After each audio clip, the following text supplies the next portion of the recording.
In the grand hall of the Xia family villa, a black leather belt struck Yun Qingwan's thin back again and again. She curled up on the floor, offering no resistance. Under a head of white hair, her face looked lifeless, her eyes dull, her breath faint. When Xia Yuanjing finally grew tired, he threw the belt aside, yanked off his tie, and grabbed Yun Qingwan by the hair, forcing her to lift her head. He straightened up, holding her in place so she couldn't lower it again. Then, with one hand, he pried open her mouth and, with the other, picked up a thermos filled with noodle soup he had brought back. He poured the soup roughly into her mouth. "Didn't you want birthday noodles? Eat. I'll feed you myself. Yao Yao said you have a special taste. She made this just for you with some extra ingredients." The strange, bitter taste of the soup made Yun Qingwan's mind clear for a moment. She stared up at the man above her. Even in his madness, his handsome, refined face couldn't hide his cruelty. Once, that face had made her heart flutter. Now, she wished she could erase it from the world. Seeing the hatred in her eyes only fueled Xia Yuanjing's anger. He grabbed a kettle of boiling water and forced it toward her mouth. The scalding water burned her throat and face, leaving painful blisters. Her body trembled and struggled instinctively. When the kettle was finally empty, she managed to break free from his grasp. Xia Yuanjing, his eyes red with rage, felt humiliated that she had escaped. He hurled the kettle at her as she stumbled toward the door. It struck her head, making her stagger. In an instant, he caught up, seized her hair again, and dragged her back. "Do you want to run out and let everyone laugh at our family?" he shouted. He pulled her close, pressing her down against the table, his voice low and threatening. "Wan, don't run. If you do, your family will pay the price." Yun Qingwan could no longer speak. The pain in her body slowly drained away her will to live. Her hand touched the fruit knife on the table. Gripping it tightly, she glanced toward her son's room upstairs, then turned and stabbed the knife backward into Xia Yuanjing's stomach. The sudden pain made Xia Yuanjing release her and step back in shock. "Yun Qingwan, are you crazy? How dare you attack me?" He stared at her in disbelief, unable to understand how she could hurt him. Yun Qingwan gave a relieved, almost peaceful smile, then raised the knife again. "Son, come out." "Your mother's lost control. She's trying to hurt me." Xia Yuanjing shouted toward the second floor, clutching his stomach. Yun Qingwan felt her strength fading. She no longer wanted to live. Using the last of her energy, she rushed forward and aimed the knife at Xia Yuanjing's chest. But the difference in their strength made it easy for him to grab her wrist. At that moment, their son, Xia Yunze, ran downstairs. Seeing his mother holding a knife and attacking his father, he kicked her away in anger. He quickly supported his father, his voice trembling with worry. "Dad, hold on. I'll call Aunt Yao and my uncles right now. They'll come help you." Blood kept flowing from Xia Yuanjing's wound. As his mind cleared, he looked at Yun Qingwan lying on the floor, staring at them with lifeless eyes. The anger in his gaze faded, replaced by guilt and regret. "Wan, I was drunk. I didn't mean to hurt you. You love me so much, you won't blame me, right?" After finishing the call, Xia Yunze glared at his mother with hatred. "Dad, this is all Yun Qingwan's fault. She knew you were celebrating Aunt Yao's birthday, but she still made someone call you home. She ruined the party you planned for Aunt Yao. She deserved to be punished." Xia Yuanjing seemed comforted by his son's words. He nodded weakly and said, Wan, our son is right. Yao didn't blame you. She even made you a bowl of birthday noodles herself and asked me to bring it home for you. Her hands were burned by the hot water, but you refused to eat it. So, you can't blame me for losing my temper."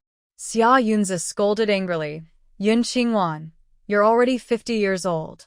Why can't you get along with Aunt Yao, for father's sake?"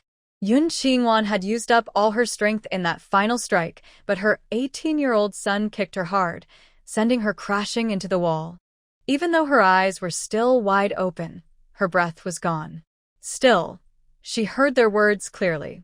As she recalled her short 50 years of life, she felt only sorrow and bitterness. She got lost at the age of 5, returned to the Wei family at 18, and at 19 went to work on a farm, carefully serving Xia Yuanjing's entire family for 5 years. After returning, she went to prison in place of Wei Jinyao, who had caused someone's death due to a misdiagnosis. 5 years later, when the truth about Wei Jinyao's actions was finally revealed, Yun Qingwan was released from the labor camp. But Wei Jinyao was secretly sent abroad by the Wei and Xia families, who used their money and connections to protect her. After that, they blamed Yun Qingwan for Wei Jinyao's departure. Everyone around her spat at her and cursed whenever they saw her. She tried every way to escape, but Xia Yuanjing refused to let her go. To keep her tied to him, Xia Yuanjing, who couldn't have children, arranged for her to have a child through medical means, and she gave birth to their only son, Xia Yunze. Gradually, Xia Yuanjing and those around him began treating her better. But when Xia Yunze turned 10, Wei Jinyao returned to the country under a new name, now a respected medical doctor admired by many. To be with his childhood sweetheart Wei Jinyao, Xia Yuanjing sent Yun Qingwan to a mental hospital, where she stayed for more than 10 years. Not long ago, she was diagnosed with bone cancer, and the hospital informed Xia Yuanjing. He took her out for a checkup, but the results showed she was completely healthy. Then he locked her in a villa, not allowing her to go anywhere. Today was both Wei Jinyao's birthday and hers. Xia Yuanjing had gone to the Wei family to celebrate with Wei Jinyao, but someone called him, asking him to come back and cook birthday noodles for Yun Qingwan. He and Xia Yunze returned around 10 at night. They brought her a bowl of noodles and told her to eat. When she refused, he shouted at her. When she ignored him, he hit her with his belt. How regretful she had managed to end his cruelty. Yun Qingwan's spirit, filled with deep resentment and unwillingness, drifted toward the underworld. When she begged the king of the underworld never to let her be human again, she heard the faint voices of a man and a woman nearby. Yun Qingwan's resentment is too strong. Send her to the gate of rebirth. Oh no, that won't work. She's too weak. Rebirth would be wasted on her. Then send her to the end times for 20 years of training. When she opened her eyes again, Yun Qingwan had become a 5-year-old orphan in a world after the apocalypse. She stumbled through 20 harsh years there, only to die once more. A basin of cold water splashed over her head. Her aching mind cleared a little before she could even open her eyes. A blur of movement came toward her face. She tilted her head just in time to avoid the slap. In the next moment, memories from her past life, her current one, and those 20 years in the apocalypse all merged together. Yun Qingwan's eyes widened in shock. She had returned from the apocalypse to July 11, 1975. She remembered the date clearly. It was the day she had almost been beaten to death by Wei Shaoi. The story began with her background. Her biological father, Wei Mingli, was the director of the largest printing factory attached to the provincial newspaper. Her mother, Song Lin, was the head buyer at the provincial department store. She had 3 older brothers. As the only daughter, she should have grown up in comfort and happiness. But when she was just over 5 years old, an accident changed everything. Her mother took her to the park, and in a moment of carelessness, she was kidnapped and abandoned in the mountains far away. 3 years later, the Wei family brought home a little orphan girl who shared her exact birthday. They told everyone they had found their lost daughter. From then on, the orphan lived under her name, Wei Jinyao, enjoying the love and care of her parents and brothers. Half a year ago, Yun Qingwan was finally brought back to the Wei family, but only as an adopted child. They showed her no affection or kindness, often criticizing her for being raised in the countryside. They even allowed the adopted daughter, Wei Jinyao, to bully her both openly and secretly.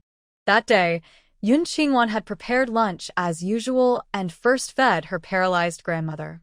When she came out to eat, Wei Jinyao came downstairs holding 3 summer dresses that had been cut to pieces, crying softly. "Mom, please don't blame my sister. She didn't mean it.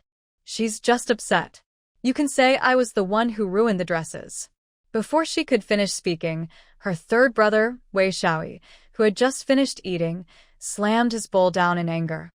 She lifted her foot again and kicked her younger sister in the chest. Then she scolded her, saying she should never have come back home.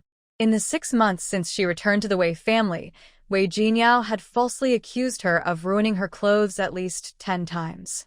Whenever she wanted new clothes, shoes, hats, scarves, or bags, Wei Jinyao would secretly destroy them. Then she would complain to the family, saying that her sister was jealous and had damaged her things on purpose. Wei Shaoyi never listened to her side of the story. He would always hit and scold her first, then tell Song Lin to buy even more new things for Wei Jinyao. But today, after being kicked by Wei Shaoyi, she couldn't hold back and tried to defend herself to Song Lin. That only made him angrier.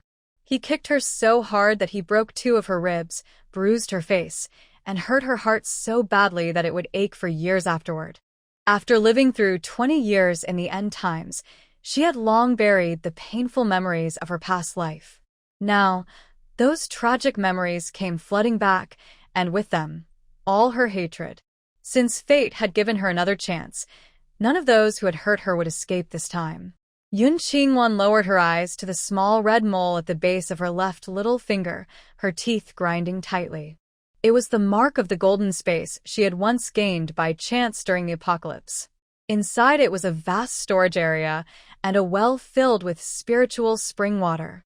The water could strengthen the body, improve appearance, and even fight deadly diseases and viruses. In the end times, she had survived for 20 years by trading the spring water and her medical skills with powerful ability users for medicine, weapons, and food. But now, the space had weakened, returning to its lowest level. All the supplies she had collected were sealed away, leaving only the spring well and a small 10 cubic meter storage area around it. The only usable items were a bottle of energy beads refined by a wood-type ability user, her emergency medical kit, a set of surgical tools, and a box of silver needles. To unlock the sealed supplies, she needed to store gold inside the space. For every 10,000 grams of gold stored, the space would expand 100-fold. In her previous life, she had tried to make the space infinite, gathering nearly all the gold on the blue planet. She had even hired metal-type ability users to help mine billions of tons of it. But there was a flaw in the space. Once gold was stored inside, if it stayed out for more than 24 hours, the space would randomly freeze a portion of itself based on the weight of the gold taken out, making that part unusable. Only when the same amount of gold was stored again would the frozen part unseal and return to normal. In the end times, gold was as worthless as trash and could be found anywhere, but in this era, it was much harder to get. Yun Qingwan pulled herself out of her wandering thoughts and took an energy bead from the space, swallowing it. Soon, the pain on her face faded. The broken ribs in her chest rejoined and healed on their own. Her heartbeat grew strong again. Even the hidden injuries she had suffered from months of hard work in the Wei family quickly recovered. Enough pretending, get up. Seeing her open her eyes, but still lying on the ground, Wei Shaoyi lifted his foot and kicked her lightly on the back. Third brother, please don't be angry with sister. It's not her fault, it was me. I cut the dress on purpose. It has nothing to do with her. A soft, tearful voice of a young girl sounded, and Wei Shaoyi withdrew his foot. He turned and gently held his foster sister, Wei Jinyao, whose eyes were filled with tears. His anger disappeared completely. Yao Yao, don't pity her. All these years, you've been the one caring for our parents in her place. She doesn't appreciate it, and even ruined your clothes. She deserves to be punished. Then Wei Shaoyi looked toward a graceful, dignified woman nearby. Mom, you've spoiled Yun Qingwan too much. She's been home for half a year, and still hasn't learned how to behave. Hearing this, Wei's mother, Song Lin, who already looked stern, grew even colder. She gave her younger son a sharp look. I've toughed happily. She's just lazy. How is that my fault? Look at Yao Yao, so well-behaved. And then look at her. Does she look like someone from the Wei family? Hearing that, a faint smile appeared on Wei Shaoyi's handsome face. Mom, Yao Yao is always so thrifty. She never asks us for new clothes. Now that Yun Qingwan ruined her dress, buy her 5 new ones this afternoon. The latest styles. Yao Yao looks best in dresses. All right. I'll take her with me after work, so she can choose for herself. If she doesn't find anything she likes, we'll have a tailor make them. After saying that, Song Lin turned her sharp gaze toward Yun Qingwan. Wanwan, I know you blame us for being closer to Yao Yao, but you can't really hold that against us. All these years when you weren't with us, it was Yao Yao who stayed by our side and helped us through the days when we missed you. Now that you're back, we can't treat Yao Yao badly just because you're our biological daughter. You're the older sister, so you should be more understanding and let her have her way sometimes. After Song Lin finished speaking, she noticed that Yun Qingwan was still lying there, motionless, her brows tightly furrowed. Could it be that her younger son's kicks had really hurt her? Thinking of her husband's plans, Song Lin waved impatiently and sat down on the sofa in the living room. Wanwan, let's forget about what happened today.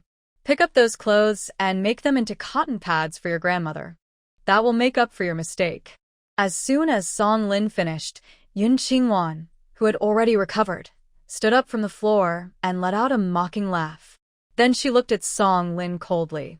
Song Lin, you abandoned me on purpose back then, and you never felt even a bit of guilt.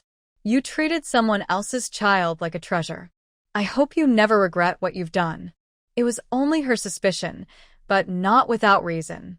In her previous life, she had always felt that her disappearance was full of strange details. First, how did the Wei family manage to find her so accurately in a time when information was so limited?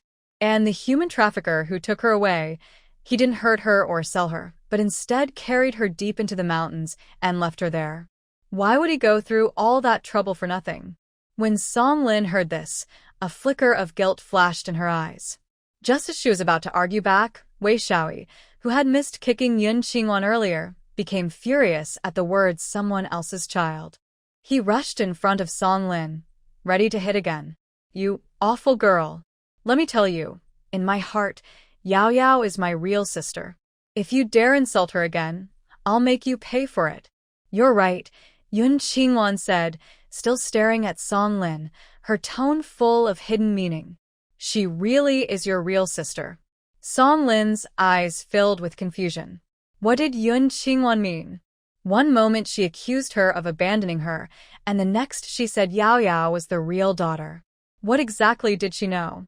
Wei Jinyao happened to catch the look in Song Lin's eyes. Panic flashed across her face, but she quickly hid it and clung to Song Lin's arm, tears welling up in her eyes. Mom, I know you were kind enough to take me in and raise me as your own daughter. You've cared for me for so many years, and I'm truly grateful. I'm willing to leave so that my sister won't feel that you love me more than her. Song Lin hugged Wei Jinyao tightly, her eyes full of affection. Even though I didn't give birth to you, I've always treated you as my real daughter. If you dare to leave, it would break my heart after all these years of love. As she spoke, she gently pinched Wei Jinyao's nose and said fondly, I'm still waiting for my sweet girl to take care of me when I'm old. Mom, I must have done many good things in my past life to meet such a loving mother in this one. When I grow up, I'll take care of only you.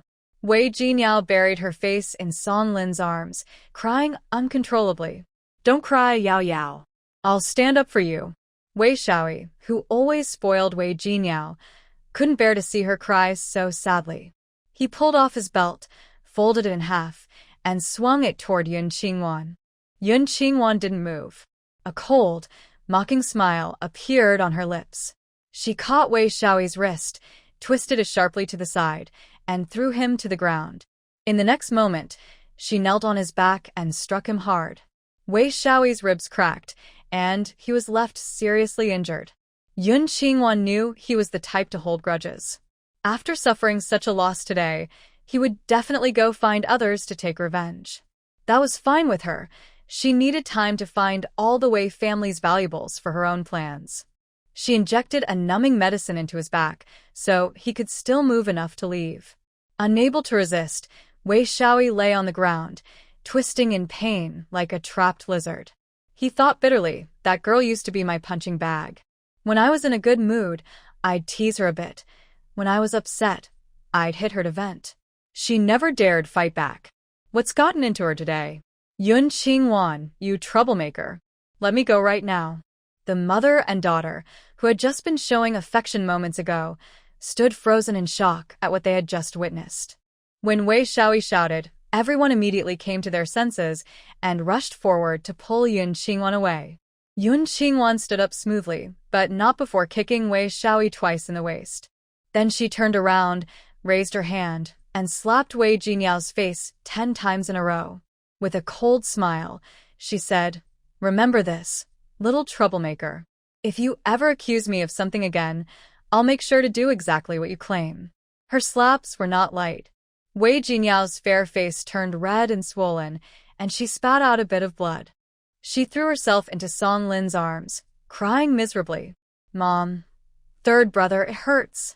My face hurts so much." "Don't cry, Yao Yao. I'll teach her a lesson right now." Song Lin's heart ached as she comforted Wei Jinyao, glaring fiercely at Yun Qingwan.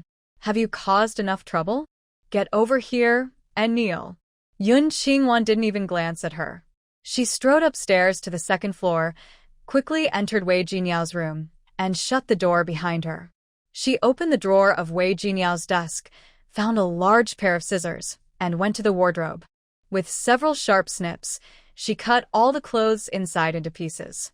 Next, she found Wei Jinyao's treasured wooden box. Inside were several bundles of 10 yuan bills, about 30 in total. There were also ration coupons for sugar, cloth, and pastries, along with a Plum Blossom brand lady's watch. Below that were 2 pairs of gold bracelets and a gold pendant, weighing a little over 100 grams altogether. There was also a pair of purple jade bangles, 2 pearl necklaces, and a pair of pearl earrings. Yun Qingwan blinked, then quietly stored everything, box and all, into her hidden space. She continued pulling out clothes for every season from the wardrobe and cut them all up. Soon, she found another cabinet filled with food, milk powder, malted milk, canned goods, preserved fruits, candies, biscuits, cod liver oil, glucose powder, apples, oranges, and bananas. In the 6 months she had lived with the Wei family, only the bedridden old Mrs. Wei had ever given her a taste of such things, trying to keep her happy enough to help with care. No one else had ever bought her anything to eat. Even at mealtimes, she had to wait until everyone else finished before she could eat the leftovers. She took all the food, stored it away in her space, and went on to cut up Wei Jinyao's hats, sandals, and toys. "Open the door, you troublemaker. Open it right now." The moment Yun Qingwan went upstairs, Wei Xiaoyi felt something was wrong, because she usually slept in the small storage room in the backyard. When he heard the sound of her locking the door, he ignored the pain in his chest and rushed upstairs, but he was still a step too late. The door was locked tight. No matter how hard he turned the handle, it wouldn't open. "Yun Qingwan, what are you doing in Yao Yao's room? If you dare touch her things, you'll regret it." Under the effect of the medicine, Wei Xiaoyi couldn't feel pain and began kicking the door wildly. Song Lin, who followed behind, started pounding on the door with her fists. "Yun Qingwan, stop it. Come out right now." "Sister Wanwan, I'm sorry, it was my fault. I was the one who cut the clothes, not you. Please don't cut my clothes again." Standing behind them, Wei Jinyao spoke while secretly smiling. Now she could ask her parents for a few new dresses again. Every time she ruined her clothes, it was because she didn't want them anymore and wanted new ones. But if she asked directly, it would make her seem spoiled. So she always blamed someone else. That way, she could get new clothes and still look like a good child. Inside the room, Yun Qingwan kept cutting the clothes in silence, ignoring the noise outside. Finally, when she had destroyed all of Wei Jinyao's clothes, Wei Xiaoyi broke the door open. Seeing the floor covered with torn fabric, his eyes widened in anger. "Yun Qingwan, what's wrong with you? Are you out of your mind?" Before he finished shouting, he kicked toward her. But Yun Qingwan, who had survived the chaos of the apocalypse, was no longer weak or gentle.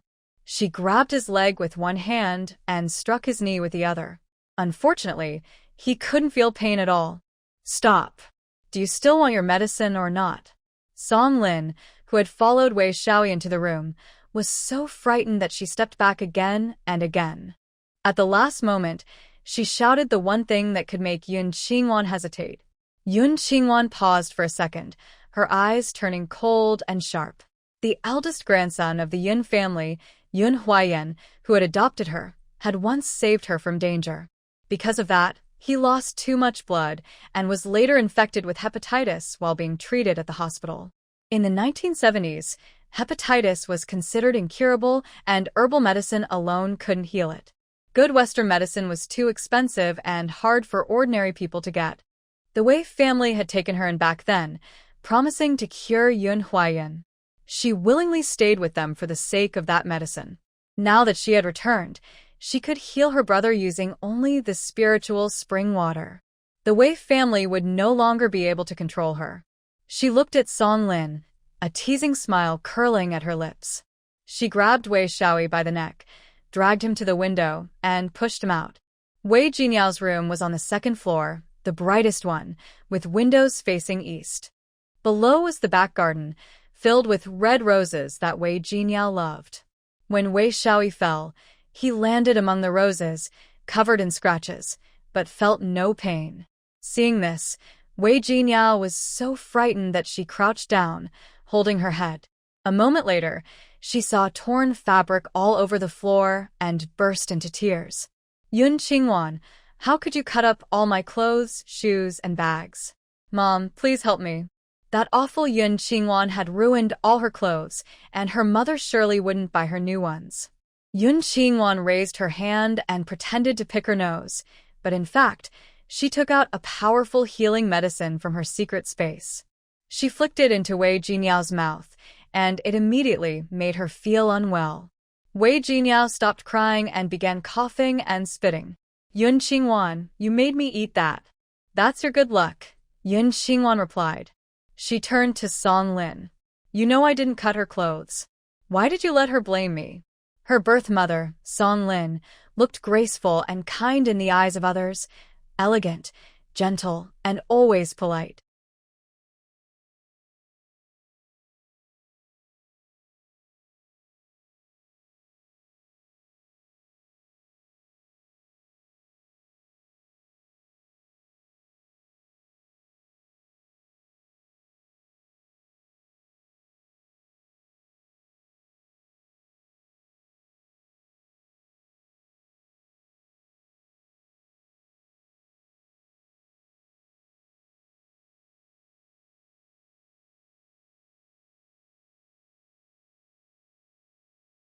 From today on, I'll take back everything that belongs to me.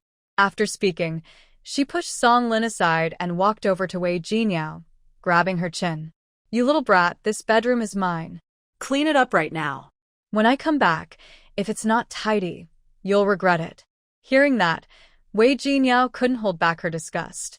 Her stomach turned, and she almost threw up the lunch she had eaten. Don't you dare. Yun Qingwan quickly covered her mouth, forcing her to swallow it back down.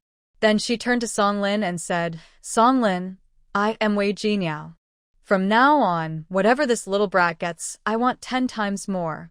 Now take me to buy clothes.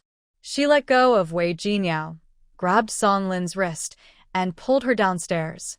Looking at the thin hand holding her, the same hand that had just covered Wei Jinyao's mouth, Song Lin felt sick and tried to pull away, but couldn't.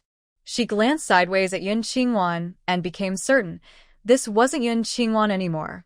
She must be possessed. For her own safety and for Jinyao's, she decided not to alarm her and softened her tone. Van, I'm sorry. It's my fault. Please let me go to work first. I'll bring you clothes when I come back tonight. No. We're going now.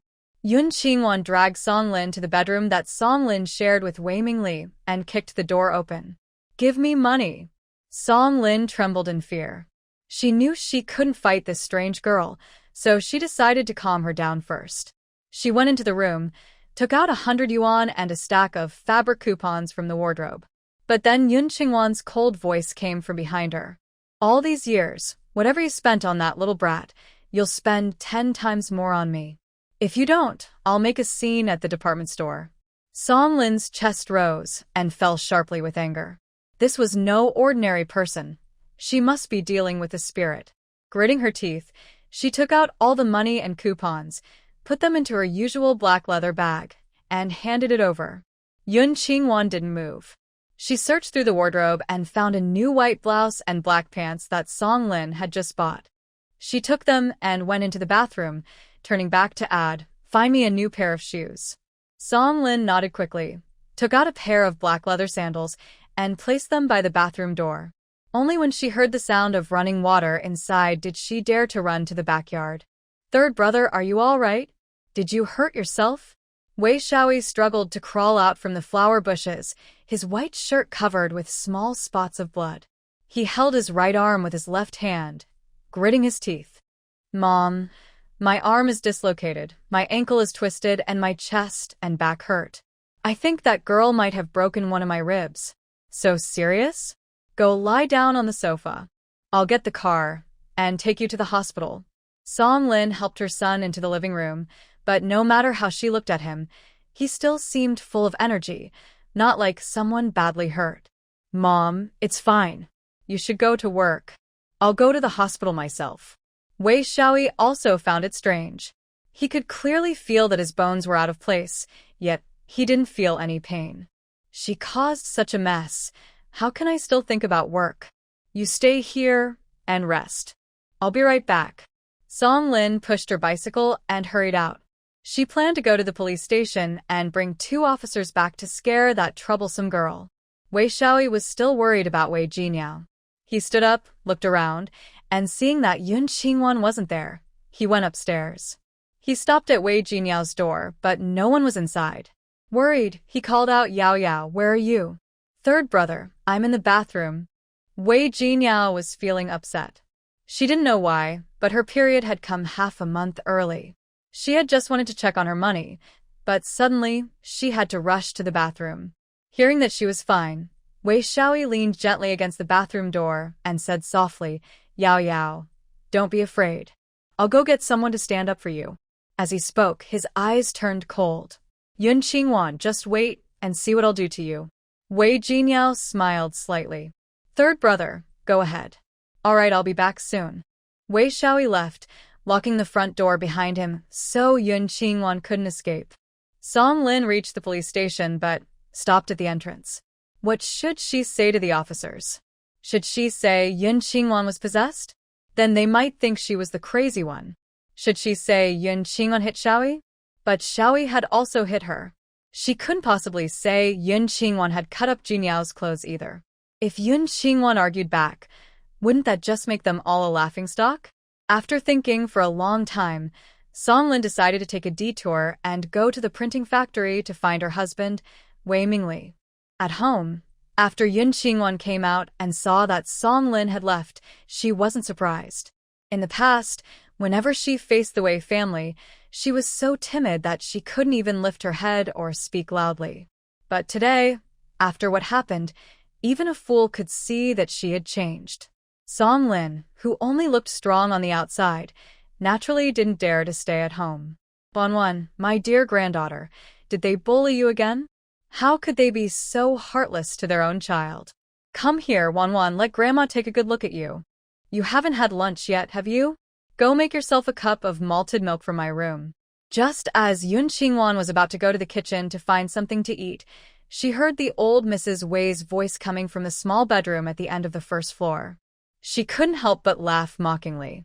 When Song Lin, Wei Jinyao, and Wei Shaoyi were here just now, why didn't the old woman scold them then? She only put on a show in front of her, pretending to care, just to get her to look after her more. Yun Qingwan ignored her, went to the kitchen, took a bottle of soda from the small fridge, knocked off the cap on the table edge, and drank it all in one go. In her mind, she saw again the scene of Xia Yuanjing forcing her to drink hot water. Her clear, bright eyes suddenly filled with cold anger. "Xia Yuanjing, this time, it's your turn to pay." Pulling herself back to the present, Yun Qingwan went to the front door and saw that it was locked from the outside, so she headed to the backyard instead. In her small room, piles of the Wei family's old junk filled the space. To keep Song Lin from noticing she was gone, she piled old clothes on the bed, covered them with a blanket, and made it look like someone was sleeping there. Then she used an iron hook to reach through the door and hook the latch, making it seem as if the door was locked from the inside. After that, she climbed over the wall from the backyard and left. Not long after, the front door opened. Wei Mingli and Song Lin had returned. What on earth happened? Wei Mingli, in his 50s, was well-kept, tall, and handsome. His fair face, framed by silver-rimmed glasses, gave him the look of a refined gentleman. Though his eyes held a dark, cold anger, his face remained calm, even smiling at first glance. Song Lin frowned, her eyes looking uncertain. Yao Yao said Wanwan tore her clothes. Xiao Yi scolded Wanwan a few times, and she got so upset that she ran upstairs and cut up all of Yao Yao's clothes. She cut them all? Is she out of her mind? Where's Yao Yao? Wei Mingli had heard about Yun Qingwan cutting Wei Jinyao's clothes before, but not often. Song Lin and the others had kept it from him. Even if he had known, he would have just told Song Lin to buy Yao Yao some new clothes to make up for it. Now, after hearing Song Lin's words, he strode upstairs and saw Yao Yao's room in complete chaos. His fists clenched in anger. That ungrateful girl. Is she trying to rebel? Song Lin followed him up, looked around, but didn't see Yao Yao. She called out loudly, Yao Yao, Yao Yao, Yao Yao. But Wei Jinyao, who had fainted in the bathroom from losing too much blood, couldn't answer her. Could she have gone to the clinic to treat her face? Thinking of Yao Yao's swollen face, Song Lin muttered to herself, then unwillingly went up to the 3rd floor to look again, but still found no one. She went back down to the living room and asked Wei Mingli, who was sitting on the sofa drinking tea, "What do you think about this?" Wei Mingli paused, then said calmly, "Xia Hongshan has urged several times for Yao Yao to fulfill the marriage agreement. We can't delay any longer. Can the Xia family really make a comeback?" Song Lin frowned. The whole Xia family had been sent to work on a farm, yet they still wanted her daughter. How shameless. Wei Mingli set down his cup, his eyes turning cold. Don't underestimate them. Even if the Xia family has fallen, their friends and connections are still powerful. If we break this engagement, even if they never recover, those people behind them won't treat us kindly. Using her to keep that network is worth it. Song Lin nodded slightly. It's not that I can't bear to part with her, but she's been acting strange today. I'm afraid she might be hard to control. If she dares to cause trouble, then the Yun family won't have a good ending, Wei Mingli said darkly and firmly. Knowing her husband's ruthless nature, Song Lin said no more. Thinking about how Yun Qingwan had called Wei Jinyao an illegitimate child made her uneasy, but she still couldn't help planning for Yao Yao's future. Do you think things could work out between Yao Yao and Fu Yao? Wei Mingli picked up the teapot and poured himself another cup of tea. The eldest daughter-in-law has made all the arrangements. Yao Yao can go to the army anytime to study medicine under Fu Shui. From now on, she should put in more effort. Young men full of energy, can they really resist the charm of a pretty girl? Studying medicine is tough. I'm afraid Yao Yao won't be able to handle it. Song Lin had always spoiled Wei Jinyao and thought she wasn't suited for such hard work. Only through hardship can one rise above others. With a family like the Fuss, if Yao Yao doesn't have real skills, even if she marries in, she won't last long. Wei Mingli took a sip of tea, glanced toward the backyard, and continued, for now, keep her calm. Once she goes to the farm, no matter what happens, the Xia family will owe us a favor. All right, I know what to do. Is it true that the younger uncle from the Fu family is really in bad shape? I heard from the eldest that he was badly injured in an explosion. He might not survive more than 3 days. If he passes away, it'll be better for Fu Yao. He'll become the true heir of the Fu family. After speaking coldly, Wei Mingli stood up and left. Song Lin was about to leave but turned back halfway and went to the wooden house in the backyard. Through the door, she saw someone lying on the bed. The uneasy feeling she had earlier faded away. She thought perhaps her earlier reaction was just because Xiaoyi had been too harsh. She said, Wan, we won't hold today's matter against you. Stay home and take care of your grandmother. Make some chicken soup tonight. your second sister-in-law will be back for dinner." After speaking, she didn't linger. As she passed by the window of her mother-in-law's room, a strong, unpleasant smell came out. She gagged a few times and quickly ran off. At that moment, Yun Qingwan was wandering outside. Fresh air, lively people, a world without danger. It felt wonderful. She strolled around, buying food along the way to fill her stomach. Eventually, she came across a hair salon. She had always liked long hair, but after marrying into the Wei family, her second sister-in-law, Yu Keqing, who was pregnant, disliked it. So her second brother, Wei Shaoqian, had cut it short for her. Now, it had grown to just below her ears. She asked the hairdresser to give her a neat, student-style bob. With light bangs in front, she looked gentle and harmless. The hairdresser kept praising her beauty. Yun Qingwan looked at her reflection in the mirror. It was exactly the same face as the one she had in her previous life. She had a classic oval face, with delicate and well-shaped features. Her fair skin, under the effect of the energy pearl, looked as if it was covered with a soft glow, clear and radiant. Her bright eyes, once filled with sadness and helplessness, now looked sharp and cold, like they had been washed in icy water, carrying a sense of power and calm authority. After paying for her haircut, she walked to the place where Song Lin worked. It was a 6-story department store. The first 4 floors were for sales, while the 5th and 6th were offices. Behind the building was a yard used for storing goods. Yun Qingwan went straight to the 4th floor, where clothes were sold. She picked 10 sets of the best-made tops and pants. She also chose 10 pairs each of sandals, sneakers, and socks, and 10 summer hats. She even took 10 sets of underwear. The saleswomen were all stunned. "Miss, do you have money with you?" one older woman asked carefully. Yun Qingwan blinked her bright eyes. "Hello, Auntie. I'm the daughter that your purchasing manager, Song Lin, just found. My name is Yun Qingwan. She told me to come and pick some clothes." "What? Your manager Song's daughter?" A young saleswoman nearby looked surprised. Didn't her daughter come back 10 years ago? It was Tuesday, and the store wasn't very busy. Hearing this shocking news, several saleswomen gathered around to take a closer look at Yun Qingwan. Manager Song's daughter is called Wei Jinyao. We've all met her. Don't make things up.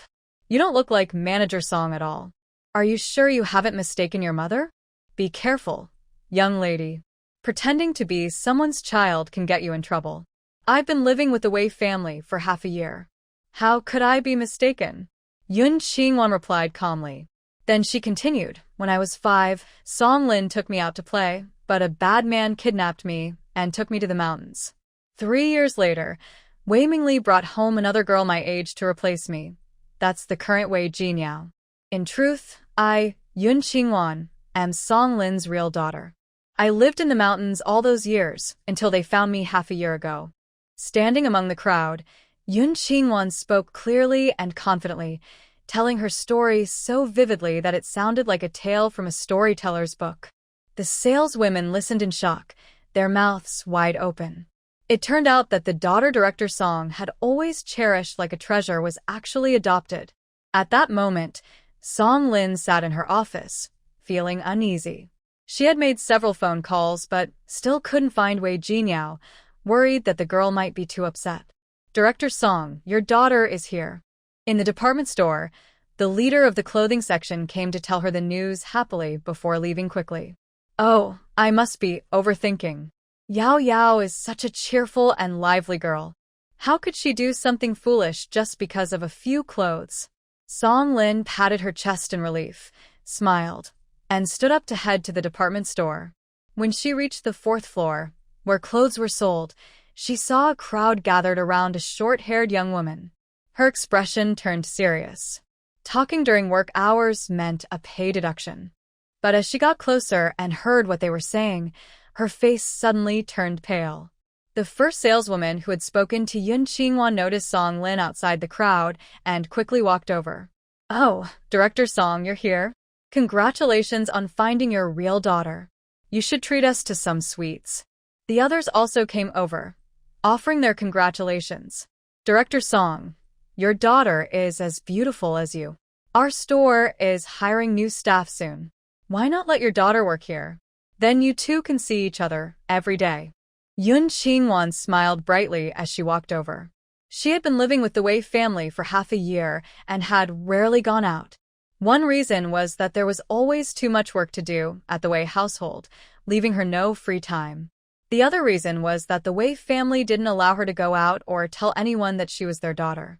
So, the people who knew the Wei family only thought they had a pretty young helper, not realizing that she was actually the real daughter. From now on, she wanted everyone to know that she was the true Wei Jinyao. And she wanted everyone to see that the other Wei Jinyao was just pretending.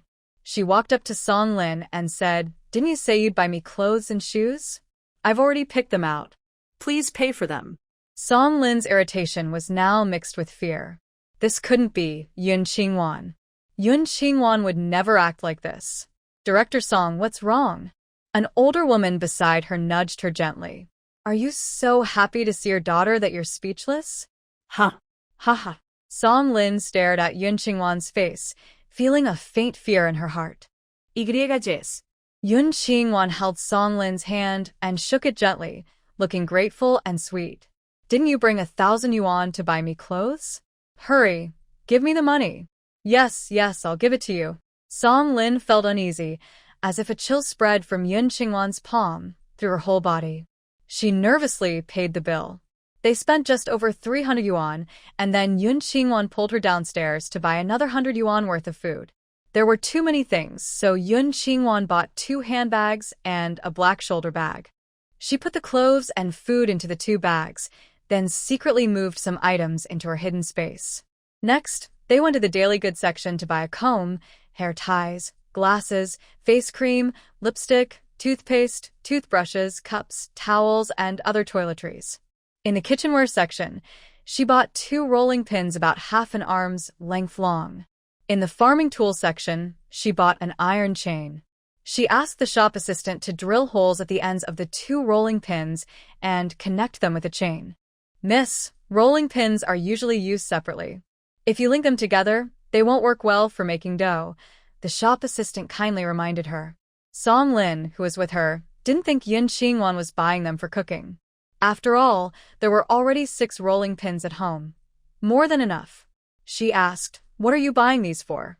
Yun Qingwan glanced at Song Lin, then looked at the shop assistant. "Please do as I asked." The shop assistant didn't argue further and took out tools to make the holes. Soon it was done. Yun Qingwan picked up the chain and connected the 2 rolling pins together.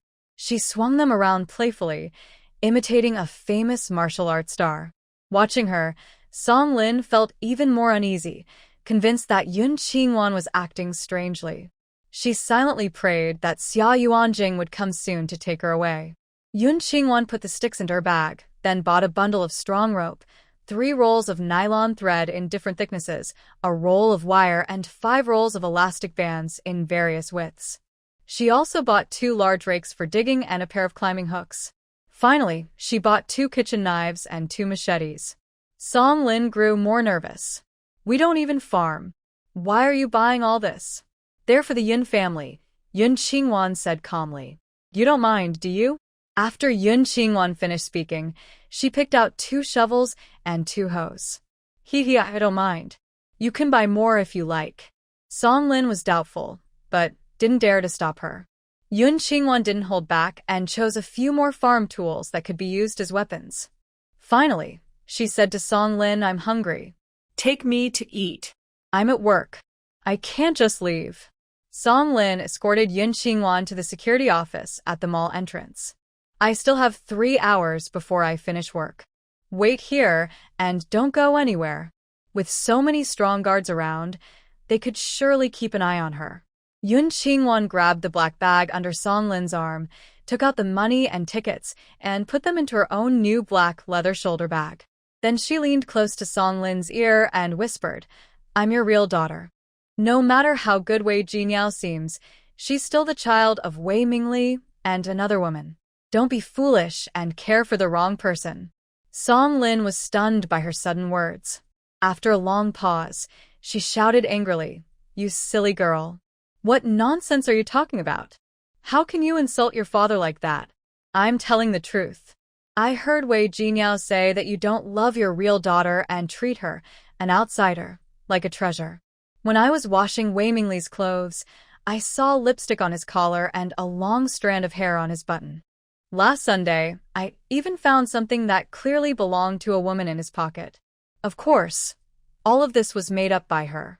She wanted Song Lin to destroy the girl she loved most, Wei Jinyao, with her own hands.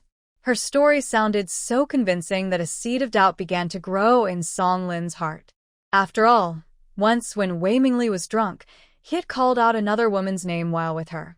She had looked into it before, but found nothing. Yun Qingwan saw the doubt in Song Lin's eyes and smiled slowly. She gently brushed aside a strand of hair from her mother's temple. Mom, I'm your real daughter. Even though Wei Jinyao has lived with you for 10 years, I'm the one you carried and gave birth to. Why do you love her but not me? Mom, are you wondering why I've changed? It's because I had a dream. I saw that 10 years from now, Wei Jinyao pushes you down the stairs and you die. Then her real mother takes your place and marries Wei Mingli. Mom, even if you don't love me, you should still love yourself. Go check it out. Wei Mingli has betrayed you. The repeated word mom and those tempting words almost made Song Lin rush out to confront Wei Mingli. But she quickly calmed down. No, the person in front of her was a monster, not Yun Qingwan. She couldn't let herself be fooled. Stay here and stop talking nonsense. After shouting, Song Lin returned to the mall, but Yun Qingwan's words kept echoing in her mind. Could it be that Yao Yao wasn't just an ordinary orphan? Should she investigate? Of course, Yun Qingwan wouldn't stay put. By now, Wei Shaoyi was probably waiting for her at home with his men. She couldn't let him down. She told the security staff she needed to go to the restroom. They couldn't stop her. Yun Qingwan easily slipped away. When she got home, the tightly locked gate was wide open. She walked quietly toward it and heard a group of people standing behind the door. Wei Shaoyi hadn't disappointed her. Carrying 2 bags, she walked in as if nothing was wrong. Wei Shaoyi was sitting on a bamboo chair by the living room door. When he saw her come in, he shouted to the 7 young men hiding behind the door, "Brothers, close the door and catch her.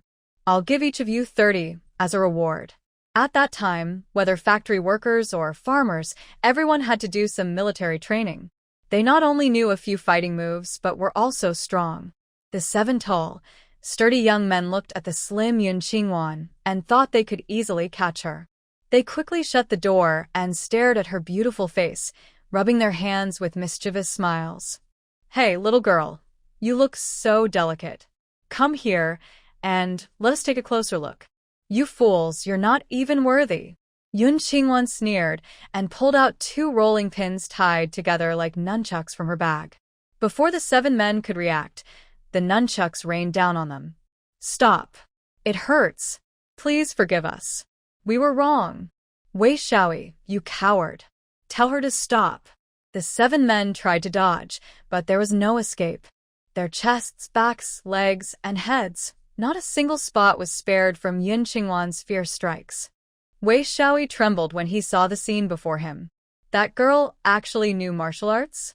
Thinking about how he used to bully her, cold sweat ran down his back. He didn't dare to tell Yun Qingwan to stop. After she had enough, Yun Qingwan took a rope from her bag and the 7 men. Then she walked to the wall, picked up a red brick, and hit Wei Shaoyi on the head. Unable to dodge, Wei Shaoyi's forehead was cut open and blood flowed down. Soon he fainted. The 7 others were terrified at the sight of the blood and knelt down, begging for mercy. I'm sorry. It was Wei Shaoyi who told us to come. It's not our fault. Please, miss, let me go. I won't do it again. Please forgive me. I'll do whatever you say. Yun Qingwan rested her chin on her hand and smiled sweetly. All right, let's play a game. Whoever scolds Wei Shaoyi the loudest gets to go free. The 7 looked at each other uncertainly, but 2 of the smarter ones started first. Wei Shaoyi, you're a terrible person. Wei Shaoyi, from now on, you're nothing but a fool. The others quickly joined in, shouting insults one after another in the courtyard. Yun Qingwan tied them all together under the evergreen tree by the wall, then went into the living room. She first entered Song Lin's room, opened the wardrobe, and searched through it. At the bottom, she found a locked leather box. With a small wire, she easily opened it. On top were two of Song Lin's down jackets, and underneath was a red wooden box. Inside, it was filled with gold, silver, and jewelry. One set of jade bracelets and earrings, made from the same piece of imperial green jade, looked especially beautiful and valuable. The gold jewelry together weighed more than 300 grams. There were also 2,000 green foreign bills and a personal seal. She left the seal but took everything else into her storage space. In the bedside drawer, she found over 1,300 yuan and several ration tickets. There was also a bag of apples, 2 jars of goji berries, half a pound of bird's nest, 10 packs of cigarettes, and 5 tins of fine Maojian tea. She happened to love tea. Taking out her glass from her storage space, she brewed a cup with spring water. Although the spring water was cold, the tea made from it was of the finest quality. After searching Song Lin's bedroom, she still couldn't find the household registration book. In this time period, it was almost impossible to travel anywhere without that book or a letter of proof. When she came to the Wei family, Song Lin had taken it away. Not only was hers missing, but the Wei family's books were also gone. Could Song Lin have hidden them somewhere else? Although Wei Mingli had risen from humble beginnings, Song Lin had once been the adopted daughter of the richest family in the provincial capital, the Lan family. There was no way her family only had this little wealth. The Wei family lived extravagantly, and their salaries alone could never cover such expenses. There must be a large amount of money hidden somewhere she didn't know about. Yun Qingwan focused and tried to recall what had happened in her previous life. She remembered hearing Xia Yuanjing say that Wei Mingli had gained so much land by taking over the property of families with no heirs. At that time, Song Lin had already passed away. It seemed that the family he took over was the Lan family, her adoptive parents. The money Wei Mingli took must have been the Lan family's hidden fortune. Yun Qingwan searched again but still couldn't find the household registration book or any clues related to money. She went to her eldest brother Wei Xiaoqing's room. He and his wife lived in the army, so there was nothing valuable in the room except for some clothes.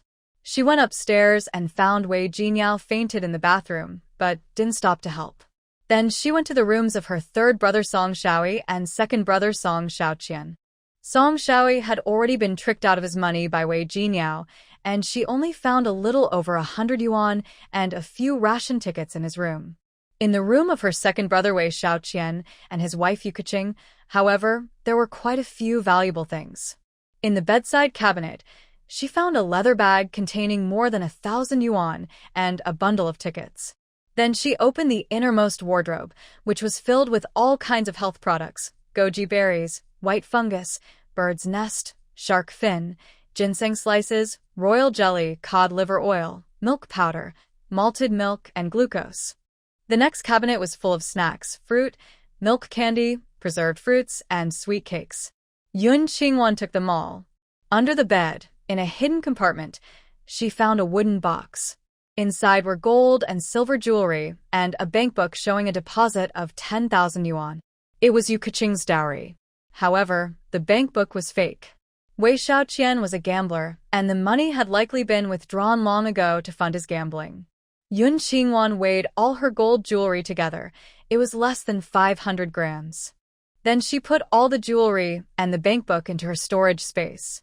She thought that since Wei Xiaoqian and Yu Keqing had only been married for a little over a year, it was unlikely they had lost all 10,000 yuan. Yun Qingwan kept searching and found a black bag hidden inside a leather stool. Inside were more than 3,000 yuan and 100 jin of national grain coupons. Naturally, she took those as well. On the third floor, there were 2 guest rooms, one used for storing seasonal bedding and other items, and the other left empty for visitors. There was also an open balcony with flowers and plants. Knowing there was nothing valuable upstairs, Yun Qingwan didn't go up. She went to the bathroom, opened the door, and gave Wei Jinyao a pill to stop the bleeding. The bleeding stopped immediately, and her pale face regained some color. Yun Qingwan helped her clean up with running water, then went to Yukiching's bedroom. From the cabinet, she took out 3 cotton blankets and poured all the gold, silver, and jewelry from the boxes belonging to Song Lin, Wei Jinyao, and Yukiching beside the spiritual spring well, taking out the boxes afterward. She wrapped the valuables in 1 blanket and used the other 2 to wrap Yukiching's clothes and bedding, as well as Wei Jinyao's stained clothes. Then she went to the kitchen on the first floor and stored all the meat and chilled drinks from the refrigerator into her space. When she came out, she saw the 7 people who were about to break free from their restraints. She tied the 3 bundles tightly to the 3 young men leading the group. She made a hand gesture like a gun and pointed it at their heads. Bang, bang, bang. If you run too slow, you'll be in trouble, she said with a smile. Then she picked up a brick and hit her own forehead. Blood instantly covered her fair, youthful face. The 7 people were so frightened that they struggled even harder and soon broke free. The noise in the courtyard had already alarmed the neighbors. A few concerned people ran to the police station to call the officers. As soon as the 7 broke free, they opened the door and ran out. They ran straight into 4 police officers and sped up even more. The officers chased them for a long distance but couldn't catch any of them, though they clearly saw the bundles on their backs. Back in the Wei family courtyard, blood pooled under Yun Qingwan's head, and Wei Shaoyi's clothes were soaked in red. Everyone was frightened and quickly arranged for a car to take the 2 injured people to the hospital. Someone was also sent to the nearby newsstand to call Wei Mingli. Upstairs, Wei Jinyao slowly woke up. Seeing herself lying unclothed in the bathroom, she was shocked for a long time before remembering what had happened. She looked around the bathroom and noticed there was no blood, and her dirty clothes were gone. No more bleeding, what a relief. But who had helped her change her clothes? The noise downstairs grew louder, and the voices sounded unfamiliar. Wei Jinyao didn't have time to think further. She opened the door, saw no one outside, and noticed that Wei Shaoqian's room door was wide open. She quickly ran in, took one of Yukiching's dresses, and put it on. After tidying herself up, she hurried downstairs. In the yard, she saw police officers, neighbors, and the unconscious Wei Shaoyi and Yun Qingwan. Her face turned pale with fear. Third brother, what happened to you? Everyone was surprised to see her unharmed. Aunt Qin from next door stepped forward. Yao, you're home? Just now, a group of troublemakers came and knocked out your brother and that young lady. You'd better check if anything's missing from your house. What? Thieves came? I fainted in the bathroom because I wasn't feeling well and just woke up. I didn't hear anything. Wei Jinyao's eyes flickered. She guessed those troublemakers had been called by Wei Shaoyi. But if that was true, why did they hurt Yun Qingwan and her brother too? She looked neat and healthy in her white dress, which made the older women suspicious. They had heard the commotion from far away. How could she have heard nothing? The police also looked at Wei Jinyao with doubt. Wei Jinyao didn't notice their questioning looks and ran upstairs. She opened her cabinet. Her small red wooden box was gone, along with her snacks. She rushed into Wei Shaoqian's room.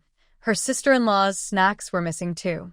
Then she ran downstairs to Song Lin's room and searched around. The place where Song Lin usually kept money was completely empty. Oh no, we've been robbed.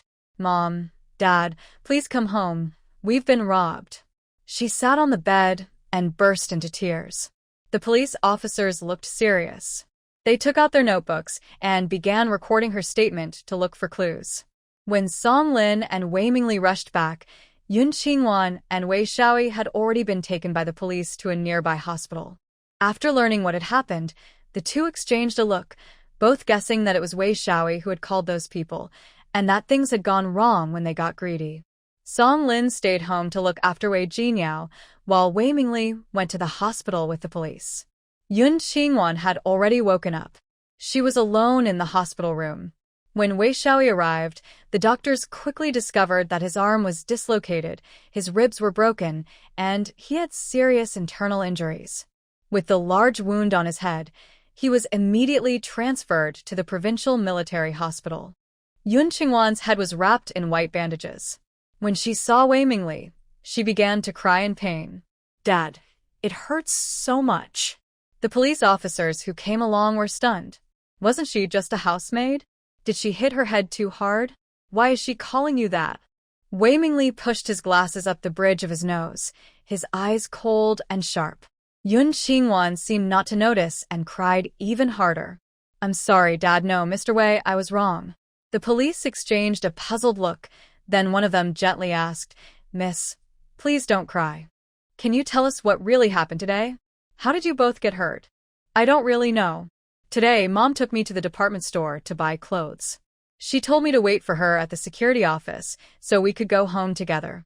I thought it would be tiring for her to give me a ride on the bike, so I came home first. When I went inside, I saw my third brother lying in a pool of blood. I ran to help him, but suddenly a group of people rushed out of the house. Someone hit me, and then I blacked out. When I woke up, I was already here. Hearing her call people mom and brother, the police couldn't help but ask, Director Wei, what's this young lady's relationship to your family? Wei Mingli studied Yun Qingwan carefully. She really had changed, just as Song Lin had said. He wasn't afraid to admit who she was, but he knew that doing so might cause gossip later. She's the child of a relative from my hometown. Her parents passed away, so my wife and I took her in. We let her call us Mom and Dad, hoping it would help her forget the pain of losing her family. Oh, that explains why she doesn't look like you. The police no longer had doubts, because they could never have imagined that someone would deny their own daughter and treat her like a servant. Now, with Yun Qingwan's testimony, it was proven that those people had indeed broken into the house to steal. Wei Mingli was also pleased that Yun Qingwan hadn't mentioned Wei Xiaoyi. After the police left, Wei Mingli smiled gently, but there was a warning hidden in his tone. Wan, don't say anything careless in front of others again. Otherwise, Yun Huayan's medicine will be gone. He saved you from great danger. You owe him your life. Could you really watch your brother, who grew up with you, suffer? If Xia Yuanjing was a cruel madman, then Wei Mingli was a poisonous snake, beautiful on the outside, but ruthless and calculating inside. So, before she could unlock the weapons hidden in her space, Yun Qingwan had to behave for a few days. She slowly hid her sharpness, her eyes filling with tears of grievance. All right, I'm your niece. I won't say anything wrong again. That's my good girl. Looking at her face, so different from Song Lin's, Wei Mingli suddenly felt a strange sense of familiarity. He reached out to touch Yun Qingwan's short hair, smiling even more kindly. Get some rest. I'll ask your mother to come keep you company. No need, I'm not afraid. All right then, take this and buy yourself something nice to eat. Satisfied with her obedience, Wei Mingli left 10 yuan and walked away. On the bed, Yun Qingwan wiped away her fake tears, holding the money as her eyes turned cold while staring at the door. Wei Mingli soon returned home, where Wei Jinyao was crying in Song Lin's arms. He looked at Song Lin. How much was stolen from the house? Song Lin said seriously, my jewelry box and all the money are gone. Everything in Yao Yao's room is missing too. The third room didn't have much, and the second one is still checking what's lost. Wei Mingli's expression didn't change. If it's gone, it's gone. I'll replace everything later. Tell the second one not to let his wife make a fuss about it. We don't need to embarrass ourselves. Hearing that everything could be replaced, Wei Jinyao stopped crying and smiled again. She slipped out of Song Lin's arms, sat beside her father, and hugged his neck playfully. Daddy, thank you. I won't ask for new clothes anymore, and I won't make my sister angry again. You're so playful. Wei Mingli opened his arms and gently pulled her into a hug, his fair hand softly patting her back. Tonight, you can stay in your third brother's room. Tomorrow, your mother will take you to buy new bedsheets and clothes. As for your job, your eldest brother has already arranged it. You can start anytime. Wei Jinyao smiled sweetly. Thank you, Dad. Could you give me 10 yuan? I want to visit my third brother and sister-in-law at the hospital. If she didn't leave soon, her mother would ask her to help clean up for Grandma. 10 yuan isn't enough for you. Here, take 100. Wei Mingli smiled, taking out a stack of money and some coupons from his bag. Be careful on the road. Wei Jinyao happily took the money, gave her father a quick kiss on the cheek, and ran out to the yard. She got on her bicycle and rode away cheerfully. Across from them, Song Lin sat quietly, her mind replaying Yun Qingwan's words. Could it be that Wei Jinyao was really Wei Mingli's daughter from another relationship? Otherwise, why would his affection for her seem so natural? Dad, Mom, all the 10,000 yuan and jewelry that came with Kaching's dowry, plus the health supplements we bought for her, are gone. What should we do? Wei Xiaoqian looked angry and anxious, but inside, he was secretly delighted. He had been worried that his wife would find out he had secretly spent part of her dowry money. Unexpectedly, this little thief had helped him out, and knowing his father's personality, he would definitely cover the loss. That meant he had just gained another 7,000 yuan to spend freely. Wei Mingli only frowned slightly. I understand. Keep this quiet. Don't let the Yu family find out. Got it. I'll stay at my father-in-law's house tonight and won't come back for a while. Holding back his laughter, Wei Xiaoqian left. He preferred staying at his in-laws' place anyway. Good food, good drinks, and card games with his brothers-in-law. Life was easy there. After he left, Song Lin quickly locked the courtyard gate, returned to the living room, and followed Wei Mingli into the bedroom. Together, they pushed aside the wardrobe that stood against the wall. There was a hidden door in the wall. When they opened it, a small compartment appeared, about 2 meters high, 1 meter long, and half a meter wide. Inside that compartment was another secret door. After pressing a switch, a hidden passage leading to the basement in the backyard was revealed. Carrying flashlights, the two of them went down into the basement.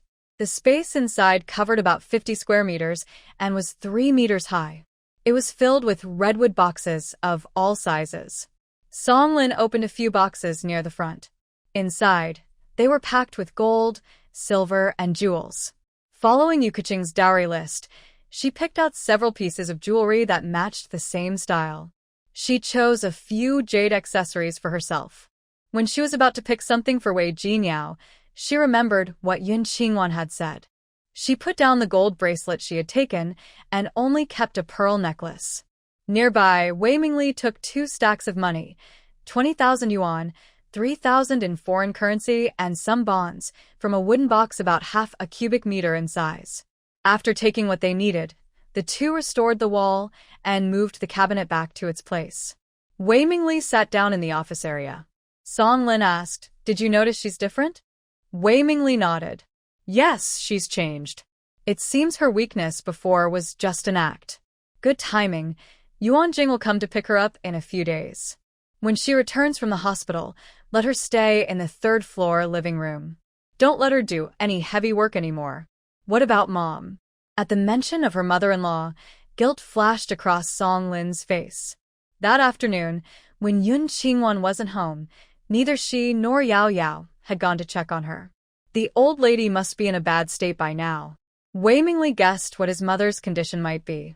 He looked at Song Lin and said, "Go clean her up. I'll call Ming Xia and ask her to come take care of her." Song Lin didn't want to, but she had no choice. Still, she couldn't bring herself to go into her mother-in-law's room. After thinking for a moment, she took 10 yuan from the house and went next door to ask Aunt Jean for help. At the hospital, Yun Qingwan knew Song Lin wouldn't come to see her. She removed the white bandage from her head. The wound had already started to heal. From the emergency kit in her secret space, she took out a healing patch and placed it on the wound. Then she went to the hospital bathroom and carefully washed herself from head to toe. From her space, she took out the white silk blouse and black trousers she had bought at the department store that day and changed into them. She combed her hair so that her bangs covered the wound, then put on Wei Jinyao's plum blossom watch. Telling the nurse she was going out to buy some food, she quietly left the hospital. It was past 6 in the evening.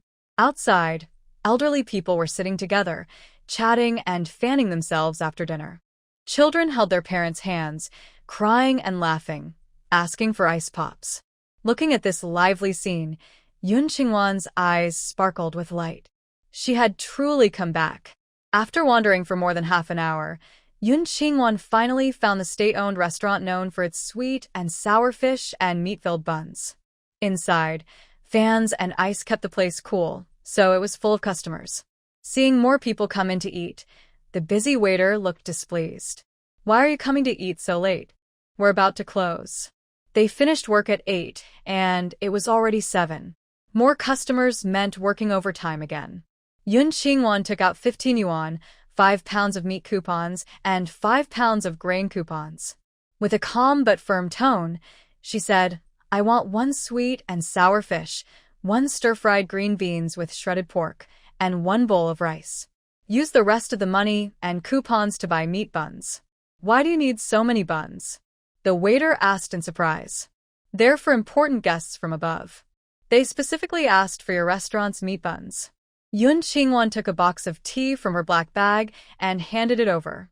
"This tea is from my father for Master Liao. Tell him the guests this time are very important. The buns must be made carefully and cleanly, with no mistakes." The waiter, who had looked annoyed a moment ago, immediately straightened up. She accepted the tea, glanced at Yun Qingwan's clothes and black leather bag, and her eyes filled with respect and flattery. "Of course, don't worry. Master Liao's cooking will never disappoint the leaders."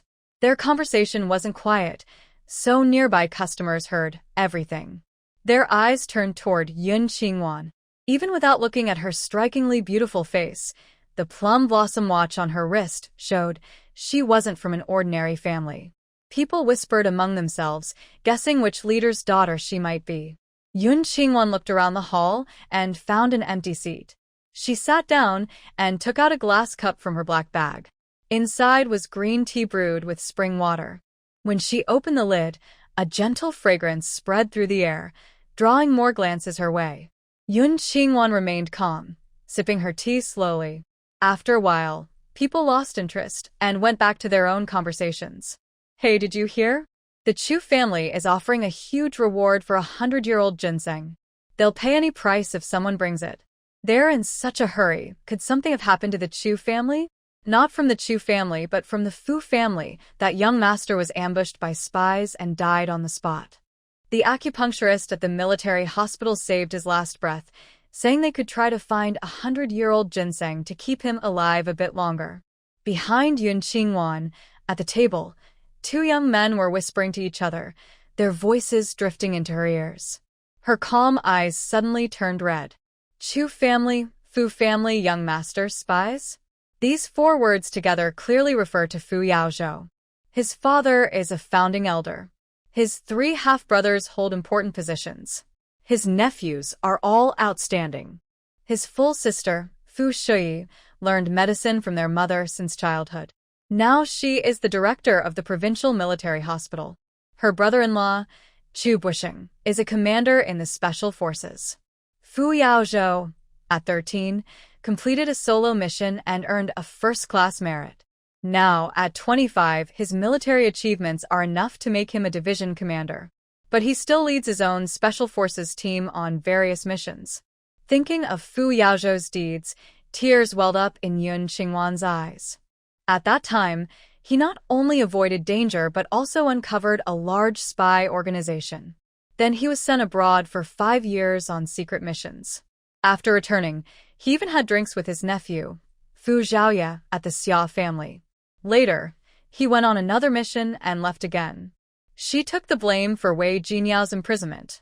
It wasn't until 5 years later that Fu Shui, his sister, proved Wei Jinyao was the real doctor responsible for the death. She was finally cleared of false charges. After that, no news of Fu Yao was heard.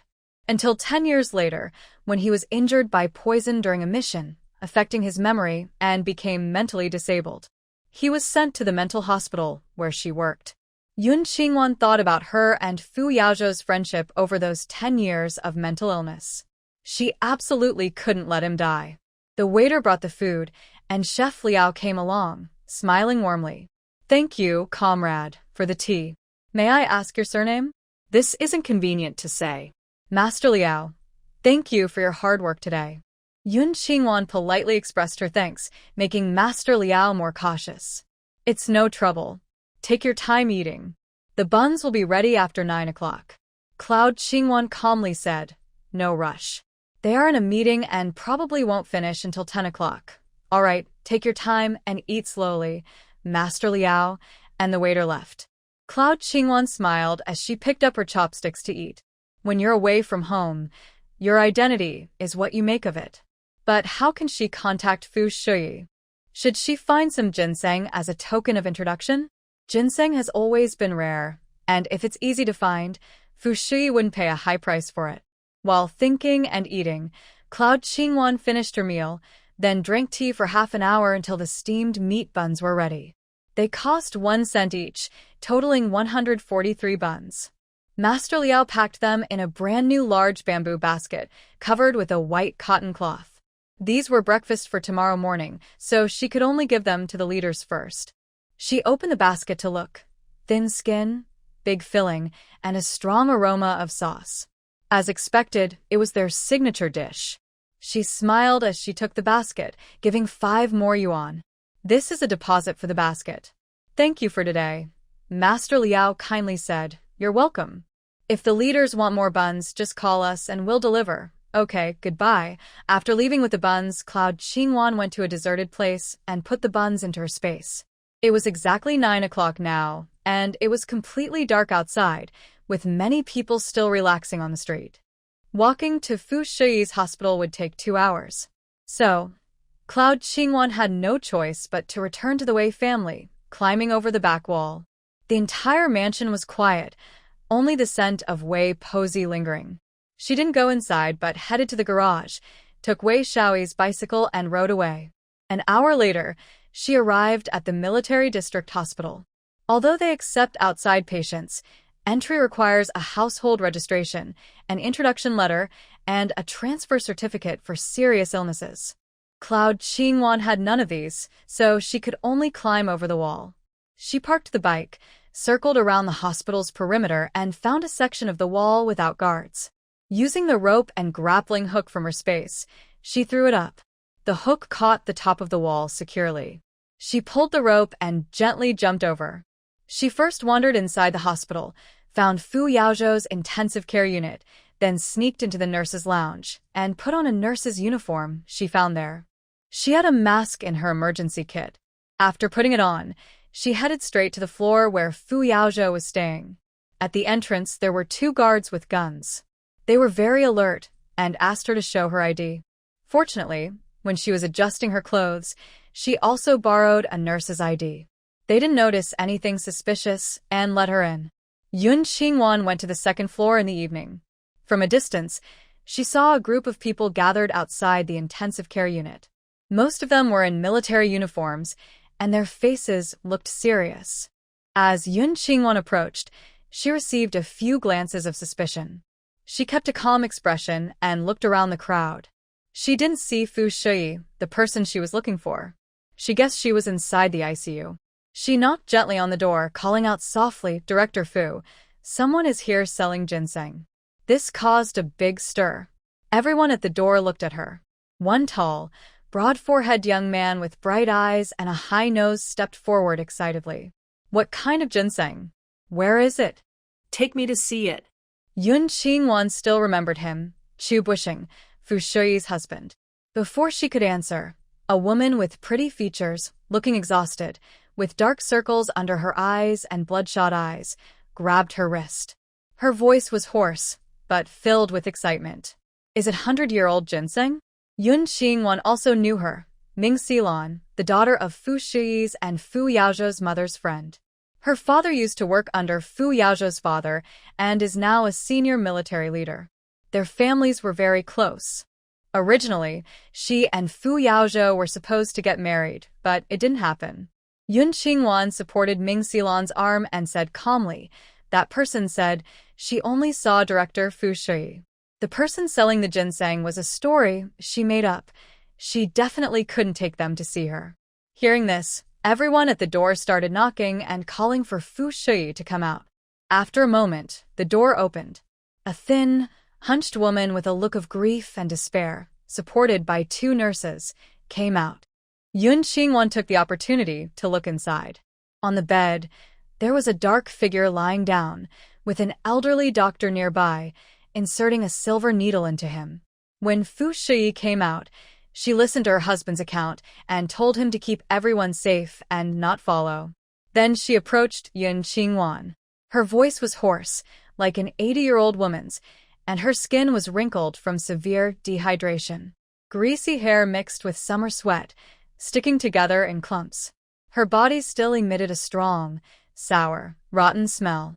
As Fu Yao's only sister, she watched her brother slowly die, feeling helpless. It was truly painful. Yun Qingwan's eyes filled with concern as she took her brother's arm from the nurse. "I'll support you." Fu Shi didn't speak, allowing her to help her down the stairs. The people behind them kept their word and didn't follow. The two of them went to the front outpatient building. Fu Shi said, "The third room on the first floor of the outpatient building is my office. Let's talk there." Yun Qingwan responded softly and helped her inside the outpatient building. It was nearly 11 o'clock now. Inside the clinic, only an old doctor on duty was present. He glanced over, thinking Fu Shi was here to pick something up, and continued writing his medical notes. After helping Fu Shi into her office, Yun Qingwan sat her down in a chair and locked the door. The first thing Fu Shi noticed was that she wasn't a nurse here. She didn't point it out because she was at her most desperate. Even if the person was an opponent, as long as they could save her brother, she would risk everything. Yun Qingwan took off her hat and mask, revealing delicate features and short, youthful hair. She picked up the teapot and cup on the desk, poured a glass of water, actually, spiritual spring water from her space. "Director Fu, have a sip to soothe your throat." Fu Shi, her voice hoarse, thanked her, then picked up the cup, tasted the water, which was cool, and drank it all. Maybe because she hadn't eaten in days, she found the water refreshing and sweet, fragrant on her tongue. Her dry, burning throat and stomach pain felt much better. Yun Qingwan poured her another glass of spiritual spring water, and Fu Shi drank it all in one go. She poured 6 cups in total until Fu Shi's stomach was full, then stopped. She sat across from Fu Shi calmly and said, "Director Fu, ginseng alone can't save your brother, but I can. But after I save him, you must agree to one condition. Don't worry, I won't ask you to do anything against your conscience or the law." Fu Yao's condition was critical, with barely any signs of life. But he kept his heart warm, as if unwilling to breathe his last breath. Fu Shi, who has studied medicine since childhood, knew that 100-year-old ginseng couldn't save her brother. At best, he was just holding on. Because his injuries were too severe, his body couldn't heal on its own. Even nutrient for drips couldn't be administered. Even if a fairy descended from heaven, she couldn't cure him. She no longer cared whether the young girl in front of her was lying or not. As long as there was a chance to save her brother, she would do her best. "State your conditions." "I want the Fu family to arrange a job for my foster father's family in the military district of the capital and ensure their safety." Wei Mingli and Xia Yuanjing were not easy to deal with. To avenge herself, she needed to protect everyone in the Yun family first. And only the Fu family could protect them. Fu Shi was surprised. Her request was so simple. But why did she also want to guarantee their safety? "What danger is your foster family facing?" "Someone is threatening my family's lives to force me to do things I don't want to do." Yun Qingwan didn't plan to hide her identity or her story. "Director Fu, my name is Yun Qingwan. I am the younger sister of Wei Shaoqing, the 3rd company commander under Commander Chu, and I am also your hospital nurse Cui Min's younger sister-in-law. 15 years ago, I was kidnapped by human traffickers, abandoned in the mountains, and was taken in by the Yun family living there. I was raised until the spring, when the Wei family took me back. After I was taken, the Wei family brought home an orphan girl to replace me, becoming the new Wei Jinyao. When I returned home, they didn't reveal my identity and even used my foster parents' lives to threaten me into marrying Xia Yuanjing. Xia Yuanjing's father, Xia Hongshin, you should know him. Their family went to a farm for renovation 3 years ago. His son, Xia Yuanjing, is engaged to Wei Jinyao. The Wei family doesn't want to honor this engagement. They also don't want to break their promise. So they brought me back to marry Wei Jinyao instead. I didn't want to marry either. Wei Mingli and Song Lin threatened me with my foster family's lives. That's why I beg you to help protect my family. All right, as expected from the Fu family, I won't let you down. Yun Qingwan took out Wei Jinyao's gold lock from her bag and forcefully broke it open, revealing a wax pill she had prepared earlier. She pinched the wax pill open, revealing a deep green, water-like bead about the size of a peanut, which also emitted a faint grass scent. Yun Qingwan handed the bead to Fu Shui. This is an ancient secret medicine from the Wei family, bought from a wandering monk. It can bring the dead back to life, but it also has dangerous effects. My late grandfather hid it in my longevity lock. He said that in times of great danger, I should take it out to save my life. Only I know about this. Please keep it a secret, Director Fu. Fu Shui watched Yun Qingwan's actions carefully. The whole process was quite mysterious. However, the logic didn't add up. How could a 5-year-old child, kidnapped by human traffickers, keep such a large gold lock? If she returned to the Wei family, and they gave her something, it probably wasn't that bad. For her brother's sake, Fu Shui didn't think much about Yun Qingwan's background. Comrade Yun, as long as this pill can save my brother, your future difficulties will become my family's problems. Yun Qingwan slightly smiled. No need. My adoptive parents have their own parents, and I have 2 younger brothers and a sister. There are more than 10 younger relatives in total. Just arrange a good-paying, easy job for them. Fu Shui was surprised to learn her adoptive family had so many members. My brother is fine now. Everything else is not a problem. As long as she could save her brother and support them financially, she was willing. Yun Qingwan took out a glass jar wrapped in red cloth from her bag, containing ginseng slices soaked in spiritual spring water. She handed it to Fu Shui. One more thing. I don't want others to know about the secret medicine. Use this ginseng water as a cover. Fu Shui could tell that the ginseng in the jar was ordinary mountain ginseng, not the century-old kind. She took it and said, "Don't worry. I won't cause you trouble because of saving your brother. I believe you. How much do you want for this ginseng? I'll help you. I won't take advantage. Help me get a new household registration and travel documents. I plan to go back to the Yun family. Okay, come to the hospital to pick it up in 3 days." Fu Shui agreed straightforwardly, holding a glass jar wrapped in red cloth, and took Yun Qingwan to the intensive care unit. People at the door saw her walk over straight and confident. She went to buy ginseng, but she seemed like a different person. Chu Bushing and Ming Xilan hurried over to greet her. They looked at the red cloth bundle in her hand and asked excitedly, "Did you buy the ginseng?" "Yes." Fu Shui nodded firmly. "Great. Sister Shui, Brother Zhou is going to be okay." Ming Xilan's eyes filled with tears, and finally, a spark of hope appeared in her usually dull eyes. Fu Shui reached out to touch Ming Xilan's face and said kindly, "Xilan, go home and get a good rest. When Zhou gets better, you should lie down too. Sister Shui, don't look down on me. I'm not a fragile girl. I can handle this. Let brother-in-law go back." Ming Xilan pretended to be carefree, stretching her arms and shaking her legs, trying to look relaxed. "You silly girl." Fu Shui didn't argue further. She looked gratefully at everyone and led Yun Qingwan into the ward. Chu Bushing, who hadn't been able to speak to his wife, was very surprised. In just a short while, how did his wife's voice get better? And her health and complexion also improved a lot. Could it be that she ate some of the ginseng she bought? "Director Fu, we got the ginseng." The old doctor, who was doing acupuncture with his head bowed, saw the glass jar wrapped in red cloth and happily approached. Yun Qingwan looked over, her eyes flashing with anger. This person was Cui Yin, the father of sister-in-law Cui Min. Back then, she took the blame for Wei Jinyao's imprisonment, working behind the scenes through her cousin who worked in the prison. "Dr. Cui, it's late. You should go home and rest." Fu Shui saw him but didn't feel much gratitude. People outside said that Dr. Cui saved her brother's life. But in reality, anyone who truly understands medicine knows that her brother was badly injured. Even the best acupuncture couldn't have saved him.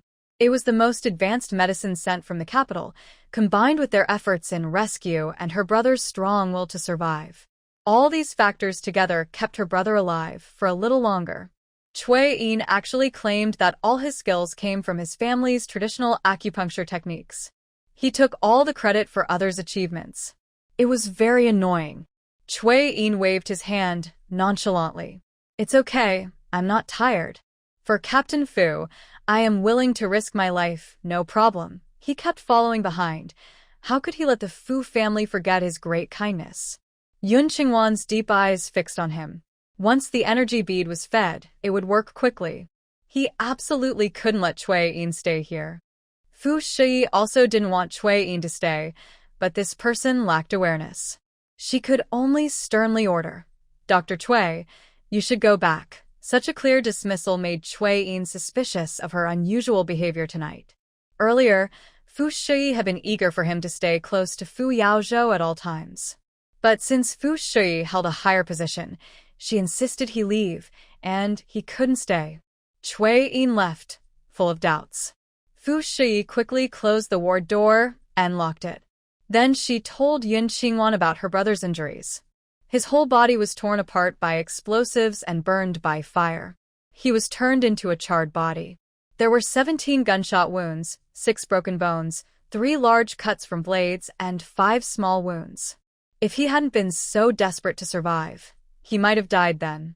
After hearing Fu Shi's story, Yun Qingwan looked at the man lying on the bed, tears uncontrollably falling. He was so capable, he wouldn't be unaware of danger. Unless someone close to him betrayed him, or the enemy knew his moves very well. They set this deadly trap just for him. Without her rebirth, Fu Yao probably wouldn't have survived this disaster. Yun Qingwan tried hard to remember her past life, but unfortunately, she only knew the outcome, not how Fu Yao caught the spy. She couldn't provide any clues. To make sure she didn't rescue the wrong person, she moved to the foot of the bed, her gaze fixed on Fu Yao's only unburned foot. A clear scar in the shape of a peach blossom on the middle of his right sole. That was from when he was 13 on a mission, fell into an enemy trap, and stepped on a steel spike. Fu Yao had told her about this experience before. So, the person lying on the bed was him. "Comrade Yun, do you know my brother?" Fu Shi noticed that Yun Qingwan looked very sad after seeing her brother. "I don't know him, but I respect him as a hero, so I feel sad and distressed." Yun Qingwan wiped away her tears, removed Fu Yao's oxygen mask, and put an energy bead into his mouth. She also took out a soft, long bottle from her pocket and inserted it into his esophagus, feeding him 300 milliliters of spiritual spring water. She successfully sent the energy bead into his stomach as well. After about 10 minutes, Fu Shi, who had been listening to her brother's heartbeat, heard a steady thump, thump, thump in her ears. She was startled and shouted, "Ah, his heartbeat is back. Yun Qingwan, your secret medicine worked. My brother is alive. He has come back to life." Fu Shi was so excited that she couldn't hold the stethoscope. She clenched her teeth, steadied her mind, and then had the strength to check her brother's breathing again. His breathing was even and strong. His blood pressure gradually returned to normal. Her brother was alive. He really came back. It was as if a huge stone was lifted from Fu Shi's back. Her legs went weak, and she sat on the ground, crying loudly. Yun Qingwan quickly went over, helped her up, and sat her on a nearby chair. To help calm Fu Shi's excitement, she joked, "That old monk didn't lie to my grandfather, did he?" Sniff, "No, he didn't lie." Yun Qingwan, this really is a divine medicine. Fu Shi leaned on Yun Qingwan, releasing the deep sadness and joy she had been holding in her heart. Yun Qingwan let her hug her waist and gently patted her to help her breathe evenly. Fu Shi cried for a full 5 minutes before finally stopping. She loosened her grip on Yun Qingwan and smiled shyly. "Sorry, I lost my composure." Yun Qingwan smiled. "I understand. Yun Qingwan, you are a great benefactor to our Fu family. Besides protecting your adoptive family, I also promise you that no matter what difficulties you face in the future, you can come to me." These days, she dared not close her eyes or leave the hospital, for fear that her brother would be gone. But unexpectedly, there is always a way out. Yun Qingwan is truly a great benefactor to our family. Yun Qingwan nodded with a smile. "Leader Fu, let's wait until he's awake to announce that he's better. After all, the ginseng was only bought tonight, and if news of his recovery spreads tomorrow, it would be too unbelievable." "Don't worry about this. Ajo's matter won't be made public. If it weren't for the fact that he was trying to buy 100-year-old ginseng, no one outside would know about his brother's accident. Yun Qingwan looked at Fu Yao's face and said, "No, I mean, besides you and me, no one else should know." From what he knew about Fu Yao, once he recovered, he definitely wouldn't let those spies go. Only by making those spies in the dark think he was dead could he have a clear mind. When he wakes up, he can finally take revenge happily. She believed Fu Yao also hoped her sister could keep his survival a secret. Fu Shui was slightly surprised, feeling that Yun Qingwan was more thoughtful than she was. "Okay, I will go back and arrange for them to leave. I'll send you home tomorrow morning." Now, Fu Shui fully trusted Yun Qingwan. After leaving, she only said that she had given Fu Yao some ginseng water. She told them to go back and wait for news. Ming Xilon refused to leave, so Fu Shui had no choice but to take her home. She herself was also very dirty and smelly. She needed to go back, take a shower, change clothes, and check on the two children. Yun Qingwan, who stayed in the hospital room, locked the door tightly. She took a basin of spiritual spring water from her space and carefully wiped Fu Yao's whole body with a towel. The flesh under his darkened skin was nourished by the spiritual spring water and was quietly healing. After wiping once, she took another basin of water and continued. Just after wiping 3 times, Fu Shui arrived. She brought clothes and some food. When she got home, she asked her husband to investigate the Wei family and Yun Qingwan. After she finished washing and changing, she got the news. It was indeed as Yun Qingwan said. The Wei family didn't treat her as a person, but as a servant. They were especially kind to the adopted daughter they found. Wan, have some soda to cool off." Fu Shui took out 2 bowls of shredded meat noodles from the lunchbox, topped with shiny golden egg pancakes. Then she took out 2 bottles of cold orange soda, handed one to Yun Qingwan, and looked at her with concern. Such a good girl, and the Wei family is blind and heartless for not loving her. From now on, she would take care of her. "Thank you, Director Fu." Yun Qingwan carried her noodles and soda, sat down at the table. It was past 1 a.m., and she was really hungry. "Don't call me Director Fu. If you don't mind, just call me Sister Shui." Fu Shui sat across from her, speaking sincerely. Yun Qingwan quickly shook her head. "No, it's better if we stay strangers. That won't do. I know you're kind to me, and I can't just ignore that." Fu Shui thought for a moment. She knew she shouldn't openly talk about repaying kindness. So, she decided to find a different way to help her. "Wan, our hospital has a few medical student spots. Would you like to come? I will personally teach you." Yun Qingwan's eyes lit up. "Can I bring my older brother, Yun Huayan? He has been learning medicine with my grandfather since he was young, and is very talented." In the past, Xia Yuanjing always suspected she and her brother were close, and he kept causing trouble for her brother. This led to her brother dying young from illness. This time, she brought her brother to Fu Shui, knowing neither Wei Mingli nor Xia Yuanjing could control him. "Of course.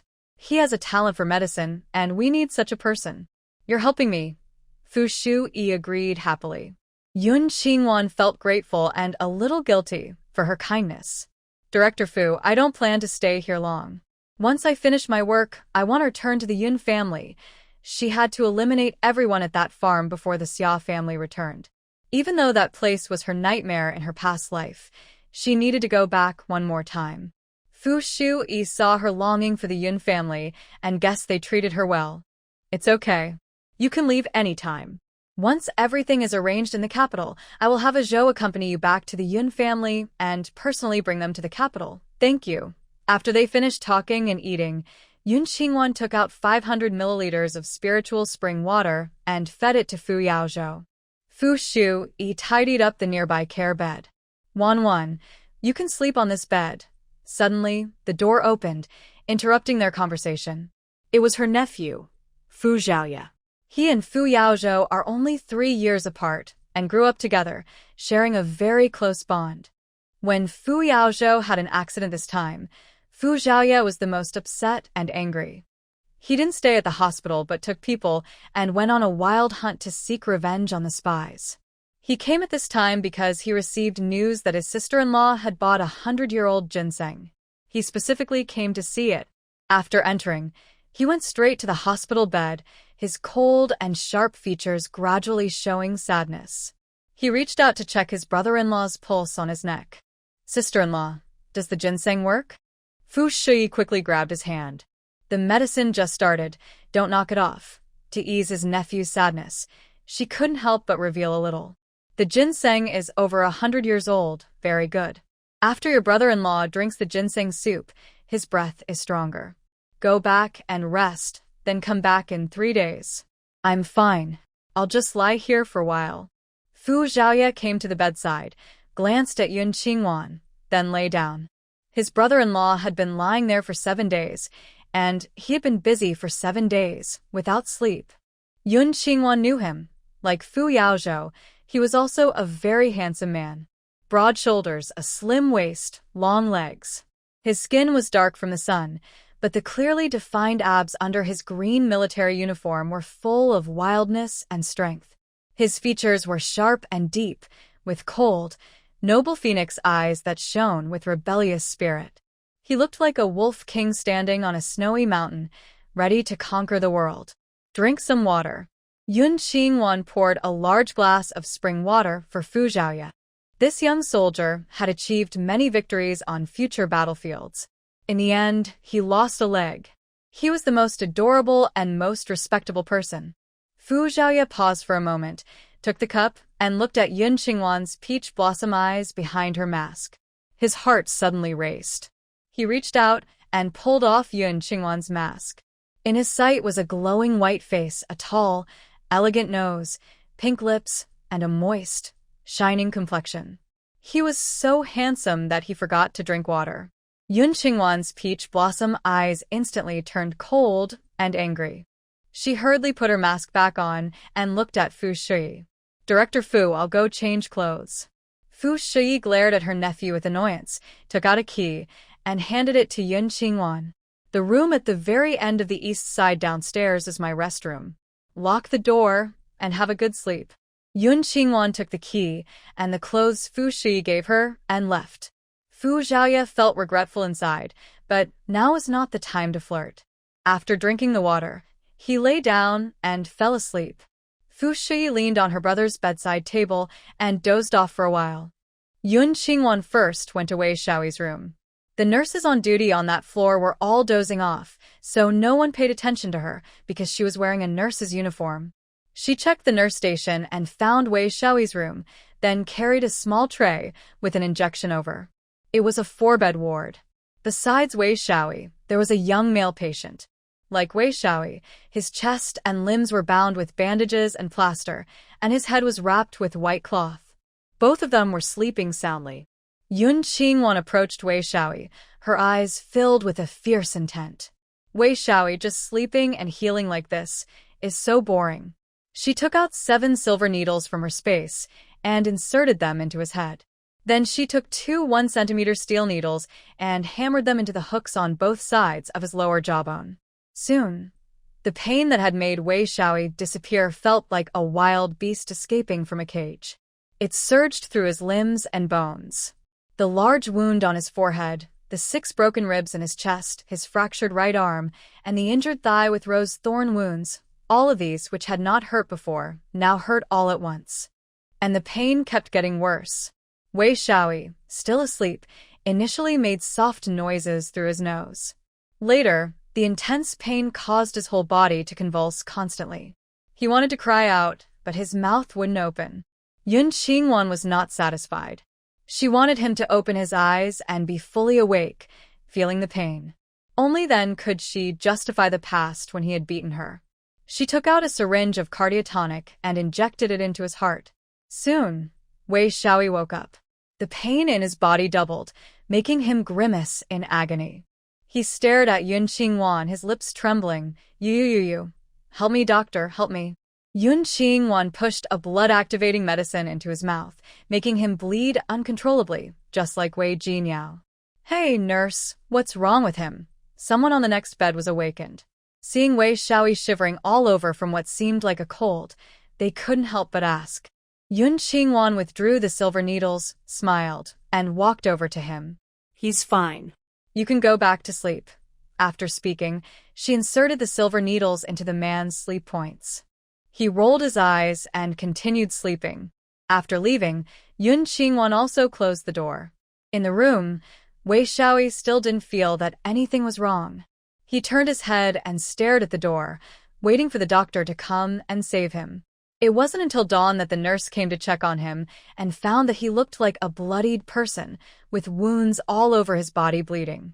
Blood was pouring from the corner of his mouth, but he couldn't open his mouth. Over at Yun Qingwan's side, she was in Fu Shiyi's restroom and only woke up after 9 o'clock. Fu Shiyi had brought her a set of clothes, a white cotton shirt, black pants, a pair of summer cloth shoes, and a new set of underwear. There was also a new nurse's uniform and an ID badge with the name Wang Duo. Before going to bed, Yun Qingwan had washed the nurse's uniform she had taken last night and returned it along with the badge. She changed into the new clothes, carried her black leather bag, and put on the nurse's uniform. Just as she opened the door, a young nurse brought her breakfast. Wang Duo, this is a gift from Director Fu. Finish eating it, then go to the intensive care unit to find her. Okay, thank you. Yun Qingwan took the breakfast, rice porridge with steamed buns, 2 salted eggs, and a plate of cold cucumber salad. After eating in her room, she washed the dishes and returned them to the nurse. Then she went upstairs. At the entrance of the ward, more people had gathered, and there was a heated argument. Director Fu, what do you mean? We've been staying with Brother Fu day and night. How did we become the ones harming him? Shi sister, what exactly happened to Brother Zhou? Why can't we see him? Director Fu, your attitude towards us is really disappointing. Yun Qingwan quickened her steps and walked over. She saw Fu Shiyi and her husband, Chu Bushing, standing at the door, guarded by 6 armed security guards. Fu Shiyi looked at everyone with a cold, stern gaze. Everyone, for the safety of my brother, I must protect him. Please leave now. This morning, when she woke up and cleaned her brother, she noticed the burned skin starting to peel off. Inside, the flesh was pink and tender, like the skin of a newborn baby. She untied the bandages and checked the wounds. The shattered bones inside had already healed. Small wounds had completely closed, leaving no scars. Even though she had seen the power of the secret medicine last night, it was still incredible. Not only did it save the person overnight, but it also healed him completely. She dared not let this shocking news spread. She could only tell her husband that someone in the hospital had poisoned her brother. She asked him to send people to guard the hospital door, not allowing anyone to enter. But she didn't expect Cui Yin to incite some clueless doctors to cause trouble. And Ming Xilan also followed along and made a fuss. Cui Yin, standing at the back, felt a surge of anger. After working so hard for so many days, even if they couldn't save Fu Yao Zhou, it was still a kindness to the Fu family. He never thought that not only would Fu Shi betray them, but she also accused them of poisoning Fu Yao Zhou. They lost their credit and gained a false reputation. How hateful, so hateful. Fu Shi, just wait and see. From now on, even if you kneel at my door, begging me to come back and give your brother acupuncture to extend his life, I won't look at you. He cursed inwardly, then put on a friendly face. All right, everyone stop arguing. Clear the good from the bad. I believe Director Fu and Commander Chu will find out the truth. Old Cui, we're just worried for you. If you hadn't used silver needles to protect Fu Tuan's life, would he have lasted this long? Forget it. I've seen through people now, an elderly doctor said sadly. Another middle-aged doctor was even more angry. Since ancient times, good people don't get good rewards. We need to be more careful in the future. Don't save ungrateful wolves. In the end, they'll bite back. Hearing their words, Fu Shiyi kept her cold expression. She was doing this to protect Yun Qingwan and herself. After all, the ginseng was brought in by everyone. Such a big ginseng, others would surely think her brother couldn't finish it. In the future, if someone seriously injured came asking for medicine, would she give it or not?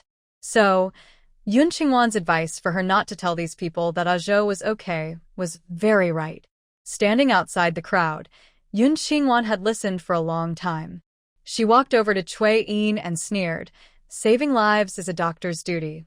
You're getting paid by the state, but instead of healing heroes who protect the country, you're here seeking gratitude. Your face is really thick." Everyone looked at her when she spoke. She was just a tall, graceful nurse with a mask on, so her features were not clear. Cui Yin and the others looked at Yun Xingwan with a sarcastic gaze, their faces turning red and their emotions running high. But they couldn't argue back. She was right. As doctors, saving lives was their job. They definitely shouldn't ask for payment beyond medical fees. But that was the Fu family. Any small favor or kindness from them could greatly influence the future of their children and grandchildren. Cui Yin quickly thought of a way to use this topic to express his dissatisfaction with Fu Shui. "Where did we ask for favors? We are just questioning Fu director's suspicion of us." Yun Xingwan looked at him coldly. "Is her suspicion wrong? If you hadn't been giving Fu Tuan random acupuncture, Fu Tuan would have woken up long ago. You're talking nonsense. Without my family's special acupuncture, Fu Tuan would have died long ago." Cui Yin was so angry he almost had a heart attack. If Fu Shui believed that nonsense, he would be finished. Yun Xingwan mocked him even more sharply. "He's just a useless trash, yet he brags about having divine needles. Your Cui family skin must be as thick as city walls. How dare you? Who are you? You're slandering me. I'll sue you." Cui Yin's anger made his heart feel tight. He looked at Fu Shui, who was staring at him as if she wanted to eat him. Could it be that she really believed that dead girl's words? Fu Shui's face was cold as she walked over. "Dr. Cui, since you're so capable, then treat Wei Shaoyi and his adopted sister Wei Jinyao. Their injuries are much lighter than my brother's.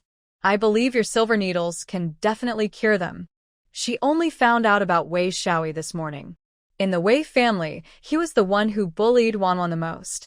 This morning, his family also brought in the bleeding, injured adopted daughter Wei Jinyao. Other doctors had no idea what to do, so they came to her. But she refused. If they dared to bully such a good girl like Wanwan, they deserved to suffer a few more days. Cui Yin had already examined the two Wei siblings this morning. Despite trying everything, he couldn't stop the bleeding. Now they asked him to treat them again, clearly making things difficult for him. Why are everyone gathered here during work hours? Aren't the patients being cared for? A stern voice came from the staircase, making everyone fall silent. It was the hospital's old director, Yu Wide. Cui Yin and the middle-aged man quickly slipped away in embarrassment. The others saw there was no point staying, so they dispersed. Yun Xingwan was looked over by Yu Wide a few times. When they reached the door of the hospital room, he asked Fu Shui, "How is Tianchuan doing?" Fu Shui shook her head heavily. "No change for now. We'll wait until the medicine is finished." Ming Xilan spoke again. "Shui, are you hiding something? Yesterday, you let me go in to see Zhou Ge, but today you won't let me. Ming Xilan, you're a sensible girl. Don't make things difficult for me here, or I will send you away." Her father, Chu Boxing, was working with a group of unknown heroes in a secret base, researching weapons. She grew up in the military compound in the imperial capital. When Fu Yao had an accident here, she rushed over. Fu Shui appreciated Ming Xilan's care for her brother, but she couldn't let her cause trouble. Hearing her wife being so firm with Ming Xilan, Chu Boxing felt worried. Why can't she see him? Could it be that her brother-in-law has already passed away? Maybe his wife is reluctant to bury him and is delaying, trying to preserve his body with medicine? No matter the reason, he would side with his wife. He looked at Ming Xilan. "Comrade Ming, you've known Shui since childhood. You should understand her. She has her reasons for doing this. Go back and rest. We will inform you once we have news." At this point, Ming Xilan was very confused about why Fu Shui was stopping her. She could only leave feeling upset. Next to her, Yu Wide watched everything, and was also very puzzled. "Shui, others can't go in, but I can, right? Let me see Xiao Zhou, so they won't gossip." He was referring to those who said Fu Shui was ungrateful. "Sorry, Uncle Yu. In 7 days, I won't stop you anymore." Fu Shui still insisted. even though Yu Wide was her mother's older brother and close friend. She couldn't agree. She didn't even dare to let her husband in now. Yu Wide looked at the hospital bed and had to give up. All right, take care of yourself. If anything happens, let them come find me. Fu Shi waited until Yu Wide left, then pulled her husband to close the door and bring Yun Qingwan inside.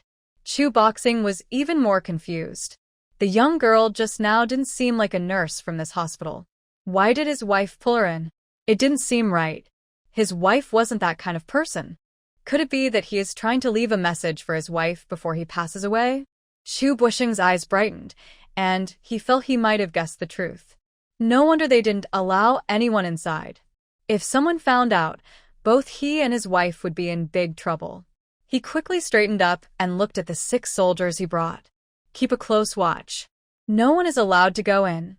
Yes, Commander Chu. In the hospital room, Fu Shi was excited as she lifted the thin blanket covering her brother. Look, Wan. Yun Qingwan looked down. Yesterday, he was dark and blurry. Now, his blackened skin looked like fish scales, curling at the edges. When lightly touched, they fell off. Inside, the flesh was soft and pink, like cotton candy made from light pink cherry blossom juice, strangely tempting. She cooperated with Fu Shi, feeling surprised but calm inside. She was feeding Fu Yao the best wooden energy beads. Even if his whole body was decayed to bones, as long as one healthy cell could split and regenerate inside him, these energy beads could help his bones grow new flesh. The healing power of spring water was not as fast as the energy beads, but in a world facing terrible viruses and diseases, it worked wonders. In a normal world, the body's repair speed would be even faster.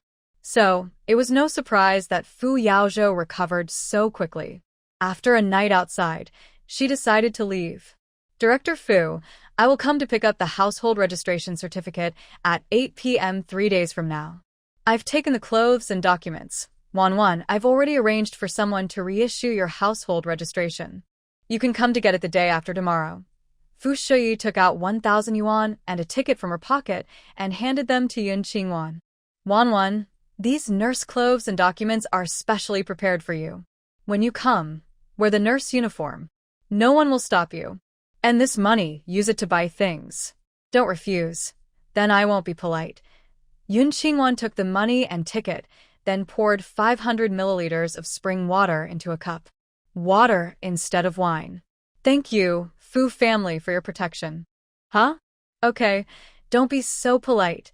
Fu Shui looked at the large cup of water, feeling both amused and helpless. But she still picked it up and drank it all. Her body felt incredibly refreshed. Yun Qingwan fed Fu Yaozhou 500 milliliters of spiritual spring water before leaving. Yun Qingwan, as she passed the inpatient ward, she ran into her sister-in-law. Cui Min looked at Yun Qingwan, feeling she looked familiar, and instinctively called out to her. Yun Qingwan gave her a cold glance and walked quickly forward without stopping. Cui Min is a small manager on the hospital floor.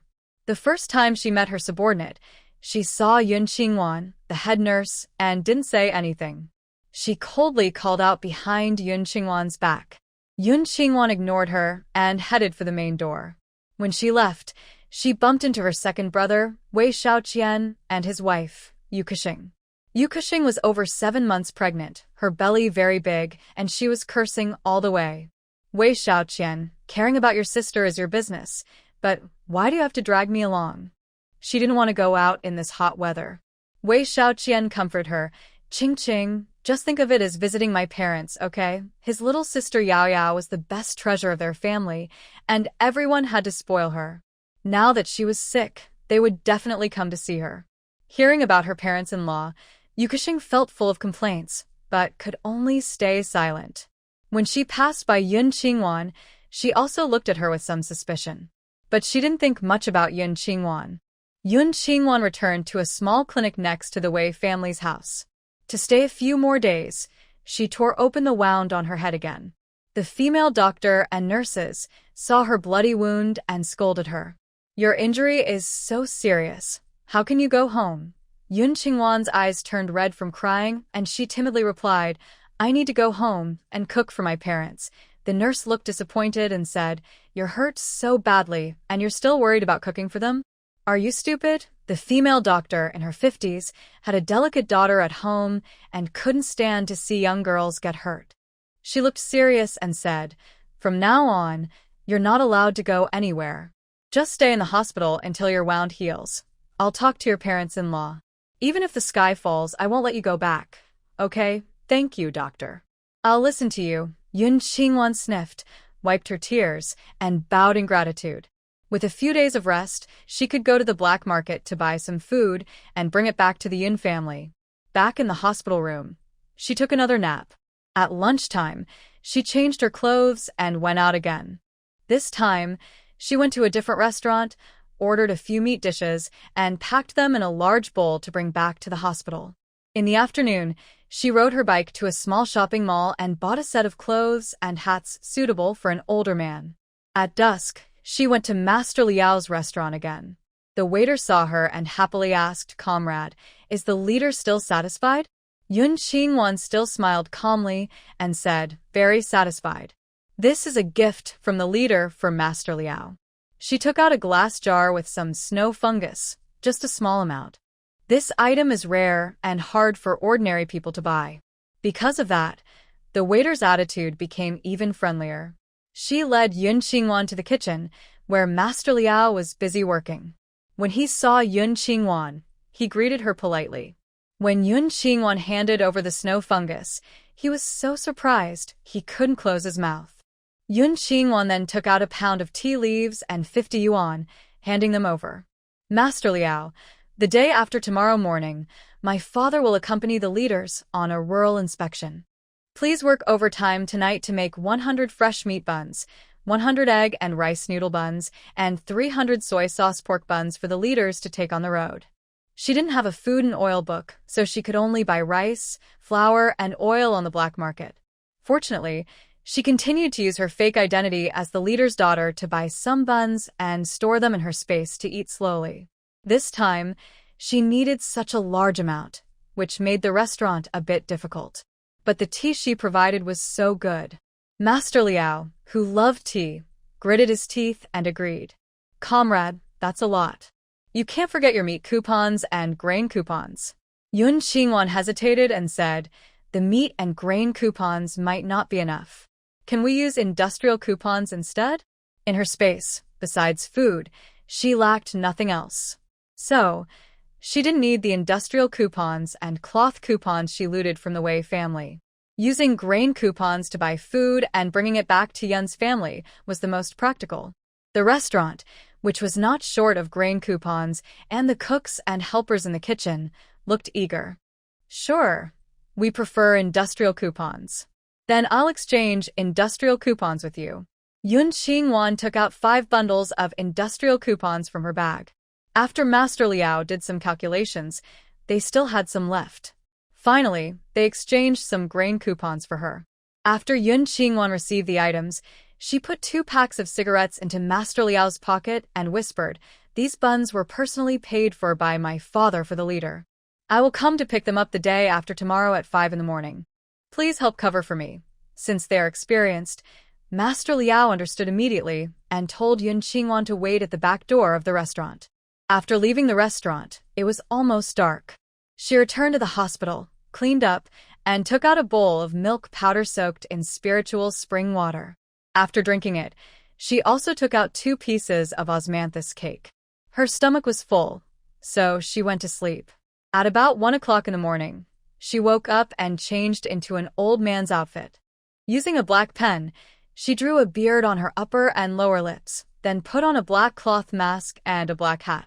She quietly left the hospital and headed straight for the black market. This time, besides buying food, she also wanted to seek revenge on the black market boss. The black market was a narrow alley, with guards at both the entrance and the exit. Yun Qingwan paid 5 cents to enter and pushed her bicycle inside. As the largest city in the central province, the black market here was full of all kinds of goods. There were vendors selling chicken, duck, fish, eggs, cloth, clothes, rice, vegetables, herbs, and mountain products, as well as kitchenware like pots, pans, coal stoves, and utensils. prices were several times higher than in regular markets. If she had a ticket, it would be a bit cheaper. Yun Qingwan had over 7,000 yuan and 2,000 foreign currency in her space. Even for expensive food, she could buy a lot. She used her money to buy all the grains and meat from the beginning to the end of the alley. She also asked them to gather more, as she planned to come again tomorrow night. The vendors, seeing her generous spending, asked how much more she wanted. Yun Qingwan took out 2,000 foreign currency and said, "Buy as much as you have. I only have 3 days. Don't try to raise the prices. If it's more expensive than today, I won't buy. No, we will keep today's prices." The vendors were very happy. Since it was hot, they couldn't store goods for long.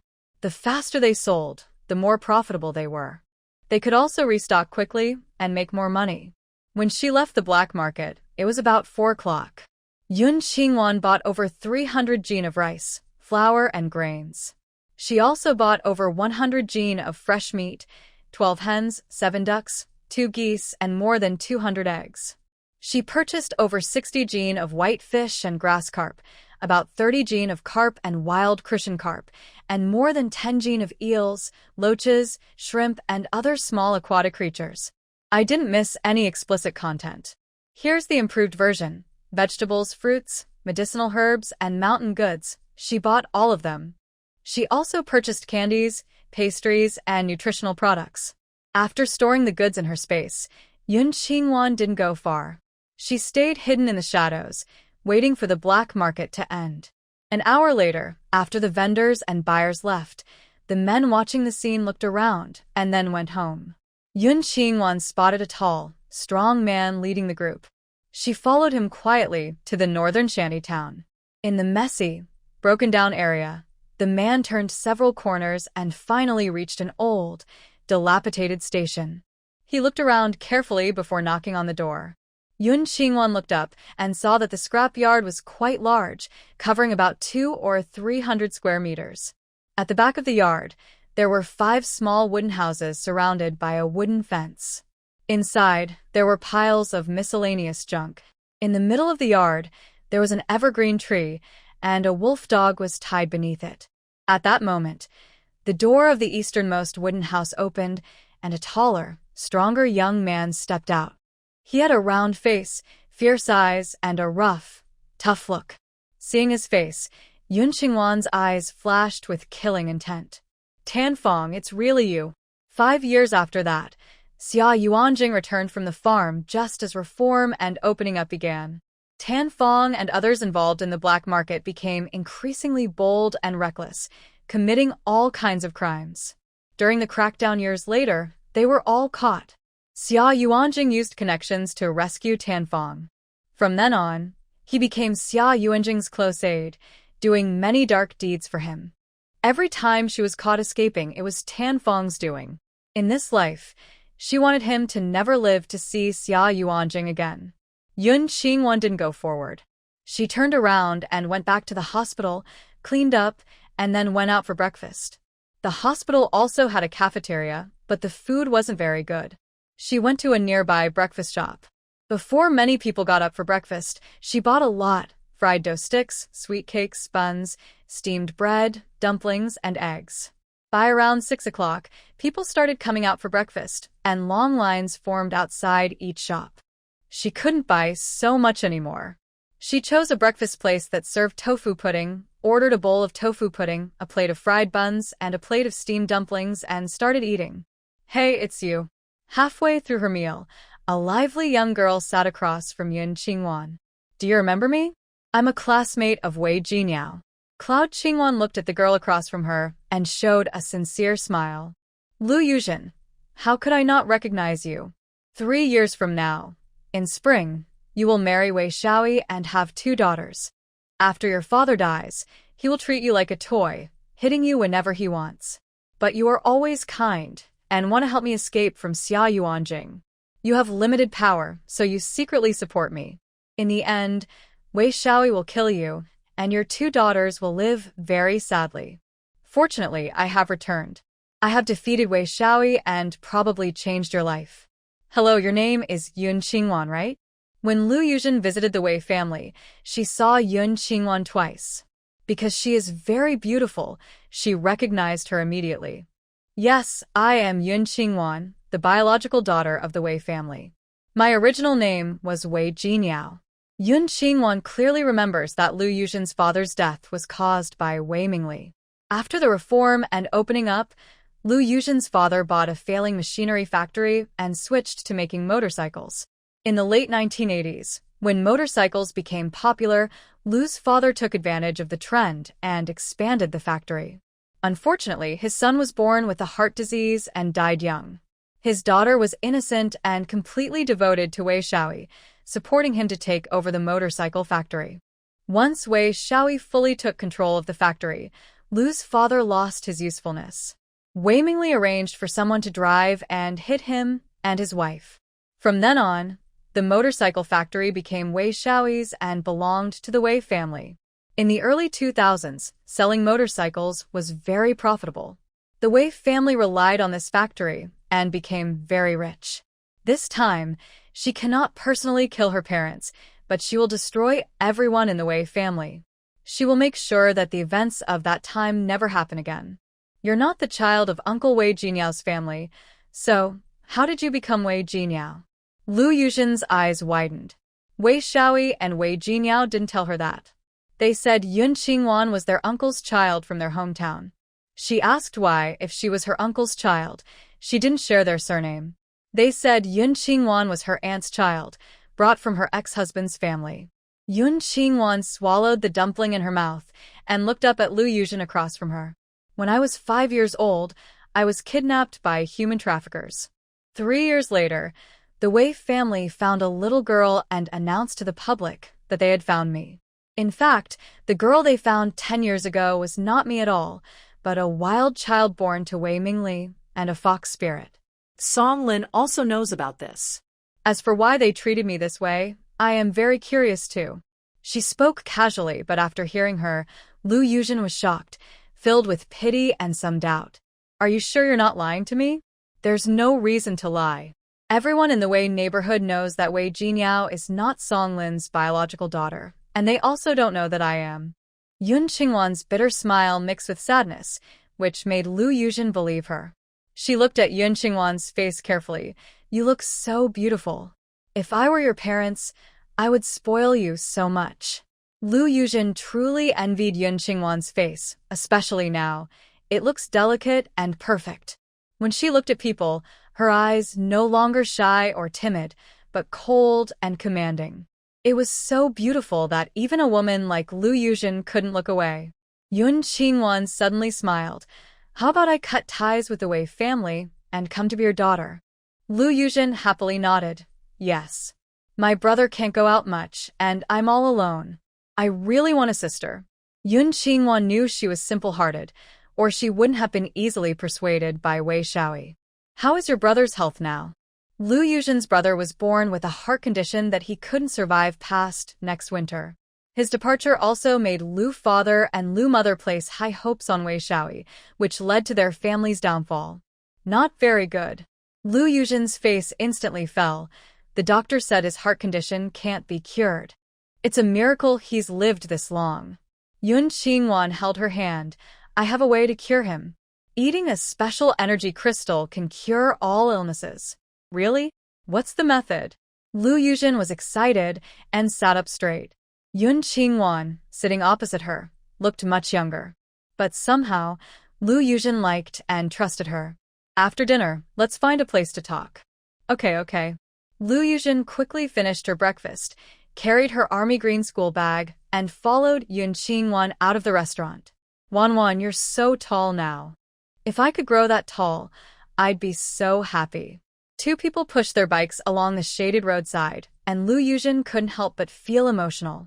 She is small in stature, and in front of Yun Qingwan, who is less than 1.65 meters tall, she looks even shorter. Yun Qingwan looked at her. She is under 1.6 meters thin and looks like a fifth-grade child. But this is inherited. Lu Yujin's parents are not tall, but it's not impossible to change. In her space, there are height-increasing potions made by wood elemental abilities. Drinking them for a month can make bones grow 10 centimeters. However, she can't produce them right now. Once I go back to my hometown, I'll ask our local fortune teller to get you a height-increasing medicine. Fortune teller? Lu Yujin looked around nervously. Wan, be quiet. If someone hears us, we might get taken away and paraded around. I just said, the medicine that can cure your brother was made by our fortune teller. One pill can cure any illness. This time, Yun Xingwan whispered into Lu Yujin's ear. Oh, I see. Lu Yujin felt very disappointed. She doesn't believe in superstitions now, and even if she did, she wouldn't trust the fortune teller's medicine. I'm not lying. She's really amazing. But her medicine is so expensive. One pill costs 2 large yellow croakers. Saving Lu Yujin's brother was not only to upgrade her space with gold, but also to prevent tragedy in the Lu family. Considering what she did in her past life, Lu Yujin had helped her. Now, Lu Yujin's father is the deputy director of a machinery factory, well off financially. 2 large yellow croakers are not a big deal for their family. Haha, I'll ask my parents when I get home. Lu Yujin looked awkward. She didn't believe Yun Qingwan's words. She was also worried that rejecting her too directly would make Yun Qingwan think she was ungrateful. Yun Qingwan could see what she was thinking. She smiled and said, even if you lose the bet, it's only 2 large yellow croakers. If you win, your brother will live a long and healthy life. This made Lu Yujin consider it. Should she try? Forget it, this probably isn't real. Okay, I'll ask my parents. Good. This is our secret. Don't tell anyone else, especially the Wei family. They've been eyeing your Lu family's inheritance. After saying this, Yun Qingwan rode her bike and left first. Lu Yujin, who stayed in place, had wide, almond-shaped eyes, staring very hard. What did Yun Qingwan say? Did she say she was completely cut off from the Lu family? She never thought about marrying into the Wei family and how she would be completely cut off. Moreover, the Wei family is so wealthy. How could they be interested in her small family? Today, Lu Yujin planned to visit Wei Jinyao at the Wei family's house, but after hearing Yun Qingwan's words, her good mood was gone. She rode her bicycle back home feeling unhappy.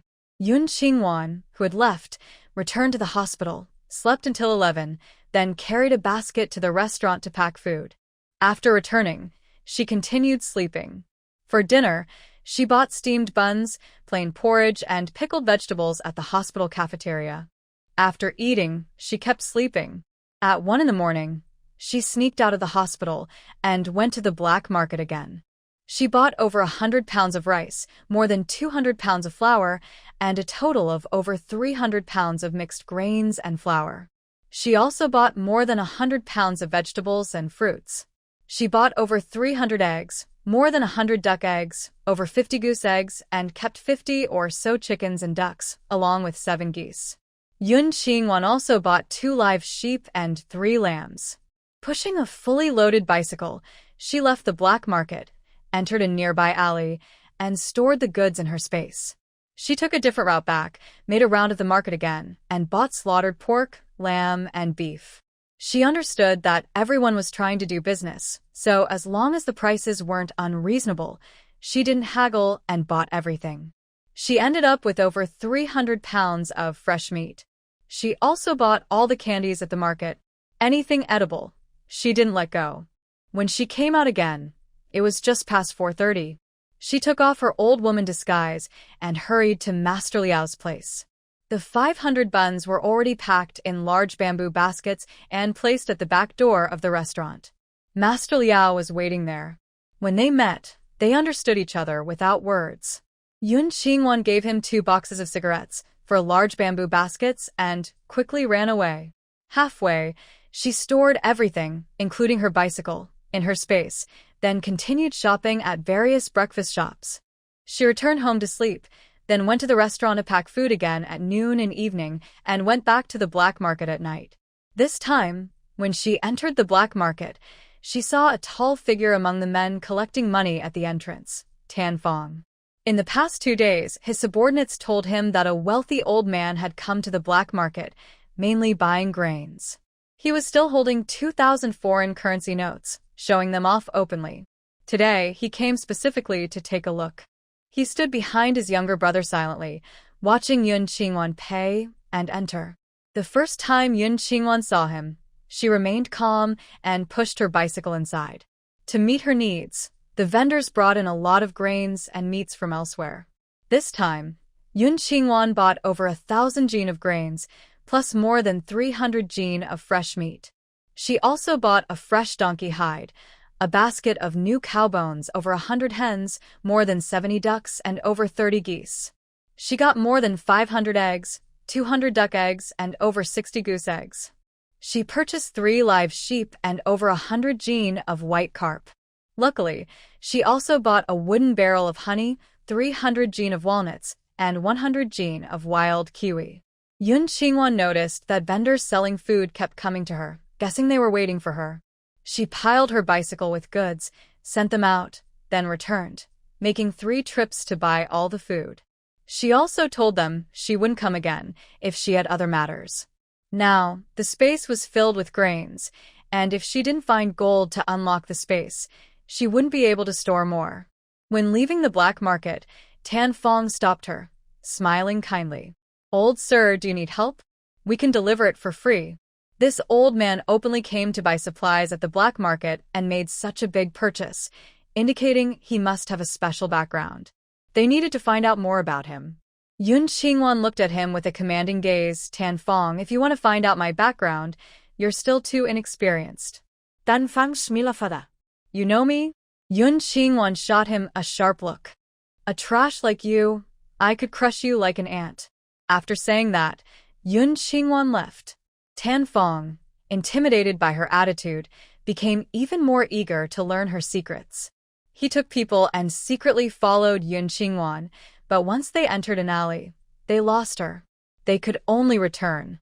In the dark, Yun Qingwan ran swiftly to the dilapidated station in the shanty town. Tan Fong, who had risen to be the boss of the black market years ago, definitely had some valuable items. Intentionally making a big show of buying supplies was a way to lure him to the black market, so she could use this time gap to investigate his home. Yun Qingwan looked at the wolf dog in the yard and used her mind to send the sleeping potion directly into its mouth. In an instant, wolf dog fainted. Yun Qingwan gently jumped over the wooden fence and entered. She carried a tranquilizer gun, spraying a large amount of sleep-inducing drug into each wooden house from left to right. After 3 minutes, she started with the first house on the east end. Inside, there were 2 beautiful young women and 5 children. They were 2 women taken in by Tan Fong, both having children with him. This was also Tan Fong's most proud past. In that lifetime, he boasted that during such a poor era, he not only supported 2 women but also fathered 10 children. Even though those children were considered worthless, he still felt proud. Looking at the woman on the bed, who eventually became Tan Fong's legal wife, Yun Qingwan hated her so much she wished she could harm her. This woman had been like a ghost, watching her from the previous life, constantly reporting her movements to Xia Yuanjing. She had also helped Tan Fong and Xia Yuanjing, repeatedly capturing her. Yun Qingwan clenched her fists, but her reason finally overcame her burning hatred. Death might be forgiven, but life was hard to escape. She gave the woman a pill that caused sudden heavy bleeding, leaving her fate uncertain. She searched the house and found only over 3,000 yuan and a box of miscellaneous tickets. In the next house, there were goods sold on the black market: eggs, grains, electrical appliances, fabrics, herbs. Yun Qingwan's 10 cubic meters of space was already full. There was no room for these items, so she had to give up. She moved to the next room, where a man, a woman, and 2 children lived. After searching for a long time, she found only about 1,000 yuan and some tickets. Next door was also filled with black market goods. But inside, there was a bed with 5 injured men lying on it. They were short, with plain features, and their injuries appeared to be gunshot wounds. They had been hurt for over a week. Since they hadn't gone to the hospital, their wounds were infected to varying degrees. Yun Qingwan was puzzled. People involved in the black market getting shot was no small matter. What had they done? She pulled the 5 men apart and found 5 pistols and some grenades underneath them. Suddenly, she thought of Fu Yao's injury, which happened around the same time as these men. Could these people be spies? Yun Qingwan's worries grew worse as she looked at the 5 people, thinking about how to handle them. Her space couldn't hold living people, and if she reported to the police, it might cause trouble. After some time, Tan Fong should also return. Yun Qingwan decided not to make any sudden moves and kept a low profile until she reached the last wooden cabin. Inside, she found a couple sleeping and only about 300 yuan in cash. She didn't take the money and even return the previous 2 amounts she had found. No matter who these 5 people were, she couldn't let them realize she had been there. When she stepped outside, dawn was breaking. She was disappointed because she didn't find any gold. She went to the wolf blue dog in the yard and gave it some antidote. Suddenly, she noticed something strange in the soil under her feet. Yun Qingwan took out a shovel and dug up the ground, revealing a wooden board underneath. Could there be something hidden inside? It was very likely. Whether it was a thief or someone else, no one would guess that a treasure was buried beneath the wolf blue dog's sleeping area. Yun Qingwan took out a pickaxe and started digging hard. Soon, she unearthed a wooden board about 2 square meters in size. She lifted the board, revealing a rectangular pit with 3 large wooden boxes placed side by side. Yun Qingwan moved all of them out and opened the lids. The contents made her smile happily. The first box contained 30 large yellow croaker fish, dozens of gold jewelry pieces, and various gems like jade, emerald, ruby, pearl, agate, and glass beads. The second box held rare porcelain, including a set of thin-walled white porcelain tea sets that were as delicate as cicada wings, luxurious yet elegant. The third box was full of silver coins, a whole box, though she couldn't tell the exact amount at a glance. There were also 6 bundles of brand-new green foreign currency, all with a face value of 100, totaling 60,000 yuan. Yun Qingwan was most excited about the gold. She picked up all the jewelry and weighed it, over 3,000 grams. Each of the 30 large yellow croaker weighed about 300 grams, totaling 9 kilograms. This was enough to unseal part of her space.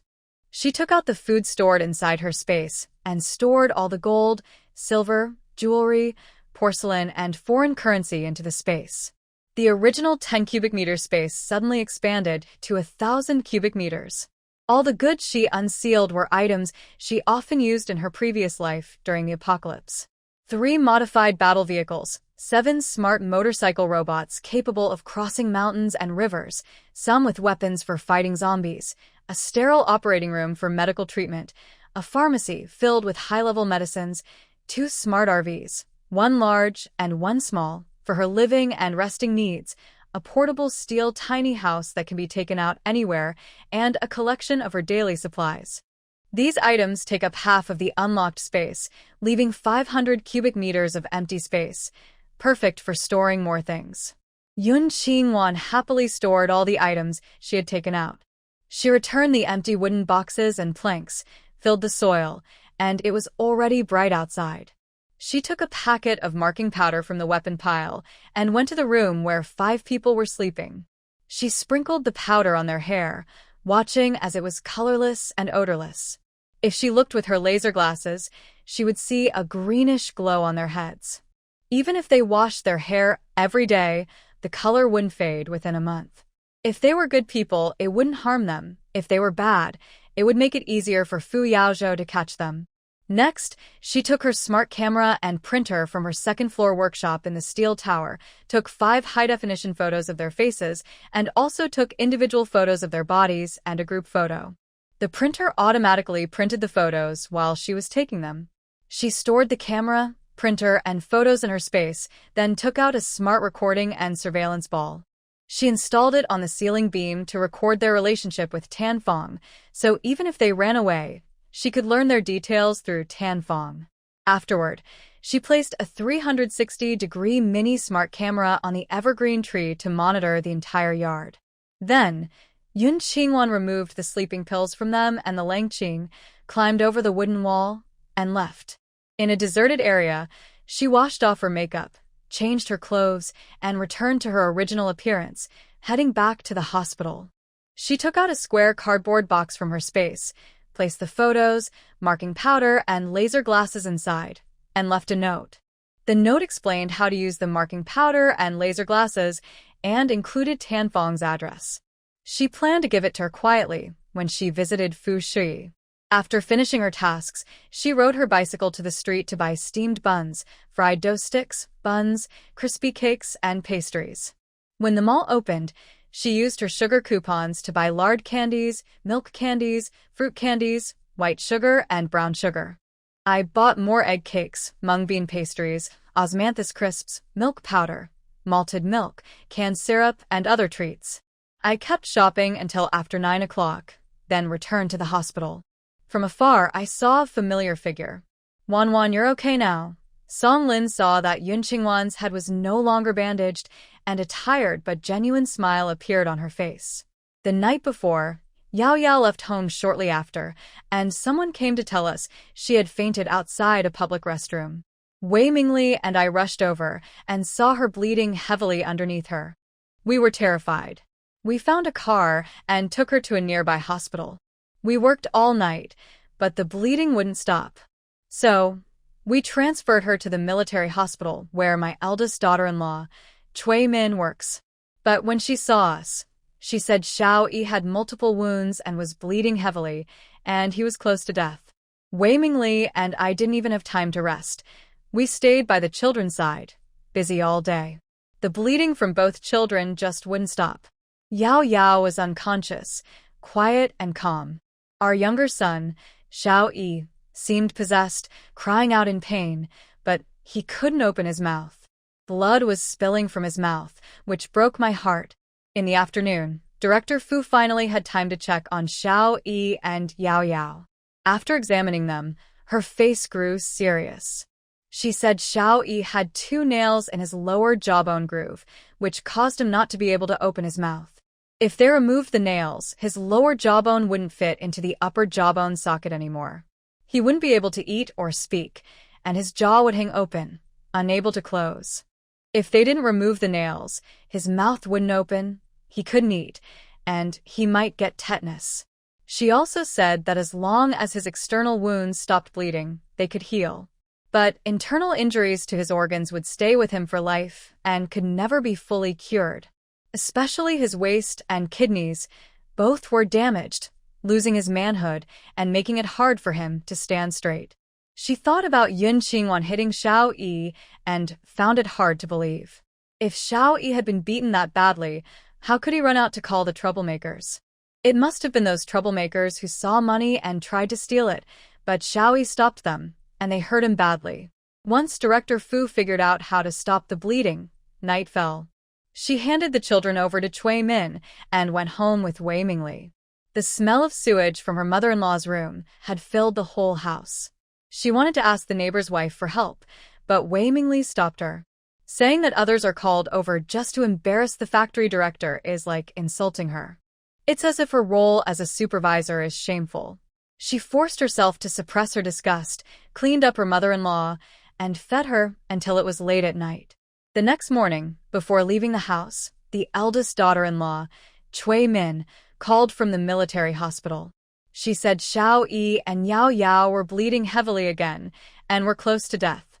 She and Wei Mingli hurried to the hospital and stayed there all day until Yao's bleeding stopped. They didn't dare leave and stayed in the hospital overnight. The next morning, Yao started bleeding heavily again. Wei Mingli had to go to work, so she took another day off to care for them. Her son Xiao Yi's wound was being treated by doctors and nurses, but Yao's bleeding was like a heavy period. Very disgusting. People in the hospital asked her, as a mother, to change her daughter's pads every hour. It was exhausting. But Yao was her precious girl, and she had to endure it until this morning when she simply couldn't take it anymore. She decided to ask Yun Qingwan to help her for a few days. There was another important reason she wanted Yun Qingwan to go back. Yun Qingwan had just returned to the Wei family, and she was worried she might have contracted hepatitis. She took her to the hospital for a checkup. Her body was fine, and she was rare O-type blood, which could be used for transfusions for any blood type. Cui Min suggested that Yun Qingwan donate blood to Xiao Yi and Yao Yao so they wouldn't lose too much blood and weaken their bodies. Yun Qingwan thought that the issues with Wei Xiao Yi and Wei Jin Yao kept Wei Mingli and Song Lin busy, and that they had forgotten about her. But they came to see her surprisingly fast. She looked at them with a mocking smile. "Are you here to pay my medical bills? Or to bring me food?" Song Lin's face turned red. "Wan, your third brother and Yao Yao are in the hospital. I really don't have time to visit you. Don't be mad at Mom. Once you're better, I'll get you discharged, and we can go home to rest." "All right, then. That wild girl better clear out of my room." "If I'm not allowed to stay there, I won't go back," Yun Qingwan said as she walked toward the yard. Song Lin needed Yun Qingwan to go to the hospital to take care of Wei Jin Yao. Even if she didn't agree inside, she had to agree outwardly. "Go back and stay there for now. Once she's discharged, you can stay in your third brother's room. Xiaoyi's body will no longer be able to go upstairs. When he returns, he will stay in the master bedroom on the first floor." As for the elderly lady, Song Lin thought about her mother-in-law's poor condition and looked at Yun Qingwan with sympathy. It's really hard for her to take care of her for half a year. Yun Qingwan turned her head in surprise and went to see the female doctor to discuss her discharge. The female doctor lifted her hair, saw that her wound had healed, and approved her discharge. She also advised Song Lin to buy some good food to help Yun Qingwan recover. In front of others, Song Lin naturally had to act very loving. "Of course, I already bought black chicken with red dates and red beans with longan, just waiting for her to go home." In the morning, she asked her younger sister-in-law to buy these, and they had already been cooked, but they were for Yao Yao. Yan took a small bite, which was nothing special. The female doctor heard this, smiled, nodded, and wrote the discharge papers. After Yun Qingwan thanked her, she took the papers and went to the ward to pick up her 2 bags. Then she followed Song Lin to the payment office, settled the bill, and went back to the Wei family together. On the way, they passed a hardware store. Yun Qingwan asked Song Lin to buy her a lock. Song Lin looked puzzled. "Why do you want to buy that?" Yun Qingwan grinned and showed an innocent smile. "To change the lock. When Xiao Yezi comes back, she won't be able to get into my room." Song Lin felt upset and thought about Xia Yuanjing coming soon. Then she remembered the money Yun Qingwan took from the security office that day. "How much money do you still have? Don't spend it recklessly. Your dad and I work hard to earn money. Xiao Yezi made it difficult for you. She doesn't understand you. Why should I save money for you?" After Yun Qingwan retorted, she smiled sweetly. "I heard that every time your man comes back from a business trip, he buys perfume for her fox-like mother." "Shut up, don't talk nonsense." Song Lin's face looked very unhappy. She and Wei Mingli had been through a lot together. They were like ants on the same rope. She believed he wouldn't betray her. Yun Qingwan sat down heavily on the back seat of Song Lin's bicycle. "If you don't believe it, forget it. Let's go. You take me." The scorching sun made Song Lin feel dry and parched. She hadn't rested well for 3 or 4 days. Her limbs felt weak, and she didn't want to ride anymore. But Yun Qingwan had no sense of caution either, and her mood became even more irritable. But she still needed Yun Qingwan to go to the hospital to give blood to the 2 children, so she had to endure it. At this moment, in the Wei family living room, Wei Mingxia, Wei Mingli's younger sister, was holding a bowl of plain noodles, sitting on the sofa, feeding her mother, Wei Posey. She had just arrived from the countryside this morning. It had been a long time since she cared for her mother, and suddenly taking over made everything feel uncomfortable. Wei Posey, in her wheelchair, looked tired and reluctant to eat. "Your older sister-in-law went to pick up that troublesome girl. Why hasn't she come back yet? I want to eat the mung bean soup and pea pudding she makes. That troublesome girl, looking annoying, has excellent skills in making desserts. Especially the pea pudding, which is cold and soft, perfect for her without teeth." Wei Mingxia snapped angrily. "Drinking too much mung bean soup makes you urinate a lot. I don't have time to change your pants. Then you should leave quickly. I only need that troublesome girl. She never looks down on me. As soon as Wei Posey finished speaking, the door to the yard was pushed open by Song Lin. She stretched her neck and saw Yun Qingwan immediately. Her whole body became energetic, but her eyes carried a sneer. Oh, who is this young lady? She knows to come back, huh? Yun Qingwan. Wei Mingxia turned her head to look. Her attitude from earlier softened a bit, but she looked like a hen with feathers ruffled. She stood up and went to the door of the living room. Troublesome girl, is it because we didn't invite you that you didn't come back? This is called inviting. Yun Qingwan lifted her foot and kicked Wei Mingxia's leg, forcing her to kneel in front of her. Kneel and ask, then you'll be sincere. My knees. Little troublemaker, you're asking for death. Suddenly falling onto the ceramic tiles, Wei Mingxia grimaced in pain. You wicked girl. Dare to hit me? Today, I will make you regret it. That day, Wei Posey only heard the noise outside and didn't know Yun Qingwan had beaten Wei Shaoi. Now, seeing this scene, her eyes widened in disbelief. Is this Yun Qingwan? She hadn't seen her in 3 days. How had she changed? Song Lin's eyes twitched, but she didn't speak. She went back to her bedroom to get some clothes and headed to the bathroom. She was still wearing the same clothes from yesterday and stank terribly. Wei Mingxia, sitting on the ground, was also shocked by Yun Qingwan's change. The last time she visited her older brother's house was a month ago. At that time, Yun Qingwan saw her and hid far away, like a mouse seeing a cat. Today, she dared to raise her foot against her.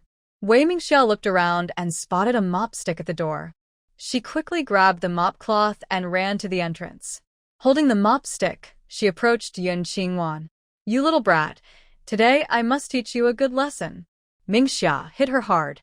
This stubborn girl is getting worse. If we don't show her some discipline today, she'll never listen. Wei's wife was still angry that Yun Qingwan didn't listen to her that day and deliberately provoked her.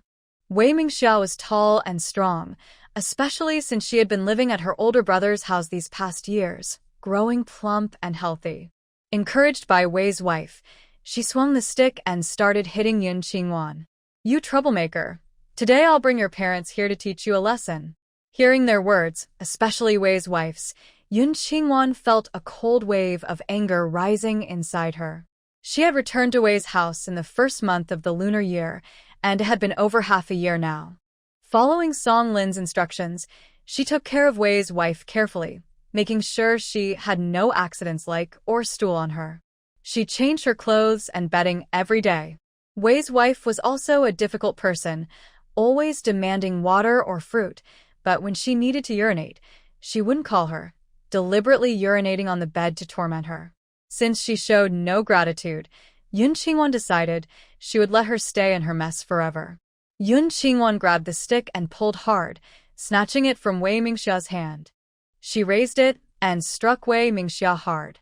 She hit her 8 times with force, and Wei Mingxia couldn't take it anymore. Wei Mingxia curled up, holding her head, and begged for mercy. Stop hitting me, girl. I'm your aunt. Please stop. Yun Qingwan sneered and bent down to pat Wei Mingxia's cheek.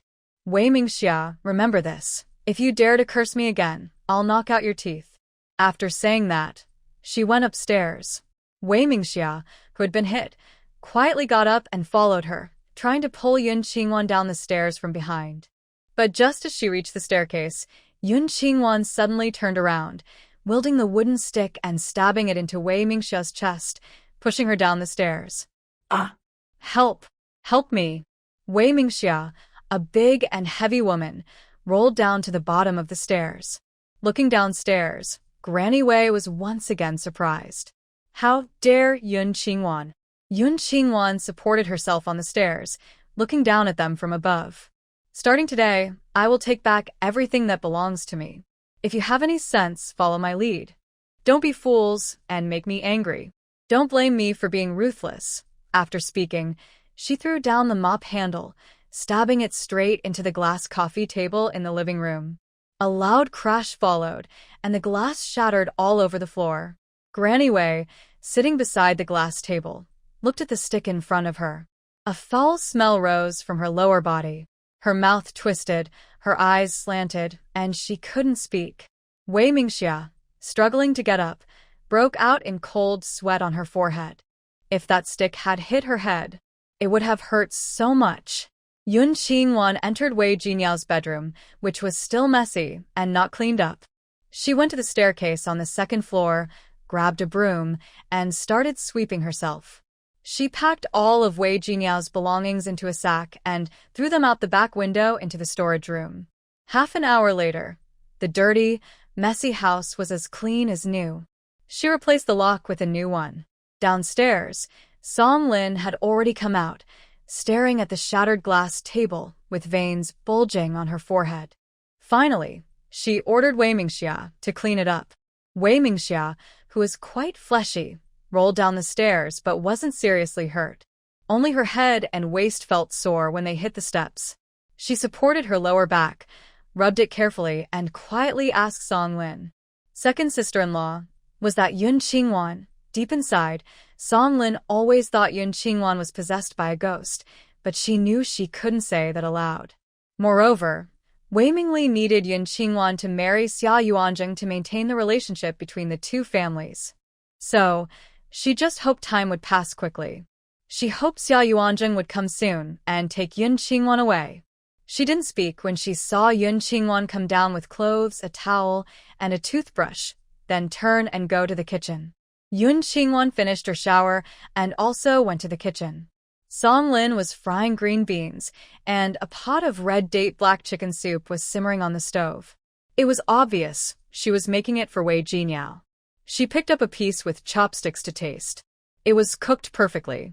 Yun Qingwan, what are you doing? That's for Yao Yao. Wei Mingxia stood outside the kitchen, looking a bit fierce, but also a little timid. Big sister-in-law, look at her. She drank Yao Yao's chicken soup. Song Lin still wanted to wait until after dinner to persuade Yun Qingwan to go to the hospital for a blood transfusion for Wei Jinyao, so she didn't say anything. Mingxia, quickly tidy up the living room. When your older brother comes back and sees it, he'll get angry again. Everyone in the Wei family was afraid of Wei Mingli, especially Mingxia. She glared at Yun Qingwan with displeasure and hurried to sweep up the glass shards. She just smelled a foul odor on Wei's grandmother. Mom, if you need to go to the bathroom, just say so. You always do this. Are you trying to wear me out?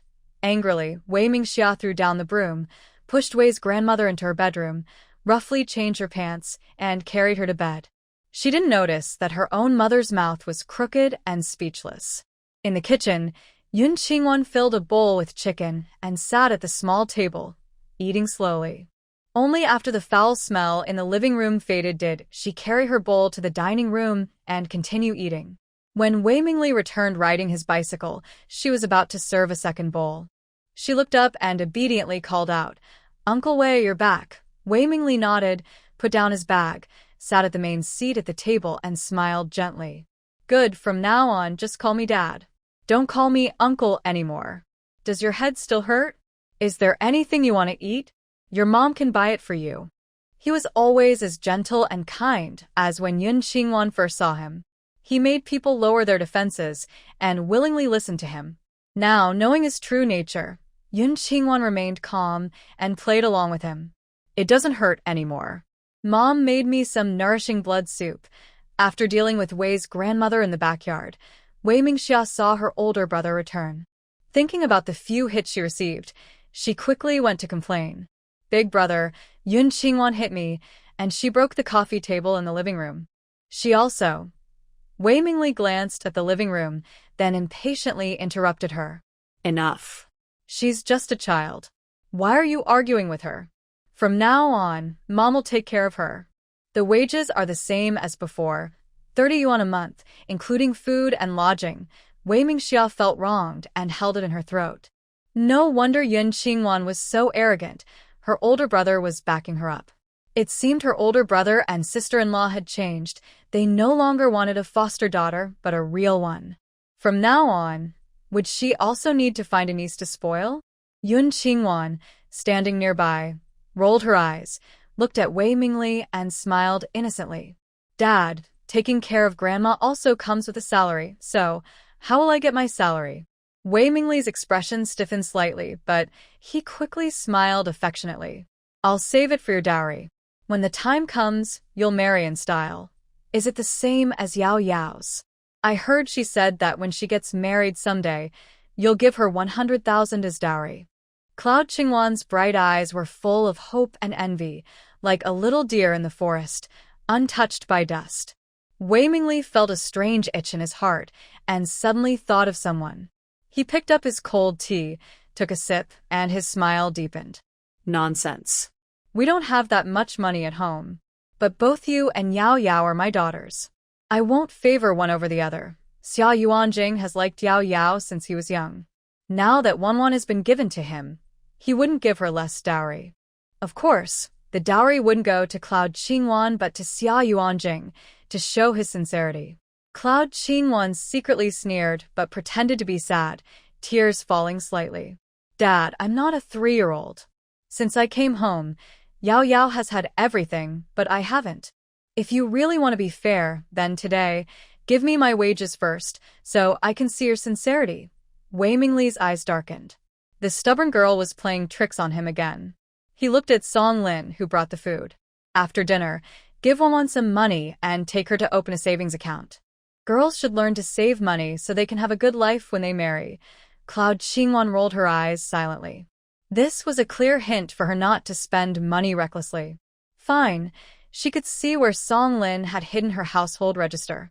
Got it. Song Lin looked tired and disdainfully glanced at her sister-in-law, who wasn't helping. She sat down, picked up her bowl, and started eating. Wei Mingli saw that neither she nor Cloud Qingwan served him food, and his expression darkened further. Thinking about Wei Jinyao and Xiao Yi waiting for Cloud Qingwan to donate blood, he decided not to lose his temper. I'll go to the hospital to see Yao Yao and Xiao Yi. You two should go early this afternoon. They can't do without someone. After saying that, he grabbed his car keys, took his bag, and left.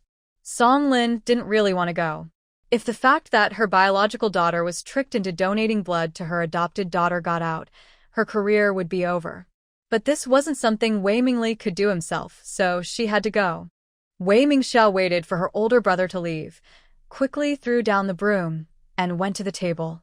She started serving food, and asked casually, "Older sister-in-law, how is Yao Yao? How is Xiao Yi now?" Song Lin didn't want to answer. She looked at Yun Qingwan with a very loving tone. "Wanwan, these days the mall has been very busy. Mom really can't take more days off. Can you help take care of Yao Yao for 2 days?" Yun Qingwan was waiting for her to mention Wei Jinyao. She put down her bowl and leaned back, her eyes full of concern. What's wrong with her? Why does she need me to take care of her? Hearing this, Song Lin remembered she hadn't told Yun Qingwan about Yao Yao's situation. Wei Mingxia didn't know much either, and asked, "I heard Yao Yao was hospitalized during her period. What's really going on?" "It's not exactly her period. Her period hasn't come yet, but she had a sudden, heavy bleeding that wouldn't stop." Song Lin was confused and puzzled. How could a healthy person get such a strange illness? Wei Mingxia held her bowl and smiled mysteriously. "I see." Yun Qingwan caught her expression out of the corner of her eye and guessed her reason. It was probably related to her original plan to give Wei Jinyao medicine. That medicine wasn't just to cause Wei Jinyao bleeding and harm her health, it was also to ruin her reputation. But Wei Mingxia was afraid of Wei Mingli and didn't dare to say it out loud. So, she decided to clarify it herself. Yun Qingwan leaned forward slightly, lowering her voice. "Mom, sister-in-law, I heard from the countryside that if a woman gets pregnant for the first time and has with multiple men, she might bleed uncontrollably. Using boiled wild radish water, drinking 3 big bowls can stop it. But other types of bleeding, like postpartum bleeding or injuries, don't work. Only bleeding from pregnancy and has a special effect. Maybe I can dig up a basket outside the city and give it to her to try." "Yun Qingwan, what are you talking about? Yao Yao has always loved her family." She's not like that. "She's sick." Song Lin angrily threw down her chopsticks. Her daughter, whom she raised with her own hands, could never be someone unfaithful. Yun Qingwan's eyes held a hint of sarcasm. "Mom, when those 7 troublemakers escaped from our house the day before yesterday, they hit third brother and me. But Wei Jinyao is fine. Don't you find that strange? Wei Mingxia had already heard about the troublemakers from Aunt Qin next door and knew that Wei Jinyao hadn't been hurt that day. Now, hearing this gossip, her plump body moved quickly to Yun Qingwan's side, her eyes shining. Could those 7 troublemakers have hurt Yao Yao? Wu Mingxia, don't talk nonsense. And you, stop spreading rumors. Hurry upstairs to get 2 sets of clothes and come with me to the hospital. Song Lin couldn't accept such things happening. Wu Mingli still wanted to use Yao Yao to get close to the Fu family. She absolutely couldn't let such gossip spread. Wu Mingxia shut her mouth, feeling restless inside. She looked eagerly at Yun Qingwan, hoping she would say more. Seeing Song Lin go into the bedroom, Yun Qingwan stood up and followed. If you want me to take care of her at the hospital, you have to pay me. 10 yuan a day, pay me for 10 days first. As for the wages for these 6 months, 60 yuan a month, just give me a full 120. Also, give me 50 yuan for food, including ration tickets for meat and sugar tickets. Don't forget to prepare those. Why should I? Wu Mingxia got angry before Song Lin. I only get 30 yuan a month. You want 60? Is your hand more precious? After saying that, Wu Mingxia looked at Song Lin. Big sister-in-law, if you favor your daughter and give her 60, then you should give me 60 too. Song Lin sat on the edge of the bed, looking at both of them. She felt so angry it hurt her heart. All the expenses at home were paid by her and Wu Mingli. Even if she had a treasure chest of gold and silver, it wouldn't be enough for all this. Yun Qingwan pushed Wu Mingxia away. Because you're your mother's daughter, caring for your parents is a shared responsibility of children. Wu Mingli, as the son, paid 30 yuan. You didn't pay, but you took care of her, so that's like paying 30 yuan. But you only got 3 meals from Wu Mingli, and that money hasn't been counted yet. As for me, I have nothing to do with you or your mother. The wages naturally belong to you children. 60 yuan then. That sounded very reasonable. Wu Mingxia's mouth moved, but she couldn't find words to argue. Yun Qingwan continued, if you really want to fight over this money, then from now on, take your mother back to your hometown and Wu Mingli will give you 60 yuan each month. Song Lin originally felt uncomfortable about Yun Qingwan asking for money. After hearing this, she almost wanted to hug her and give her a big kiss. God knows how many grievances she had suffered living with her mother-in-law all these years. Especially after she became paralyzed.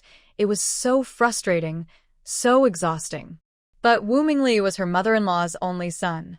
In terms of morality and tradition, she couldn't abandon or ignore him. If her sister-in-law was willing to take her mother to the countryside just for 60 yuan, she would be willing to give 10 yuan more each month. Wei Mingxia was truly tempted, but she preferred life in the city more.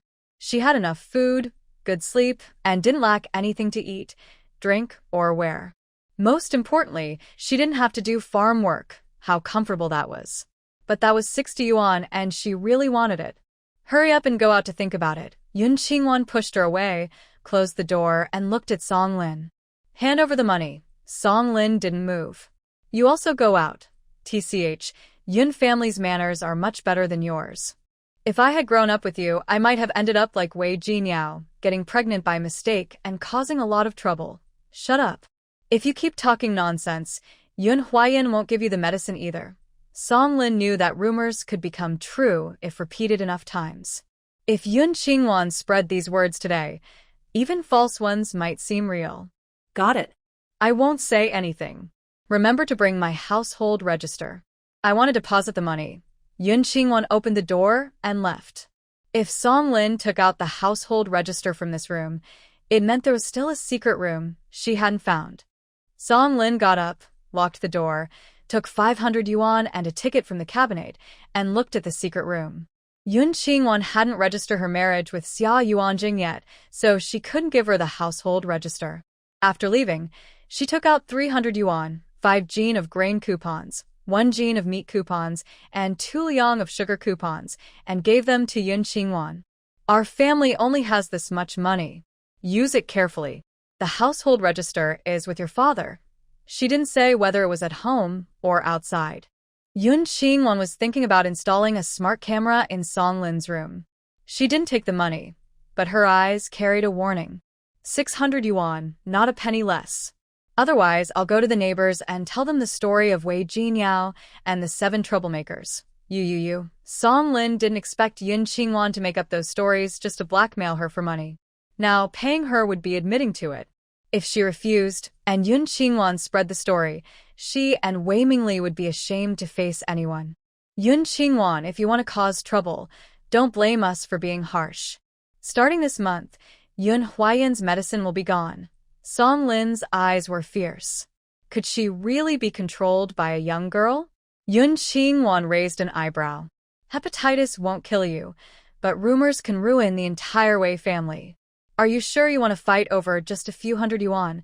At that moment, Song Lin realized that Yun Qingwan had truly changed. She has become more daring and cunning, but it's still easier to outsmart her. She went back into the bedroom and took out 300 yuan. Here, mind your words, she said. Of course. Yun Qingwan put 600 yuan into her black bag, went upstairs for a while, then came down with a handbag. She stood at the kitchen door and raised an eyebrow at Song Lin inside, who was carrying chicken soup. Let's go. Song Lin looked grim and didn't reply. She packed the chicken soup and left with Yun Qingwan.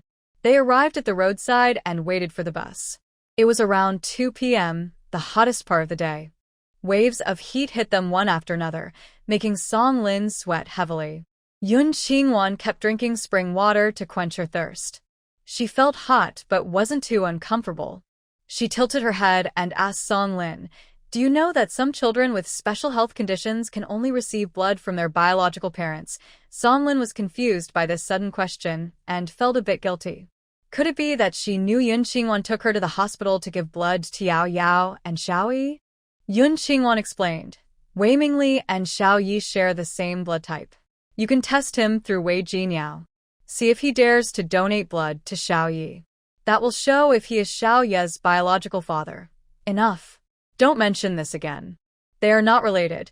Song Lin was very firm this time, but her inner doubts grew stronger. Should she try Wei Mingli? Yun Qingwan smiled mischievously. That night, Xiao Yi fainted in a public restroom. Who was the one who sent you the message? How did he know Xiao Yi was connected to you? Are the money and valuables on Xiao Yi still with him? Her questions stunned Song Lin. At that moment, she only cared about Yao Yao's safety and didn't think about anything else. But the money and valuables on Yao Yao were not lost. It was strange, but maybe Yao Yao told the kind person who sent the message before she fainted. Song Lin, whether you believe it or not, Wei Jinyao is my biological daughter. We share the same blood. I will never harm you, no matter what. Yun Qingwan's eyes, like peach blossoms, shimmered with affection. After she finished speaking, she grabbed the lunchbox. Your own daughter doesn't care for you. For the sake of that fox spirit's child, you've gone blind. Do you really have no regrets? This time, Song Lin spoke weakly and pale.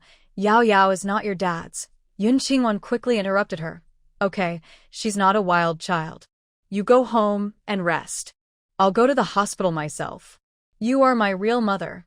If others don't care about you, I do. Song Lin really wanted to have a good sleep now. Hearing such caring words, her eyes inexplicably felt a bit sour. Do you know where it is? Yun Qingwan took a silk handkerchief from her pocket and wiped the sweat on Song Lin's forehead, pretending to be playful. Would I ask if I didn't know? After you go home, call your sister-in-law and ask her to meet you at the hospital entrance. Don't worry, I won't lose you. Looking at her, the rejection and dislike in Song Lin's heart surprisingly began to fade. Deep down, she didn't want to go to the hospital. Just then, she decided to leave the unpleasant task to her eldest daughter-in-law, Cui Min, so that Wanan wouldn't blame her in the future. She took out some small change for the bus and handed it to Yun Qingwan, speaking softly and kindly. Wanan, be careful on the way. Don't trust people easily, and don't eat what others give you. Avoid places with few people, especially those who seem overly friendly. Mom, I am your real daughter, not a fool. I won't get lost. You should go back now and don't get heatstroke. Yun Qingwan's eyes filled with concern. She wiped the sweat from Song Lin again, playing the role of a daughter trying to please her mother perfectly. Okay, dear. I'll go to the mall for a quick rest. When I arrive, have your sister-in-law call me. Song Lin's smile deepened. secretly deciding to treat Yun Qingwan a little better from now on. Yes, I'll remember. Yun Qingwan looked at the arriving bus and waved goodbye to Song Lin. She skillfully squeezed into the crowd and got on the bus. At this time, the bus was really crowded and uncomfortable. The weather was hot and stuffy, with no seats, and it smelled bad. Yun Qingwan covered her nose with a handkerchief and held onto the back of an auntie's seat to keep her balance. In the last corner seat, Fu Yao was dozing off with sunglasses on. The top 2 buttons of his white shirt were undone. His long neck's Adam's apple was very prominent, and the muscles below his collarbone were faintly visible through the collar. The women standing on the bus couldn't help but glance at him. He wasn't really sleeping. When Yun Qingwan came earlier, he saw her at a glance. After observing for a moment, she looked uncomfortable with her brows furrowed. He took off his glasses and smirked mischievously. That morning, when he left, he asked his sister-in-law her name, but she didn't tell him and told him not to bother the girls at their hospital. He felt like a troublemaker. He was good at attracting girls, but he never intentionally caused trouble. The only one who made his heart race was her. He waved to Yun Qingwan. That short-haired girl, I see you're feeling pretty carsick. Come sit with me. I have a window here so you can get some fresh air. Yun Qingwan wasn't worried about him recognizing her. It was a good chance to give him the photo of the 5 people in the room. She walked over, and Fu Yao didn't stand up but moved aside to make space for her. After she sat down, she took a deep breath outside the window, feeling much more comfortable. Fu Yao looked at the back of Yun Qingwan's neck, thinking of her delicate, beautiful skin. Girls in the capital are all fair and tender. The small girl in front of him was so white he had never seen anyone like her. He leaned closer and whispered, "You remember me, right? What's your name? Where do you live?" Yun Qingwan softly replied, "My name is Wei Jinyao, Wei Xiaoqing's sister." She knew that Wei's family was trying to send her to Fu Yao's side at this time. So she decided to help them and let them experience the bittersweet feeling of a beautiful dream about to come true and then shatter. "You are Wei Jinyao." Fu Yao's eyes seemed to sparkle like stars. "No wonder you're close to my sister-in-law. When you become successful, you owe me a meal." Wei Xiaoqing had repeatedly tried to introduce his sister to his sister-in-law as an apprentice. At first, he refused. Later, when the hospital was hiring, he helped by mentioning her. His sister-in-law wanted to take on 2 talented apprentices, so she agreed. He never expected Wei Xiaoqing's sister to be so delicate and beautiful. No wonder he often said his sister was pretty. He wasn't just bragging. "Why?" Yun Qingwan turned to look at him. "I introduced you to my sister-in-law. I guess I am your benefactor," he said deliberately, emphasizing the word benefactor with a meaningful tone. Yun Qingwan chuckled softly. "Thank you. I will keep you in my heart." "Haha, being in your heart is my honor." Fu Yao's handsome, wild face combined with his slick tongue made him seem even more out of place. Yun Qingwan glared at him and chuckled softly. Her lunchbox slipped from her hands, spilling soup everywhere. She hurriedly crouched down to clean up, accidentally pulling out a paper box from under the car seat. "What is this?" At the moment she crouched down, Fu Yao also stood up and took a step back. Seeing the box she pulled out, he casually said, "It was probably left behind by a passenger." "Oh, then let's give it to the driver." Yun Qingwan shook the paper box, causing the lid to fall off. Inside, she saw a stack of photos. "Huh? Are these photos?" "They're so clear." She pretended not to know, but Fu Yao immediately sensed something was wrong. The people in the photos clearly had gunshot wounds. He quickly grabbed the box, turned around, and looked at the back wall of the car trunk with his back to everyone. He checked the contents inside the box. The more he looked, the more surprised he was. These were the spies he had been searching for, the ones trying to harm his uncle. They were hiding over in the shantytown. But what is this laser glasses thing? And this marked powder? It's amazing that it can be used to mark people. He carefully stored the box, then looked at Yun Qingwan. "Little sister, I have something to do. I need to go now." No matter where these things came from, he had to go see the shantytown. "Are you going to deliver the photos?" Yun Qingwan's eyes were clear and innocent, with no sign of scheming. Fu Yao felt itchy to act. He reached out and patted her head. Yes, I'll be back. When I return, I'll take you to see a movie.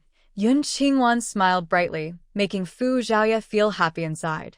He quickly got out of the car, went to a phone booth and called Chu Bushing, asking him to send someone to meet him at the northern shantytown and to investigate Tianfeng.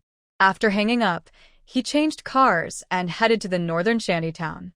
Yun Qingwan leaned against the window, watching his figure disappear, smiling happily.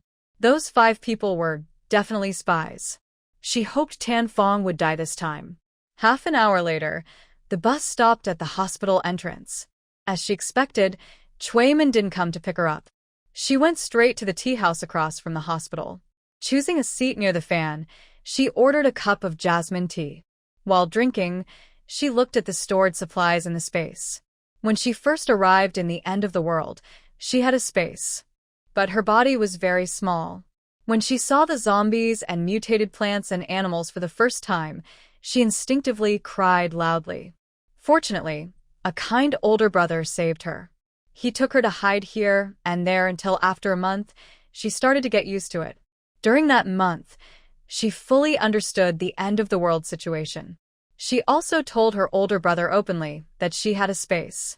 The older brother was not surprised because many people in the end of the world had awakened special abilities. Some of them also had spaces and spiritual springs.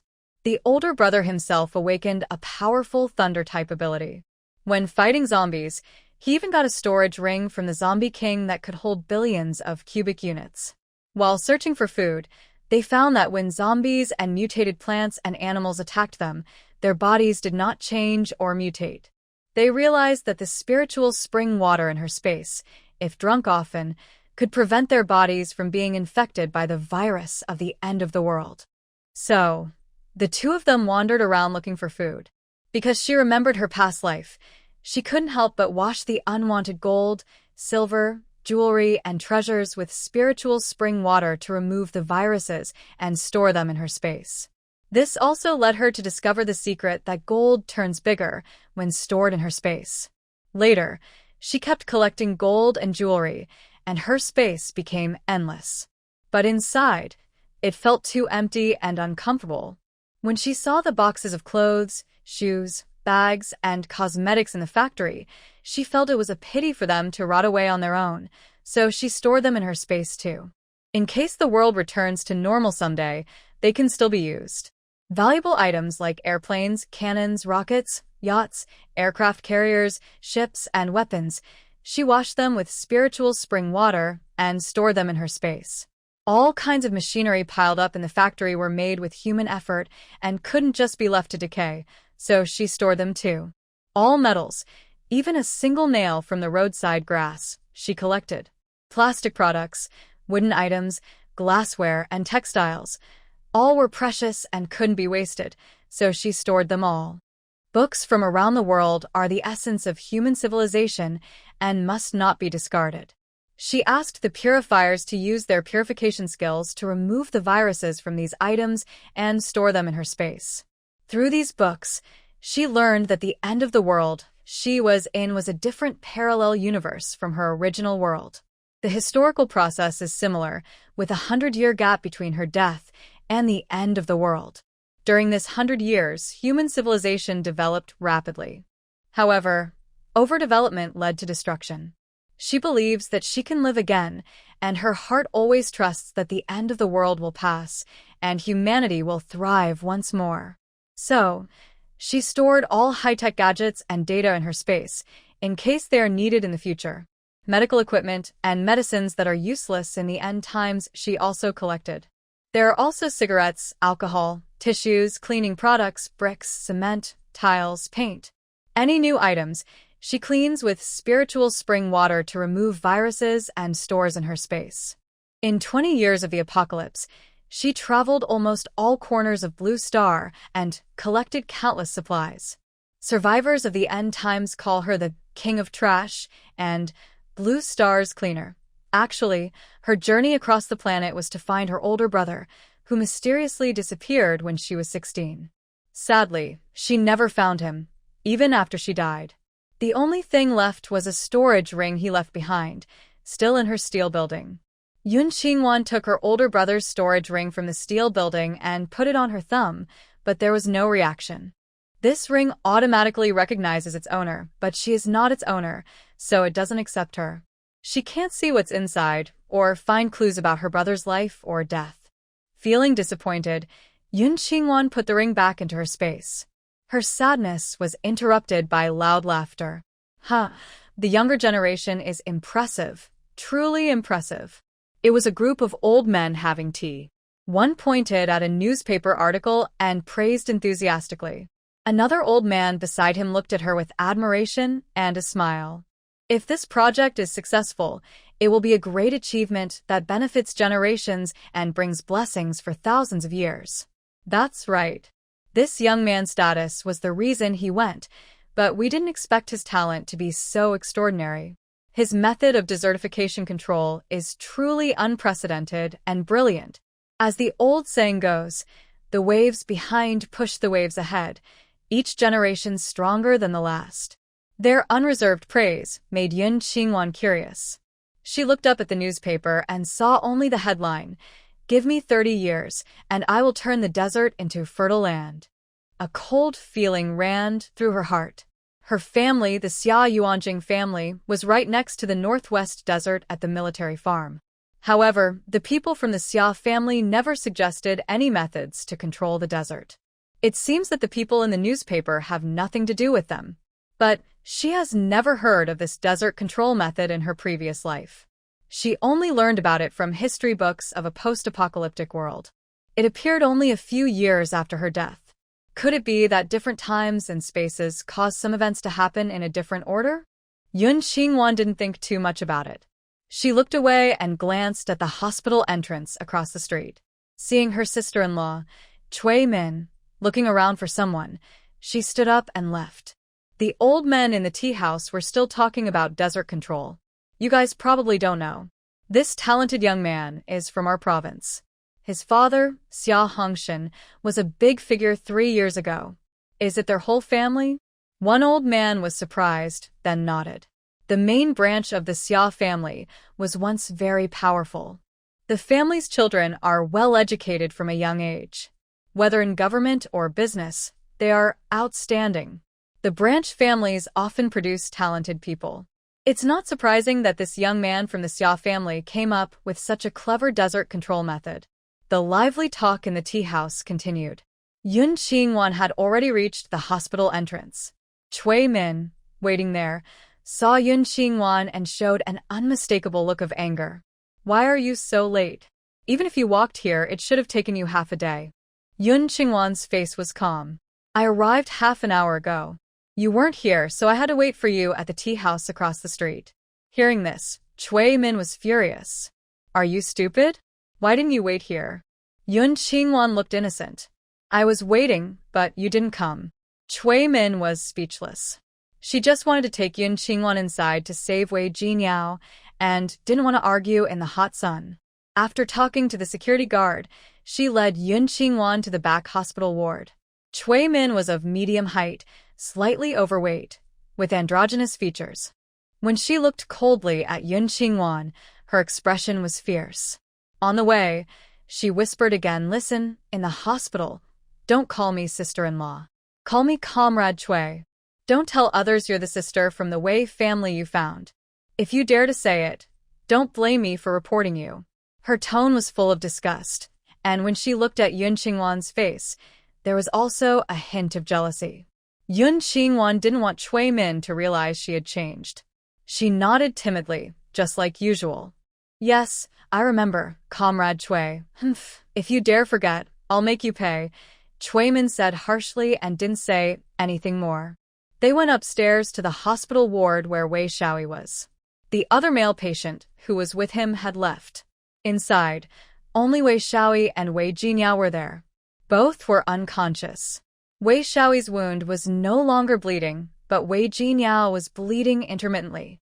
She looked very pale, like a piece of paper, with no sign of life. A female doctor and 4 nurses were gathered around her bed. Cui Min approached, smiling as she introduced Yun Qingwan. This is my cousin from my husband's hometown, here to donate blood to my little sister-in-law. She spoke casually, as if donating blood to Wei Jinyao was a normal and natural thing.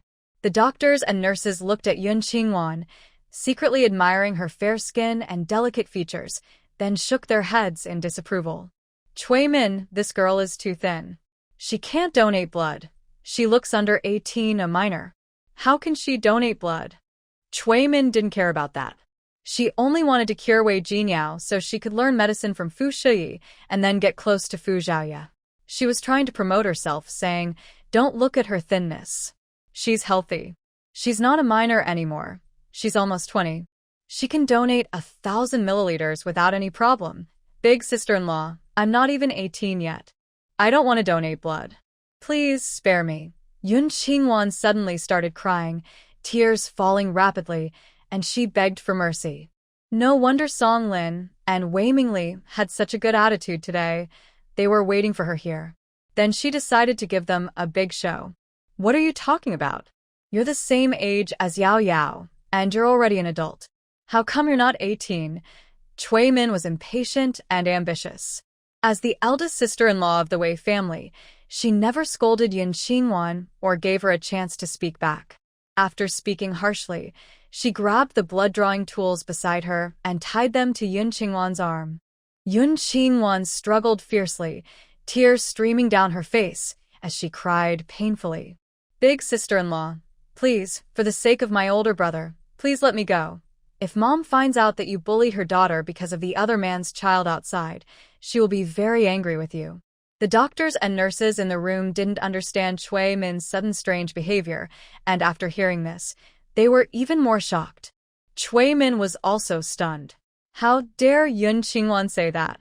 Her father-in-law and mother-in-law had warned her not to reveal her relationship with everyone in the Wei family outside. Yun Qingwan had already backed into the corner. "Big sister-in-law, I was wrong. I shouldn't have said that. Please hit me. I won't tell Mom. Last time you used tongs to hit me, and I didn't tell her." Boo-hoo. Hearing this, Cui Min got angry. Yun Qingwan, what nonsense are you talking? When did I ever hit you? Big sister-in-law, you're right. You haven't hit me. I am your younger sister-in-law. Why would you hit me? Yun Qingwan continued to act innocent, pretending to learn tea art from the comics and TV shows she saw in the last world. Cui Min was furious. "Shut up and stop talking." Yun Qingwan trembled. Okay, I was wrong. Sorry, big sister-in-law. Don't be angry." Everyone in the room stared at Yun Qingwan, who was shrinking in the corner, then looked at Cui Min with different, deeper meanings in their eyes. Seeing this, Cui Min's gentle face from before disappeared. She became more and more agitated. "Yun Qingwan, shut up. What's going on here?" At this moment, nurse leader Yang Guanghua came in. Seeing Yun Qingwan frightened and hiding in the corner, she felt a strong sense of familiarity. She thought, "I think I've seen this face before." Cui Min didn't expect her to come at this time. She awkwardly stepped in front of Yun Qingwan. "Nurse leader, it's nothing. My cousin is having a tantrum. I'm trying to comfort her, managing a group of young nurses. She is very respected." Cui Min did not say she decided to draw Yun Qingwan's blood to help Wei Jinyao wake up earlier. Her parents-in-law also agreed with this, so she did nothing wrong. The doctor nearby answered for her. Cui Min's younger sister-in-law has been bleeding non-stop these days, so she asked another younger sister-in-law to give blood. Yang Guanghua, hearing this, became even angrier. Director Fu said they are both healthy and don't need transfusions.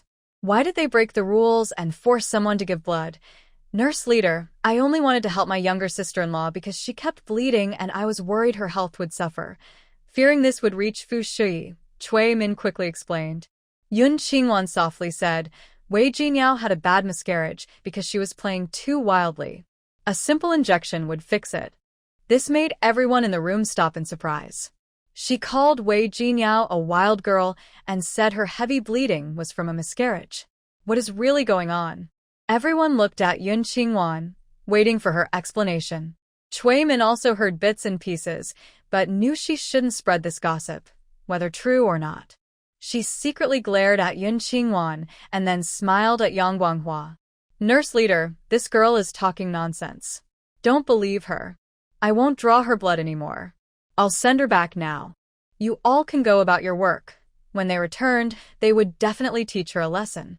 The people in the room were all older, so even if they were curious about Yun Qingwan's words, they wouldn't ask too much. Yang Guanghua asked Yun Qingwan, "You said one injection can stop the bleeding. How does that work? Do you know how to stop bleeding?" "Yes, I do. My grandfather taught me." Yun Qingwan didn't want to reveal too much, fearing that the malicious Wei Mingli would use every trick to retaliate. Only vague hints and hints of gossip could spread further. After answering, she went to the treatment table nearby, took out a syringe, removed the needle, and stabbed it into Wei Jinyao's lower abdomen at the Qihai acupoint. Using the space, she gave Wei Jinyao a temporary hemostatic medicine. After a moment, Wei Jinyao stopped bleeding and her face looked healthier. The female doctor exclaimed happily, "It really stopped. How does it work?" Chui Min's father was an acupuncture master. No matter what methods he used, he couldn't stop the bleeding. How did this young girl do it? I can't say, Yun Qingwan said, shaking her head hard. Mom said, "Don't spread family shame." This confirmed that Wei Jinyao had a miscarriage with heavy bleeding, and everyone in the Wei family knew about it. Yang Guanghua and the nurses in the room didn't speak, only surprised by the severity of the injection. Chui Min was unhappy. If Yun Qingwan's words about Wei Jinyao were true, all her plans would be ruined. Wan, you're so capable. Dad and Mom will definitely reward you when they find out. Reluctantly, Chui Min praised her and then looked at Yang Guanghua and the others.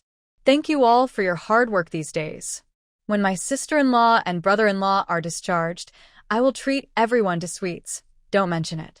It's what we should do, Yang Guanghua and the others politely said, knowing she had questions for Yun Qingwan. They all left on their own. Chui Min closed the door and came to Yun Qingwan's side. Her smiling face suddenly turned fierce, her voice lowered and filled with anger. Yun Qingwan, what do you mean just now? Why did Yao Yao bleed? Yun Qingwan looked down and shrank back, appearing scared. No, Mom said I can't say. I don't dare, sister-in-law. Please don't push me. Chui Min was furious, cursing her father-in-law and mother-in-law countless times in her heart. Why did she have to hide this from her? Yun Qingwan, think carefully. The medicine for your eldest brother Yun Huayan was bought from this hospital by me. If you don't listen, you won't get any more medicine. Sister-in-law, I was wrong. Please give me the medicine. I will tell you everything. Yun Qingwan's eyes filled with tears, anxious. My younger sister said Wei Jinyao's bleeding didn't stop, just like the symptoms after a woman in the countryside had a miscarriage with heavy bleeding. She also said Wei Jinyao might have been bullied by those 7 troublemakers, which caused her to miscarry and bleed heavily. She rambled on, but Chui Min only caught one key point. The mother-in-law knew Wei Jinyao's heavy bleeding wasn't due to illness, but was caused by being assaulted, leading to a miscarriage. How could Wei Jinyao do such a shameless thing? Whose child was she carrying? How could her parents-in-law let Wei Jinyao, who was soiled, come to the hospital and flirt with Fu Yao? After the anger subsided, Yun Qingwan looked at Chui Min and felt she looked much better. The Fu family probably no longer cares about Wei Jinyao. Should she find someone else to flirt with Fu Yao?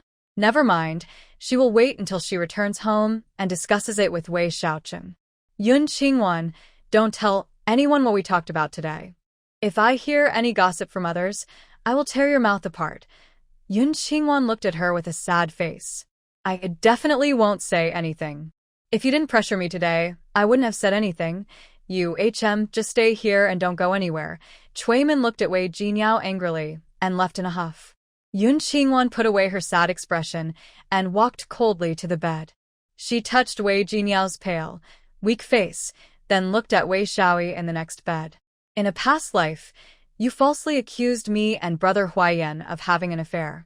So, in this life, who should I make the father of your child? Forget it, he's already disabled. Even if I add 10 more bad names to him, it won't hurt him. Wei Shaocheng is in the army, and you haven't had much contact with him. The timing isn't right. Then it should be Wei Shaoqian.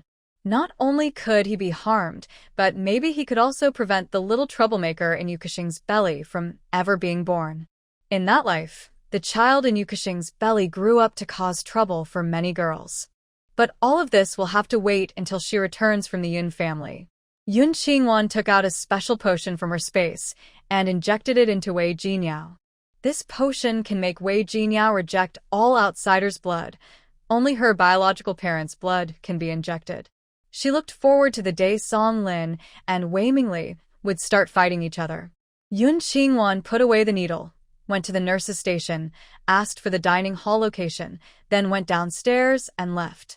Halfway there, she found a quiet place, changed into the nurse's uniform given by Fu Yao, and headed to the intensive care unit.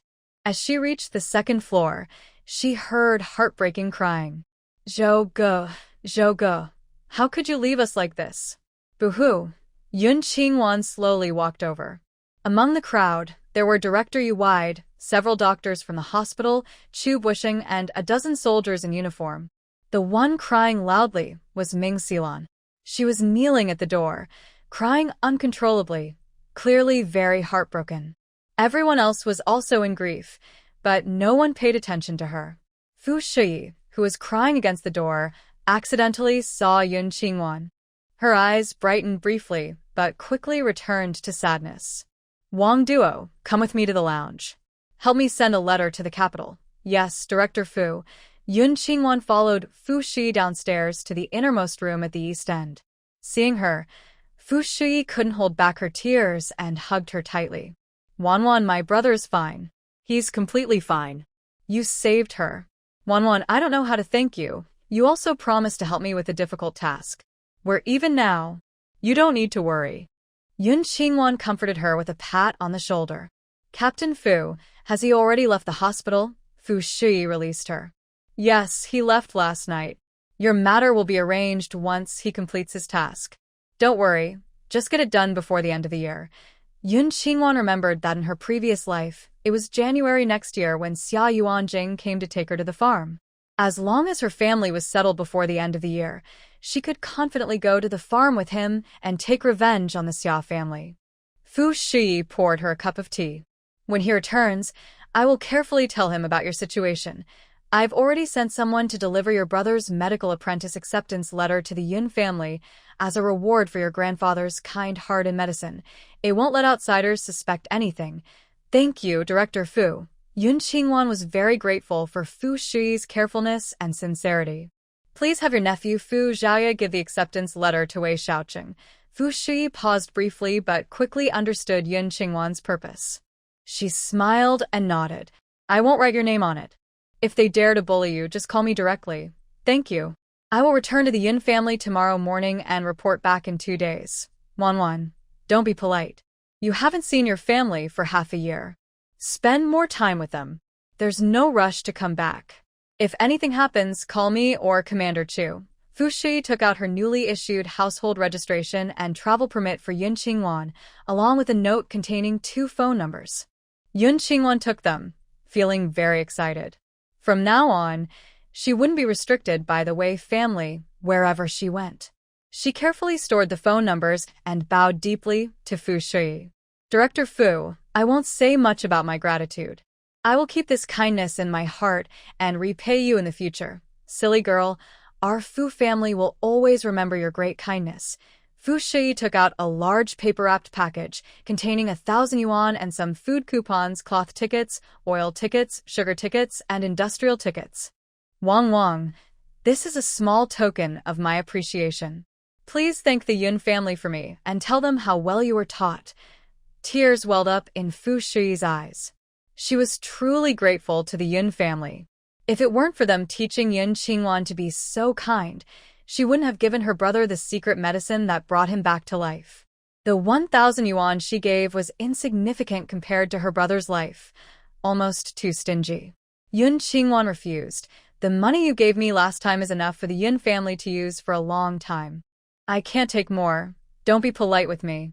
This little money isn't much for our Fu family. If you don't take it, I'll be worried." "All right, Director Fu.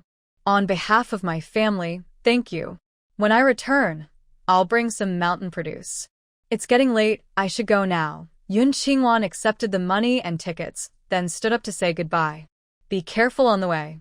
I won't see you off. Yes, goodbye. After leaving, Yun Qingwan changed back to her usual appearance before heading to the dining hall. The food here is even better than at outside restaurants. She bought a portion of soy beef, braised eggplant, and rice. After eating, she carried her lunchbox in and ordered another portion of potato chicken stew and pigeon soup.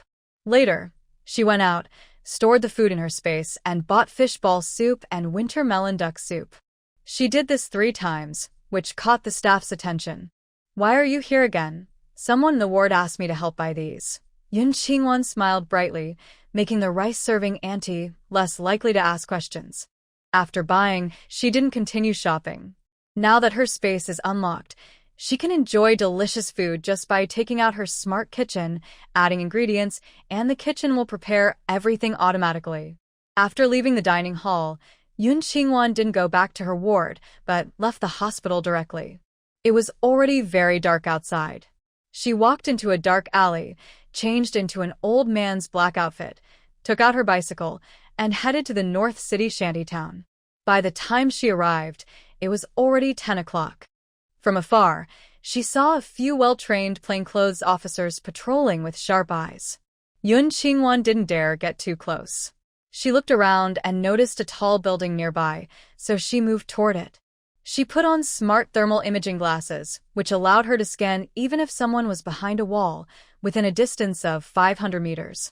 Using this high-tech device, Yun Qingwan easily avoided people and reached the base of the building. This time, she didn't need a rope or hook. She used an intelligent wall-climbing robot dog from her space to carry her to the roof. Once there, she took out a telescope that could see the moon clearly and looked into Tan Fong's yard. In the middle of the yard, Tan Fong and 3 men were playing cards under an oil lamp. 3 women sat behind them, fanning themselves with palm fans. Their children were playing happily nearby. The 5 men inside the house were not in the yard. They were probably hiding inside. All this showed that Fu Yao and Fu Zhaoya didn't want to cause a scene but aimed to catch more spies through these people. Yun Qingwan looked around the yard's edge and indeed saw a few men with telescopes hiding in the shadows, observing Tan Fong's yard. Based on their build, they seemed to be soldiers. Since that was the case, she wasn't in a hurry to retrieve the recording ball and miniature camera. After leaving the tall building, Yun Qingwan went straight to the long-distance bus station.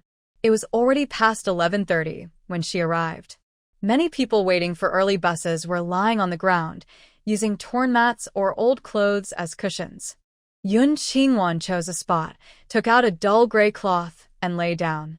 In a corner far away, a burly man had been watching her since she entered, with a mix of shock, surprise, and a sense of something lost and regained flickering in his eyes.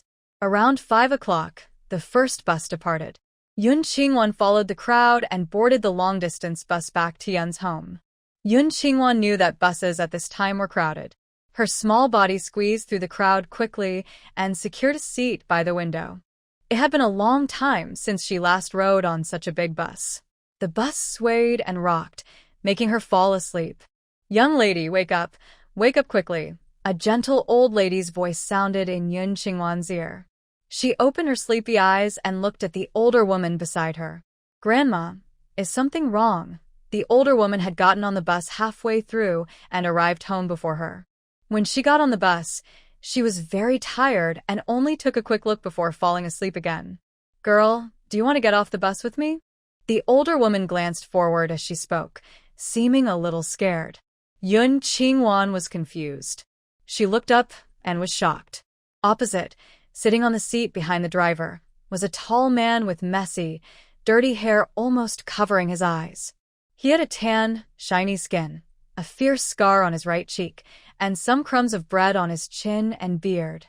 Under his thick black eyebrows, he had deep, calm, phoenix-like eyes that stared at Yun Qingwan without blinking. He wore a plain blue worker's uniform with oil stains that hadn't been washed out, looking very messy. Even so, Yun Qingwan recognized him at once. Fu Yao. Why was he here? She looked at his face and remembered the time they spent together in the mental hospital.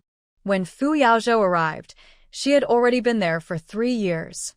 Because she couldn't leave, she helped the staff take care of other patients. He even learned some ancient medical skills from an old man inside, skills passed down through generations. When Fu Yao first came, he was as smart as a 10-year-old child and very restless. The doctors tried many ways to calm him, but nothing worked. In the end, he fell in love with the food she cooked. The temptation of delicious food gradually made him quiet. He became her little helper. He remembered his past but couldn't recall the details. Those were his own memories. He kept talking about his exciting life, but said it was just a dream. Wanwan, I dreamed of a big brother who looks just like me. He was carrying a gun and chased away a bunch of bad guys. Wanwan, I'm hungry. I want to eat sesame crisps. Wanwan, I'm festy. I want to drink mint water. Wanwan, I need to go to the bathroom. Please take me. Sniff, sniff, Wanwan, I'm afraid of thunder. Hold me tight. Those 10 years of memories poured out, making Yun Qingwan laugh. It was so good she was alive, and he was living well too. Across from Fu Yao, when she looked his way, he instinctively turned his head away. Hearing her clear, cheerful laughter, he looked back again. The girl who once saved him has grown so much now. Has she not recognized him? Fu Yao's thoughts drifted back to 3 years ago. He and a few comrades were in her hometown's deep mountains, chasing spies. He was shot 7 times and cut once at close range. Fortunately, he managed to kill all the spies and get the important information. When they left the forest, he lost too much blood, which attracted a pack of wolves. In his panic, he fell off a cliff, broke both legs, and was cut by sharp rocks, injuring his thigh. Luckily, a brave little girl saved him. At that time, she was gathering herbs at the bottom of the cliff, carrying a basket, and happened to see him. She was very brave and quick. Using a sewing needle she carried, she stitched up his bleeding wound and found herbs to fight infection. Just after bandaging him, 2 wolves appeared. She heroically used herself to lure the wolves away. Soon after, her frightened screams and gunshots came from the nearby woods. He knew she was in trouble. He struggled to crawl over to save her, but fainted from exhaustion. When he woke up, he was already back in the capital with his comrades. After healing for 3 months, he received an urgent new mission. At that time, his sister and brother-in-law had not yet been transferred to the provincial military district. He entrusted the search for her and his gratitude to his good friend Ban Lin.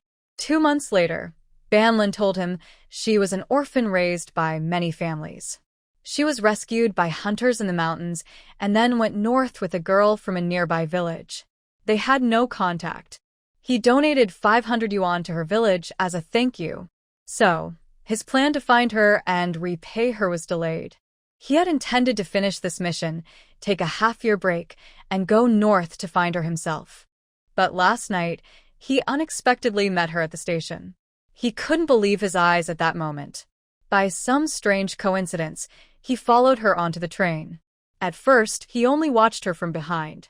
Later, when he saw her sleeping, he moved to the front to look at her. Little girl, don't be afraid.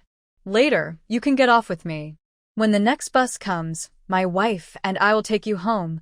Kind-hearted old lady, from the moment she got on the bus, noticed that the fierce-looking man was staring at Yun Qingwan. When he looked over again, she leaned close to Yun Qingwan's ear and whispered. Yun Qingwan realized that the old lady had misunderstood Fu Yao. He was probably on a mission and was dressed like that for disguise. Grandma, it's okay. My parents will pick me up at the county station. I'm not afraid of him. All right. If anything seems wrong, just shout for the driver. I'm about to arrive at my stop.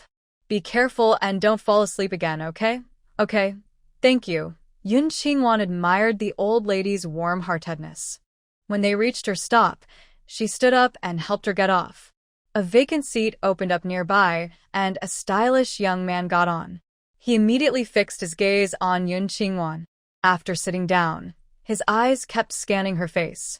Little sister, where are you going? Yun Qingwan ignored him and looked straight ahead, confidently staring at Fu Yao. Little sister, don't move. You have a spider in your hair. I'll help you get it out. The young man turned to sit beside Yun Qingwan, reaching to hold her shoulder. Suddenly, Fu Yao, sitting in front, moved swiftly to his side, grabbing his shoulder and pushing him back. He didn't speak, but his cold, intimidating look made the young man too scared to breathe. Yun Qingwan's eyes sparkled.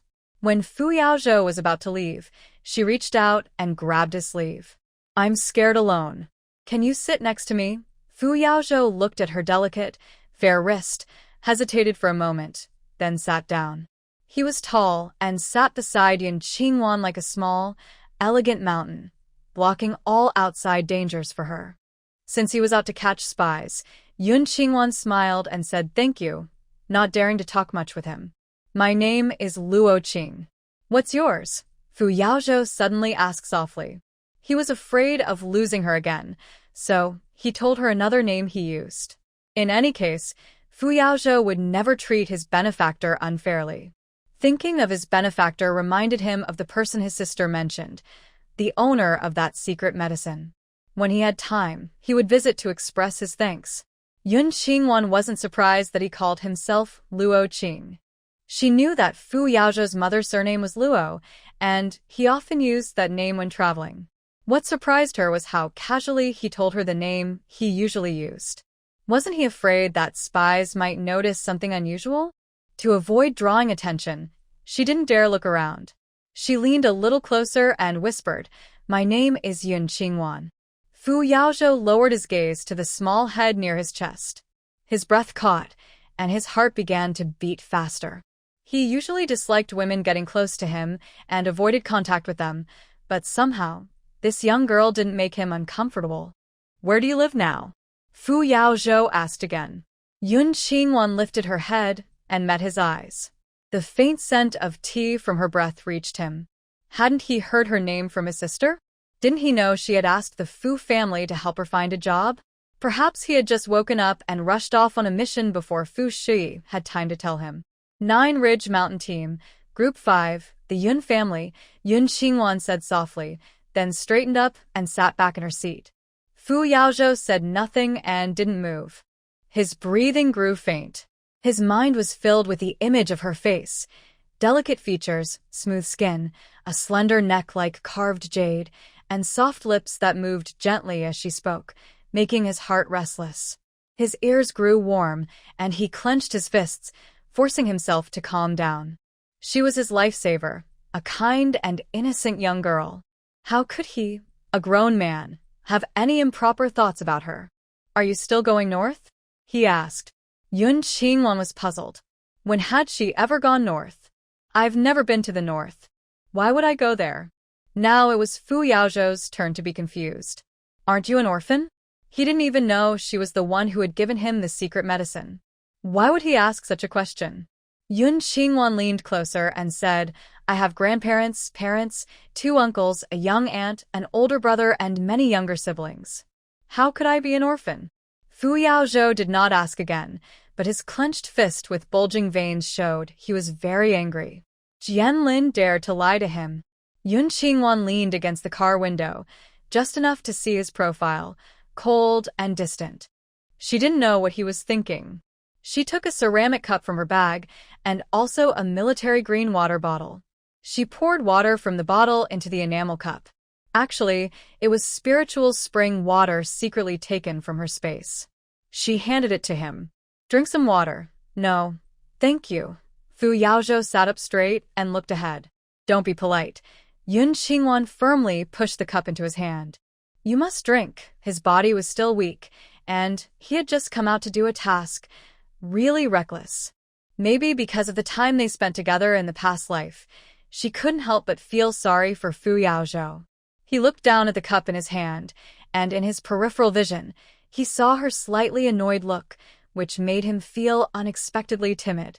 He obediently picked up the white porcelain cup and tilted his head to drink large gulps. Yun Qingwan smiled slightly, waiting for him to finish, then poured him another cup. Fu Yao didn't think much and gulped down the second cup. She kept pouring, and he kept drinking. After consuming 3 jin of spiritual spring water, the fatigue from last night's sleeplessness completely disappeared. He felt refreshed and full of energy. Seeing his bright eyes and the strength in his body, Yun Qingwan didn't dare to continue offering him the spring water. She put the enamel cup back into her bag and sat upright, just like him. The car moved along, stopping and starting, with passengers coming up and going down. The most basic passengers on the bus were only Yun Qingwan and Fu Yao. Neither spoke. Yun Qingwan hadn't slept well last night and was drowsy again, nodding off. Her slender body leaned crookedly on Fu Yao's shoulder, sleeping peacefully without any defenses. Fu Yao's mind was filled with curiosity about how Yun Qingwan managed to pour him 6 large cups of water from such a small jar. But at this moment, his mind was blank, his body stiff and tense, yet his nerves were unusually sensitive. Even through his clothes, he could feel her soft cheeks, warm enough to make his shoulders tingle. The scent of tea in her breath seemed like an endless incense stick, constantly drifting onto his face. He pursed his thin lips tightly and struggled to breathe. He was about to give up and wanted to push her away. But he thought, she's just a child. If she's hungry, she eats. If she's tired, she sleeps. It's a normal thing. As her uncle, he should understand and support her. But he felt so hot. Yun Qingwan never expected Fu Yao to have so many inner thoughts. Leaning on him, she slept peacefully for a long time. When she woke up, the bus had stopped. This long-distance bus passed through their hometown county. It stopped at the station for half an hour. After refueling and watering, it picked up passengers and set off again. Yun Qingwan looked at Fu Yao, who was helping her carry her luggage. She couldn't understand why he also got off the bus. Could it be that the spy he was after was in their county? "Thank you. Do you want to come to my house for a visit?" she asked casually. He was here to confirm her home address, not to meet her officially, so he politely declined. "I have other things to do. I need to go now." Watching his tall figure walk away, Yun Qingwan felt a little disappointed, but she didn't think much about it. She carried 2 bags and left the bus station. Their Jilin mountain team had rough roads, and there were no cars. They could only walk or ride bicycles. Wei Xiaoyi's bicycle was still in her space, so she couldn't take it out to use. She wandered around the county town with her 2 bags and saw a bullock cart. She paid 10 yuan and bought it. Then, she went with the driver to the only department store in town and bought 30 pounds of rice, 20 pounds of flour, and 50 pounds of cornmeal. She also had a big sack with milk powder, malted milk, red dates, goji berries, candies, pastries, and fruits she secretly took from her space. 10 yuan was almost half a year's income for an ordinary farmer. The driver, pulling Yun Qingwan and her goods, walked very steadily. Fu Yao followed behind, watching her face light up with a smile brighter than the sun, and he also showed a faint smile. The mountain road was difficult to walk, and the bullock cart was slow. It took over 2 hours. By 1:30 p.m., they finally arrived at Jilin Mountain Team. Originally, Song Lin brought people to find Yun's family, claiming Yun Qingwan was their daughter. They offered 300 yuan as compensation and medicine for hepatitis. They also set one condition: Yun Qingwan must not tell outsiders that she was from the Wei family. They told them to tell outsiders that Yun's relatives in the city had arranged a job for Yun Qingwan. As a result, everyone in the team gathered around Yun Qingwan when she returned, asking what she was doing in the provincial city. To give a reasonable explanation for her excellent medical skills, Yun Qingwan smiled and said she was learning medicine from city people. Everyone listened and felt very jealous, especially the young men who had seen her before and felt happy. Now, Yun Qingwan looked even more beautiful and lively, making them eager to help carry the sacks on her cart. "Yun Qingwan, let us help you get home." "Don't interfere, I want to choose. Let me carry it." From a distance, Fu Yao watched with a cold look in his eyes, but he had already safely escorted her to her destination and decided to leave. Yun Qingwan didn't see him. She called over 3 young men who usually played well with her brothers from the Yun family to help carry the grain. On the way, they happily told her that their second brother, Yun Huayan, had joined the army. Yun Qingwan was surprised. In her previous life, her second brother Yun Huayan had not gone to join the army. Why was it different this time? Could it be that her rebirth caused a butterfly effect? She asked, "Where did my second brother go to join the army?" "Not sure. When he left, it was very honorable. Everyone in our team went to see him off." The young man's older brother said this with envy. Hearing that he officially joined the army, Yun Qingwan's worries gradually eased. Thinking about seeing her family soon, she couldn't help but smile. Her grandfather Yun Hanzhong, grandmother Xie Baoying, were still alive. Her father Yun Xingming and mother Gui Shuefen had 3 sons. They were the eldest brother Yun Huaiyan, 20 years old, the second brother Yun Huaiyan, 17, and the third brother Yun Huaining, 15. She was their adopted daughter, and the only daughter. Yun's second uncle Yun Xingqin and second aunt Huang Chuanfang had 2 sons and 2 daughters. They were 13-year-old Yun Huaichen, 10-year-old Yun Huaiqian, 7-year-old Yun Qingwan, and 4-year-old Yun Qingshu. Her younger uncle Yun Xingjun and his wife Lang Guixiu had 2 sons and a daughter. They were 10-year-old Yun Huaiyou, 7-year-old Yun Huaiyu, and 5-year-old Yun Xingya. Her younger aunt Yun Xingzi married a hunter named Mei Lidong in the mountains.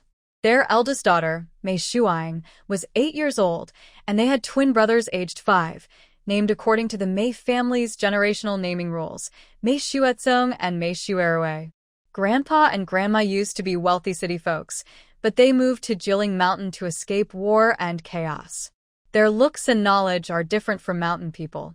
Because of that, their children are all very handsome and talented. Even though they married mountain girls, they chose beautiful and kind-hearted women. So, their grandchildren are all very good-looking, like elegant orchids and tall trees, with bright smiles like stars. The younger sisters are still small, but their features are very pretty. When they grow up, they will surely be beautiful women. Most importantly, the Yun family has good traditions. The 4 siblings help and support each other. The younger generation is polite and brave. Even if life is hard, they keep a gentleman's attitude. The Yun family is well respected in Jiling Mountain Brigade. Grandpa Yun is a barefoot doctor in the village, and Grandma used to be a teacher in the brigade. Now, her younger sister teaches children. Both are very careful and attentive. Children sent from the brigade are of all ages. Under their care, there have never been any accidents. The mountains are many, and the fields are few. No young people have come to the countryside to work. People in the mountains rarely go out. Life is simple and poor, but they are honest and straightforward. They rarely argue or curse. Everyone works honestly, planting crops according to national policies and honestly handing in their grain. If a family is in trouble, others who can help will lend a hand. Big sister. As soon as they reached the edge of the 5th group's farm, a group of mischievous kids, like bees leaving their hive, ran toward Yun Qingwan. Leading the group was Yun Huaichen, the eldest son of the second uncle's family, a 13-year-old boy almost 1.7 meters tall. He wore a rough cloth sleeveless vest and long pants, with straw sandals on his feet. As he ran hard, his clothes looked loose and baggy. Seeing her family again from another life, Yun Qingwan couldn't help but cry. In her past life, her loving family faced many accidents caused by Wei Mingli and Xia Yuanjing's schemes. They either got into legal trouble or had accidents that needed a lot of money to treat. No matter how hard they tried, the Yun family couldn't get ahead. The worst time was when she was on her way to do IVF at the hospital. She narrowly escaped, but Xia Yuanjing caught her again. Not long after, her parents' car was hit by a truck and flipped into the river from the bridge. 31 people in the car, all gone. Cloud's parents are no longer alive. Xia Yuanjing shows her photo taken at the moment the car fell into the river. He says, "Wan, next time, who do you want to fall in?" At that moment, she no longer dares to run away. "Big sister, it's really you coming back." Yun Huaichen runs over to Yun Qingwan, staring at her excitedly, unable to find a place for his hands and feet. Then, among the group of children, 10-year-old Yun Huaichen and Yun Huaiqian and 7-year-olds Yun Qingwu and Yun Huaiyu immediately hug her legs. "Big sister, we miss you so much.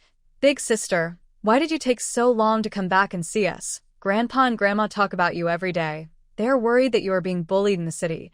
The four children speak one after another, non-stop. Yun Qingwan squats down and hugs her four younger siblings tightly, crying freely. Sniff, I miss you all too.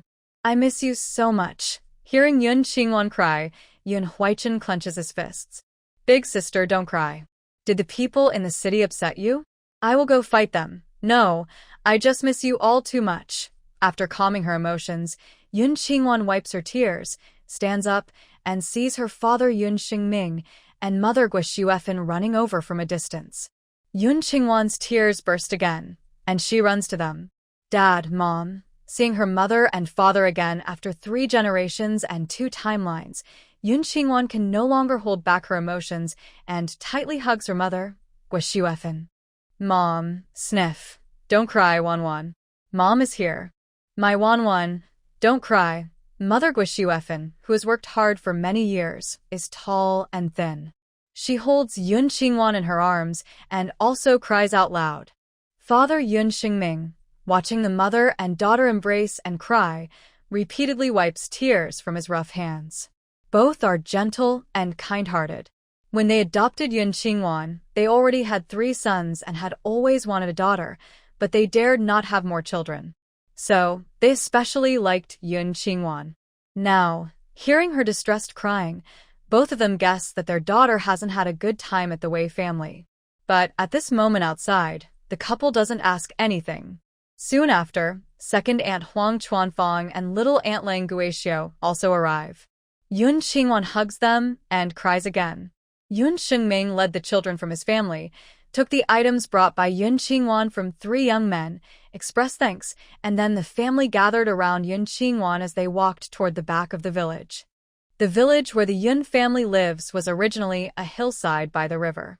Grandpa Yun Hanzong and the original landowner bought it and cleared the land. In the middle, there is a raised area where they built a traditional courtyard with earthen walls and gray tiles. The surrounding land was all cultivated for growing grains and herbs.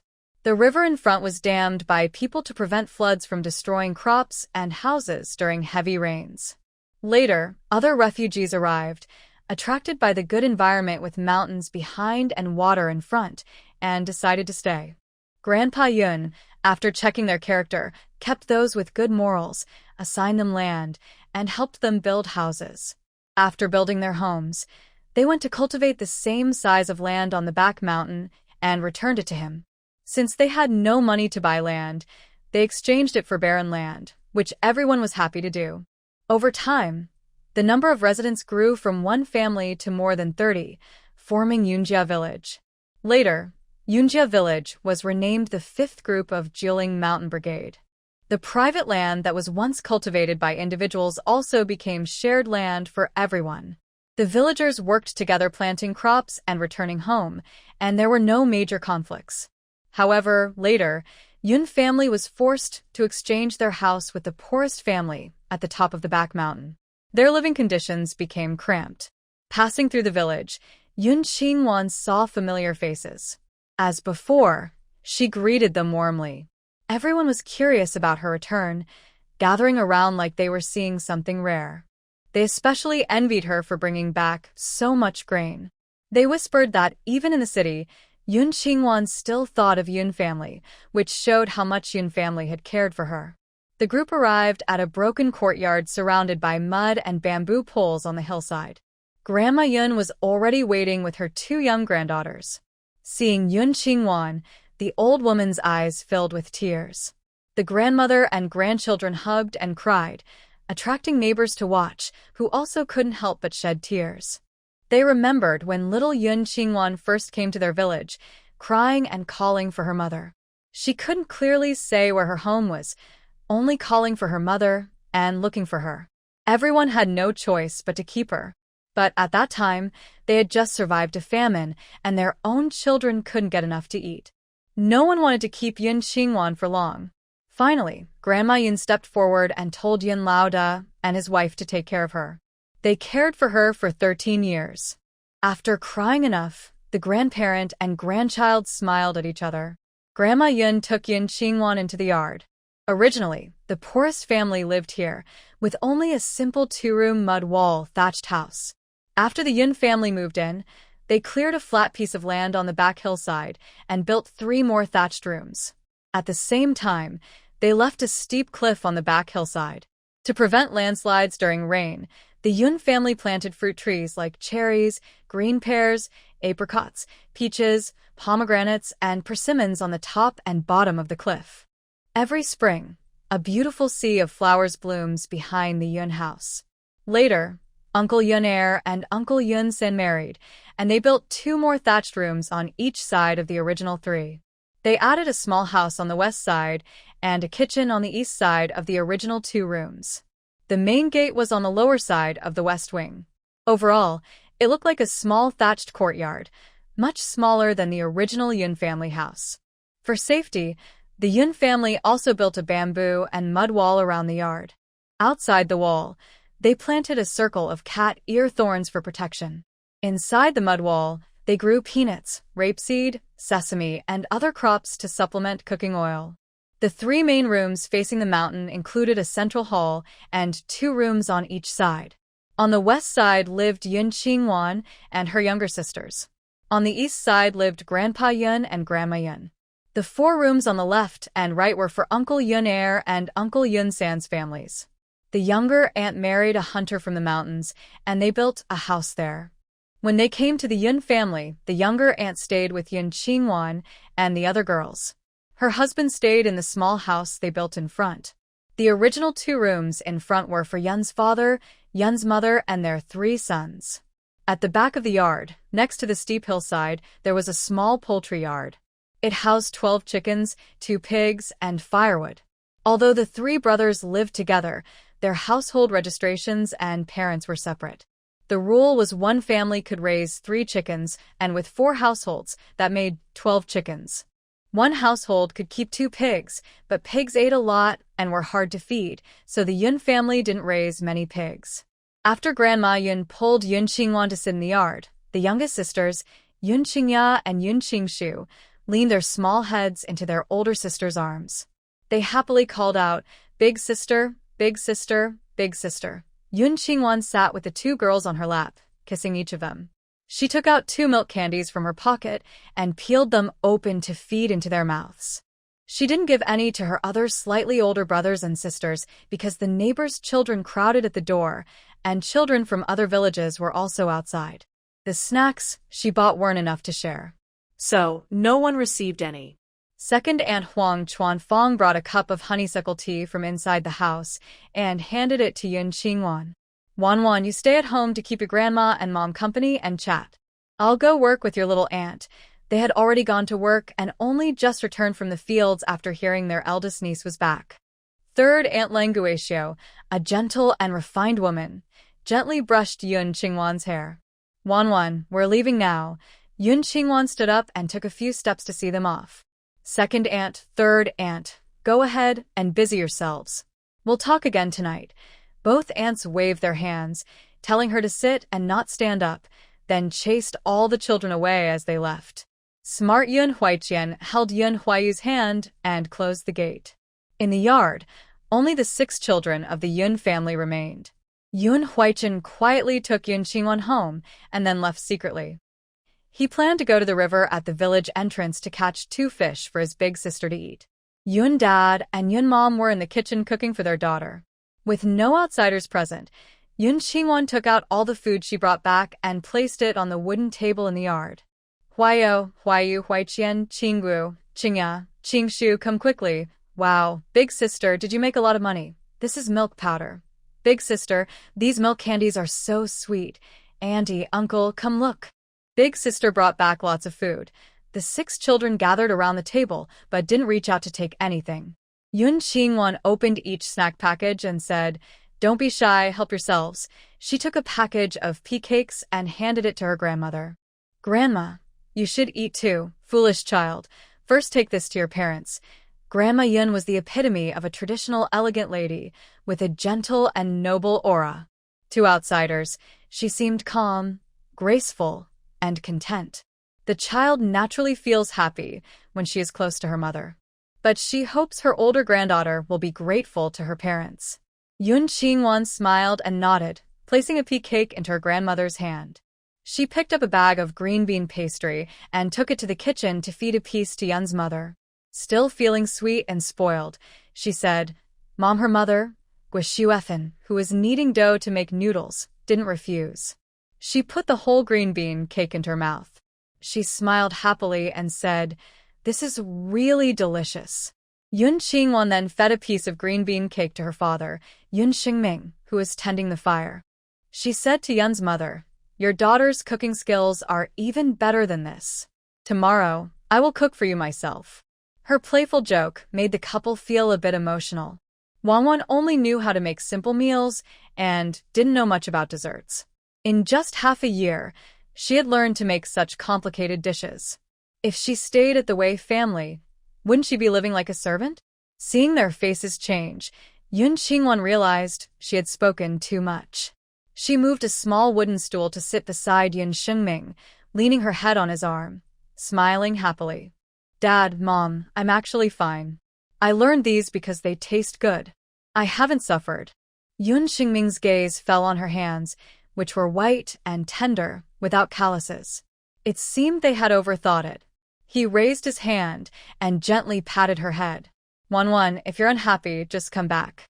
Your mom and I can support you. Once I get revenge, I will be with you forever." Yun Qingwan suddenly felt tears coming uncontrollably. Just as she was about to speak, tears welled up again.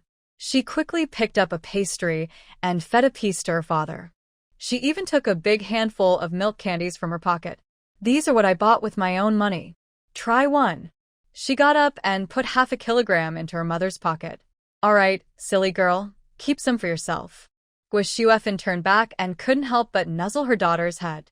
Although she wasn't her biological daughter, she loved her dearly since she was young. If the Wei family didn't value her, they should return her early. Go talk to your grandma. "Dinner will be ready soon." "Okay, Mom. You should have another piece." Yun Qingwan fed another piece of green cake to Yun's mother, then placed the remaining piece in her father's hand before turning to leave. In the yard, 6 younger brothers and sisters were each taking a piece of food to feed to their grandmother. Grandma Yun gently tapped their foreheads and said, "My teeth are not good. I can't eat sweets. You can eat yours yourself, don't worry about me." Yun Qingwan came over and saw the 6 children dividing their food into 5 big portions. Then, they divided those portions into smaller equal parts based on their family size. They only ate their own share. Yun Qingwan happily tousled their hair, then sat beside Grandma and asked about her second brother, Yun Huayan. "Grandma, how did Yun Huayan get the chance to join the army? With Yun family's current status, they couldn't normally get a military spot." So, she still felt something was strange. Huayan was in town buying shoes when he helped an old man who had fainted. That old man was from the county's recruitment office. He said he wanted to thank Huayan, so he helped him get a spot in the army. Grandma Yun's explanation sounded reasonable, but Yun Qingwan still felt uneasy. "Which military region is he in?" "He's in the south. He wrote 3 days ago, saying he's doing well in training and even received an award." Grandma Yun looked proud as she spoke. If her grandson could earn military honors, their family might finally shed the label of being wealthy farmers. Hearing about the letter, Yun Qingwan's doubts eased a little. "Grandma, can I see my second brother's letter?" She wanted to note down the address, so when she went to the provincial city, Fu Yao could find out if her second brother was safe. She still remembered the shadows left by Xia Yuanjing in her past life, which made her feel anxious. Grandma Yun reached out and gently touched her granddaughter's face. "Of course, you can see it." He even asked how you are now. Then, the old lady looked at her 5th grandson, Yun Huayo. "Go get your second brother's letter." The 10-year-old boy ran into the room where Grandma was sleeping. After a moment, he came out holding a letter. Yun Qingwan took it, looked at the address and postage stamp, which were indeed from a military region in the south. She read the letter, but found nothing unusual. She then copied down the address. Afterward, she handed the letter to Yun Huayo, asking him to keep it safe, and told Grandma about her situation with the Wei family. She only mentioned that the Wei family was not warm to her, without revealing the hardships she endured.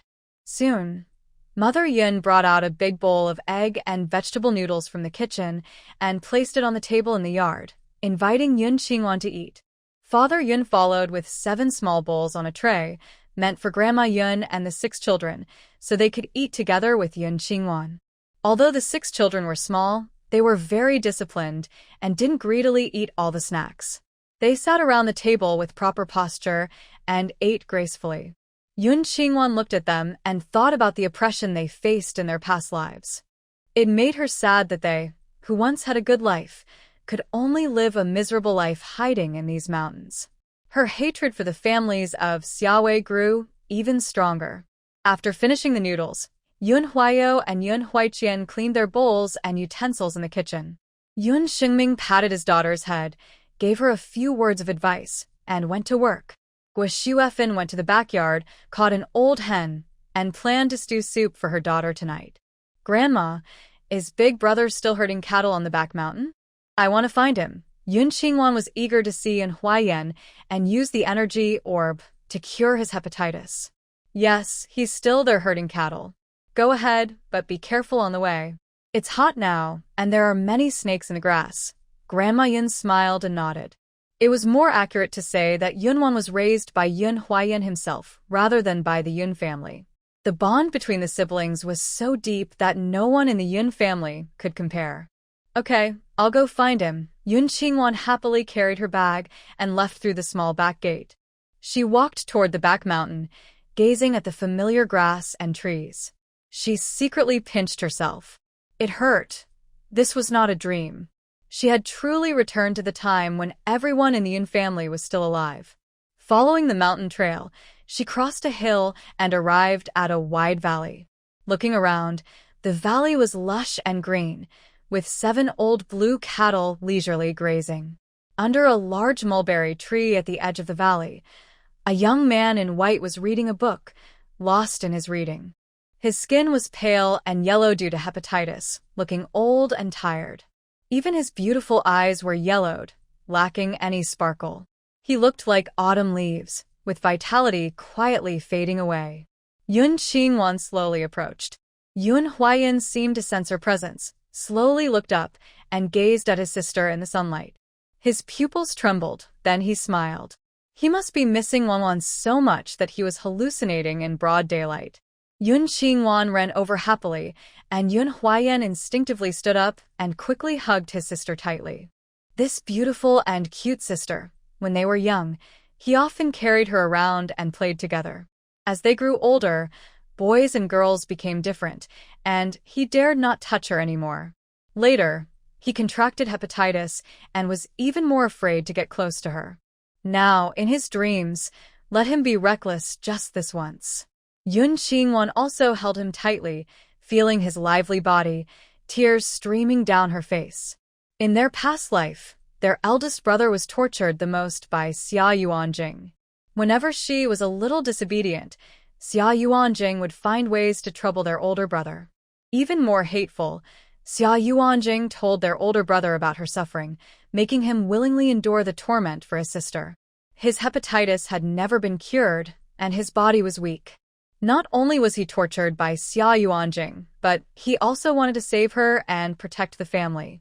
In the end, he couldn't do any of it and chose to end his life to be free.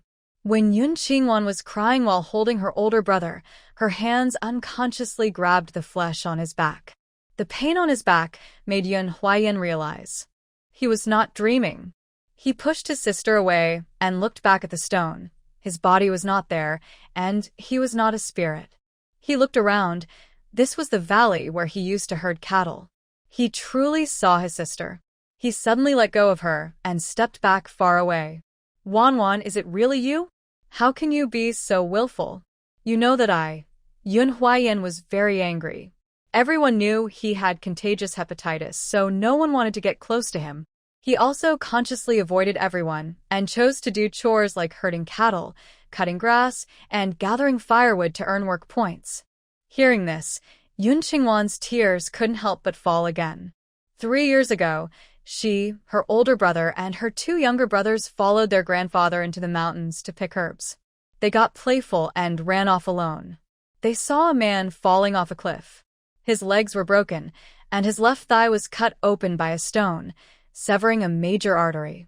Blood and mud mixed together, covering his face, but his green military uniform was still visible. She knew he was a hero. She quickly took out a needle and thread, stitched his bleeding wound, applied medicine, and was about to call her grandfather and older brother to carry him back. But then, 2 wolves appeared. At that time, she was impulsive and chose to sacrifice herself to save the hero who protected the country. She was holding A and leading the wolves. Before running 500 meters, they bit her calves. Just as she was about to be bitten to death, her older brother, who was searching for her, ran over bravely and fought the wolves with his bare hands. He saved her, but he was bitten on the thigh artery, bleeding heavily. Fortunately, her grandfather arrived and shot the wolves away with a hunting rifle. She was so frightened she fainted. Her grandfather and 2 younger brothers carried her and her brother down the mountain to the hospital. Her brother lost a lot of blood and needed a transfusion. Unexpectedly, the blood bag given to him contained the hepatitis virus. At that time, they didn't know this.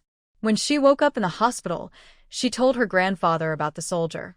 He immediately took her father, 2 uncles, and the hunter's brother-in-law into the mountains to find the soldier. They only found some crushed herbal remnants on the ground. Her grandfather said the soldier was probably rescued by his companions. If he had been eaten by wolves, there would have been signs of a fight and torn clothing or other debris on the ground. Hearing that he was safe, she felt relieved. It proved her efforts weren't in vain. Later, she found out her brother had hepatitis, which made her feel guilty and regretful. Since then, her brother's illness became a lifelong source of guilt for her. She quickly took out a high-quality energy pearl from her bag. "Big brother, this is a miracle medicine I brought back from the provincial city. Please eat it." Although this kind of pearl, which can revive someone, was rare in her space, she didn't have many. Drinking spiritual spring water for a while could cure her brother's hepatitis, but she didn't want to wait. She only wanted her brother to get better quickly and never experience such suffering again. Yun Huayan was still staring at her intently. Oh, her little Wanwan, she had really come back. He could no longer hold her small hand to go out and play like when they were children, nor carry her around, nor speak to her closely. Why? Are you afraid I'll poison you and don't dare to eat? Yun Qingwan offered the medicine to Yun Huayan. She used to be mischievous, playing tricks on her brother with wild fruits that numbed his tongue. He always fell for it, and after eating, his tongue would be so numb he couldn't speak clearly. He simply playfully twisted her braid and said, "Next time, watch out or I'll hit you." This time, Yun Huayan still resolutely took the small green beads and swallowed them whole. "Even if it was poison, Wuan, as long as it was from you, I would eat it without hesitation." He gently asked, "Why did you come back? I missed you all." Yun Qingwan took a small enamel cup and a water jug from her bag and poured spiritual spring water for Yun Huayan to drink. Yun Huayan took the cup, drank the water, then put the cup into his clothes pocket. "This cup is a gift for me. No, you have to punish yourself with 3 drinks before I give it to you." Yun Qingwan playfully took the small enamel cup and continued pouring spiritual spring water for Yun Huayan. Yun Huayan looked at her with affection, took the cup, and kept drinking. After 5 cups, Yun Qingwan finally let him go. She sat down on a stone under the mulberry tree. "Big brother, the green divine medicine you just ate was given to me by a wandering old beggar in the provincial city. He said this medicine can cure all diseases and even make you young again. He also said not to tell anyone about this medicine or he'll get into big trouble. You must keep it a secret. Okay, I won't tell anyone." Yun Huayan didn't go over or believe her words, only greedily watching her. "When are you leaving?"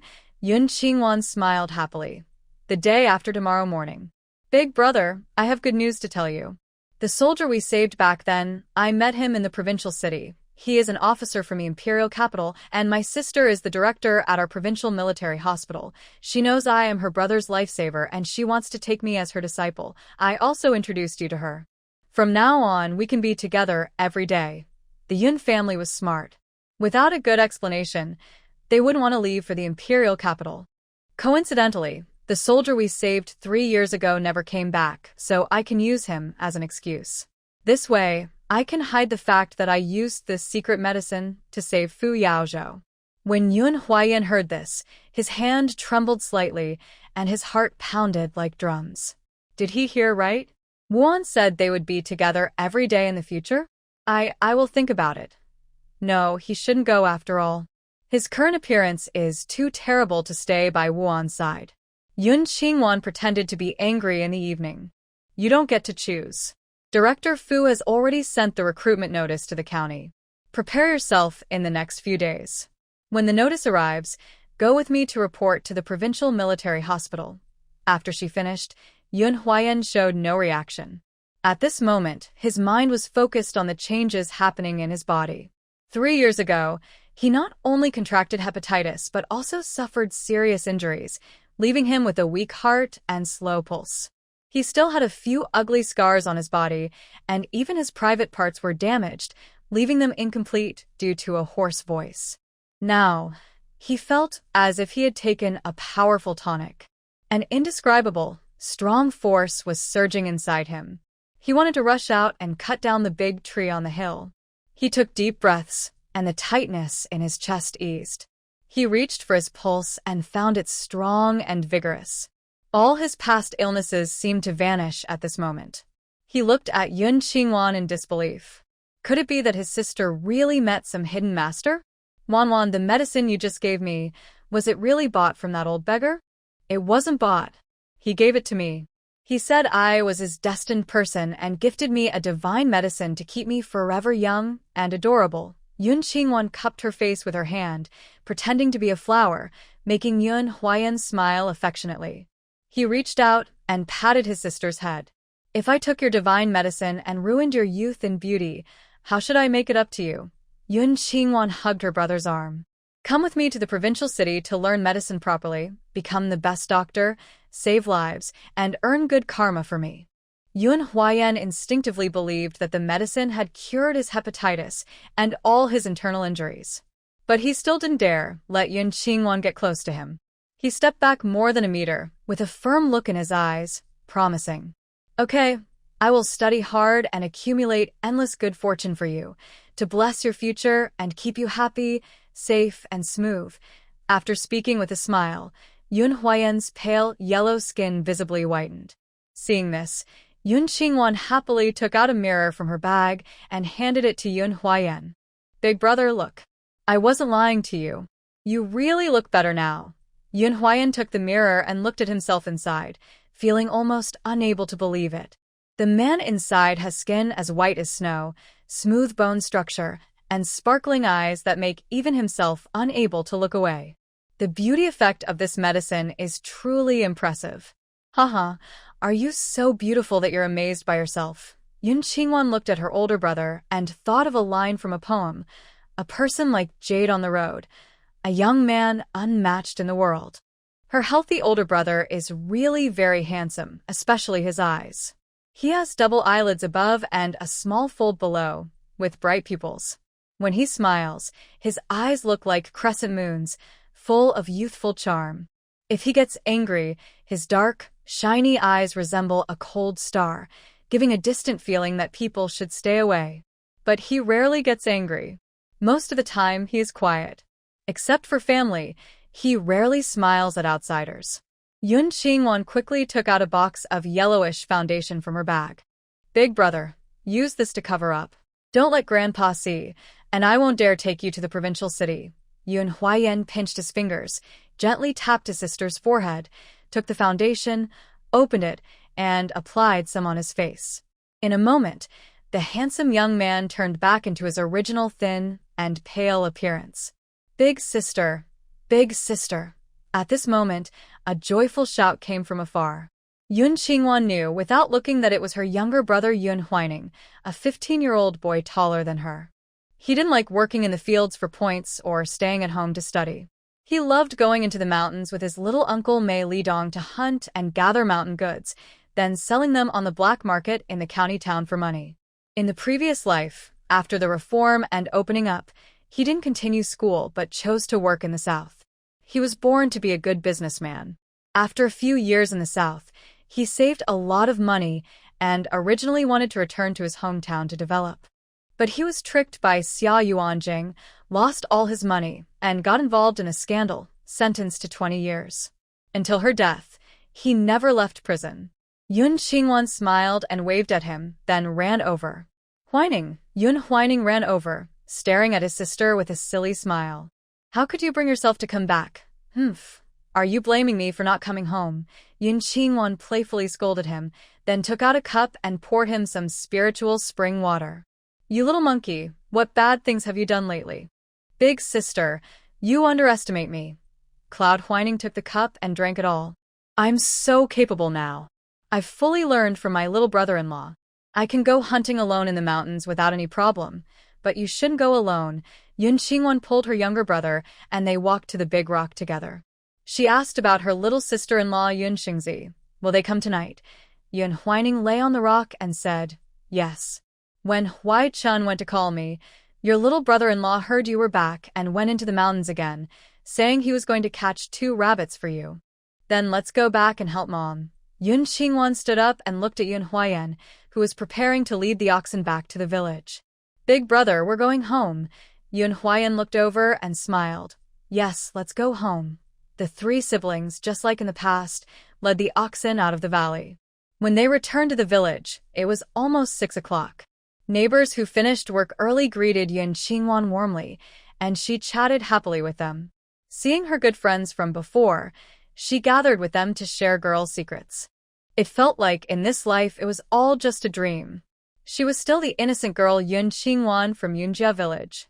Wan, Yun's young aunt Yun Xingzi, with her eldest daughter Mei Shuang, called out to her from afar. Yun Xingwan waved her hand in reply, quickly saying goodbye to her friends and rushing over to her aunt. When she first arrived at Yun's house, her second uncle Yun Xingqin and second aunt had just married. Her young aunt was still a girl then. She handled all the household chores and looked after her nephews. Yun Xingwan's feelings for her were as deep as those for her mother, Gua Shuefen. She ran to her aunt, hugged her tightly, and started crying. Silly girl. Why are you crying so sadly? Did the Wei family bully you? Yun Xingzi held her big niece, tears in her eyes. No, I just missed you. Yun Xingwan let go of her aunt, wiped her tears, and smiled through her tears. Little aunt, I miss you all so much, so much. Yun Xingzi also wiped her tears. We miss you too. If it weren't for worrying that the Wei family might look down on us, we would have come to see you long ago. Let's go home now. Your grandpa is back. Okay, let's go home to see Grandpa. Yun Xingwan followed her aunt back to Yun's house. Grandpa Yun Hanzhong was already waiting at the door. Second uncle Yun Xingqin and third uncle Yun Xingjun had also returned. 2 people in their 30s, tall and thin, with features similar to Cloud Dad, both look elegant and handsome. They stand behind Grandpa Yun, looking eagerly at Yun Xingwan running toward them, with tears in their eyes. Grandpa, second uncle, little uncle. Yun Xingwan runs over, hugs Grandpa, and cries again. Grandpa Yun is a wise old man. From Yun Xingwan's behavior, he can tell she hasn't had a good life at the Wei family. He gently pats his granddaughter's head. Wan, everyone in the Yun family is your support. If you're unhappy, you must tell us. We will bring you home. Yes, Grandpa. I'm fine. I'm okay. Don't worry about me. Yun Xingwan releases Grandpa, smiling with tears in her eyes. Grandpa, in this life, I will protect everyone in the Yun family. Next to them, second uncle Yun gently pats Yun Xingwan's head with affection. This child, I haven't seen her in half a year. Why has she become so delicate? She keeps crying. Hearing this, Yun Xingwan looks at her 2 uncles with misty eyes. It's because I'm so happy to see you. When she first went to the end of the world, she didn't dare to think about her family. The more she thought, the more painful she felt, and she hated herself even more. She always felt that if it weren't for her, the Yun family would be living carefree and happy. We miss you too. Come on, let's go inside and talk. Third Uncle Yun smiles and invites Yun Xingwan into the house. Second aunt and third aunt have also returned, busy in the kitchen preparing food. A group of younger siblings have already set up tables and chairs. When they see Yun Qingwan return, they cheerfully call her sister. Yun Qingwan touches their faces, then helps Grandpa sit beside Grandma. She chats with them for a while before heading to the kitchen. Yun's mother and two aunts quickly urge her to leave. Having us here is enough. You should go talk to your grandparents. Yun's younger sister Yun Xingzi also pulls her niece to go outside. Kids, go out quickly. Don't cause trouble. Yun Qingwan has no choice but to go to the yard.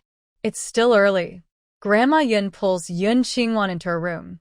She wants to ask her about her situation at the Wei family. Just then, Yun Qingwan also has something to tell Grandpa, so she helps him into the room as well. Inside, Yun Qingwan learns they want to ask about her life at the Wei family. She responds casually with a few words. Then he told them about the older brother going to the provincial city to study medicine. Director Fu also helped buy medicine for hepatitis treatment from the capital city. She said, at most, he needs to take medicine for half a year, and he will be fine. Such a good thing made Grandpa Yun and Grandma Yun very happy and supportive. Grandma Yun asked, it's hard to find work as an apprentice in the city. Why did she help our family? Work in the city is hard to find, even for an apprentice, and it takes a lot of effort. She didn't know what Wan Yan had sacrificed for this medical apprenticeship. But their family didn't want Wan Yan to pay anything for the Yin family. They just wanted her to be happy and healthy. Nana, Grandpa, do you remember the soldier we saved 3 years ago? I met him in the provincial city. He is an officer in the capital military district. His sister is the director of the provincial military hospital. My brother's medical apprenticeship was arranged by her. After explaining, Yun Qingwan also told them about her trip to the capital city. I just happened to meet him. He asked what he could do to thank us, and I suggested he help our family find work in the capital. He agreed. After hearing her, the grandparents didn't agree with this plan.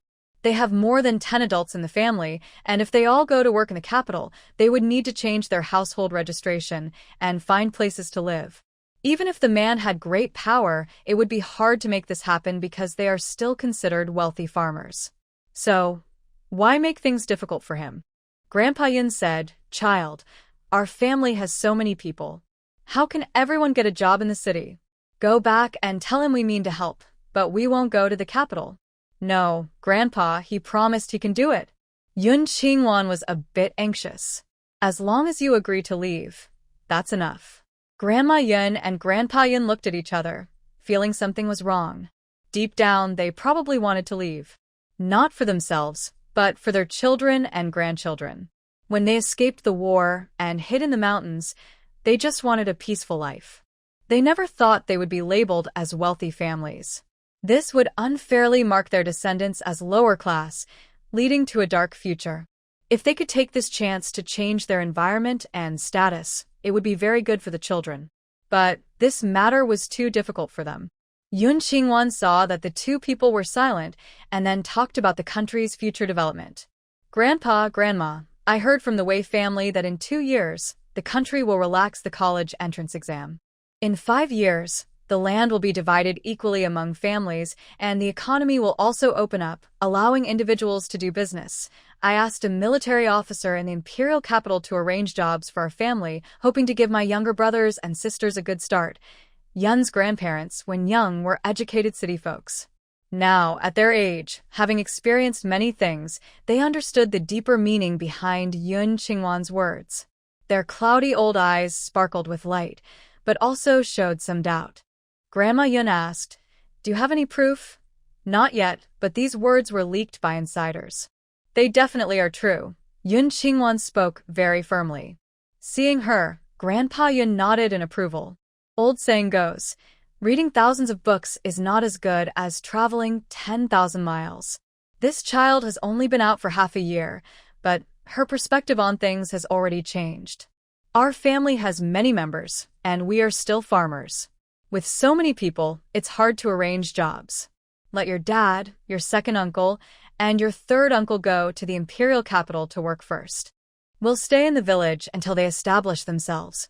Grandpa Yun, despite his inner desire for his grandchildren to succeed, only had the news his eldest granddaughter heard. If policies change again, they wouldn't all be stuck in one place. Grandpa, if they can arrange housing for all of you, would you go? Yun Qingwan felt anxious inside. She just wanted to send everyone from the Yun family to a safe place as soon as possible. Only then could she escape the nightmare brought by Xia Yuanjing. Grandma Yun saw her anxious look and held her hand, asking, Wanwan, tell Grandma honestly, did you encounter any difficulties in the provincial city? Yun Qingwan didn't want them to worry and knew she couldn't hide it anymore. She said, the Wei family has a foster daughter who is the same age as me. She is engaged to the son of a friend of the Wei family, the Xia family. 3 years ago, their whole family was sent to the Northwest. They didn't want their foster daughter to suffer in the Northwest, so they brought me back to replace her and marry into the Xia family. When Yun's grandparents heard this, they immediately became angry. They are so shameless. They don't want their foster daughter, so they send their own daughter to marry elsewhere. How can their hearts be so biased? Grandpa Yun clenched his fists in anger and slammed the table hard. Grandma Yun hugged Yun Qingwan, tears falling from her eyes with worry. Is the Wei family forcing you with your older brother's medicine? Yun Qingwan nodded, sobbing, to let the Yun family go to the capital. Not only that, they also use you as leverage, saying if I don't marry, they will secretly deal with you. Such evil. The Wei family is truly wicked. Grandma Yun also cried, don't be afraid, Wanwan. If Wei Mingli has any tricks, let him try. We're not afraid. As for the Summer family, we won't marry them. Grandpa Yin said, Wanwan, this time I will go with you to cut ties with them. From now on, you are my Yun family's granddaughter. No one can bully you. Hearing her grandparents' words, Yun Qingwan wiped away her tears and smiled happily. Grandpa, Grandma, you don't need to worry about me. That officer is someone Wei Mingli wants to use to impress his adopted daughter. I told him about my situation, and he promised to help stop this marriage. He also said he'll protect us in the future. Grandma Yin looked at her granddaughter's delicate features, but also worried about the officer's intentions. What is that officer's name? Who are his family? Is he helping you with some hidden purpose? His surname is Fu. His father is Fu Songyan. You should know him, right? Fu Yao's father is a famous figure nationwide. I heard his name in the village before. Grandpa and Grandma Yun were shocked, their eyes wide open. They thought the officer only had some family background, but didn't expect him to be Fu Songyan's son. Such a noble family. If they truly liked Wanwan, they really wouldn't have any power to resist. No wonder he could promise to arrange jobs for their whole family. This is a family with real strength. Yun Qingwan guessed her grandparents' thoughts and found it a bit funny. During the years she spent with Fu Yao, he was completely like a child. She took care of him, treating him like a kid. He also saw her as a child, not with romantic feelings. Now, he's so outstanding, he wouldn't be interested in her. Grandpa, Grandma, don't worry. The Fu family is very good. They definitely won't make things difficult for us. Silly child, Fu Lao is a national hero. How could we worry about his family's character? Grandma Yin smiled as she gently brushed Yun Qingwan's short hair and asked about the city. Yun Qingwan responded with simple, casual answers about everyday matters. She didn't mention the times she was beaten, hospitalized, cared for Madame Wei, or did chores daily. Finally, she took her grandparents' hands and said, Grandpa, Grandma, I'm worried that if this gets out, it might cause trouble for the family. Please keep it a secret for now. When I leave, it will be as if you didn't know. Don't worry, only Grandpa and Grandma will know, they assured her. Grandma Yun patted her granddaughter's hand. Yun Qingwan took out 2,000 yuan and a ticket from her black bag, money given to her by Fu Shiyi, her sister from the Fu family, the second time, and handed them to her grandmother. This is from Sister Fu Shiyi, Director Fu. She asked me to give it to you as a thank you for raising me well. Grandma Yin refused, saying, No, we can't accept this. Keep it for yourself. Save it for your dowry someday. Yun Qingwan also had received 1,000 yuan from her, which she kept. She playfully took out a fake passbook belonging to Wei Xiaoqian from her bag, waved it around, then put it away. Grandpa Yun and Grandma Yin looked at each other and no longer declined. They thought about having their eldest grandson deposit the money in the city for the siblings' daily expenses. The three of them continued chatting until it was very dark. Then, her younger brother-in-law, Mei Lidong, arrived carrying 3 wild rabbits, 2 wild chickens, and a string of hedgehogs. Yun Qingwan heard the noise and came out, running happily to her brother-in-law as she used to, calling out loudly, "Brother-in-law, haha Wan, you're back. My little sister was just thinking about you during the day and missing you at night. When will you come back?" Mei Lidong was a cheerful, straightforward man, honest and easy to get along with. When Grandpa Yun first came here, he had saved Mei Lidong's father's life. Since then, the two families had grown close, exchanging visits and building a bond. The children played together and became friends. Eventually, Mei Lidong and the tall, strong sister-in-law fell in love. Both families were happy and arranged their marriage smoothly. Mei Lidong often went into the mountains to hunt and brought back most of his catch to the Yun family. Whatever delicious food the Yun family had, they never forgot to share with the Mei family. Yun Qingwan's eyes reddened. "I think of you all every day. If it weren't for revenge, she wouldn't want to leave. Even if she had to eat wild vegetables with the Yun family every day, she would feel happy. Then come back often to see your grandpa, grandma, and your parents. They really miss you." Mei Lidong is someone who speaks her mind and doesn't overthink others. However, Yun's family is very understanding and knows that Yun Qingwan not coming back isn't because she doesn't want to, but for other reasons. Next to her, Yun's father loudly calls everyone to sit down. "Come on, everyone, sit down quickly and start eating." He often talks about his precious daughter. Even if she doesn't come back, it's not entirely her fault. The topic shifts and all the adults and children of the Yun family sit around the table. There are more than 20 people, but one table isn't enough. In the yard, there are 2 large tables, one for adults and one for children. Each table has a bowl of fish soup, a bowl of chicken soup, plain steamed buns, scrambled eggs with chives, stir-fried green beans, and plain rice porridge. Grandma Yun pulls Yun Qingwan to sit at the adult table. After seeing Yun Huayan, who just returned from herding cattle, and her younger siblings, she sits at the children's table, smiling quietly and watching her family without speaking. The special medicine is so powerful that Yun Huayan doesn't dare to go near others, afraid that Grandpa might notice something. If asked, he wouldn't know how to hide it. The family happily finishes their meal. Yun Huayan and her younger siblings clean up the kitchen. The adults hold fans and gather around Yun Qingwan, asking about her life in the city. While they talk, Yun Qingwan secretly takes out a small box of light green healing beads from her clothes pocket. These are low-level wooden element abilities medicinal pills. They don't have the power to revive, but they are very nourishing for ordinary people. She says they are candies from a friend in the city, given to each adult and child in the Yun family. By morning, no matter how many hidden pains or injuries they have, they will all disappear. The Yun family members don't doubt. They take the beads, chew them, and find the taste of grass, but they think it's delicious. Yun Qingwan quietly takes out spiritual spring water and gives each of them 2 large bowls to drink. To prevent them from noticing any changes in their bodies, she urges them to rest early. The children, still eager to hear more stories about the city from their sister, don't want to sleep. But when their older brother coughs softly, they obediently go back to their rooms. Mother Yun enters Yun Qingwan's room, turns off the mosquito-repellent incense she lit early in the morning, and opens the window to let in fresh air.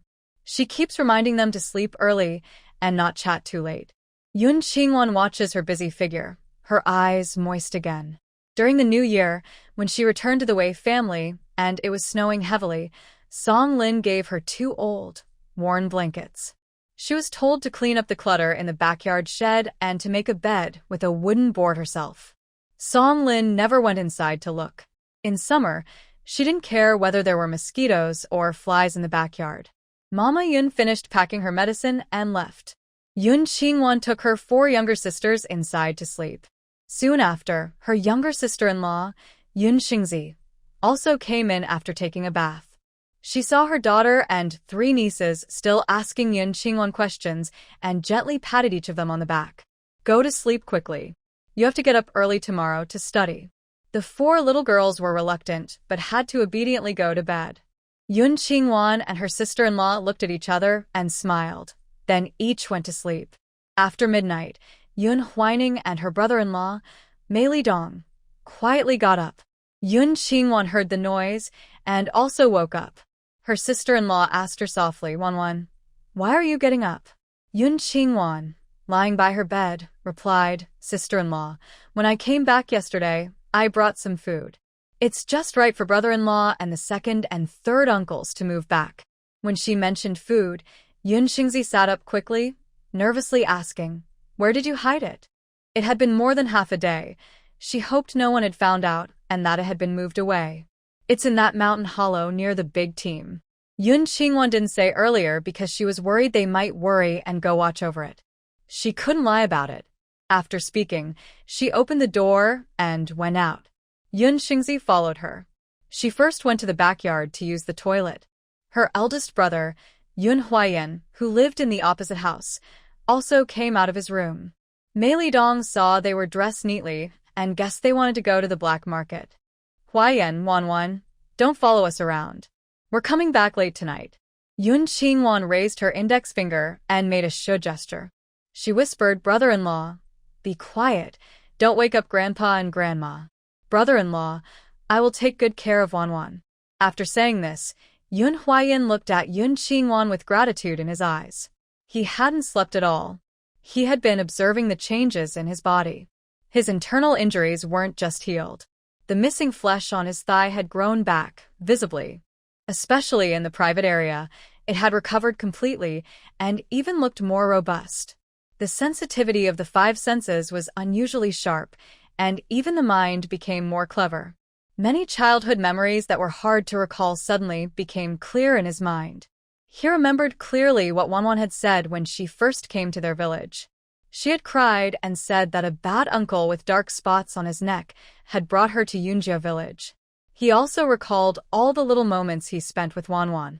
Such strange things scared him so much that he couldn't sleep at all. He knew it was the medicine Wanwan gave him that caused this, but the medicine was too extraordinary. Could that old beggar really be a fairy? He couldn't talk about these superstitions or the frightening events, and he also couldn't tell Wanwan about his changes. When he heard his third brother wake up, he got up too. Mei Lidong was amused by the two of them. All right, let's go together. If anything happens, you two must run quickly. Yun Xingzi came back from the backyard outhouse and went to the side shed near the kitchen, taking a basket with a shoulder pole. Mei Lidong looked confused. You're still sleepy. Why are you taking that? Yun Qingwan quickly explained in a low voice, Little uncle, I brought some grain back. I didn't dare carry it directly, so I hid it in that mountain nest. Let's call second and third uncles. Mei Lidong asked in surprise. How much grain? Do we need so many people? Yun Qingwan raised one finger, 1,000 jin. 1,000 jin sounded like a lot, but for the Yun family, with more than 20 members, cooking with wild vegetables and fruits, it was barely enough to last through winter.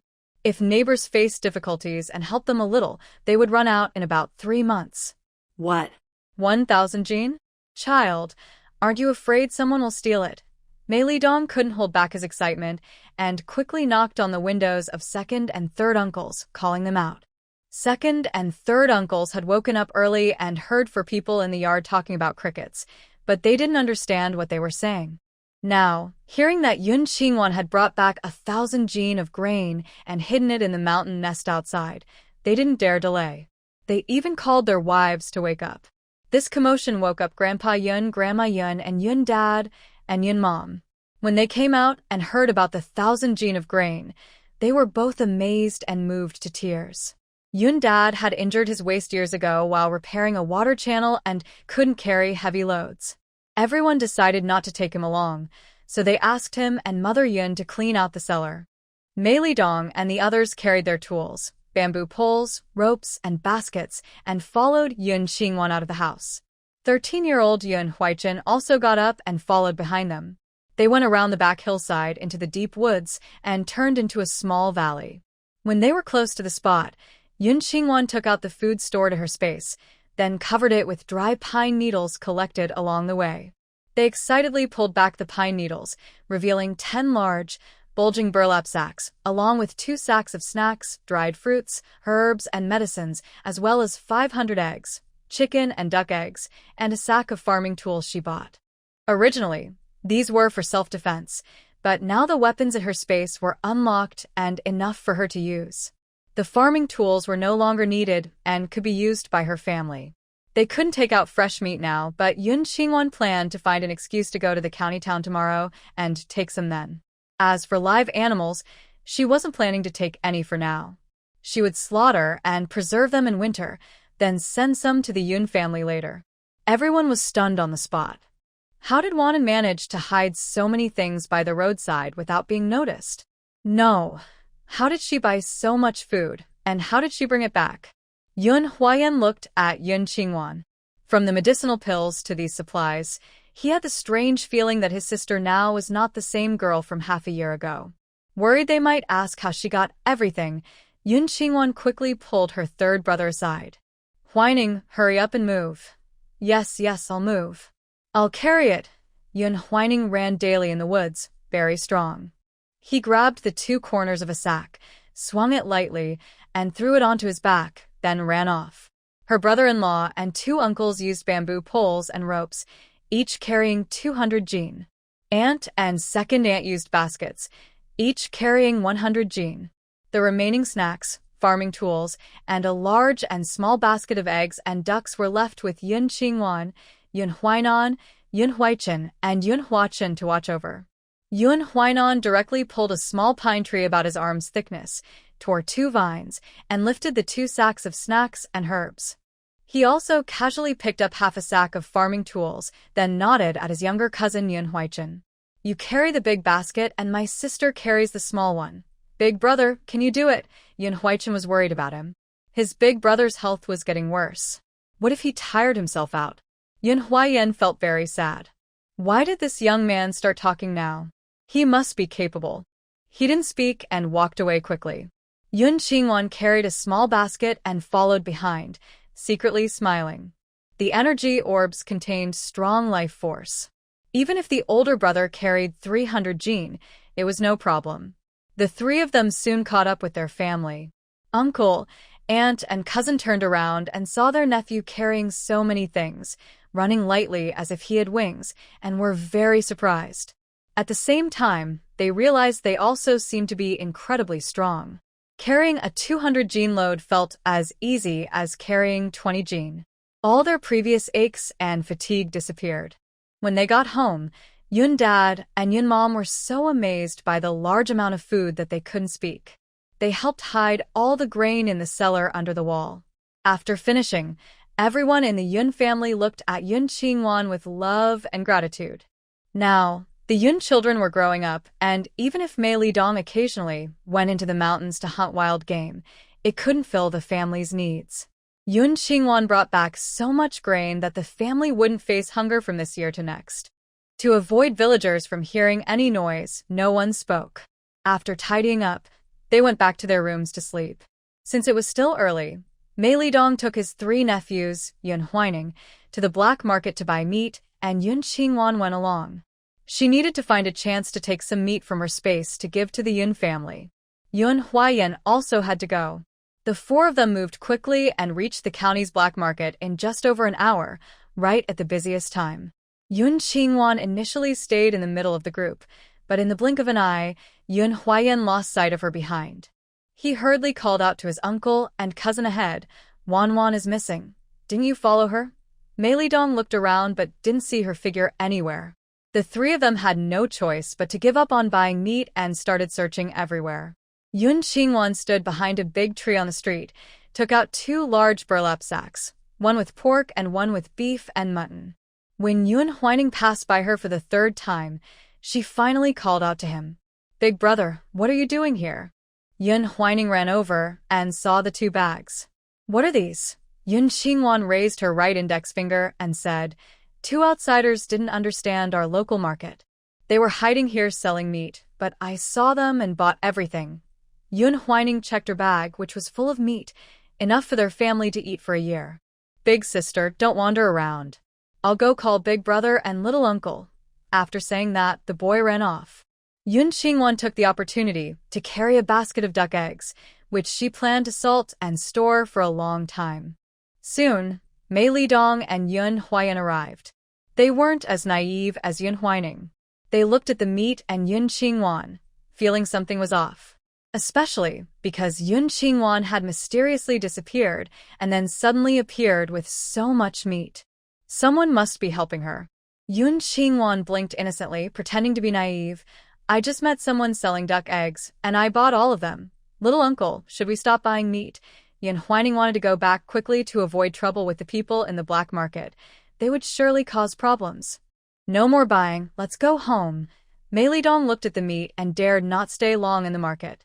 He and Yun Huaining carried a bag of meat each, while Yun Huayan carried the duck eggs. They hurriedly left. The four of them left the county town at dawn. Yun's house was about 500 meters from the village, and they had come back through the mountains. They didn't meet anyone along the way. Once home, the men of the Yun family went into the mountains to gather firewood. Second aunt and third aunt, along with little aunt, were in the kitchen preparing breakfast. When they saw the large amount of meat they carried back, they were surprised and happy. Meat from the city was really hard to buy. Mei Lidong smiled at Yun Qingwan, saying, "It's because our Wanwan is lucky. She met two newcomers from outside, and that's how we got so much meat at once. Quickly, you all should process the fatty meat and hide it in the cellar." Hearing that Yun Qingwan bought the meat again, the three women felt both touched and pleased. Wanwan, when your grandma wakes up, she will give you the money for this meat. Second Aunt Huang Chuanfang hadn't finished speaking when Yun Qingwan, holding her arm, interrupted her. Second Aunt, if you mention money, it's like you see me as an outsider. I'm working in the provincial city now, earning a good salary. Buying this little bit of meat doesn't cost much. You can rest assured and eat happily. When I have a holiday next time, I'll bring back more grains. Huang Chuanfang, who was lively and fiery, waved her hands repeatedly after hearing this. No, you must not spend money recklessly in the future. Save your money to prepare a good dowry. Third Aunt's husband, Guixiu, is gentle and kind. He said to second sister-in-law, Wanwan, don't buy anything anymore. Use your money carefully. Okay, I will listen to second sister-in-law and third sister-in-law. I will save all my money to give to others. Yun Qingwan playfully nudged her two aunts with her head, then released them and started to untie the ropes of the burlap sack herself. Second aunt, third aunt, little sister, I will cut the meat. We can do it. You didn't sleep all night yesterday. Go inside and rest. When the food is ready, we will call you. Yun Xingzi held Yun Qingwan's shoulder and pushed her out. Your mom went to collect due. Go get your clothes. Just as she finished speaking, the doorbell rang. Yun Qingwan hurried to open the door. Guixiu carried 2 half buckets of water, and when she saw her daughter, she smiled happily. Wanwan, you're back. Yes, Mom. I came to choose. It's not heavy. I'll choose myself. Guixiu carefully carried the 2 buckets of dew she collected from the seedlings to the bathing shed. This dragon boat festival, you didn't come back and you didn't get to take a dew bath. Today, I will make it up for you. Come in quickly and wash away the summer heat rashes. On the morning of the Dragon Boat Festival, collecting dew from the seedlings to bathe is a local tradition, believed to prevent heat rashes. Yun Qingwan looked at her mother's back, her eyes feeling sour and warm. It was just like the saying in online dramas. People who love you never ask if you want it. Instead, they show their love through actions, directly giving it to you. She went back to her room, took a towel, toothbrush, and clothes, then entered the bathing shed and hugged her mother from behind. Thank you, Mom. Yun Qingwan took the noodle bowl, looked up and smiled sweetly and obediently. Yes, okay. After finishing her noodles, Yun Qingwan went back to her room and fell asleep. Her 4 younger sisters woke up. The 4 of them tiptoed out quietly, and the other brothers also got up. The older ones led the younger ones to brush their teeth and wash their faces, making no noise at all. Grandpa Yun and Grandma Yun also woke up. When they saw so much meat, they were very surprised. They asked the daughters-in-law and daughters to quickly start making oil and pickling. The 4 women moved quickly, with the help of the older children who lit the fire. 2 bags of meat were soon cut up. The fatty meat was pressed to extract oil, and the lean meat was cut into small pieces and stir-fried until cooked. Both the meat and oil were then put into jars for storage. They could keep for a long time without spoiling. By around 6 o'clock, all the meat was processed, and the meal was ready. There was thick white rice porridge, served with brown sugar crisp cakes, a large bowl of pickled cucumbers and sour beans, and a bowl of plain boiled eggs along with 10 salted eggs. Usually, the Yun family's breakfast was a pot of pumpkin soup with vegetable corn cakes, or a thin rice soup with coarse vegetable pancakes. Even though many family members worked for wages, there were also many children to feed. They didn't see much oil or fat during the week, so their appetites naturally grew larger. No matter how much they saved, it was never enough. Since there was enough food today, they made a hearty breakfast. The men who went to chop firewood returned. Yun Huayan, Yun Huining, and Mei Lidong, who had left earlier while Yun Qingwan was bathing, also carried a load of firewood from the mountains. Everyone knew Yun Qingwan was sleeping, so no one made a sound. After quietly finishing breakfast, Grandpa Yun went to the neighboring village to see patients, carrying his medicine box and leaving first. The adults took tea and went to work. Yun Huining took the brothers over 10 years old to the back mountain to gather pig grass. The younger brothers and sisters under 10 stayed at home with Grandma to read and practice writing. This was a daily task for the children of the Yun family who couldn't go out to earn wages. Every morning they had to do this. In addition, they had to quietly read ancient books. They weren't strict about how, and whatever Grandpa and Grandma taught, they learned. They memorized everything by heart, passing it down. When they got a little older, Grandpa and Grandma would explain things to them. Because of this, Yun family children who went to school always performed the best in their studies. Today, Grandma Yun changed her usual lessons. Based on what Yun Qingwan said about future plans, she told the children to practice neat pencil writing and to study math and foreign languages properly. Around noon, there was a knock at the door. Grandma Yun waved her hand to signal the children to put away their notebooks and asked, "Who is it?" "It's me, Chu Bingkuan. I come to bring good news to your family." Chu Bingkuan is the leader of the Jiling Mountain team, in his 40s, and has some old grudges against the Yun family. He often used the Yun family as targets for his achievements and caused trouble for them. Later, his widowed younger uncle fell in love with Yun Xiaogu. The Yun family refused, so they wanted to force a marriage. Fortunately, the Mei family was also a big family with many members. Xiaogu's father, Mei Lidong, led relatives to cause trouble at Chu Bingkuan's house, which stopped him from forcing the marriage. Since then, Chu's family has held a grudge against Yun Mei and her family. They often do mean things using their small amount of power. Yun Qingwan just woke up and came over to Grandma Yun. "Grandma, it should be the notice of the older brother's appointment." Grandma Yun frowned and said, "Go to my room and get a pound of brown sugar and 50 eggs. He's greedy, and if you give him too little, he won't be satisfied. The proof of the eldest grandson leaving home and the household registration have to go through Chu Bingkuan. If the gift is too small, he might refuse to sign." Yun Qingwan looked serious and said, "Grandma, I'm afraid he won't even look at the brown sugar and eggs. I have tobacco and chocolates in my room." No one in the Yun family smokes, but since there are a few boxes of leftover cigarettes, she decided to give them as a favor. The door was opened by Yun Huayu. The little boy didn't like Chu Bingkuan either, but he still politely called out, "Uncle Chu." Chu Bingkuan didn't even look at him, his eyes fixed on Yun Qingwan. "Oh, one is at home. The higher-ups rewarded your older brother with a medical school spot. Did you help get it?" He originally wanted to give this medical spot to his own son. But unexpectedly, the authorities specifically named Yun Huayan to go.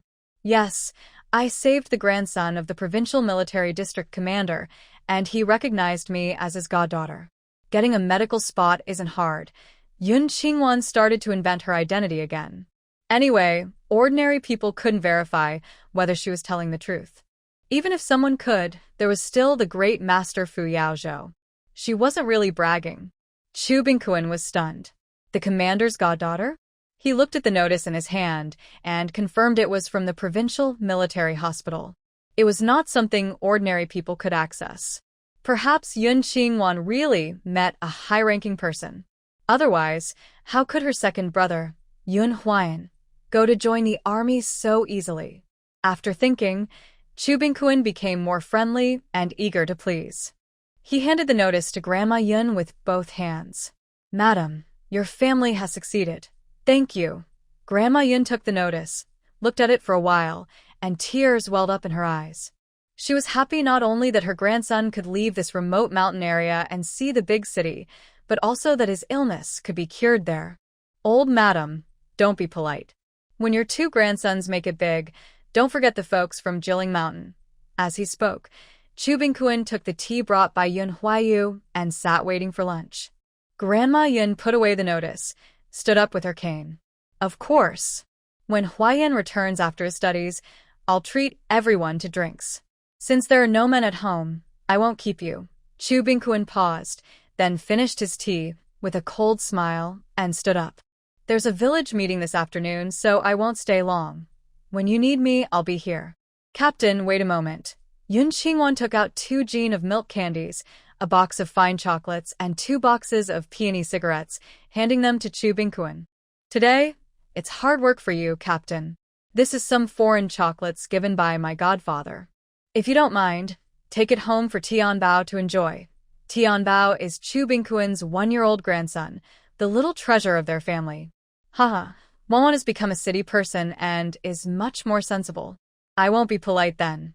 Chu Bingquan happily accepted these precious gifts, which ordinary people couldn't afford. It seemed the Yun family had really managed to curry favor with someone important. Grandma Yun took the opportunity to ask, "Captain Chu, is the secretary going to a meeting this afternoon? I'll have the eldest take Huayan and bring 2 jean of candies to liven things up." Chu Bingquan secretly thought he had made a mistake.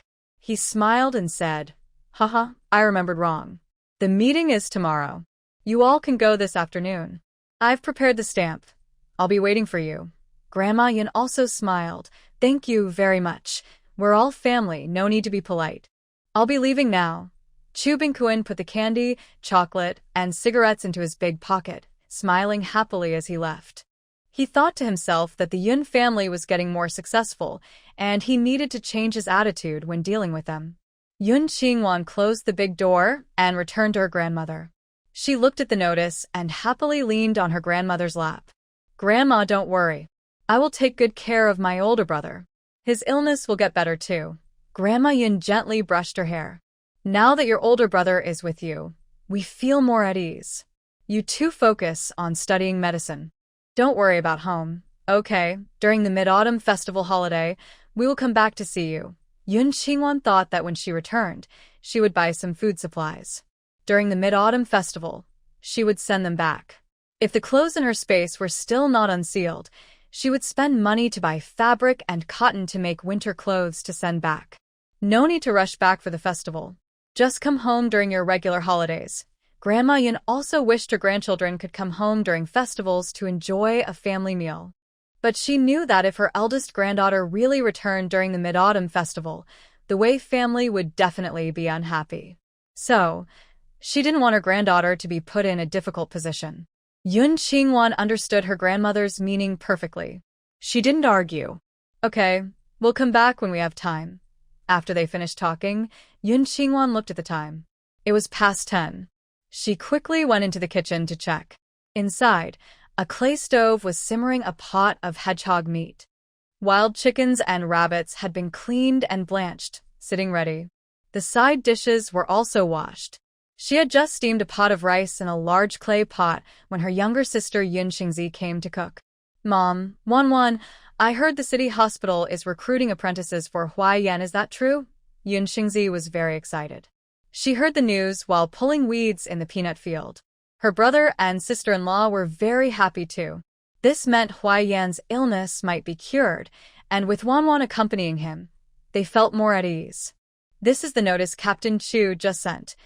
Grandma Yun happily handed over the notice. "In the afternoon, our family women won't work. We'll stay home to take care of the children. All right, I'll start cooking right away." Yun Xingzi, after reading the notice, grinned from ear to ear. She happily ran to the kitchen and saw Yun Xingwan busy working, then quickly pushed her out. It's so hot outside. Go cool off outside. I'll do the cooking. Little aunt, I'm not afraid of the heat. You've been working all morning. You should rest for a while and have some tea. Yun Xingwan brought out a big bowl of wild mint tea brewed with spiritual spring water and placed it on the wooden table in the yard. She waved to her younger siblings reading and practicing calligraphy in the living room. Come over and have some tea. The 7 children looked at their grandmother/grandma, and only after she nodded did they run over. Yun Xingwan didn't stop them and went back to the kitchen to help with cooking. The aunt and nephew worked until 11:30 p.m. Preparing 2 big tables of meat dishes. Just as they finished setting the bowls and chopsticks, the adults and children from the Yun family returned. The last to arrive was Yun Huayan, who went to the brigade to handle the cattle grazing work.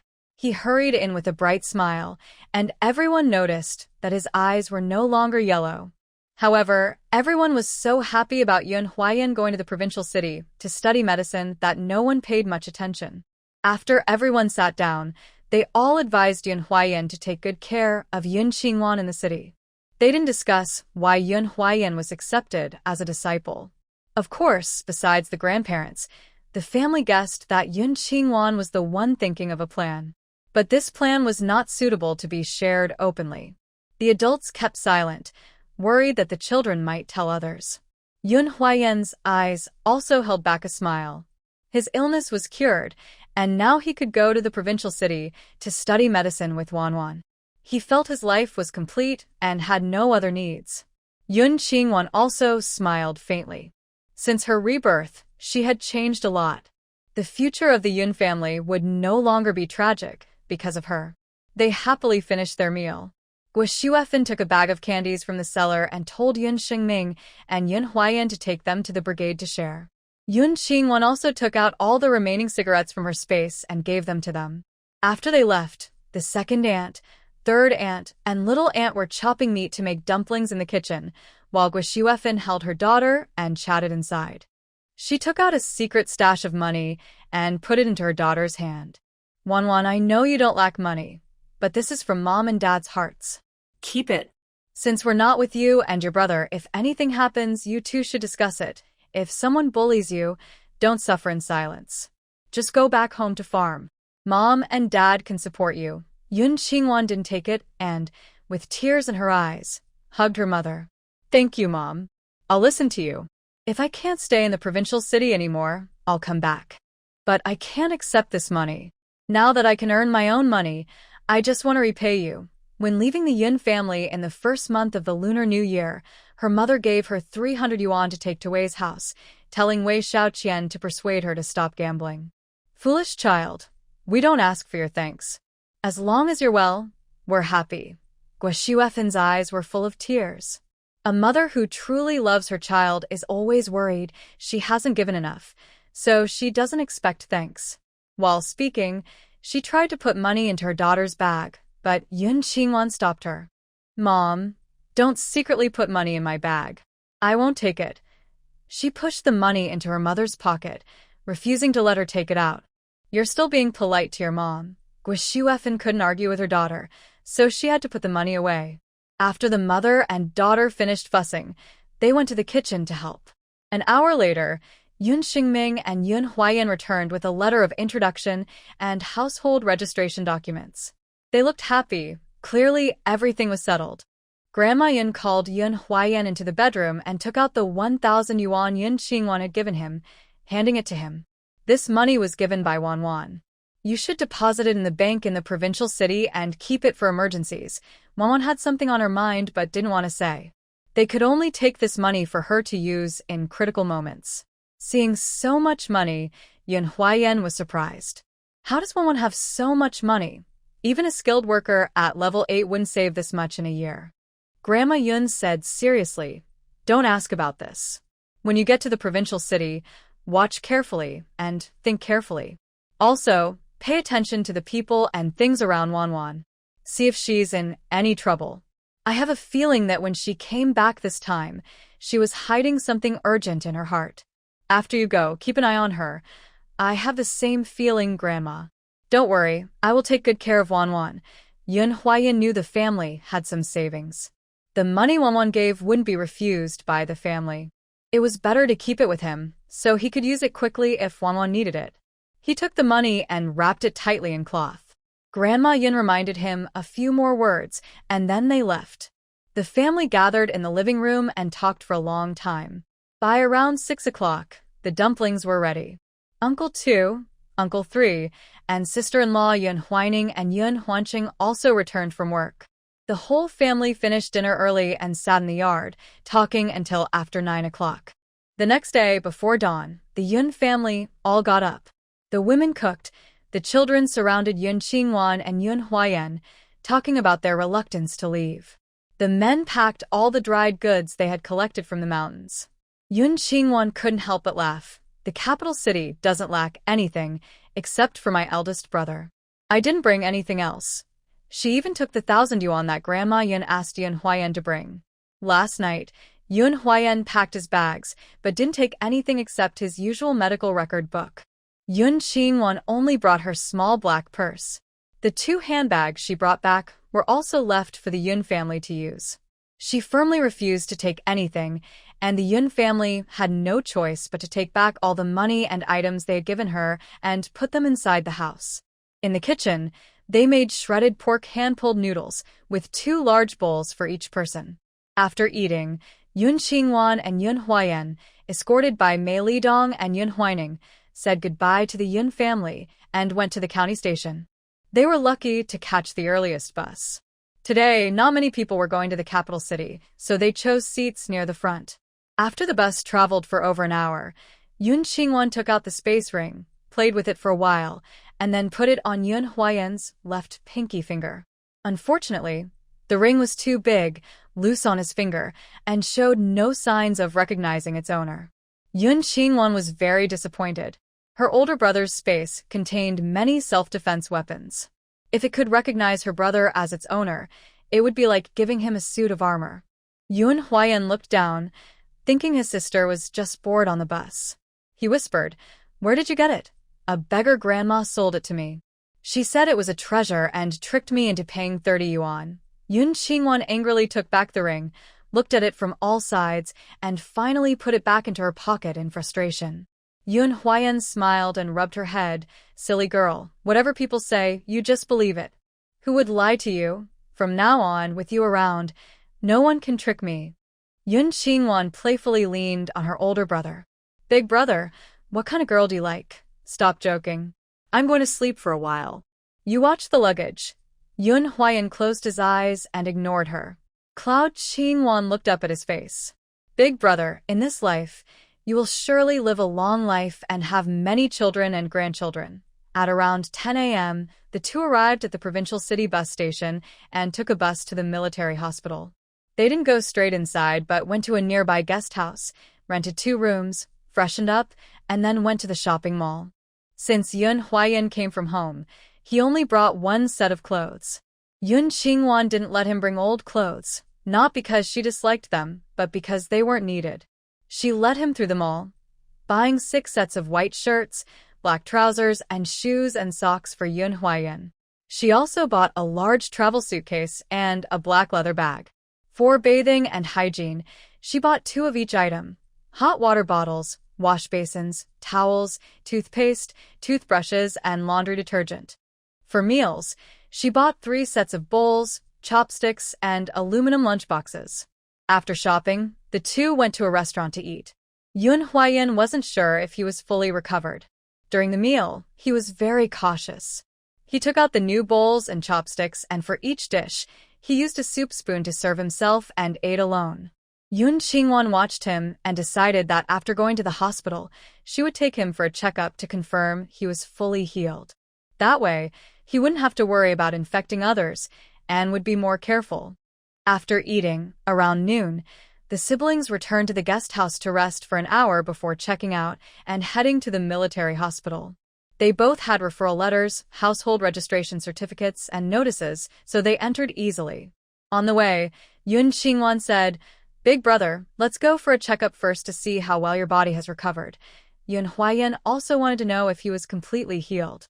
They went to the internal medicine outpatient clinic, saying they felt weak and wanted a full-body checkup. The doctor first checked Yun Huayan's pulse. It was strong and healthy. "Young man, how do you feel so weak? Can't sleep at night, feel tired during the day, and my eyes are blurry and hard to see clearly. Please run some blood tests for me." Yun Huayan wasn't good at lying. He repeated what Yun Qingwan had told him, stiffly. The doctor was suspicious but followed his words and ordered tests. After a busy afternoon, by around 3 p.m., the final results wouldn't be available until the next day. Yun Qingwan then took Yun Huayan directly to Fu Shuyi's place. Today, Fu Shuyi had 2 surgeries and wasn't in her office. She had arranged for her trusted nurse, Wang Hui, to wait for them. Yun Qingwan is now using the identity of Wang Duo, which belongs to Wang Hui's younger sister. Wang Hui looked at Yun Huayan with shy eyes. She had never seen such a handsome boy before. He was tall and slender, with beautiful features, smooth skin like jade, and eyes like clear springs. Under the hot sun, his gaze sparkled brightly. Her heart couldn't help but race faster. Yun Huayan noticed her intense gaze, turned his face away, and regretted not applying the cream that Wan Yan had given him. "Put your things in Director Fu's lounge. I'll take you to get your work IDs." Wang Hui was simply appreciating the beauty, with no bad intentions. She led the 2 of them, helped settle their luggage, then went to the accounting office to register their names, issued their work IDs, and arranged a dorm for Yun Huayan. Yun Qingwan also had a place to stay, but she refused. If she lived here, how could she seek revenge on the Wei family? A nurse took the siblings to the dormitory building behind the hospital, which was actually a staff housing building. There were 3 buildings side by side, each with 6 floors. The top floor was reserved for single men and women working in the hospital. Due to limited housing, each dormitory housed 4 people. Yun Huayan's dorm already had 3 residents, new medical apprentices learning from Fu Shui. The room was quite tidy, with 4 beds lined up on the left, separated by bedside tables. On the right were bookshelves and a desk, with medical books and study notes on top. After Yun Huayan put down his things, Wang Hui led him to the washroom and toilet area. By evening, at dinner time, the 3 of them went to the cafeteria together. Wang Hui was there to see them off, explain the process of getting food, but didn't stay to eat with them. Yun Qingwan and Yun Huayan bought their meals, found a quiet corner, and just finished eating when they heard a loud shout coming from afar. Yun Qingwan, they looked up and saw Cui Min. "Where have you been these past few days?" Cui Min was really angry. Yun Qingwan had disappeared inexplicably, almost causing her to be scolded to death by her parents-in-law.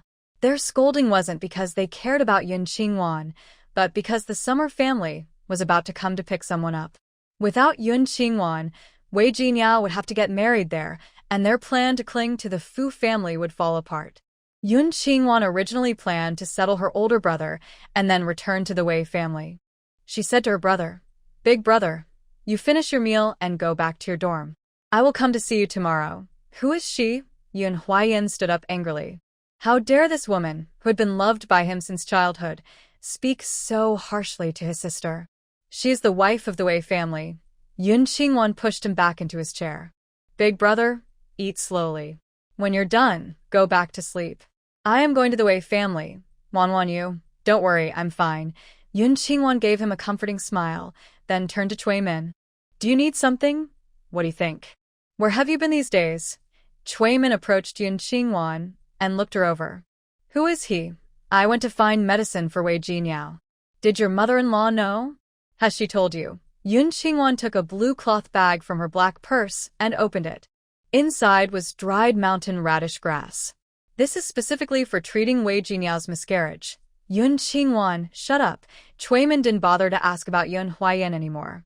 She hurriedly stopped Yun Qingwan from speaking further, grabbing her arm and pulling her toward the dining hall exit.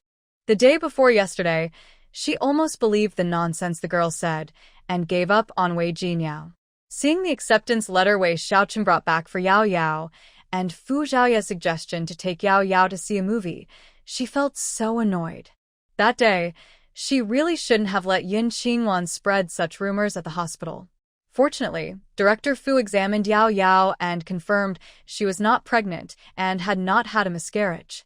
This time, no matter what, she couldn't let Yun Qingwan slander Yao Yao again. It would ruin things with the Fu family. Yun Qingwan turned back, smiled at her older brother, and then followed Cui Min. The two went to Wei Jinyao's hospital room, which still only had Wei Jinyao and Wei Xiaoyi inside. Wei Xiaoyi's jawbone pin had already been removed through surgery. His face was bandaged with white gauze, and he was awake. When he saw Yun Qingwan, his weak body, full of anger, struggled fiercely on the bed. He already knew what had happened at home. His injuries weren't caused by those thugs, and the belongings in the house weren't stolen by them. It was Yun Qingwan who hit him. Those money and jewelry were definitely stolen by Yun Qingwan. Unfortunately, he couldn't say it. Due to excessive blood loss, his hands had no strength and he couldn't write. She could only stare with wide eyes, venting her anger inside. Wei Jinyao, lying on the bed beside her, was still unconscious, her face pale like a dead person. The day before yesterday, she woke up and saw the needle in her belly. She cried and shouted in pain, and when the nurse wasn't paying attention, she pulled out the needle. Unsurprisingly, she started bleeding heavily again. Cui Min used the same method as Yun Qingwan to stop the bleeding by acupoint pressing, but it didn't work at all. When Fu Shiyi found out, she didn't dare trouble Yun Qingwan anymore. She organized the hospital staff to donate blood for her. But strange things happened. Wei Jinyao was allergic to other people's blood. Whenever someone else's blood was transfused into her, she would have a rejection reaction. Her skin would turn red and swell, and she would have difficulty breathing. This puzzled Fu Shiyi. She wondered what strange illness Wei Jinyao had. Not only couldn't she stop the bleeding, but she also couldn't receive blood. She could only call the capital city to ask her classmates and teachers there for advice on treatment. They offered many methods, but none worked for Wei Jinyao. As a result, Wei Jinyao continued to bleed for 2 more days and nights, slipping into a deep coma, showing signs of near death. Regarding Yun Qingwan's claim that she had a miscarriage and heavy bleeding, this was naturally disproved during the examination. Her was badly damaged, and she was unlikely to conceive again in the future. This made Wei Xiaoqing furious and almost die of anger. A woman who lost her was considered useless. Even Fu Zhaoye, who liked her very much, wouldn't marry her. So, he forced his father-in-law, Cui Yin, to do whatever it took to cure Wei Jinyao. At this moment, Wei Jinyao's top was lifted, revealing a thin, bony waist and abdomen. Cui Yin held a silver needle and inserted it around her navel. The foul, bloody smell spread, making people feel sick. Standing nearby were her older brother Wei Xiaoqing, the second brother Wei Xiaoqian, and a plain middle-aged woman. Wei Xiaoqing's features were almost identical to Wei Mingli's, handsome and elegant. But after many years in the army, his features were more stern, and his skin was darker. Seeing Yun Qingwan, Wei Xiaoqing's eyes held a cold, angry look. "Where have you been these days? That reckless girl. You still know to come back." Wei Xiaoqian ran toward Yun Qingwan, raising his arm to pinch her ear. Yun Qingwan, who had returned, no longer intended to endure silently. She stopped pretending to be weak. She lifted her foot and kicked Wei Xiaoqian out. Wei Xiaoqian, in his 20s, is tall at about 1.8 meters. Because he has always had enough to eat and drink, he is slightly overweight. He was pushed by Yun Qingwan to the side of Wei Xiaoyi's bed, causing Wei Xiaoyi to roll his eyes in frustration. All of this was seen by Wei Xiaoqing, who narrowed his eyes in surprise. Is she Yun Qingwan? In the past 6 months since her return, he has seen her only a few times. Every time they meet, she acts like a sneaky rat, hiding in the dark and not daring to come out, secretly watching them. Such bold behavior really surprises him. It seems that her trip out has made her more confident. He stepped forward, glaring fiercely at Yun Qingwan. "Yun Qingwan, I told you to take care of Yao Yao. Instead, you ran away secretly. Now that you're back, you disobey your brother and attack me. Such rudeness. How can you be part of the Wei family?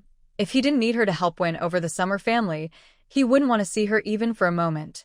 Yun Qingwan looked back at him with an even colder gaze. Wei Xiaocheng, the eldest son of the Wei family, was highly regarded by Wei Mingli. Unfortunately, he inherited Wei Mingli's cold and ruthless nature. Whether it was Wei Jinyao or her, in his eyes, they were just stepping stones for his own advancement. In a past life, relying on Wei Mingli's wealth and the Summer family's resources, he rose rapidly and almost replaced Xu Bushing. Fortunately, fate intervened, and when his wrongdoings were exposed, he was punished. He was stripped of all his positions and spent 7 years in prison. After being released, he used the Wei family's financial power and the Summer family's connections to do business everywhere. Eventually, he went to a major coal-producing province, became a coal boss, and a wealthy magnate, also becoming the Summer family's money bag. To maintain a permanent partnership with the Summer family, he ignored her pleas for help. He even scolded her for running away. In this life, he should be sent to early just like this. Yun Qingwan deliberately provoked him. Wei Xiaocheng, we are neither superior nor subordinate, nor are we family members who raised each other. How can there be insubordination? Is it true that Commander Wei keeps shouting about equality, but in his heart, he still believes in old customs, thinking that we poor people should kneel at your wealthy feet? If these words spread, it would be a disaster for Wei Xiaocheng. Wei Xiaocheng's eyes were as cold as ice, staring at Yun Qingwan, full of hatred, as if he wanted to hurt her badly. Cui Min quickly closed the door in fear. The other 3 people in the room also changed their expressions, especially Cui Yin. He looked at Yun Qingwan with a stern face. Xiaocheng, Minmin, this country girl from the countryside has no manners. If we let her go like this, she will bring trouble to your family. Your parents-in-law should take care of her. Yun Qingwan sneered. Ha! An old man in his 60s, sticking needles into a young girl, seems to be treating her, but actually just taking advantage. Who has the right to criticize me? What are you talking about? I am saving her. Cui Yin's face turned red. He wasn't interested in a person who was almost dying. Yun Qingwan scoffed. If you could save her, why is she still bleeding after so long? I think you used a miscarriage needle, trying to make sure Wei Jinyao's unborn child is gone. To clear the way for some people, Wei Xiaocheng couldn't bear it anymore. He raised his hand, ready to slap Yun Qingwan, but in the end, he aimed at Cui Min. Yun Qingwan moved aside to avoid him. Wei Xiaocheng chased after her again. Before, I only thought you were mean. I didn't realize your heart was so dirty and cruel. Today, if I don't control you well, when you marry into another family, we will be broken because of you. Yun Qingwan hid behind a middle-aged woman who had no expression on her face and looked at Wei Xiaocheng with mockery. Your Wei family is well-educated, but why did Wei Jinyao have a child before marriage? And you're so emotional. Could it be that the child in Wei Jinyao's belly is yours? Enough, Yun Qingwan. Director Fu personally checked Jinyao and said she wasn't and pregnant. Are you trying to slander her to ruin her, or to destroy the entire Wei family? Cui Min, who was hurt, glared at Yun Qingwan with hatred. Even though she blamed Wei Jinyao for taking everything from her, Xiaocheng is her older brother. How could she use such immoral words to hurt him? Yun Qingwan looked at Wei Xiaocheng and Cui Min, who were furious, with a look full of mockery. Is this what you can't stand? In the past life, when you humiliated and falsely accused me, did you ever listen to my side? She took out a radish seedling again, pretending to be angry, and asked, Cui Min, how did I ruin the Wei family? Wei Jinyao clearly had a miscarriage and heavy bleeding caused by being with multiple people. I also told Song Lin about this, and I mentioned that there are herbs in the mountains that can help treat her. Song Lin hates Wei Jinyao because Wei Mingli had an affair with a fox spirit and fathered a wild child. She repeatedly stopped me from going to the countryside to find medicine for her. But I thought, since Wei Jinyao still carries the blood of the Wei family, I can't just watch her die. So I secretly went back to the mountains to find this hemostatic herb. Now you all meet her. Don't ask if I had a hard journey and start hitting and scolding her. This medicine is not for dogs. After speaking, Yun Qingwan threw the wild mountain radish into the trash, filled with blood and dirt. Just as it was about to fall, A middle-aged woman quickly caught it. She timidly advised, "Everyone stop arguing. Saving Comrade Wei is more important." No one paid attention to her because Yun Qingwan's words were too abrupt. Hearing this, Wei Xiaocheng and Wei Xiaoqian forgot their anger. Is Yao Yao the father's illegitimate child? Did mom really stop Yun Qingwan from giving Yao Yao medicine? Bah, that's not the point. The point is, how did mom find out that Yao Yao is an illegitimate child? Who is that wild woman, the fox spirit? Cui Yin also looked at her with disbelief. Song Lin usually loved Wei Jinyao so much, so it turns out she was pretending? By the way, Wei Mingli was so bold, bringing a woman's child into the house to raise as the main wife's child. Amazing! Cui Min was more concerned about Wei Jinyao's innocence. Yun Qingwan, Director Fu said Yao Yao didn't have a miscarriage or heavy bleeding. Why do you insist otherwise? What are you trying to do? The world is full of surprises. Maybe Director Fu has never seen a case like Wei Jinyao's. What proof does that matter? As long as the gossip is spicy and explosive, who cares about the truth? Yun Qingwan said this and gestured to the mountain radish plant with her chin. If we test with this medicine, we'll know if she had a miscarriage. The middle-aged woman held the herbs, looking timid. She pulled Cui Min aside. Min, let's try. If by chance we hit the jackpot, it might work. Then she carefully asked Yun Qingwan, "Comrade Yun, I am Guizhi, the niece of your aunt's cousin. I came to take care of Comrade Wei. How should I cook this herb? What should I add?" A middle-aged woman stood there with a strong rural accent, arms crossed, looking nervous and uncomfortable after moving from a small town to the big city. Yun Qingwan's gaze fell on her hand holding the medicine. There was a callus on her palm, likely from years of hard work. But the calluses on her index finger and little finger were thicker than those on her middle and ring fingers. These were not the hands of a farm woman. They looked like hands that had been used for years holding a gun, causing those to develop thicker calluses than the rest. Farmers' fingers from gripping tools often had evenly thick calluses across all 5 fingers. Yun Qingwan looked at the woman's face. Her skin was indeed yellowish, but her eyes were too stark and clear. Compared to rural women whose eyes turn yellow from too much sun, she looked very different. Seeing her look at her, the woman grew more nervous and unsure. Her hand with the medicine trembled slightly as she looked at Cui Min for help, saying, "Sorry, I was wrong." Yun Qingwan withdrew her gaze and said calmly, "It's okay, just throw it away. I don't want to be a good person anymore. Wei Jinyao, that little wild girl, wants to use my medicine. Without 3,000 yuan, she can't get it. If she asked for more, Wei Mingli wouldn't give it. If she asked for less, Wei Xiaoqian wouldn't be fooled. 3,000 yuan was the best. Wei Mingli was willing to give it, and Wei Xiaoqian would keep thinking about it, coming to her to ask. Then she could make Wei Xiaoqian take her to the underground casino to get some gold. When she heard about money, Cui Yin's disdainful look shifted to those wild radishes, and he snorted. "This is just burdock. It's not processed. How can it stop bleeding?" Yun Qingwan heard that her rural old man was a doctor. She thought he was an unskilled, immoral quack. Otherwise, he wouldn't have raised such a little brat like you. The Yun family was her bottom line. Insulting them was like tearing flesh from her. She moved her mind, and a deadly poison that could burn the stomach and chest entered Cui Yin's mouth. "You unkind old beast, do you want to gamble? If my medicine can stop the bleeding, then stand at the hospital gate and shout 3 times that you are useless, then leave the hospital and never practice medicine again. How about that? You scoundrel, if this medicine can't stop the bleeding, I want you to kneel at my door and bow 300 times to apologize." Cui Yin felt like he was about to faint from anger. After speaking, his stomach felt as uncomfortable as if he had swallowed sulfuric acid.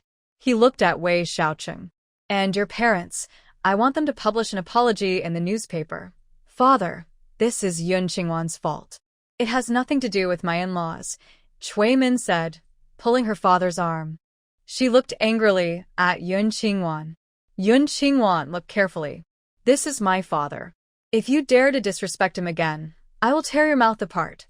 After dealing with Wei Jinyao, she planned to teach Yun Qingwan a lesson, so she would understand respect for elders and the importance of hierarchy. Cui Min, respect begets respect. Your father started with dirty words, and I was just fighting back, Yun Qingwan said with a sneer, turning her gaze to Wei Xiaoqing. Wei Xiaoqing, I originally planned to give the hemostatic herb for free to Wei Jinyao. Now, I don't want to give it for free anymore. If you want to use my medicine to save her, you'll have to pay at least 3,000. A few broken herbs, and you want 3,000?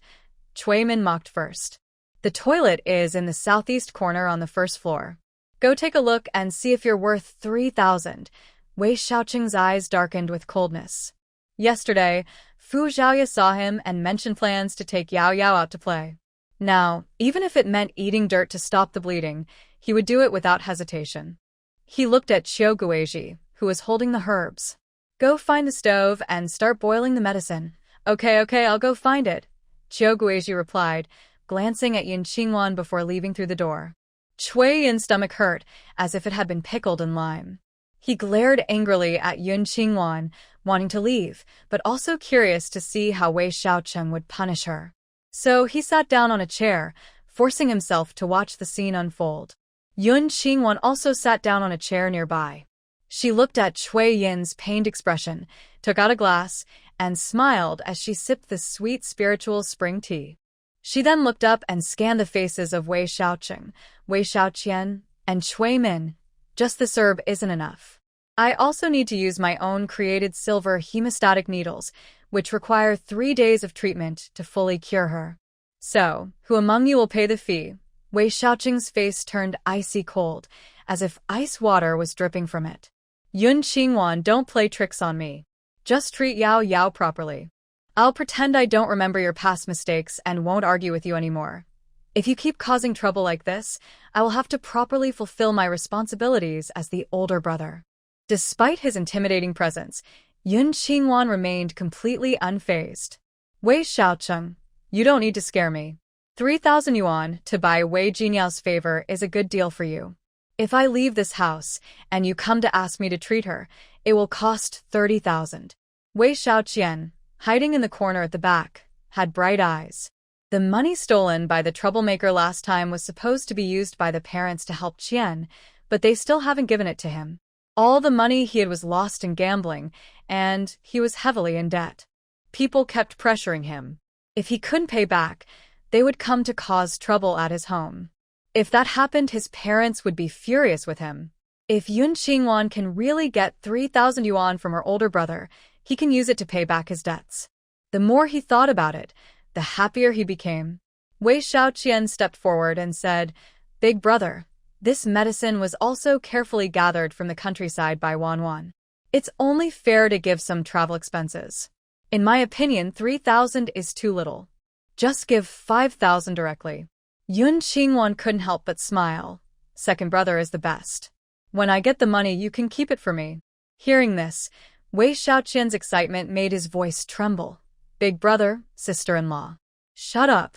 Wei Xiaoqing knew exactly what he was up to. After scolding Wei Xiaoqian, he looked at Yun Qingwan and said, The money isn't yours to give. First, you need to give Yao Yao an injection. No, she needs to drink medicine first before the injection. Oh, and I forgot to mention the herbal medicine's ingredients. Yun Qingwan took another sip of tea. The herbal medicine must be boiled with Wei Jinyao's biological parents' blood to have a miraculous effect on stopping bleeding. Wei Xiaoqian asked suspiciously, Yao Yao is an orphan. Where would her biological parents come from? Second brother, I just told you. Wei Jinyao is your father's illegitimate child with a fox spirit. As long as you use your father's blood to cook the medicine and drink it for 3 days, Wei Jinyao will be cured. Yun Qingwan then looked at Wei Xiaoqing and said, You are the head of the Wei family. Your blood is similar to Wei Mingli. If you are willing to donate 1,000 milliliters, Wei Jinyao can go home and recover tomorrow. But if you use your blood to make the medicine, she will need to drink it for half a month to be fully cured. Wei Xiaoqing's desire to see Wei Jinyao was probably just a false impression given by Fu Yao. He wouldn't hesitate to give a little blood or even cut off a piece of flesh if needed. Wei Xiaoqing's face darkened further, sensing something was wrong. Could Yao Yao's illness really have been caused by Yun Qingwan? No, she's just a country girl who can't even read properly. How could she have such a clever idea? And what would be her purpose? She wouldn't be trying to ruin Yao Yao just because she heard they wanted to marry her off to Fu Yao, replacing her. With her dirty, rural look, would the Fu family even look at her? Cui Yin saw he wasn't speaking and thought he was going to agree, so he quickly stopped him. Xiaocheng, you're a soldier. You can't lose blood easily. Why not use your second brother's blood? Your brother's, so the blood is the same. Why should I use mine? I have to work tomorrow. I can't donate blood. Wei Xiaoqian refused outright. He needed 1,000 milliliters a day, which was 2 big bowls of blood, and it would take half a month. He was worried that by the time Wei Jinyao was cured, he might not be alive. Your older brother is a soldier too, with heavy tasks and training every day. He can't donate blood either. Cui Min also didn't want her husband to bleed. Just endure a little, and your sister-in-law will make it up to you later. No, I won't do it. I'm about to become a dad. I need to take care of my wife. I can't donate blood. Wei Xiaoqian tried to run outside. Yun Qingwan looked at Wei Xiaoyi on the bed and suddenly spoke. Wei Xiaoyi loves Wei Jinyao the most. Just use his blood. Anyway, he'll be lying in bed for the rest of his life. A little more or less blood doesn't matter. Wei Xiaoyi, who had been glaring at Yun Qingwan with anger, hated himself for not being able to get up and eat her. But he couldn't get up and he couldn't say no. In the end, everyone in the room remained silent, agreeing to draw Wei Xiaoyi's blood. Cui Min ran out to prepare the blood-drawing tools, carrying a small coal stove and a clay jar. When she heard they wanted to use the blood of his biological parents as medicine, her eyes darkened as she looked at Yun Qingwan. After Cui Min came back, she drew blood from Wei Xiaoyi's thigh.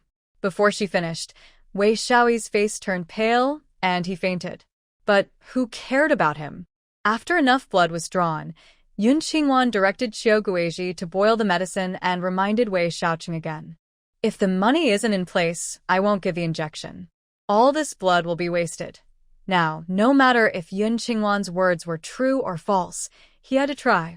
If Yun Qingwan dared to lie to him, he could not only get the money back but also teach her a good lesson. Thinking this, Wei Xiaoqing looked at Cui Min and said, "Go find 1,000 coins. The rest will be given after the next acupuncture." Cui Min clenched her teeth, but could only obey. When the medicine was ready, she brought the money as well. Yun Qingwan counted exactly 1,000 coins, put them into her black leather bag, and took out a pack of silver needles. After Cui Min and Qiu Guizhi finished feeding the medicine, she used the needles on several major bleeding points on Wei Jinyao. In about the time it takes to brew a cup of tea, Wei Jinyao's bleeding stopped, and she slowly woke up. Big brother. Her weak call made Wei Xiaoqing's eyes fill with emotion. He reached out and touched Wei Jinyao's head. Yes, rest well. You'll be fine in a few days. Then he looked at Cui Min. Take good care of her. I need to go home for a while. He wanted to get his father's blood to prepare medicine for Jinyao, so she could recover sooner. Wei Xiaoqian had been watching Yun Qingwan's black leather bag. Hearing this, he pulled Yun Qingwan to leave first. Big brother, I'll take one back. Wei Xiaoqing knew he was worried about Yun Qingwan's money being used for gambling. Though upset, he didn't stop him. As Yun Qingwan was pulled out of the room by Wei Xiaoqian, she secretly took out a tiny camera from her space and placed it on the wardrobe at the door of the ward. It could record sound and capture the entire room. While monitoring Qiu Guizhi, she could also listen to Wei Xiaoqing and Cui Min's plans. After they left, Wei Xiaoqing quickly also left and returned to the Wei family. The courtyard gate was opened from inside by Wei Mingxia. Seeing her nephew, she quietly said, "Xiaoqing, your parents are angry inside." Wei Xiaoqing paused. What happened? Your family keeps everything from me. I don't know anything. Just be careful. Wei Mingxia kept talking as she went back to the living room to watch TV. Wei Xiaoqing, who followed her in, looked at her with dislike. "Aunt, you should go to sleep." Okay, I will." Wei Mingxia watched TV openly but was secretly listening for gossip. Unfortunately, her brother and sister-in-law's room was too soundproof, so she couldn't hear anything. Wei Xiaoqing clearly saw her trying to eavesdrop and didn't hesitate to tell her to go to bed. At this moment, Song Lin was talking with Wei Mingli in the bedroom about giving Wei Jinyao a blood transfusion. I heard that some people's blood is special and can only be accepted from their biological parents. Maybe we should find Jinyao's real parents. We can't just watch her die, she said. Wei Mingli looked impatient. When we brought her home that year, the orphanage people said her parents had died. Where can I find them now? Song Lin instinctively felt nervous around Wei Mingli. Seeing his bad mood, she quickly softened her tone. I'm just worried about Jinyao. If it doesn't work, it doesn't. Luckily, we found Wanwan. If something happened to Jinyao, I couldn't bear losing another daughter. Wei Mingli didn't say anything but looked even more upset. He could tell that Song Lin was testing him. When did this woman start having such thoughts? Suddenly, Wei Xiaoqing knocked on their door. They looked at each other, puzzled about why their eldest son was home so late. Song Lin opened the door and invited him inside the small office area to sit. Then she hurried out and brought back a cold soda, handing it to her son. Why are you back so late? Jinyao woke up, he replied. Wei Xiaoqing looked at his father with some anger. If what Yun Qingwan said was true, his father's actions would become a black mark on his path to success. Hearing this, Song Lin's face naturally lit up. Jinyao woke up? I'll go see her tomorrow. No need. She'll be back the night after tomorrow, Wei Xiaoqing said, watching his mother with some suspicion. She clearly knew that Wei Jinyao was her father's illegitimate daughter. She secretly told Yun Qingwan not to look for medicine, yet she still pretended to be kind in front of their father. It's really frightening. After criticizing his mother, Wei Xiaoqing looked directly at Wei Mingli and said, Dad, I found a way to stop Jinyao's bleeding. We can use her biological parents' blood as a guide, and she'll recover after drinking it for 3 days. I'm leaving the blood collection to you. Wei Mingli slammed the table hard, standing up angrily. What do you all mean? He wasn't stupid. Such obvious hints, he could understand them. They were doubting that Jinyao was his child with someone else. Idiots. All of them are fools. If this gets out, the family will be completely finished. Dad, don't be angry yet. Yun Qingwan has returned. The hemostatic remedy was her idea. Wei Xiaoqing told his parents everything Yun Qingwan said, did, and the money involved tonight.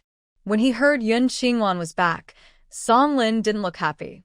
Upon learning they used blood from their third son, Wei Xiaoyi, in the medicine, she immediately got angry. Xiaoqing, your third brother is already very weak.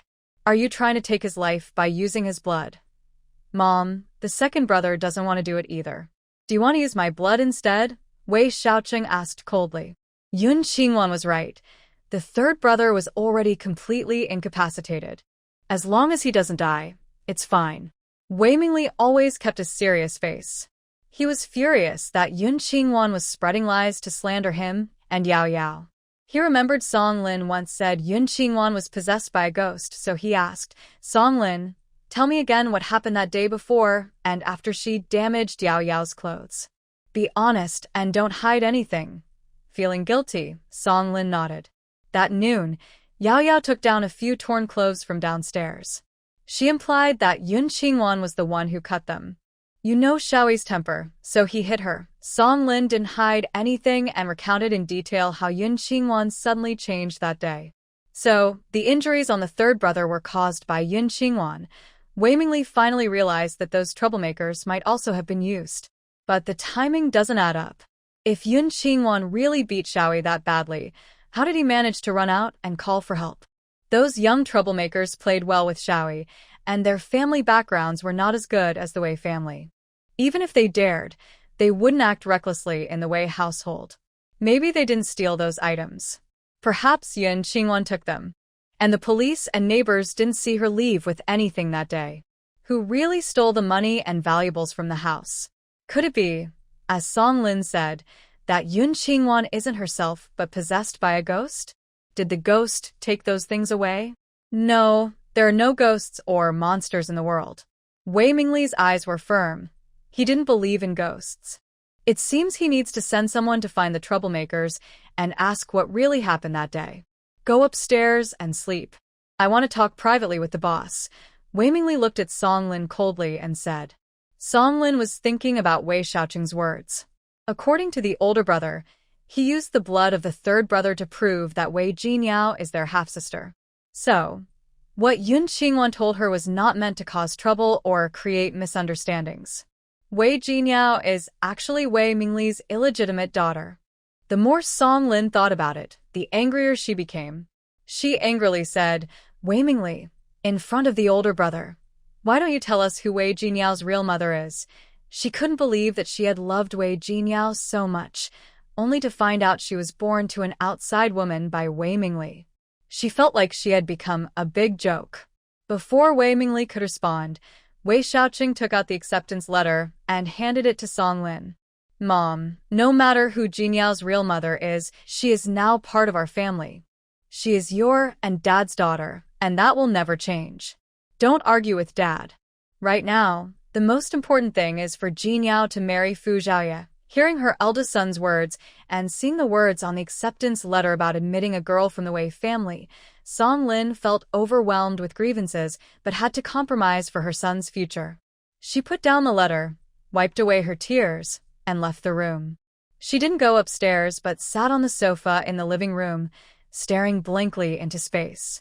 Soon after, Wei Xiaoqing came out and Wei Mingli also came out holding the car keys and a briefcase. Seeing Song Lin in the living room, Wei Mingli said indifferently, "I'm going out.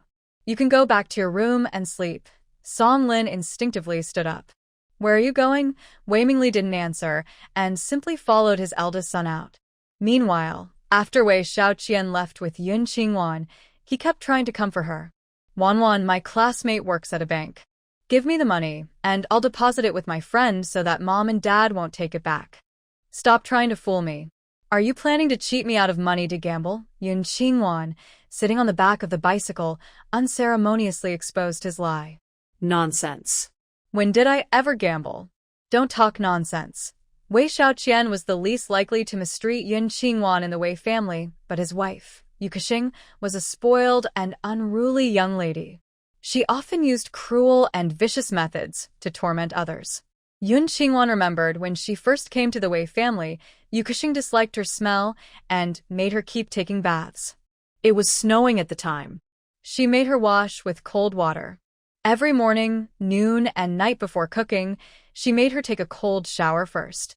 She said she was worried that her body's bad smell and dirt would ruin the food and affect her child's growth. So, the Wei family didn't object and let her do as she pleased. They only stopped when she became too sick to get out of bed. Later, in a past life, Yu Kexing's son grew up and, relying on his family power, became very unruly. Even when caught, Yu Kexing and Wei Xiaoqian could use all their resources to clear his name. Thinking about the past, Yun Qingwan's desire to ruin the Wei family grew stronger. She smiled and said, "I heard with my own ears that Wei Jinyao told her older brother you gamble, and she even said you cheated her out of money." Nonsense. When did I cheat her? That spoiled girl. I treated her well, bought her good food when I won money, and now she betrays me. Wei Xiaoqian kept his gambling secret very well. His family never suspected. Although a few uncles knew, they kept it a secret among themselves. Otherwise, Yu Kexing would have already argued with him. As for when Wei Jinyao found out, he didn't know. He just didn't expect her to betray him. No wonder his parents never gave him money. They were watching out for him. Getting angrier the more he thought, Wei Xiaoqian took Yun Qingwan to the gambling place. He said angrily, "Wanwan, that little brat Wei Jinyao, I will never forgive her. From now on, you are my only sister." Yun Qingwan looked around at the environment, surprised at how impatient Wei Xiaoqian was. He had brought her to an underground casino. That's good. She didn't have to pretend to be nice and trick him into bringing her here. She pretended to be happy, her eyes shining, and said, "Second brother, are you serious? You really only consider me your sister?" At the same time, she moved her mind and took out a cute plush doll with big eyes from her space, placing it under a nearby lamp. "Of course. You're my only sister. That little beggar Wei Jinyao, no, that little wild girl, doesn't deserve to be part of our family." While speaking, Wei Xiaoqian took out more than 13 yuan from his pocket and said, "Let's go. Second brother will take you to a restaurant and treat you to something delicious." "Thank you, second brother," she replied innocently with a cute and trusting look. "Wow, second brother, look, there's a pretty doll over there." "Really?" Wei Xiaoqian ran over, picked up the doll, and secretly marveled. "Such a beautiful doll. It's a pity for Yun Qingwan." He brushed off the dust, took it, and said, "Wan, this is for you." "Thank you, second brother." Yun Qingwan hugged the doll and smiled happily. Suddenly, she turned one of the doll's eyes into a tiny camera. The two of them weaved through a narrow alley and reached an old, run-down courtyard that looked very plain. At the gate, two young men stood, looking around cautiously. When they saw Wei Xiaoqian, they happily took his bicycle. "Oh, second young Master Wei is here. Who's that girl?" "She's really pretty." "Second young Master Wei, you know the rules here. You probably forgot. We don't accept new guests. Why are you bringing a girl? Is she here to pay off a debt?" The two young men looked at Yun Qingwan with lecherous eyes. Yun Qingwan also hid behind Wei Xiaoqian, trembling. "Second brother, I'm scared. Let's go. I don't want to eat out anymore." "I'm not hungry. Wan, don't be afraid. They are my friends." Wei Xiaoqian gently comforted Yun Qingwan, then said to the two young men, "Move aside. This is my sister. I brought her here to eat. Stop fooling me. Your sister doesn't look like that. That girl is an orphan I adopted. This one is my biological sister. We lost her when she was little, but we found her again. I brought her here to eat. Don't scare her." Wei Xiaoqian took out 2 coins from his pocket and handed them to the two men. "Tell Brother Liao to prepare more good dishes. We're not short of money." He patted Yun Qingwan's bag. Yun Qingwan hugged the doll with one arm and held her bag tightly with the other, her eyes red and tears in her voice. "Second brother, let's go home. I don't want to eat anymore. I want to go back. Don't be afraid. Second brother will protect you." Wei Xiaoqian comforted Yun Qingwan while signaling to the two young men. They suddenly understood that Wei Xiaoqian was trying to trick his sister into the casino to take her money and gamble.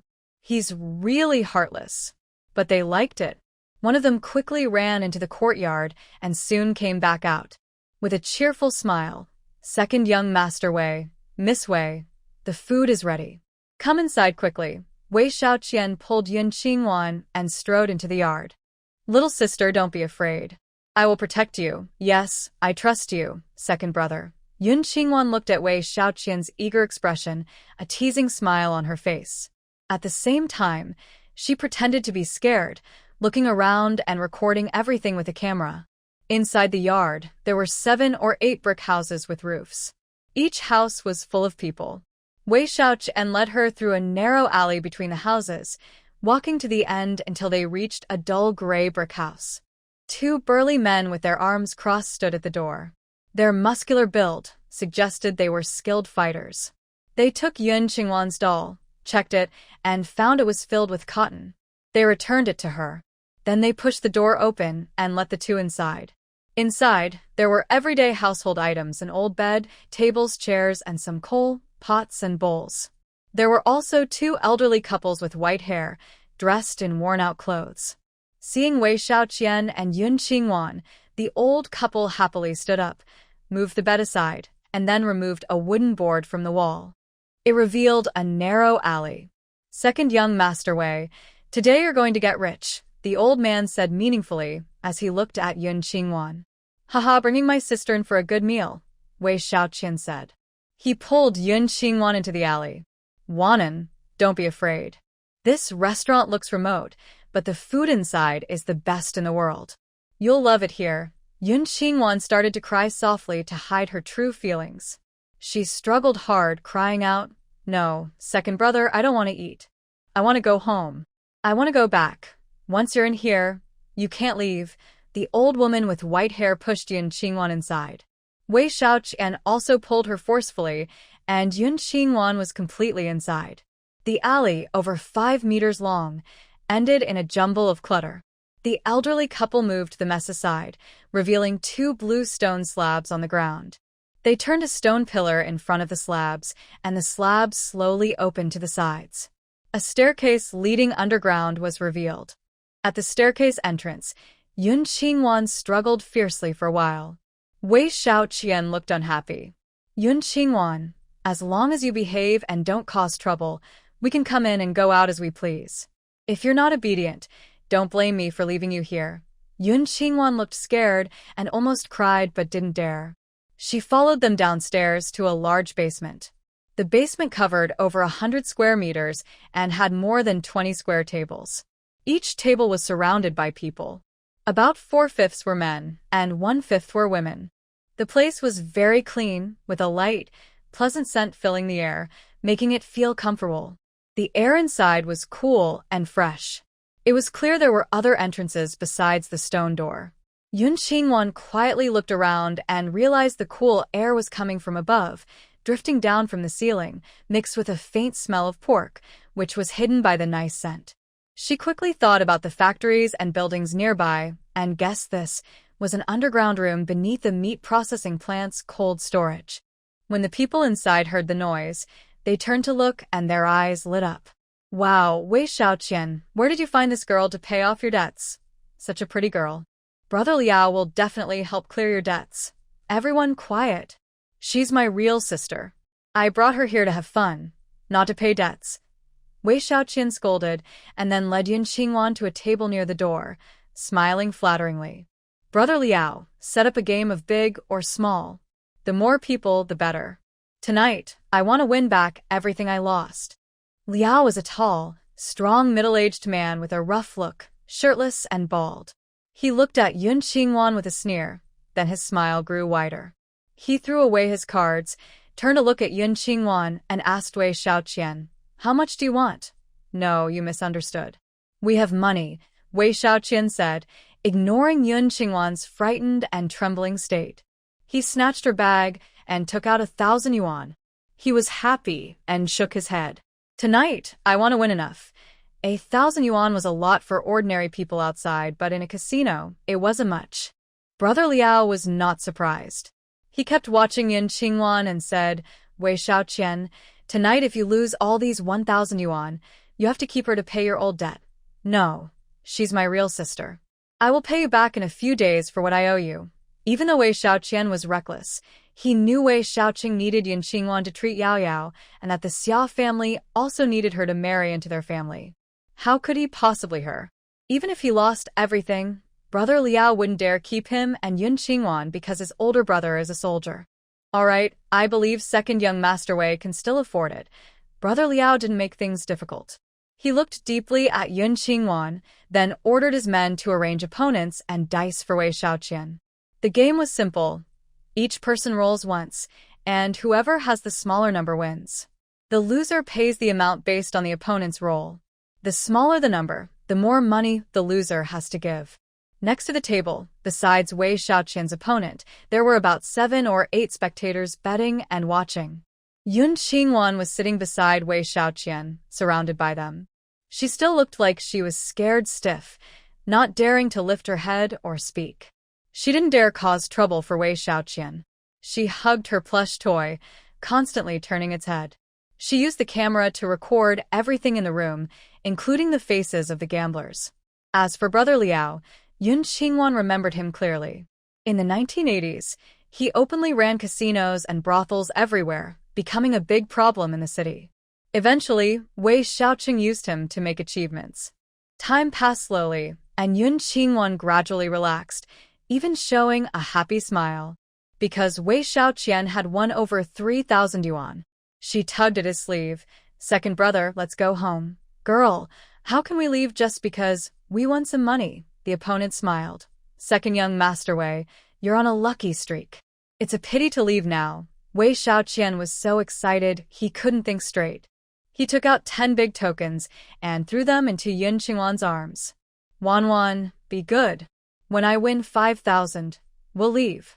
Yun Qingwan held the money, eagerly watching the dice cup with a hopeful, innocent look, wishing he would keep winning. However, in less than 2 hours, Wei Xiaoqian lost all his money. Finally, He also took away the $100 given to Yun Qingwan, losing it all. Haha, young Master Wei, I accept your challenge. The opponent laughed boldly. How about leaving your sister here? I'll return the money to you today. It was already midnight. Wei Shaoqian's eyes were red, his whole body looked exhausted, but his eyes were full of madness. He turned around and glared fiercely at Yun Qingwan, really wanting to drag her out. Yun Qingwan was so scared she was crying. Second brother, no, I don't want to stay here. Let's go home. Dad and Mom are waiting for us. Wei Shaoqian didn't speak. Suddenly, he remembered that Yun Qingwan could still ask her older brother for 2,000. He turned to Liao Ge. Liao Ge, I'll borrow 2,000 more. I'll pay you back in 3 days. Liao Ge was sitting diagonally across from Yun Qingwan, playing with a dagger in his hand. Wei Shaoqian, how about this? I'll lend you 3,000 more. Plus your previous debt, I won't ask for it anymore. You leave your sister here. From now on, you can come to my casino and play. If you win, it's yours. If you lose, it's mine. This was a very tempting offer. Wei Shaoqian swallowed hard, trying to suppress the urge to agree. Yun Qingwan was so frightened she lost control of her emotions. No, please don't leave me here. She hugged her beautiful doll and ran to Liao Ge. Liao Ge, please let me go. I want to go home. Boo-hoo, I want to go home. The men who had been playing all night saw a delicate girl like snow, and their blood was already boiling. Moreover, she was crying. Liao Ji's eyes darkened. He stood up with a smile, gently placed his hand on her shoulder, and said softly, "Don't be afraid. I won't hurt you. Follow me, and I promise you'll eat well every day." "No, don't." Yun Qingwan panicked, pushed the doll into his arms, and ran back to Wei Shaoqian. Second brother, let's go home. Yao Yao is still waiting for me to give her injections. You can't leave me here. Hearing about injections, Wei Shaoqian regained his senses. Yes, let's go. Let's go. If Yun Qingwan was gone, her older brother would definitely kill him. Wei Shaoqian, how about this? As long as you leave your sister here, I'll give you half of the casino's income. From now on, you'll be half the owner here. How about that? Liao Ge leaned back in his chair, holding the doll in front of him. He stroked its furry back with a big hand, smiling with a wicked look. The cat's teasing of the mouse made Wei Shaoqian feel excited and nervous at the same time, worried about being scolded by his parents and older brother. For a moment, everything went quiet. Yun Qingwan saw this and didn't want to play anymore. She fearfully threw herself onto the table, clutching the dice cup. She looked at Brother Liao and said, "Liao, Brother Liao, I bet with you. If I win, can you let me go?" Ha ha ha. Her trembling and scared appearance made Brother Liao burst into loud laughter. He placed the cloth doll on the shelf behind the tea stand and sat down opposite Yun Qingwan. "If you lose, you stay here and serve me." Yun Qingwan, what are you doing? Wei Shaoqian dared not let Yun Qingwan bet with him. No one in the whole city could bet against Brother Liao. But the men nearby held him back and covered his mouth with a cloth. Yun Qingwan shot him a resentful look and sat in his place. She was the first to shake the dice cup. Holding it with both hands, she shook it wildly, making everyone laugh. "Girl, you don't even know how to play. Just admit defeat. Brother Liao, she's your future wife. You can't win too much. Be careful, she might not let you get close." Amidst the teasing, Yun Qingwan opened the cup, revealing 3 dice showing 3, 5, and 6. This caused another round of laughter. Brother Liao took the cup happily, shook it 3 times, and said, 3, 4, 5. "Want to play again? Best of 3 to decide the winner." Yun Qingwan took the cup, imitated Brother Liao, and shook it 3 times. Brother Liao raised an eyebrow, took the cup, and shook it himself. 2, 3, 4. He said proudly, "Little sister, even though we hide here in the shadows, we've made a lot of money. As long as you follow me honestly, I'll give you 30 yuan a day as pocket money, and you can spend it however you like." Yun Qingwan said nothing, clutching the dice cup tightly and shaking it desperately, afraid to put it down. This made everyone laugh again. "Brother Liao, congratulations. You're going to be the groom." Wei Shaoqian is still the strongest. He's practically half the boss here. When the dice cup was lowered, Yun Qingwan tremblingly opened it. The 3 dice were stacked together, showing only one. The scene froze. Clearly, it was just luck. Even Brother Liao could roll a little, but it was almost meaningless. If he couldn't roll a good number, it would be embarrassing. Everyone watched the 3 dice stacked together, waiting for Brother Liao to make his decision. 1 minute later, Brother Liao, who had a stern face, suddenly burst into loud laughter. He waved his hand, signaling his subordinates to release Wei Xiaoqian. Wei Xiaoqian, your sister has good luck today. This matter is settled. You can go now.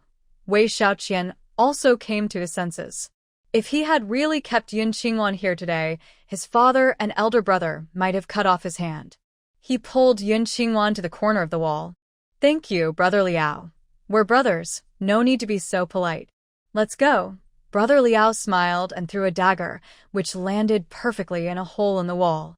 The wall, which was in good condition, automatically opened a door.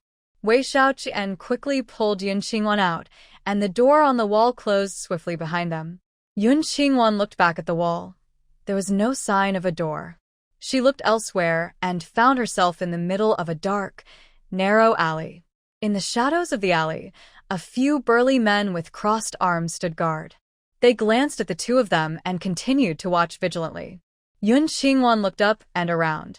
Sure enough, she was behind the frozen storage of the meat processing plant.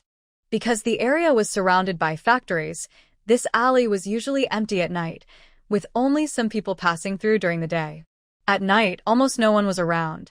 The entrance ahead was not accessible without a familiar person to guide them, so ordinary people couldn't get in.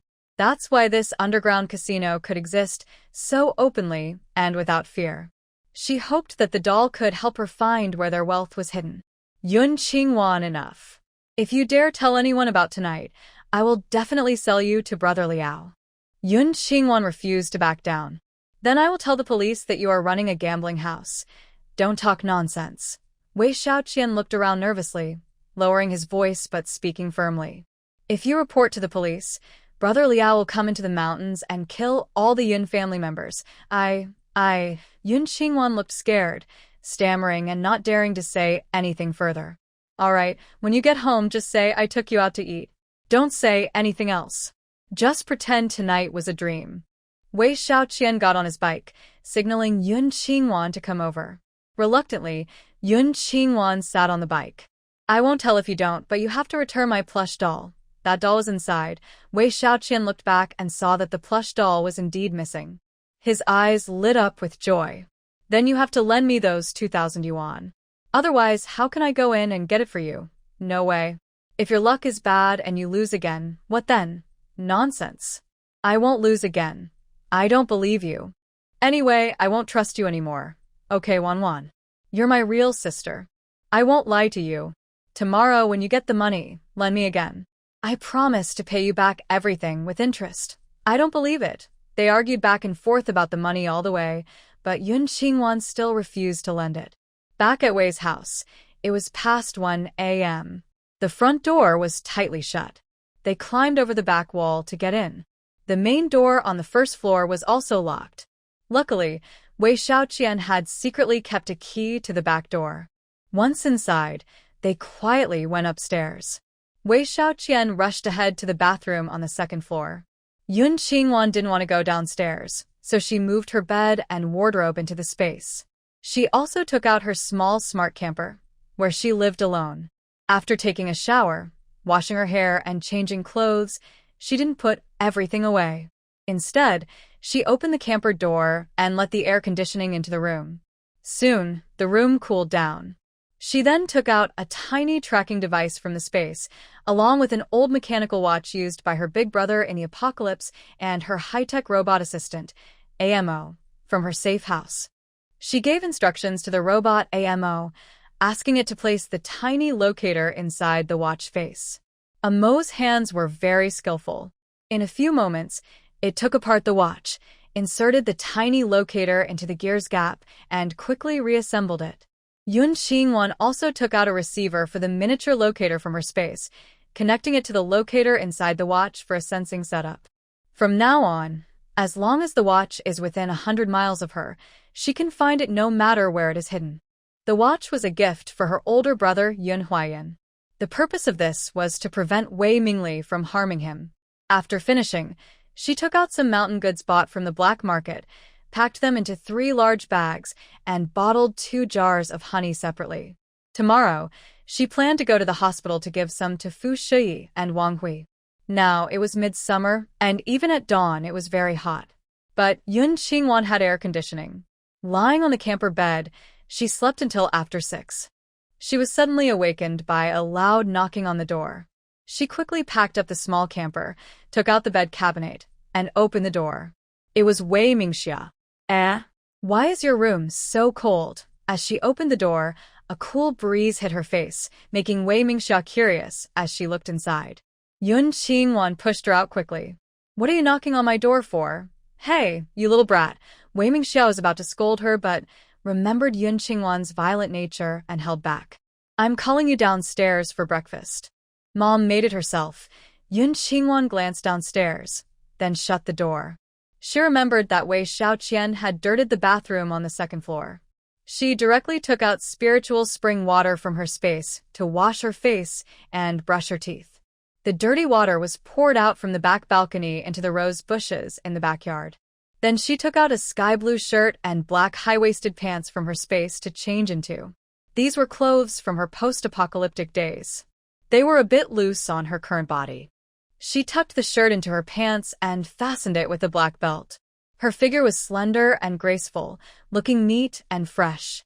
Her bangs had grown long, so she used a hairpin to sweep them up, revealing her smooth forehead.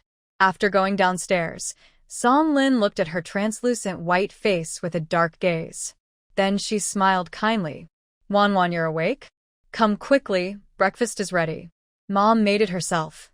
Yun Qingwan's gaze fell on the table, which was filled with a delicate breakfast. Hidden meat porridge, small steamed buns, sweet tofu pudding, sugar cake with fried dough sticks, and several types of steamed cakes. Except for the meat porridge, everything else looks like it was bought outside. Wei Mingxia pushed the mute Wei Posey to the dining table. Wei Posey, unable to speak clearly, looked at Yun Qingwan's bright and delicate face, and a familiar face flashed in her mind. This is not. It's. Yun Qingwan didn't notice her strange expression. She sat at the table, looking at Song Lin. Is this a conscience awakening? Then hurry up and give the remaining 2,000 yuan. Wei Xiaoqin came back last night and must have told Wei Mingli and Song Lin about the money and blood issues. She didn't care who gave the money, as long as Wei Xiaoqian behaved and didn't gamble. Wanwan, it's because I was a bad mother before and ignored you. From now on, I will make it up to you. Come and try this meat porridge I cooked this morning. Song Lin spoke gently, with a hint of flattery. The eldest son was right. No matter who Wei Jinyao was born to, she was now favored by the future heir of the Fu family. She is the real daughter of the Wei family. There's no need to worry about other things. The wealth and status that are within reach shouldn't be lost just like that. So, she had to coax Yun Qingwan and cure Jinyao. Yun Qingwan was not polite. She took the porridge handed by Song Lin, stirred it gently, and ate slowly. Soon after, Wei Xiaoqian came downstairs. He winked at Yun Qingwan and brought her a basket of buns. He looked at Song Lin. Mom, Wanwan is your real daughter. You can't favor the second one anymore. If you don't give the remaining 2,000 yuan to Wanwan, neither I nor Kaching will agree. Song Lin secretly glared at him, unable to understand what kind of spell Yun Qingwan cast on her second son. It made him speak up for her voluntarily. She looked at Yun Qingwan and smiled, holding her left hand. Wanwan, carrying so much money around is inconvenient.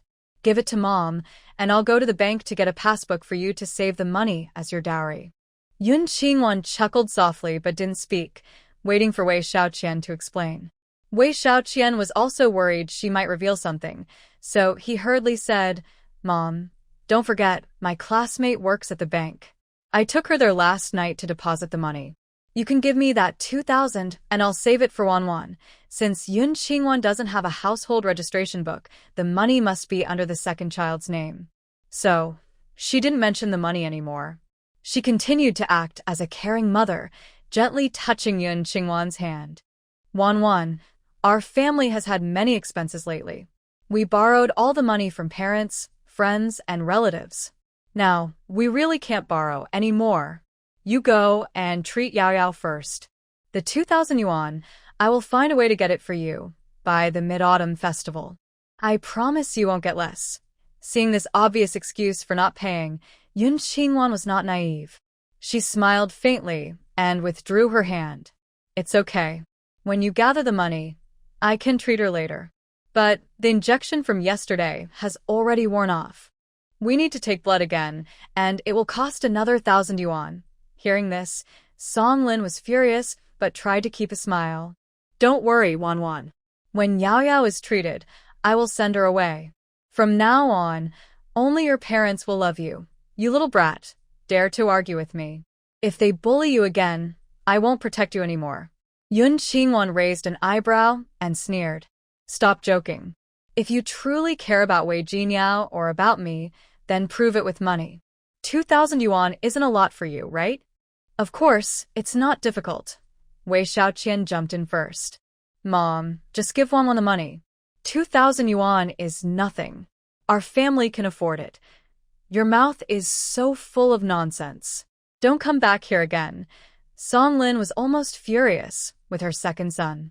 She clenched her teeth, said nothing, and her anger grew stronger. Why should she lower herself for that little wild kid, Yin Qingwan? Whether she cares or not, her mother would no longer bother.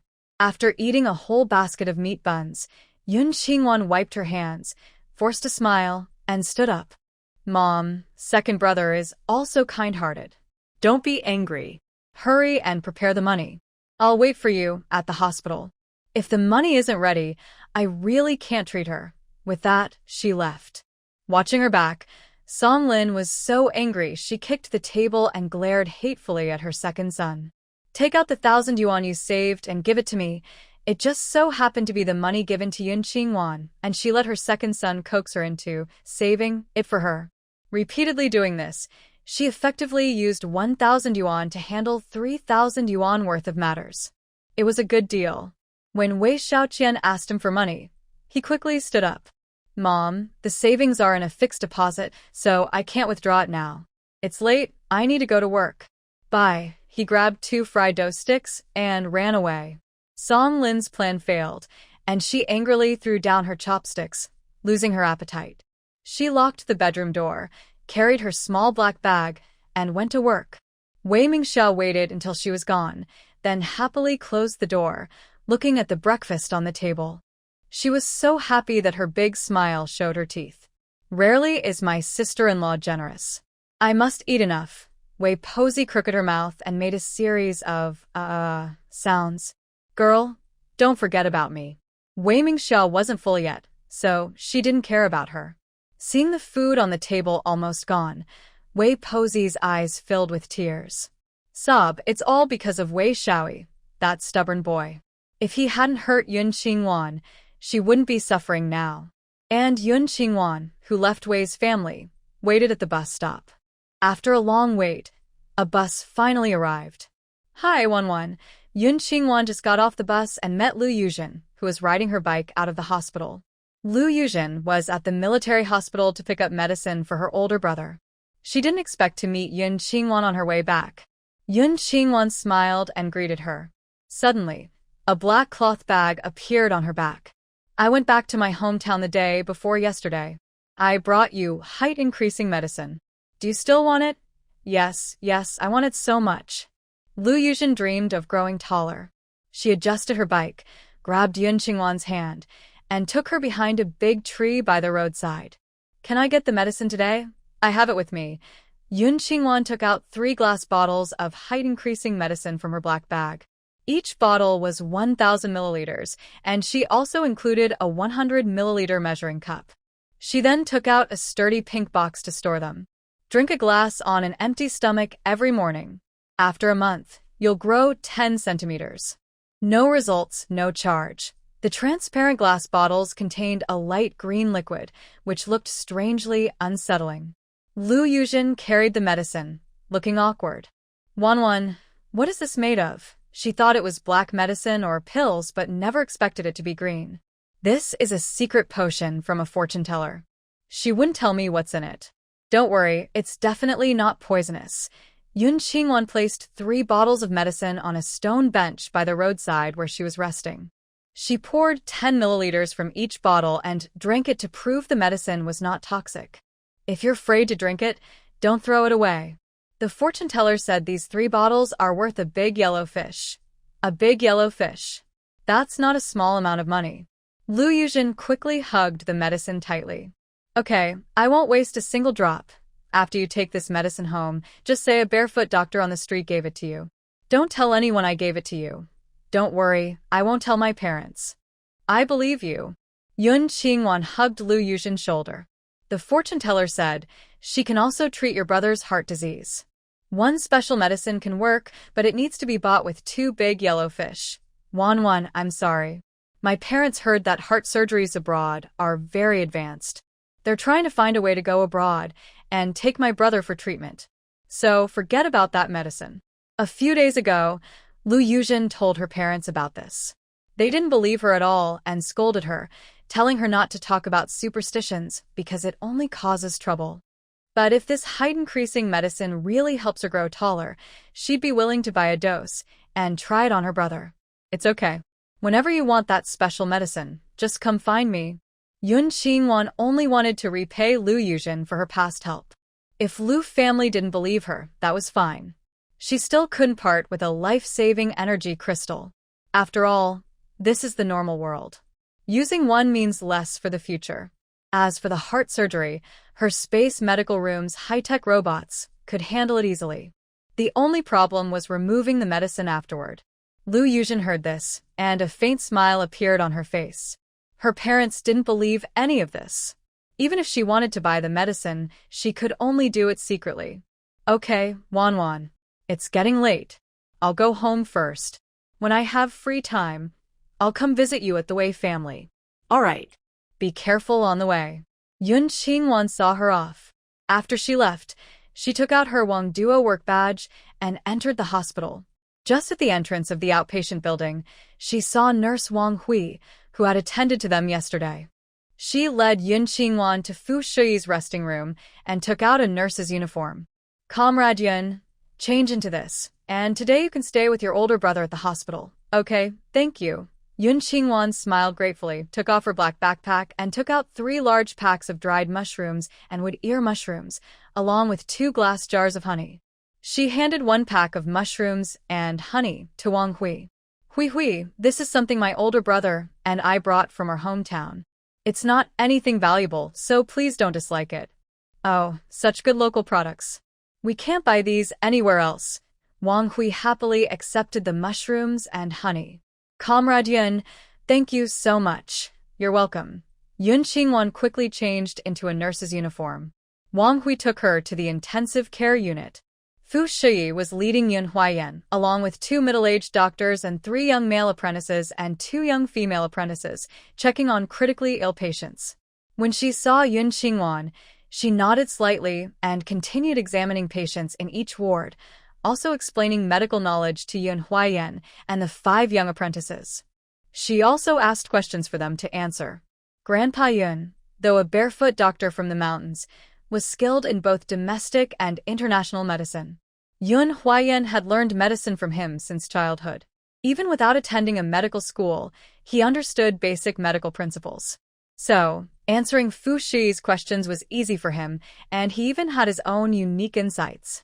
Fu Shuyi and the 2 middle-aged doctors nodded repeatedly in approval. The other 5 apprentices were also quite knowledgeable and understood medicine, just as well as Yun Huayan. Yun Qingwan followed behind them, listening carefully. She finally understood how much of a blessing it was that Fu Shuyi agreed to let her older brother come. Although she had learned medical skills in the end times, she lacked much experience with common illnesses. In surgery, she mostly relied on intelligent robots, and after surgery, she used spiritual spring water for recovery. The process was different from normal medical treatment in the outside world. So, she needed to relearn how to treat normal illnesses in this world. She also followed closely, studying seriously. After 2 hours, Fu Shi finished examining all the critically ill patients and handed the remaining work to the two middle-aged doctors. She then took Yun Qingwan to the first-floor lounge. Wanwan, your older brother is a very talented medical student. He's exactly the kind of disciple I was looking for. Yun Qingwan could tell that Fu Shi had carefully chosen her apprentice this time. My older brother was happy to receive her praise. Thank you, Director Fu. My older brother will trouble you from now on. There's no need to be polite between us. I also gave Wei Shaoqing your notice. If you need any help, just contact me anytime. Fu Shui gently brushed the stray hair from Yun Qingwan's ear, liking her calm personality. Yun Qingwan picked up some mountain produce and honey. This was brought by my grandparents. Thank you for taking care of my brother. You're too polite. In the future, no more gifts, as it's against the rules. Fu Shi smiled and put away the mountain produce, then asked about Yun Huayan's hepatitis. You don't look like you have hepatitis. She looked at Yun Huayan's fair skin, bright eyes, and energetic spirit. Nothing like a patient with hepatitis. Could it be a misdiagnosis? Yun Qingwan blinked nervously. My grandfather has been trying traditional remedies for him. Maybe it worked. But yesterday when we came, we tested his blood. We'll get the results this afternoon to see if he's better. If that's true, then hepatitis patients might have a chance. When talking about hepatitis, Fu Shi looked worried. Statistics show that 1% of the population has hepatitis, and the number is still rising. If a vaccine isn't developed soon, more and more people will get sick. Yun Qingwan knew a lot about hepatitis at this time. It's a matter that concerns everyone's health. She entered the vaccine zone in her space. If all the vaccines could be released, it would be a huge help. Just the hepatitis vaccines alone could serve 3 generations nationwide, but there's no gold available. Even the books and materials on making hepatitis vaccines are unavailable. If Brother Liao can't get gold, she might have to borrow some from the bank. Director Fu, don't worry. There will be a way. Yes, as long as we keep working hard, we can defeat hepatitis. This time, Fu Shi was recruiting apprentices to set up a new hepatitis vaccine research lab in the hospital. She hoped these children wouldn't let her down.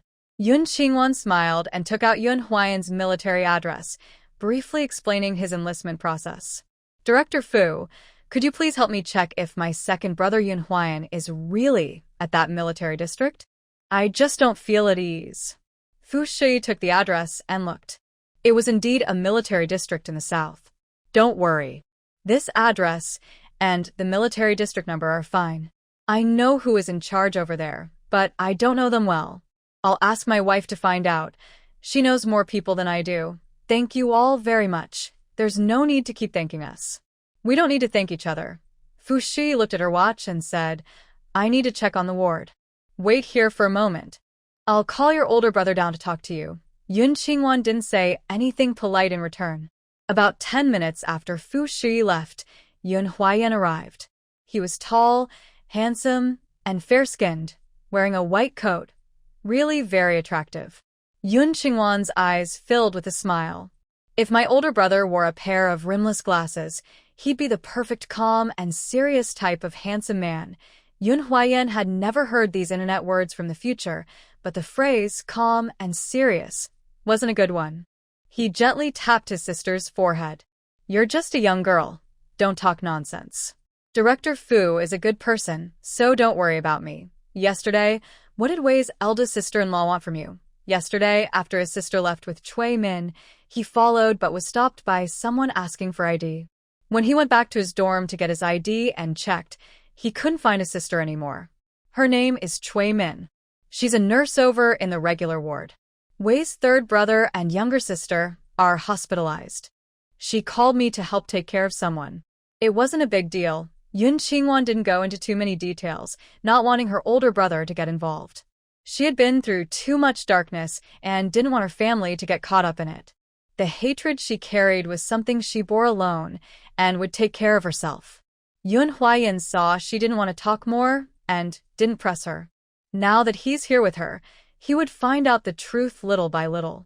Yun Qingwan took out the watch she assembled last night from her bag and personally put it on Yun Huayan's wrist. Big brother, I bought this secondhand last night. It's not worth much. Just wear it for now. When I get my salary, I'll buy you a better one. Don't say silly things. I'm your older brother.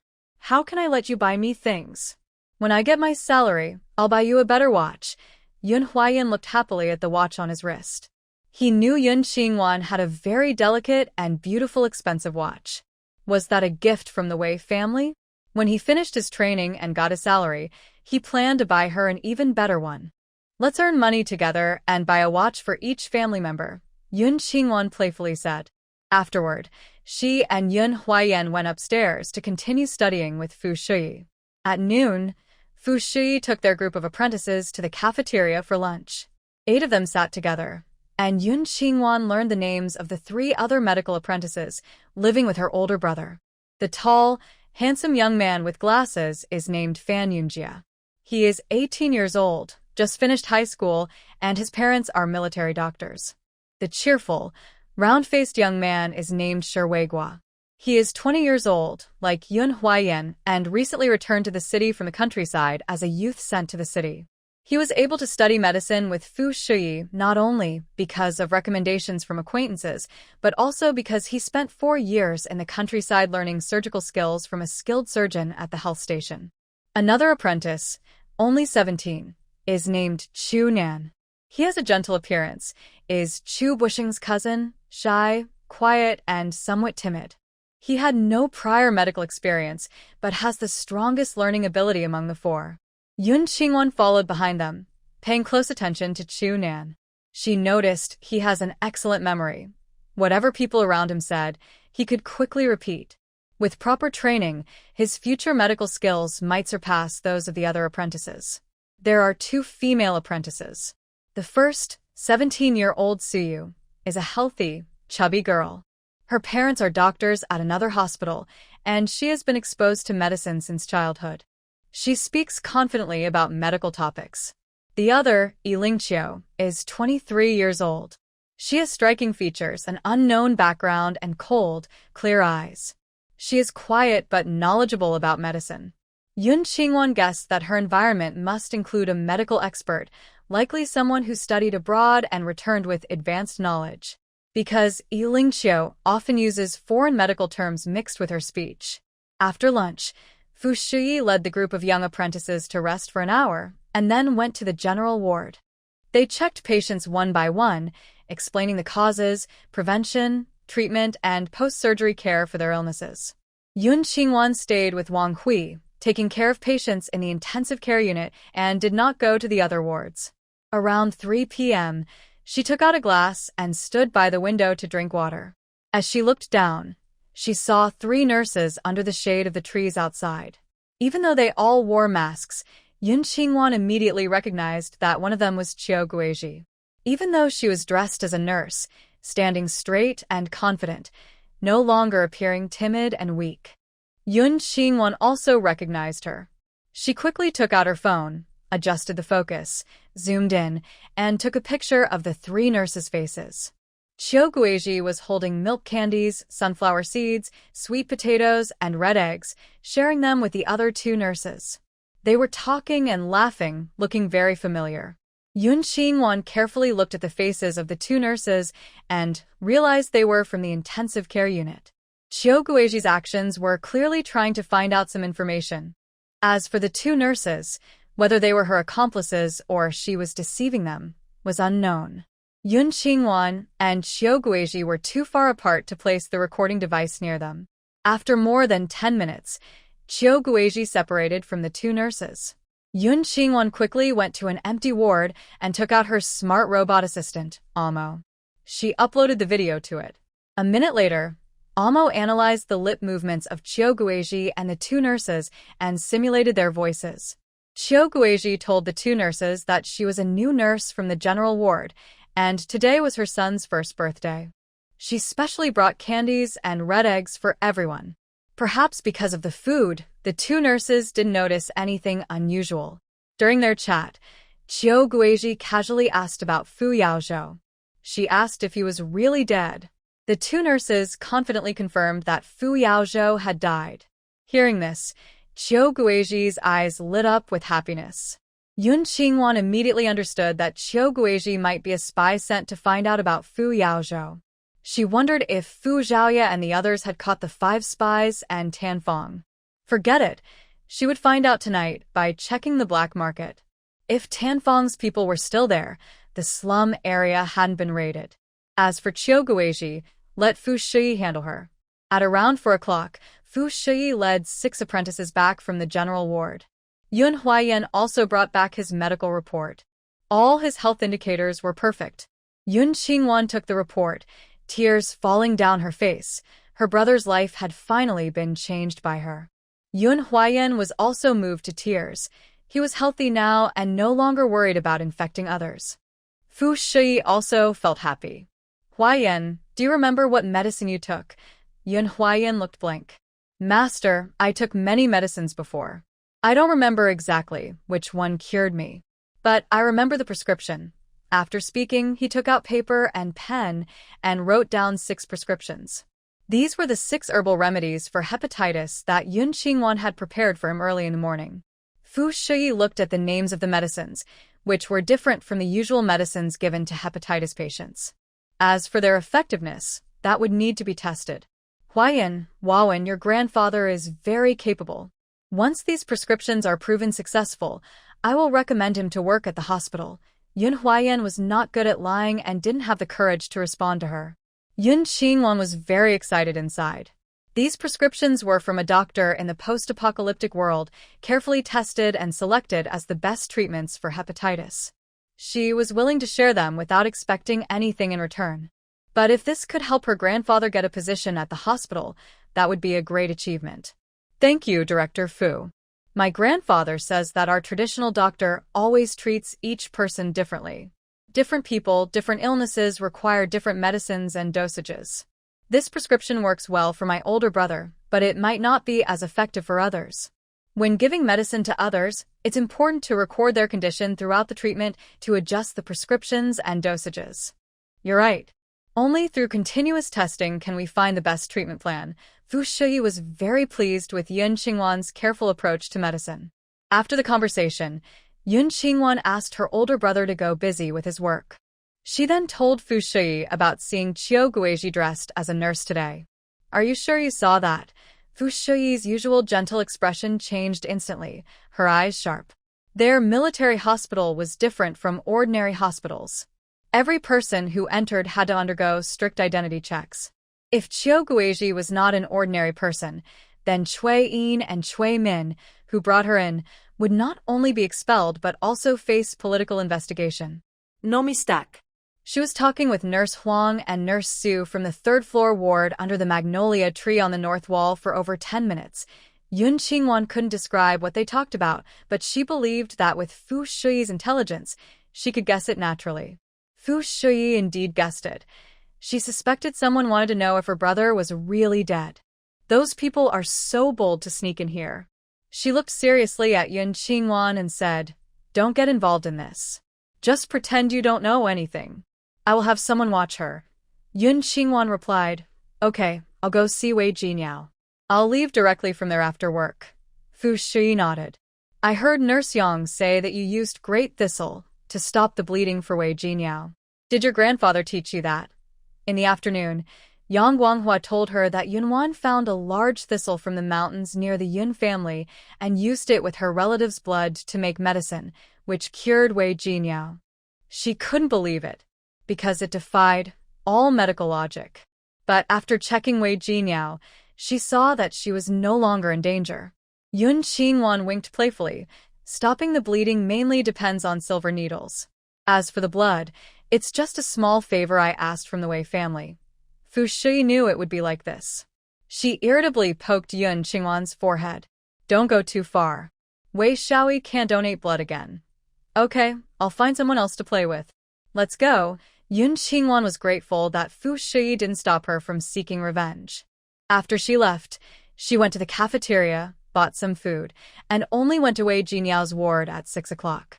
Wei Jinyao hadn't bled since last night and today, and her complexion had improved. But by 5 in the afternoon, she started bleeding heavily again and fainted. Cui Min was frantic, trying everything she could, but nothing worked. Desperate, she took another bowl of blood from Wei Xiaoyi to make medicine. She also called Cui Yin, asking her to use Yun Qingwan's last night's blood-stopping acupuncture method to stop Wei Jinyao's bleeding. Unfortunately, it was useless. She was so angry inside. She could only call Song Lin and ask her to send Yun Qingwan over. But Song Lin was confused. She told Cui Min that Yun Qingwan had gone to the hospital that morning. Cui Min was even more confused. She hadn't seen Yun Qingwan all day. Where had she gone? Just as she was busy and about to find Wei Xiaoqing, Yun Qingwan arrived. "Why are you so late?" Cui Min was furious. "I was worried you didn't have enough money," Yun Qingwan said with a smile, walking to the bed. "You just gave her medicine, right? In an hour it will wear off." Even after the hemostatic needle was inserted, the bleeding did not stop. "So, within an hour, can you pay me the money?" She guessed they would try to be clever and mess around, so she deliberately waited until now to come. Cui Min felt exhausted from the constant torment. Finally, she gritted her teeth and said, "Wait for me, I'll go get the money." Actually, she already had the money with her. She just wanted to see if they could treat Wei Xiaoyao using Yun Qingwan's method. In the ward, besides Wei Jinyao and Wei Xiaoyi lying on the bed, only Yun Qingwan and a woman dressed like a farmer, Qiu Guizhi, remained. Qiu Guizhi was changing the bedding for Wei Jinyao and carefully cleaning her. Yun Qingwan looked at her and asked, "Auntie Qiu, how many days has Cui Min hired you? How much does she pay you each day?" Qiu Guizhi was surprised by the question, looked up at Yun Qingwan, then quickly looked away, acting shy. "She said to take care of Comrade Wei until she's discharged, providing food and shelter every day, and pays me 50 cents. Yun Qingwan nodded. "Oh, so as long as Wei Jinyao stays in the hospital, you'll keep getting paid?" Qiu Guizhi smiled awkwardly, hoping to take care of Wei Jinyao longer and wishing her to recover quickly. "I hope Wei Comrade gets better soon. Actually, you could ask Cui Min to introduce you to other patients, especially in the intensive care unit. Many families can't take care of their loved ones because of work, and if someone helps, they're happy to pay." Yun Qingwan spoke kindly, which made Qiu Guizhi not suspect anything. She secretly thought that staying at the military hospital might be a good plan. They chatted for a while longer. Qiu Guizhi handled herself very well, showing no sign of being a spy. Soon, Cui Min brought over 1,000 yuan. Yun Qingwan took the money and started treating Wei Jinyao with acupuncture. After a while, Wei Jinyao's bleeding stopped. She woke up, and her color gradually improved. She saw Yun Qingwan and remembered the day she was cut. "Big sister, I'm sorry. I was wrong. It was Mom and third brother who didn't trust you." Yun Qingwan slapped her across the face. "You're right. You were wrong. You were terribly wrong and deserve to be scolded." "Yun Qingwan, what are you doing?" Cui Min looked at Wei Jinyao's face with concern. "She's not fully recovered." "Why did you hit her?" Yun Qingwan replied. "She said she was sorry, so I just did what I thought was right to help her avoid trouble." Cui Min was speechless, and Wei Jinyao was the same. Why did she have to admit she was wrong? Wei Jinyao, holding her face, felt dizzy. Seeing Cui Min no longer defending her, tears started to fall. When she gets home, she will let her parents give her a hard time." Yun Qingwan smiled as she carefully took out silver needles from her bag and grabbed a wet tissue to wipe her hands. "Cui Min, Wei Xiaoyi's blood can't be drawn anymore. You should try to find Wei Jinyao's real parents to help. Oh, and one more thing. When using her biological parents' blood, you need to take the blood and prepare medicine on the spot. Otherwise, the treatment these past few days will be wasted." After saying that, she didn't look at Cui Min's pale face and walked away happily. Just outside the hospital, she met Wei Xiaoqian, who was waiting for her. Wei Xiaoqian pushed a bicycle with one hand and held a passbook in the other, happily waving it at Yun Qingwan. Yun Qingwan looked at him with a look of rejection, hugging her black bag to her chest. "Second brother, don't come near me. I won't give you my money. I don't want your money. Look, the money from yesterday I borrowed from a friend and put it aside for you." Wei Xiaoqian had a plan today. He wanted to trick Yun Qingwan into giving him her money without the family noticing. He asked a classmate who worked at the bank to make a fake passbook for Yun Qingwan. Yun Xingwan took the passbook and opened it. It looked exactly like the fake one Wei Xiaoqian made for Yu Qing. It had her name on it and a deposit of 1,000 yuan. But the official stamp was missing, the seal was blurry, and the name of the person who processed it was unclear. He really had guts. Yun Xingwan sneered inwardly, but appeared surprised on her face. Second brother, you really return my money. Of course it's real. I borrowed 1,000 yuan from a friend today to give back to you. Wei Xiaoqian smiled sincerely. Wanwan, you're my sister. No matter how bad I am, I wouldn't waste your money. He patted the back seat of the bike. Let's go. I'll help you deposit today's money too. Otherwise, when we get home, Mom and Dad will ask you for money. They'll spend it all on Wei Jinyao, and you won't get a penny. Yun Xingwan hesitated for a moment. Wei Xiaoqian saw this, and took 6 milk candies from his pocket, handing them to Yun Xingwan. Don't worry, if second brother tries to trick you again, tell big brother and dad, and they will scold me. Alright, I want to see you save money in front of me. Yun Xingwan looked like a naive person who had been tricked, then sat on the back of the bicycle. No problem. Wei Xiaoqian smiled happily, pedaling hard, and took Yun Xingwan to his classmate's house. This classmate not only works at a bank, but his uncle is also a bank manager. That's why he's so bold. He also took Yun Xingwan to gamble with Brother Liao. When the classmate saw Yun Xingwan, he acted very serious. He took out a real passbook and a fake stamp from his briefcase, wrote the amount of money saved by hand, and politely gave Yun Xingwan a big apple. Yun Xingwan smiled gratefully. Comrade, hello. Does your bank have gold bars? Although it's not ethical to buy gold through official channels, she can first unlock her space and return the gold later. Using the 24-hour gap, she can take out some supplies. The classmate thought Yun Xingwan was from the countryside and curious because she hadn't seen much of the world, so he asked. He nodded. Yes, we have over 50 jin. Do you want to exchange gold for money? No, I don't have gold. Yun Xingwan shook her head repeatedly, then asked Wei Xiaoqian, Second brother, does your family have gold? Ha, ha ha. Wei Xiaoqian's eyes flickered and quickly covered up. No, we don't have gold. Actually, there are many, she heard. But unfortunately, he didn't know where her parents hid it. Yun Xingwan bit into the apple with a look of regret. I've never seen gold in my life. Wei Xiaoqian stood up and exchanged a proud look with his classmate. All right, enough about gold. Let's go home. Second brother, I advise you not to go home. Third brother is almost out of blood today and doesn't have enough for medicine. If you go back, they will definitely draw your blood. Yun Xingwan looked at Wei Xiaoqian with a pitiful expression as she spoke. Wei Xiaoqian was stunned for a moment, then sat down again. At the Wei family, the eldest brother is the hope of the whole family, the pride of the sky. The third brother is a bit impulsive, but also ambitious. He is the only one who is useless. He is the child parents dislike the most. Now that the third child has no blood to make medicine for Wei Jinyao, it is certain that they will take his blood.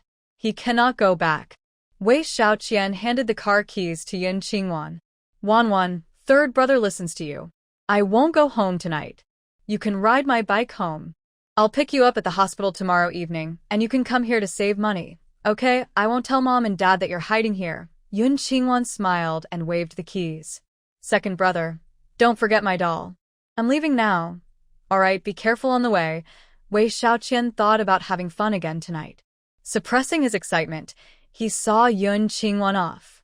Yun Xingwan didn't go back to Wei's house on her bike. Instead, she headed to the bank. Nowadays, there are no cameras in banks. She wore thermal imaging glasses, easily avoiding guards, and sneaked inside. She found the gold. Oh, in 2 wooden boxes, there were over 50 jin of gold, more than 20,000 grams. This could unlock a space of 1 million cubic meters. Yun Xingwan looked at the gold, moved her mind, and stored it in her space. The original 1,000 cubic meters of space instantly expanded to 100,000, then to 10 million cubic meters. Half of the empty space was used, and the remaining 5 million cubic meters were filled with some supplies she collected during the apocalypse. These included textiles, daily necessities, toiletries, cosmetics, home appliances, phones, watches, cars, medicines, books, farming tools, toys, electronic products, and more. Yun Qingwan took the gold back and returned it, then quickly left the bank and went to the black market, finding an unattended small factory. In the backlit yard, she took out her smart little RV, took a shower, changed clothes, and lay on the bed with the air conditioner on. Her consciousness entered the space, where she found colorful ordinary chiffon fabrics, 10,000 pieces of each color, placed in the first unlocked space. Summer clothes made of ordinary chiffon for adults and children, 10,000 pieces each. Summer clothes made of fine silk chiffon, in nice styles, about 1,000 pieces each. She also picked some good quality, dull-colored clothes and shoes for the Wei family members. Then, she took out all the books related to medicine, setting them aside separately. Fortunately, among them were books on developing various vaccines, including the hepatitis vaccine. The book definitely cannot be given directly. After she returns, she needs to read it herself and remove any dates mentioned inside. Then she should make a new copy. Next, she takes out 1,000 high-tech smartphones, 1,000 tiny cameras, and 1,000 trackers that don't need internet. Finally, she gathers some supplies she usually needs. By chance, she finds a set of technical books about making thermal imaging devices. This is very valuable. She happens to understand some thermal imaging, so she plans to study the books carefully. When she gets a chance, she will sneak into a thermal imaging research institute and invent some useful devices, aiming to earn an engineer title. Wherever she goes, people will admire her. After choosing her items, she notices her space isn't full yet, so she takes out a lot of cheap cloth. Once she's done, she takes out a bowl of rice, a plate of spicy and sour potato strips, and some braised pork ribs to fill her stomach. At this moment, at the Wei family home, Wei Mingli, Song Lin, Wei Xiaocheng, and Cui Min are sitting in a small office area in Song Lin's bedroom. Cui Min looks at her father-in-law and pleads, "Dad, the blood from my third brother can't be drawn anymore. Even using Xiaocheng's and the second brother's blood isn't enough for half a month. Please just do it for 3 days. Yao Yao will be fine then. Humph, the wild child you had outside. Now my son has to suffer for you. Aren't you afraid of lightning striking you?" Song Lin says with red eyes, full of resentment. "Mom, why bring this up again? I already said Yao Yao is your and Dad's real daughter. She's our family's lucky star." Wei Xiaocheng impatiently interrupts his mother. He only needs someone to help him advance. He doesn't care if she's his biological daughter or not. But he definitely can't accept blood transfusions from her. He looks at Wei Mingli and pleads, "Dad, please help me." Wei Mingli, who has lived most of his life, feels powerless for the first time. Yao Yao's biological mother is indeed alive, and he has been secretly in contact with her. But Yao Yao is definitely not his child. He raised her only because of the benefits her biological mother gave him. As for the method of brewing medicine with blood, it's obviously something Yun Qingwan came up with to slander him. Fine, then he will give her a bottle of blood.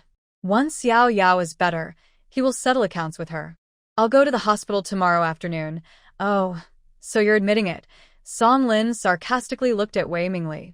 She had taken all of the Blue family's assets and shared them with Wei Mingli, but she didn't expect him to secretly support another family outside. Wei Mingli was furious, but his face was cold and stern. "Song Lin, I'll say it again. I have nothing to do with Yao Yao. If you keep bothering me about this and ruin your son's future, you will regret it." Song Lin refused to give up. "How come Yao Yao can't use other people's blood then?" Wei Mingli's eyes flashed with anger. "Song Lin, Yao Yao's illness has nothing to do with blood transfusions. What nonsense about stopping bleeding. It's obvious Yun Qingwan is behind this. Maybe her special blood clotting injection is the real key. It's funny, Song Lin, her son, and daughter-in-law all don't understand. Tomorrow he will personally expose the truth." Song Lin was unwilling to let it go. "I think that little is really you. Mom and Dad, stop arguing. Look at this." Wei Xiaocheng, having achieved his goal of stirring trouble, stopped his mother from speaking further. He took out some newspapers from his bag. "Look at this." Yuan Jing reported again. "I think their family will be back soon. Recently, because of Wei Jinyao and Wei Shaoi, Song Lin had no time to pay attention to Xia Yuanjing. She took the newspaper and looked at it surprised.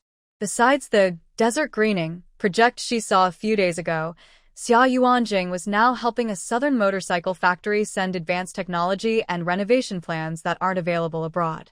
He also provided machinery improvement plans to over a dozen factories, including clothing, cotton spinning, and mechanical factories. Now, he's applying to build a solar power station in the northwest desert of the imperial capital. If this succeeds, the Xia family's future will surely rise rapidly. Wei Mingli also read these newspapers. He was truly surprised by Xia Yuanjing's abilities. This made him reconsider his idea of marrying Yun Qingwan to him. After all, although Wei Jinyao and Xia Yuanjing didn't sign a formal marriage contract, their families had a verbal agreement. Even if the Xia family moved to the imperial capital, they wouldn't be able to break this promise. However, the Xia family still hadn't returned, and he preferred Yao Yao to marry into the Fu family. That would be a true noble and powerful family. After reading the newspaper, Song Lin looked at her son and husband. What do you mean? Are you not going to let Yun Qingwan marry into the Xia family? Wei Mingli firmly refused, saying, No, Yao Yao is hurt this time and can't go to the desert to suffer. Besides, Director Fu already gave the notice, so no one can go, right? Wei Shaoqing agreed, saying, That's what I think too. We should stick to the original plan. Yun Qingwan will marry into the Xia family, Yao Yao will learn medicine from Director Fu, and Yao Yao can stay at my place. When the time comes, they can have a child and get married. As long as Yao Yao stays at his house, he can find a chance to invite Fu Zhaoye over for drinks, and their plans will come together. The idea of having a child to get married quickly was clear to Wei Mingli and Song Lin. It was the fastest way to connect with the Fu family. No one objected. The four of them then talked about other things, finally mentioning Fu Yao and Ming Xilan. It was Cui Min who brought it up. She was at the hospital and could hear some news at any time. After Fu Yao died, his fiancée Ming Xilan never left. Do you think the Fu family might let Fu Zhaoye marry Ming Xilan? Not only Ming Xilan, but Fu Shui had also recently taken in 2 new female apprentices, both beautiful and from good families, no worse than Wei Jinyao. The only difference was that they didn't have brothers following Fu Zhaoye. Ming Xilan. Song Lin sat up in surprise, staring at Cui Min. Is her father Ming Shizhong? Yes, Mom. Do you know her father? Cui Min asked eagerly. If the mother-in-law had a relationship with Ming Shizhong, it would be a big help for her husband too. Song Lin quickly looked away, keeping a calm face. I saw her father's name in the newspaper. Do they know the Fu family? Yes, I heard that Commander Ming used to work under old Fu. Their marriage was arranged since they were young. Unfortunately, Ming Xilan is considered unlucky. She's supposed to be doomed to misfortune. But the man had died. Cui Min hadn't finished her regretful words when Song Lin suddenly shouted, Cui Min, you're a nurse. How can you say such superstitious things? Wei Mingli and Wei Shaoqing were startled by Song Lin's sudden anger. However, Cui Min also knew she shouldn't have said that, even at home. Superstitions shouldn't be spread. Both looked at her with disapproval. Cui Min, feeling the gaze, didn't dare to speak further. Song Lin clutched her dress, lowering her head, her heart pounding with excitement. In the following conversation, she was distracted and not paying attention. Wei Mingli squinted, glancing at Song Lin from time to time, feeling that something was off. They talked until after 11 o'clock, but did not wait for Yun Qingwan and Wei Shaoqian to return. Wei Shaoqing looked at his watch. Dad, Yun Qingwan is really out of control. You all need to keep her in check. If you can't manage her, she'll cause trouble for our family sooner or later. At the same time, he secretly blamed his second brother for being too bold. Last night, he convinced Yun Qingwan to gamble, and today, she went again.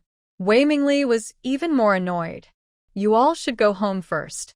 When that stubborn girl returns, I will definitely teach her a serious lesson.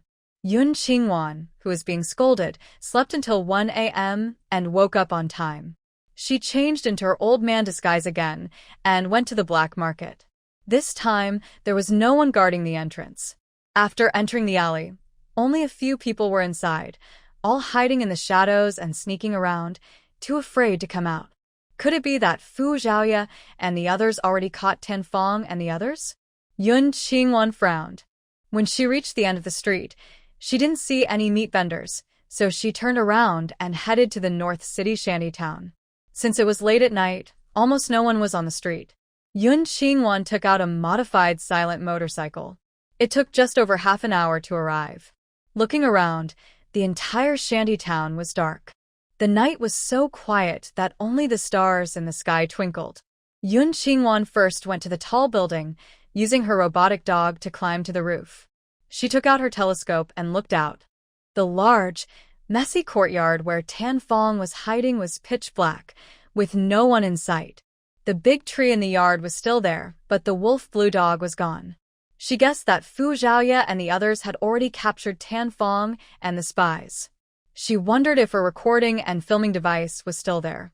Yun Qingwan crouched on the roof, observing the yard for a while longer, but saw no one lurking around. They probably had already withdrawn. Meanwhile, on the top floor of another building behind the tall one, behind a window, stood a man with a cold expression. The man was Fu Yao in disguise. He held a telescope, watching Yun Qingwan with sharp, alert eyes like a lurking hawk. The night before yesterday, an elderly neighbor behind Tianfang's courtyard brought a basket of watermelons to Tianfang and others. Unexpectedly, there was poison hidden inside. When Fu Yao's men on watch discovered it, everyone in the courtyard was vomiting uncontrollably. Even with prompt medical help, 5 spies, along with Tianfang and his group, and their children, all fell into a coma. The elderly woman's family also fell ill after eating poisoned pears, and is now in critical condition. Only Tianfang's woman escaped harm because she was hospitalized due to heavy bleeding. All clues have once again gone cold. However, when he checked the yard, he found a strange small round ball. He took the ball home to examine it but couldn't open it. The craftsmanship was so fine that no one internationally could replicate it. He suspected it was used by spies to send messages. Tonight, he dismissed others and stayed alone to catch the person coming to retrieve the ball. He was not disappointed. The woman across from him, Yun Qingwan, didn't notice him. She took out a retractable rope from her space and fixed it to the wall, then jumped down from the roof. Wearing light summer clothes, even though she was dressed like an old man, her slim and full figure was clearly visible as she descended by rope. Fu Yao's eyes flashed with shock. She was a woman? With such good skills, if she were on their side, it would be a great advantage. But if she was an opponent, she couldn't be left alive. A strong killing intent appeared in Fu Yao's eyes. He quietly went downstairs. Yun Qingwan, wearing smart thermal imaging glasses, went to Tianfang's yard. First, she removed a mini camera from the tree, then entered the spy's room to find a recording ball. She looked 3 times but couldn't find her ball. She also tried connecting her sensing phone to the recording ball but failed. Was it taken by the spies, or was it taken by Fu Yao and his team? Yun Qingwan quickly connected the mini camera from the tree with her phone to check the recent activity in the yard. The footage showed everything was normal. Tianfang had entered the spy's room twice with a package, each stay lasting over half an hour. His woman brought food and water 7 times, then quickly left. No one else entered.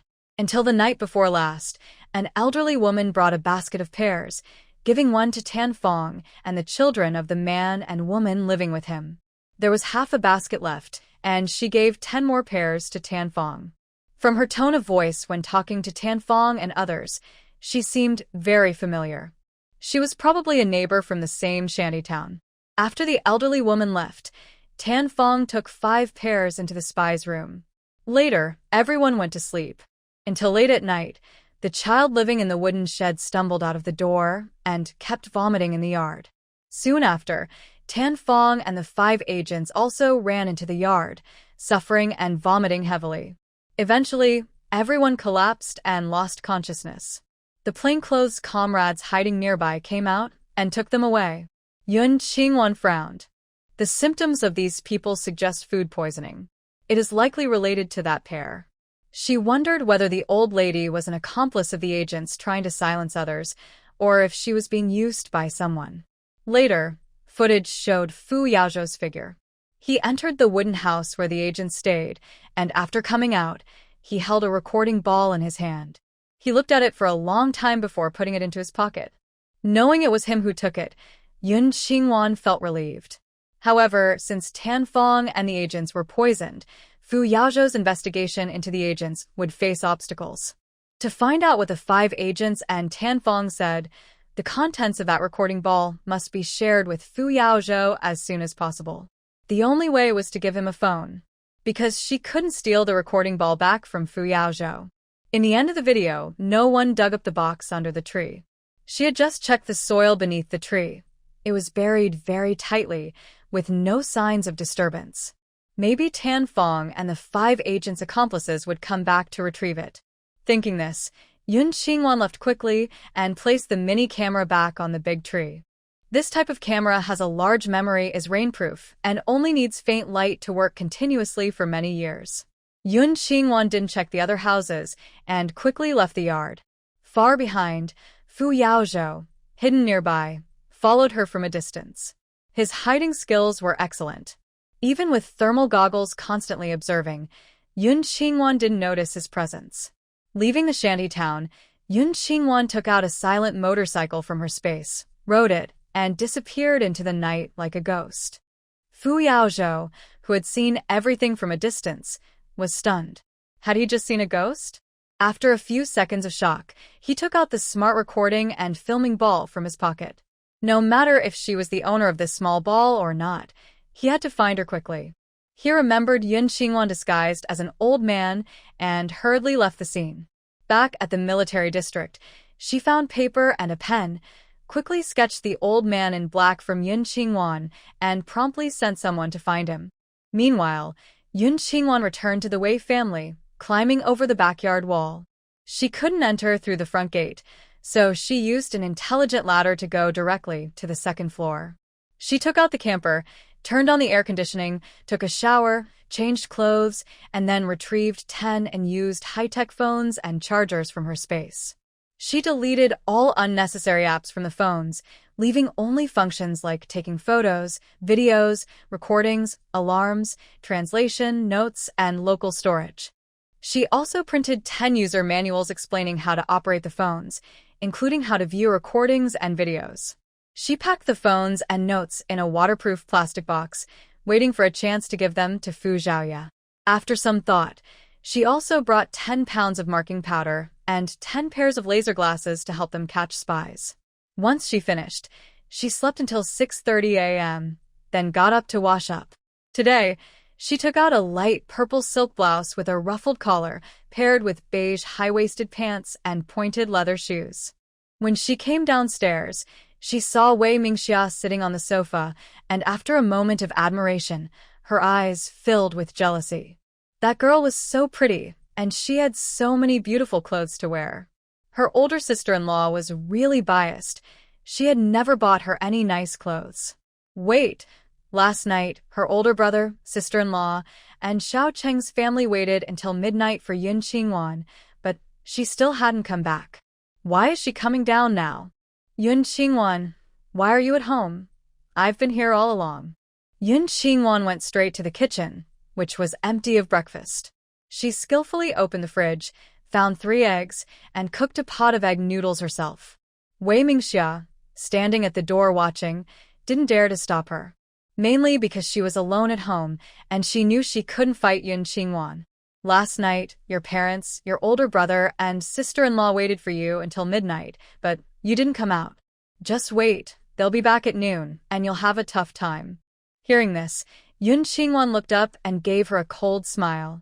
You should be worried about yourself, not to mention her revenge against the Wei family. If Qiu Guiji's spy identity was confirmed, the entire Wei family could be sent to labor reform in the northwest. Wei Mingxia and Wei Laopa's good days were over. Wei Mingxia was so amused that her hair stood on end, and she pushed Grandma Wei toward Yun Qingwan. Look after your grandma. I'm going to the store to buy 2 pounds of eggs. When her older brother left in the morning, he told her to call Yun Qingwan after seeing her. She needed to report quickly, so Yun Qingwan wouldn't run away again. Okay, go ahead. I'll watch her. Yun Qingwan stared at Wei Mingxiao with a growing smile, just as she placed a small camera inside Wei Mingli and Song Lin's bedroom to look for the Blue family's wealth. Don't go. Wei Mingxiao was worried and quickly ran outside to call for help. Yun Qingwan finished her meal quickly, took 2 bottles of soda from the kitchen, drank one herself, and fed the other to Grandma Wei. Wei Mingxiao was afraid Grandma Wei might drink too much and have an accident, so she almost didn't let her drink at all. Now, Grandma Wei felt so refreshed after drinking a cold, fizzy soda that she seemed to be in heaven. She looked at Yun Qingwan with a pleased smile, wanting to say that Yun Qingwan seemed like a real person, like the young lady of the Blue family or Song Lin's adoptive mother. In the next moment, she fell into a deep sleep. Yun Qingwan moved quickly, took out a universal key from her space, gently unlocked Song Lin's bedroom door, and entered. Inside, there was nothing particularly special. She looked around and installed the camera on the highest light bulb in the room, capturing the entire scene. Afterward, she used a silver needle to wake Grandma Wei and rode Wei Xiaoqian's bicycle to the hospital. At this moment, in Fu Shi's lounge, she looked at her brother, whom she hadn't seen in days, feeling very worried. Azu, you're 25 this year. Can you take a 2-year break and get married? Ceylon has been waiting for you. For many years, she had lived in constant fear because of her only sibling. Every time he narrowly escaped danger, it was like her own second chance at life. Especially this time. If it weren't for Wanwan, her brother might really be gone. She couldn't imagine whether her brother could escape the next deadly danger. Fu Yao still wore his scruffy worker's outfit, sitting upright as his sister checked his health. As for getting married, her mind suddenly thought of Yun Qingwan's beautiful, delicate smile. Her cold eyes softened instantly. Big sister, I have no relationship with Ming Ceylon. Please don't try to match us. If things get complicated, don't blame me. Fu Shi paused while holding the stethoscope. You don't like her? But she cares about you. Her feelings don't matter to me. I don't like her, and I've never liked any girl. Don't worry about this anymore. Fu Yao is a calm, disciplined, and straightforward person. He speaks and acts without beating around the bush, especially about matters that could damage his reputation. He makes things clear and simple. He also told his friends in the capital that he doesn't like any women and never will. So, no one should come close to him and embarrass themselves. Fu Shi looked at her brother with a frown. Could it really be true that he likes men, as some people said? If their parents found out, they would be furious and punish him severely. Then you should have someone in mind. I won't interfere. Before you're 30, you must marry and have a family. After that, do whatever you want. I won't care anymore. Their parents are getting old and don't handle things well. As the older sister, she worries a lot. Fu Yao then remembered Yun Qingwan. Sister, the girl who saved me 3 years ago has been found. She's not an orphan. Her name is Yun Qingwan, and she's from the Yun family in Jilin Mountain's 5th group. You mean Yun Qingwan saved you 3 years ago? Fu Shi almost lost her balance in excitement. What a coincidence. Fu Yao nodded. Yes. I sent Ban Lin to find her. He lied, saying Yun Qingwan went north. But the day before yesterday, I happened to meet her. She's not an orphan and didn't go north. Zhou, we really are destined to meet her. The medicine that cured you, it's the same Yun Qingwan you mentioned. She's Wei Xiaoqing's younger sister. She was kidnapped as a child and abandoned in Jilin Mountain, then adopted by the Yun family. Fu Shui told her brother everything about Yun Qingwan's background and her demands. Finally, she suddenly understood. No wonder she looked so sad when she came to save you last time. So you knew her 3 years ago. Fu Yaozhou was also surprised. He hadn't expected Yun Qingwan to save him twice with her life. No, I disguised myself then. She probably didn't recognize me. Thinking about the car, Fu Yaozhou remembered Yun Qingwan seeing him and being happy. Could it be that she saw his true identity that day and also realized that the person she saved 3 years ago was him? Otherwise, why would a young girl traveling alone have no suspicion of him? No, that's not possible. Yun Qingwan saw him 3 times, and each time he looked different. She couldn't possibly recognize him. Fu Shi listened to her brother's words and felt confused. She rested her chin on her hand, thought for a moment, and said, "Maybe she saw you in the car and realized you were you, but didn't realize you were the same person from 3 years ago? That's unlikely too." Yun Qingwan saw Ah Zhou after the fire, and his face was badly burned, with his eyes closed. His appearance was completely different from now. Even she couldn't connect the two looks of Ah Zhou. Yun Qingwan isn't familiar with Ah Zhou, so she definitely wouldn't recognize him. Fu Yaozhou's eyes, lowered, shone with gentle warmth. "Big sister, don't tell her about what happened 3 years ago for now." "Why not?" Fu Shiyi put away her stethoscope, feeling happy inside. Her brother's health was recovering very well, or rather, very good. Yun Qingwan truly is a great blessing for their family. Ban Lin wouldn't deceive me without reason. There must be a reason behind it. We can't let people from the capital know about the work we arranged for Yen's family, to avoid causing trouble for them. When Fu Yaozhou mentioned Ban Lin, his gentle eyes showed a hint of cold anger. The Ban family has a good relationship with the Fu family. Ban Lin has been his childhood friend. His betrayal could only mean one thing. Someone offered him a big benefit. But Yun Qingwan and the Yun family have no real value to him. Why would he hide Yun Qingwan's whereabouts? And what about other past matters? How much has Ban Lin lied to him? Until he finds out the truth, he can't let others know that he already knows everything. So, both Yun Qingwan's request and the Fu family can't step forward to help her. As for her worries about safety, he will secretly clear all obstacles for her. Fu Shi nodded and said, "Yun Huayan contracted hepatitis, which is also related to the incident 3 years ago when Wan Yan saved you. If he hadn't saved Wan Yan, she wouldn't have saved you again today. In this way, the Yun family is also our benefactor." Fu Yaozhou didn't speak, but agreed with his sister's view. Back then, Yun Qingwan saved him, and Yun Huayan saved Yun Qingwan. So, he also owes a debt of gratitude to the Yun family. Yun Qingwan asked to have the Yun family arrangements made before the new year. With half a year left, he still has enough time to investigate Ban Lin's deception. "Big sister, have you sent someone to investigate how Yun Qingwan was kidnapped?" Fu Yaozhou felt that the incident of Yun Qingwan being abandoned in the remote Jiling Mountain was very unusual.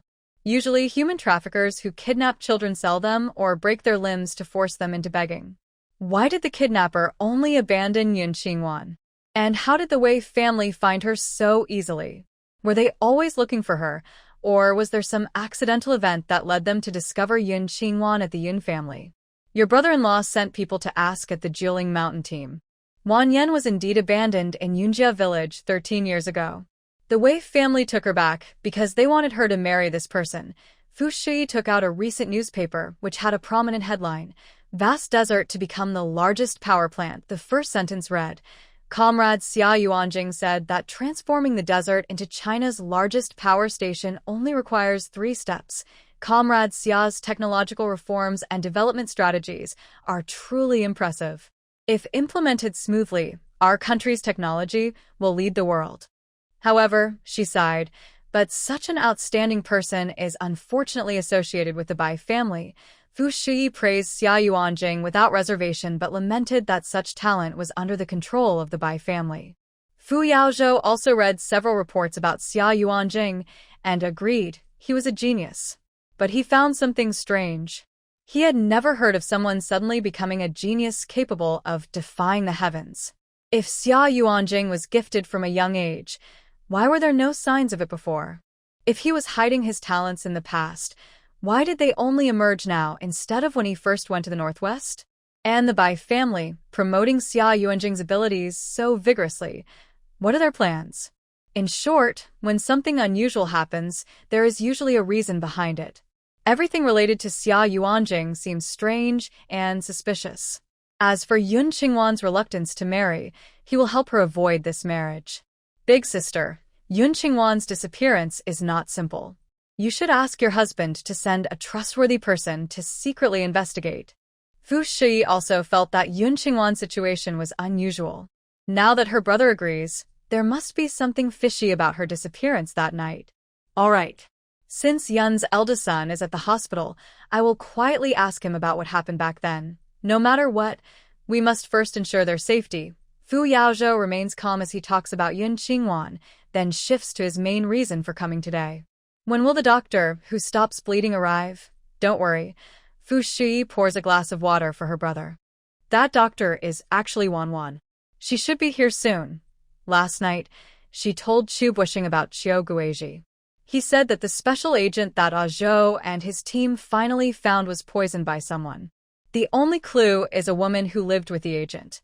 But she is also close to her limit, bleeding heavily.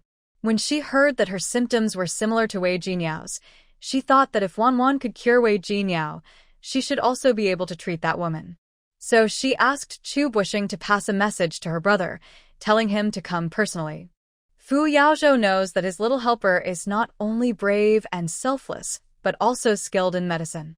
He softly asks, how good is her medical skill? The old master of the Yun family has been a barefoot doctor all his life. She and her older brother Yun Huaiyan are both quite skilled. Fu Shui takes a sip of water and recounts Yun Qingwan and Yun Huaiyan's recent behavior to her brother, including the herbal blood decoction and her new identity as Wang Duo. Fu Yao naturally doesn't believe in medicine made from human blood. He thinks the key to stopping bleeding lies in silver needles. Let me borrow her. He plans to use this opportunity to make his gratitude to Yun Qingwan public so that no one will suspect she's saved him twice. At the same time, he wants to use her help in catching spies to give her some real benefits and protection. He also wants to test the thoughts and motives of Ban Lin and others. Fu Shui quickly understands his meaning and smiles. All right. When she arrives, I will talk to her. I told her last time that my name is Lu Yujin. You can tell her I am your cousin. Hey kid, are you trying to take advantage of your sister? Fu Shui playfully poked her brother's forehead. Listen, after this mission is over, I don't care who you marry. You have to find a wife and have children. Otherwise, I'll have the authorities in the capital suspend your duties and give you a break. Fu Yao said nothing, letting his only sister, just like their mother, keep nagging. As for a wife, he would marry one, but only someone who truly touched his heart. Half an hour later, Yun Qingwan arrived. The moment she saw Fu Yao, her eyes sparkled brightly. But, in front of his sister, how should she address him? Fu Shi stepped forward, took her hand, and her gratitude deepened. Wanwan, let me introduce you. This is my cousin Luo Qing. You can call him Comrade Luo or Brother Luo. So, this was her way of hiding her identity. Yun Qingwan smiled politely and said, I've met Comrade Luo before. We even sat together in his car when I was returning home. How should she give him her phone and the note with the powder? Since you know each other, that makes things easier. Wanwan, my cousin has a favor to ask you. Calling her brother made Fu Shui feel awkward.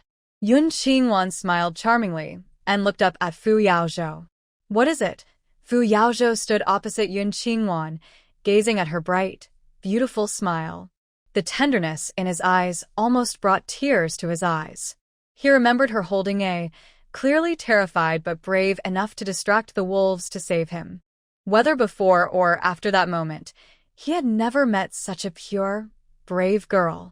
Because of her courage, he no longer felt fear when facing difficult tasks or tough environments.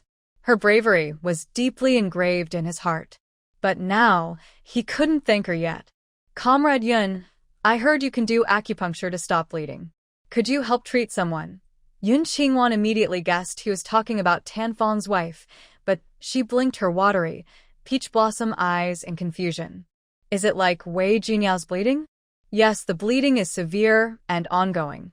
She is now in a coma, but since she has no parents or relatives, can we directly use silver needles to stop the bleeding? Yes, you can.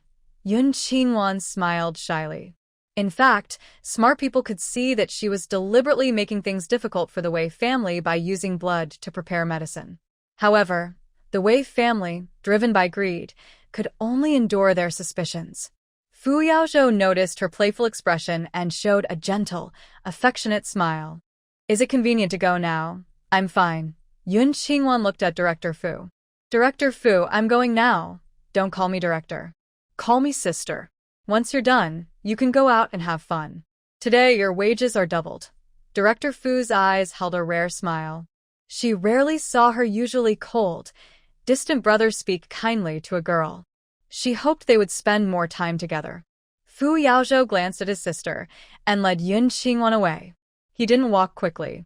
Yun Qingwan stayed close, thinking about how to give him her phone. Fu Yao caught sight of her furrowed, delicate brows and wondered what she was thinking. It was definitely not fear of him. On the car, she even dared to lean on him and sleep. Thinking about sleeping, his shoulder felt tingling again. Her face was so soft. The car is over there. They left the hospital gates, and Fu Yao headed toward an alley nearby. Yun Qingwan followed him, turning into the alley. From a distance, she saw an old green Jeep parked under a wall. She quickly had an idea. She used a plastic box with her phone, tied with powder for marking and a laser glasses box, and dropped it from above onto his car hood without making a sound. Fu Yao suddenly stopped, instinctively thinking it was some new type of bomb. His heart sank. He quickly turned around, grabbed Yun Qingwan's waist, and ran away, about 100 meters away. They hid behind a wall with backlight. His sharp eyes kept scanning for suspicious people. Yun Qingwan, leaning against the wall, had her head pressed against his chest. Her small face was close to his chest. Her long, thick eyelashes blinked nervously. She really didn't mean to scare him. She just couldn't find a proper way to give him her phone and the powder for marking. So she used this silly surprise from above. Her heart was beating so fast, and her breathing was quick. Why was she feeling this way? In that past life, she and Fu Yao often hugged each other in the mental hospital. But back then, she felt very calm. As she took deep breaths, the fresh tea aroma filled her mouth and nose again. Fu Yao's thoughts became confused. He held the delicate girl tightly and didn't want to let go. Even his blood seemed to gather in one place for no reason. He was trained to stay calm. No matter how beautiful or charming a woman was, she couldn't interest him. Why was the little girl in his arms so easy to get close to? Comrade Luo. Yun Qingwan was sweating all over and raised her head to call out. Fu Yao quickly regained his composure and loosened her grip. Sorry, I was trying to protect you. He felt a bit guilty. At first, he protected her instinctively, but later, he didn't want to let go. Yes, I understand. Thank you. What's in the car? Yun Qingwan also saw his awkwardness and looked at the box on the car's front to change the subject. Stay here and don't move. I'll go check. After so long, there was no explosion, so it probably wasn't a bomb. Fu Yao walked over, examined the small box, and saw it was labeled Miniature Player. He carefully opened it and took out the instruction manual. After reading it, he was both surprised and happy. He picked up the larger box below. Marker powder. Suddenly, Fu Yao thought of the woman from last night. She must be the same person who sent the photo last time. She was also the one who brought the miniature player today. It seemed she was helping them, a friend, not an enemy. He took out a recording ball from his pocket and followed the steps in the manual. Connecting it quickly, he saw a clear video. In the video, the 5 people didn't say much useful, but Tan Fong mentioned someone, and that person seemed to have all the information about the spies. From what they said, it was that person who planned the assassination attempt on him. Fu Yao recalled all his enemies around him, but found no clues. But one thing was certain. That person was very powerful. After all, no one could so easily take his life without leaving any clues.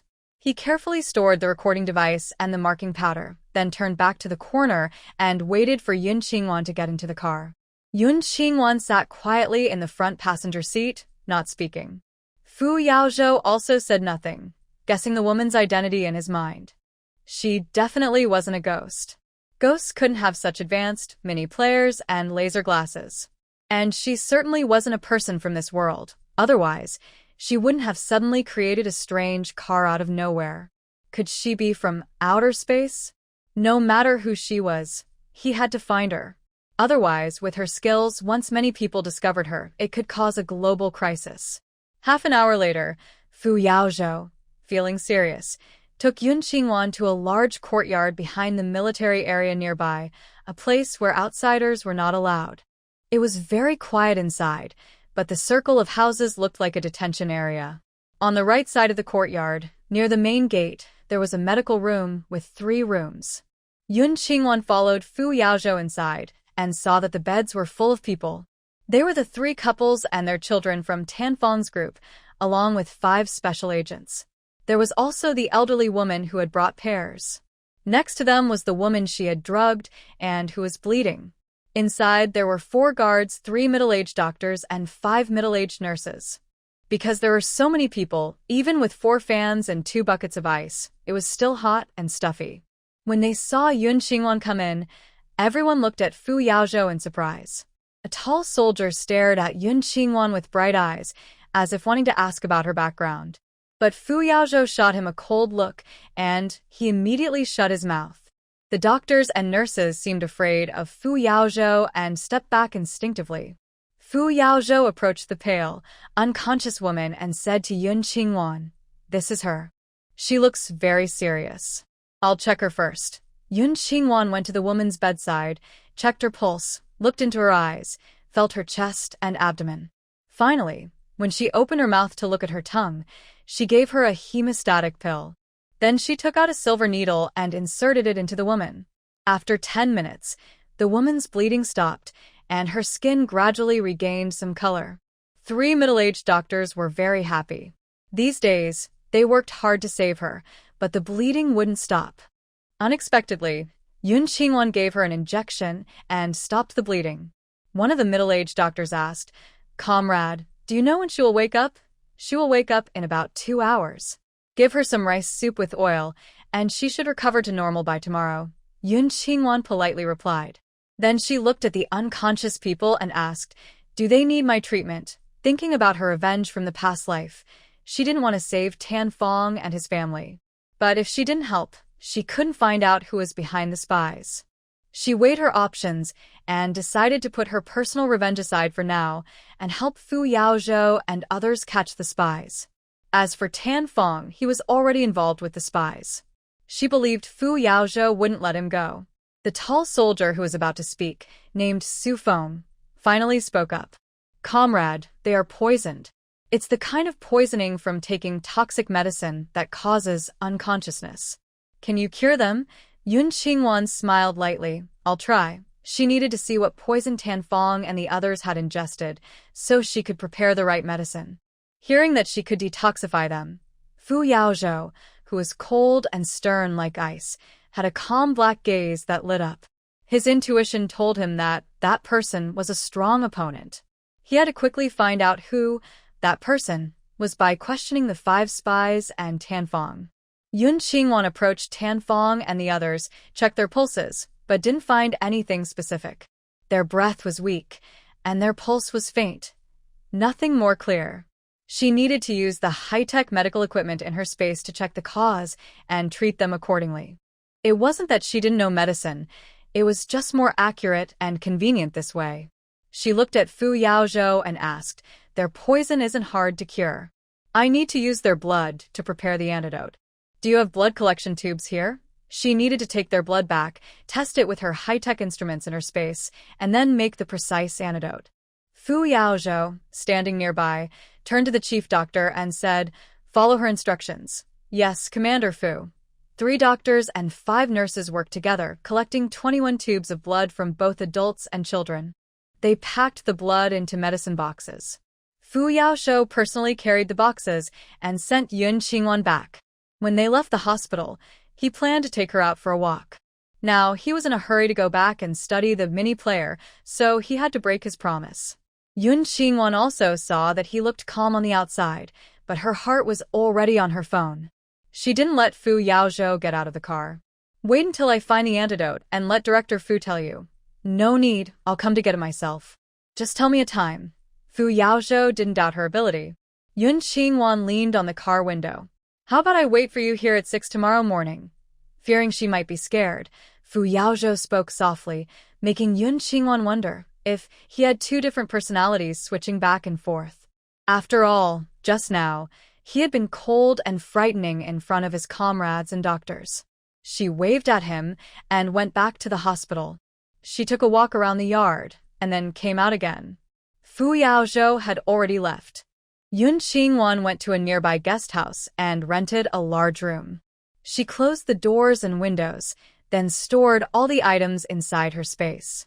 She also took out her medical supplies and her robot assistant, Amo. This was the worst part of her space. She couldn't let anyone in, and every time she needed something, she had to take it out. It was okay in the end times because everyone knew about her space. No one found it strange when she pulled things out of nowhere or stored things away. But if the people here found out she had a space, they might try to capture her with the whole country's help. She handed her blood sample to Amo for testing and making medicine. She hadn't rested well last night, so she decided to take a nap first. Her pharmacy had air conditioning and her personal massage bed. She lay down on it, and in less than 5 minutes, she fell into a peaceful sleep. When she woke up, it was already noon. Amo not only prepared the medicine but also packed it with a low-temperature heat-insulating film.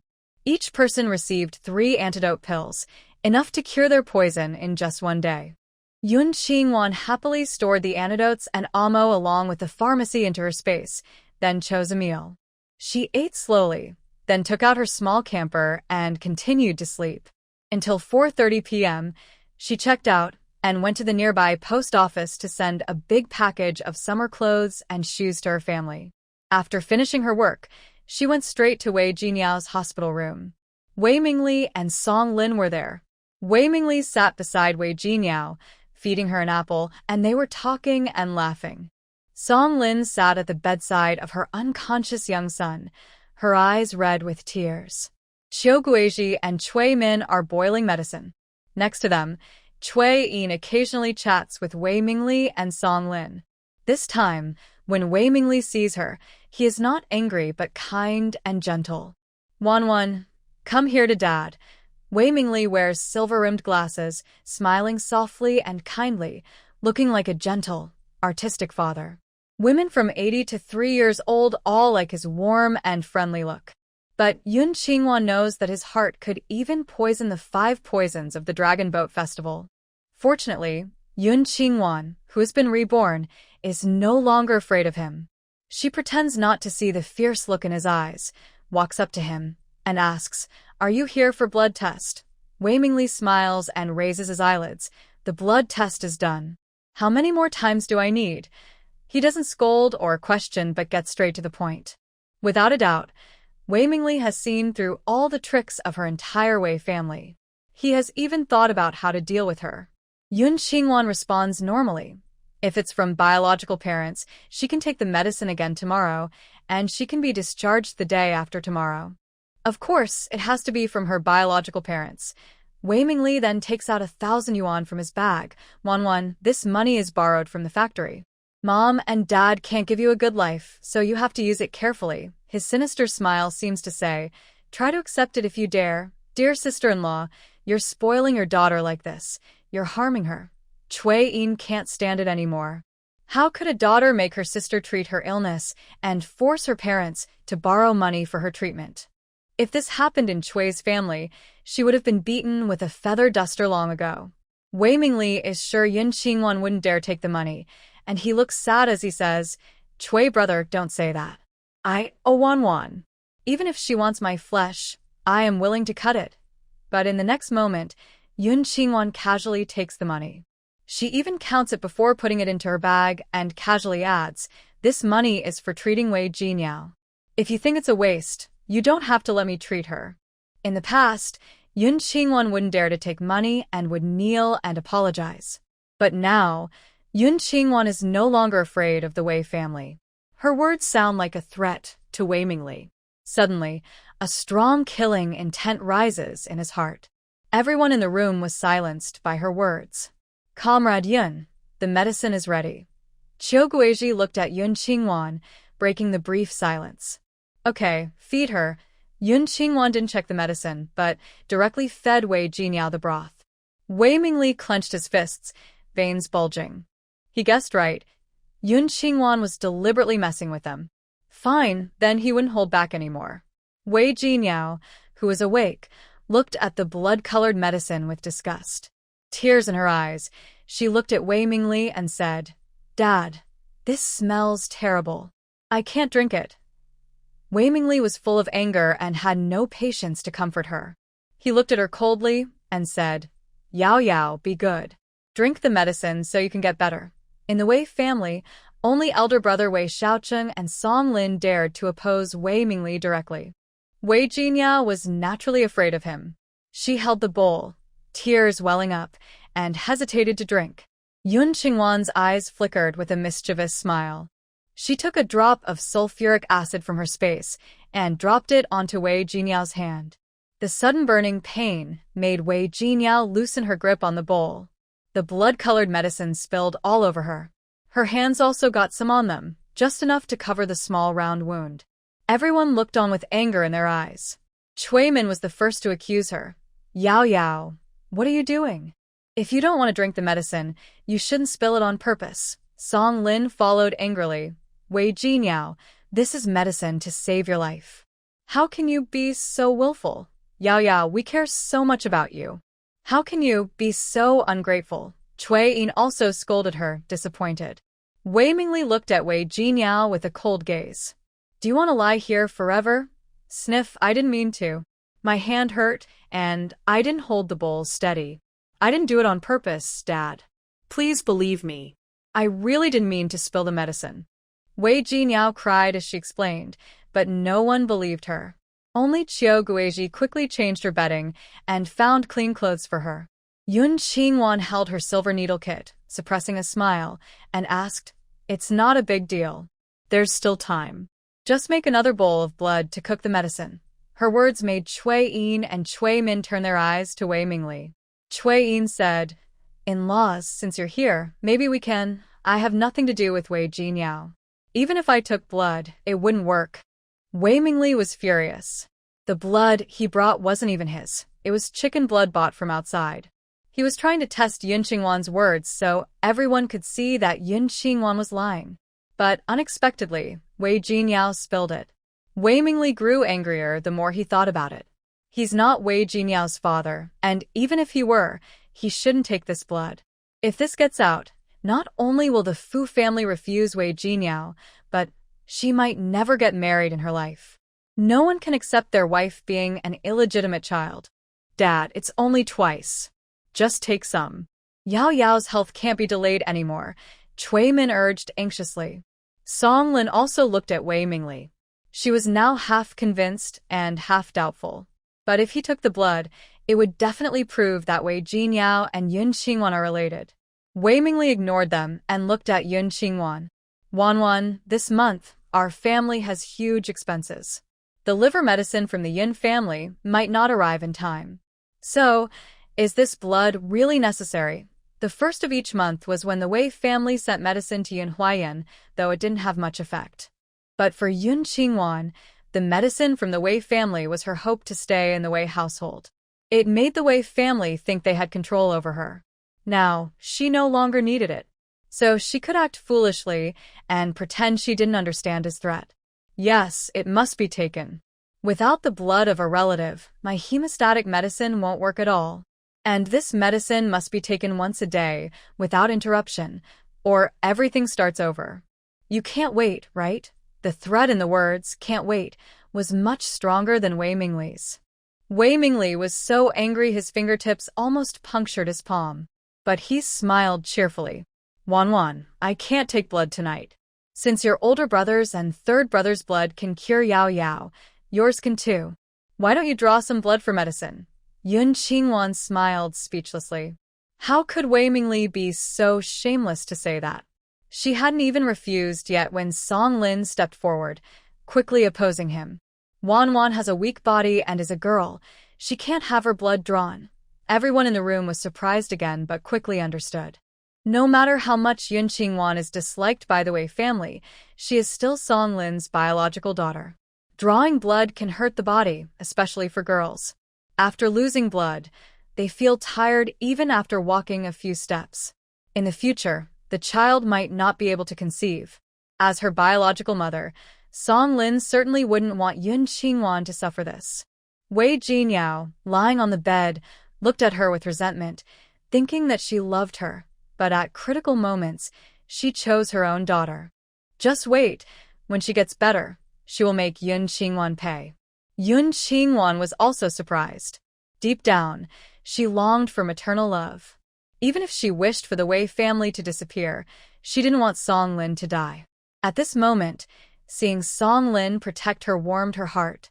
Wei Mingli's dark eyes were heavy, and he also thought Song Lin was protecting Yun Qingwan. Her action made his earlier words about sacrificing himself for the child seem like a joke. "I think we should draw blood from Comrade Wei Shaoi," he said. At this moment, Qiu Guizhi broke the tense silence.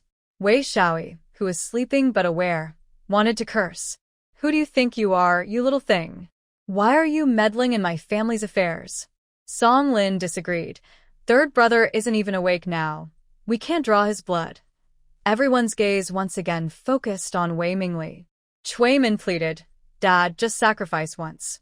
Cui Yin also advised, "Father-in-law, now that things are like this, just draw a little blood from Yao Yao." Wei Mingli, who was being pressured, knew Yun Qingwan was deliberately messing with him, but couldn't escape. Because the blood that could prove Yun Qingwan was causing trouble was gone. Later, if Yun Qingwan intentionally failed to treat Yao Yao, forcing him to bleed, he would be forced to do so. If he refused, the older brother would come to pressure him. Then, even if Yao Yao was cured, the gratitude from his older brother and Yao Yao would greatly diminish. Moreover, agreeing to draw blood from his younger son would make him seem ruthless and cold, forcing his unconscious son to die. In the future, his 3 sons and Song Lin would all turn away from him. Only by now going along and drawing his blood could quickly save Yao Yao and earn the gratitude of his older brother and Yao Yao. In the future, no matter how high they climb, his sacrifices would keep them in check for a lifetime. After thinking for a long time, Wei Mingli rolled up his shirt sleeve. He smiled gently and said, "I'm joking with my precious daughter. You can hit me." Although I am not Yao Yao's biological father, I feel like I am. I believe my blood can cure her illness." His father-in-law agreed, and Cui Min was very happy. She took a blood collection tube and said, "Dad, we just received a batch of Angelica and ginseng pills at the hospital. I'll buy you a few boxes later." Wei Mingli didn't say anything and allowed her to draw 400 milliliters of blood. Afterward, he looked deeply at Yun Qingwan. Then he turned to Wei Jinyao and said, "Take your medicine properly. Come home tomorrow night." Wei Jinyao felt very uncomfortable about the bitter medicine, but she still looked grateful. "Dad, thank you for saving me. When I earn money, I will definitely take good care of you, good girl." Wei Mingli patted Wei Jinyao's head. "Don't spill Dad's blood again." It sounded like a simple reminder, but it carried a manipulative tone. He wanted Wei Jinyao to feel guilty for a lifetime. Yun Qingwan looked at him with mockery. Wei Jinyao had no guilt at all. Fortunately, none of this concerned her. What she wanted was for Wei Mingli to personally draw her blood. When the news spread, no one would care whether it was true or not. Wei Jinyao was definitely his illegitimate daughter. She waved to Qiu Guizhi. "Boil the medicine." Qiu Guizhi, an onlooker, had long seen through her deliberate torment of the Wei family. Her identity made it inconvenient to interfere in Wei's affairs. But she could tell her superiors and ask them to give Yun Qingwan a lesson.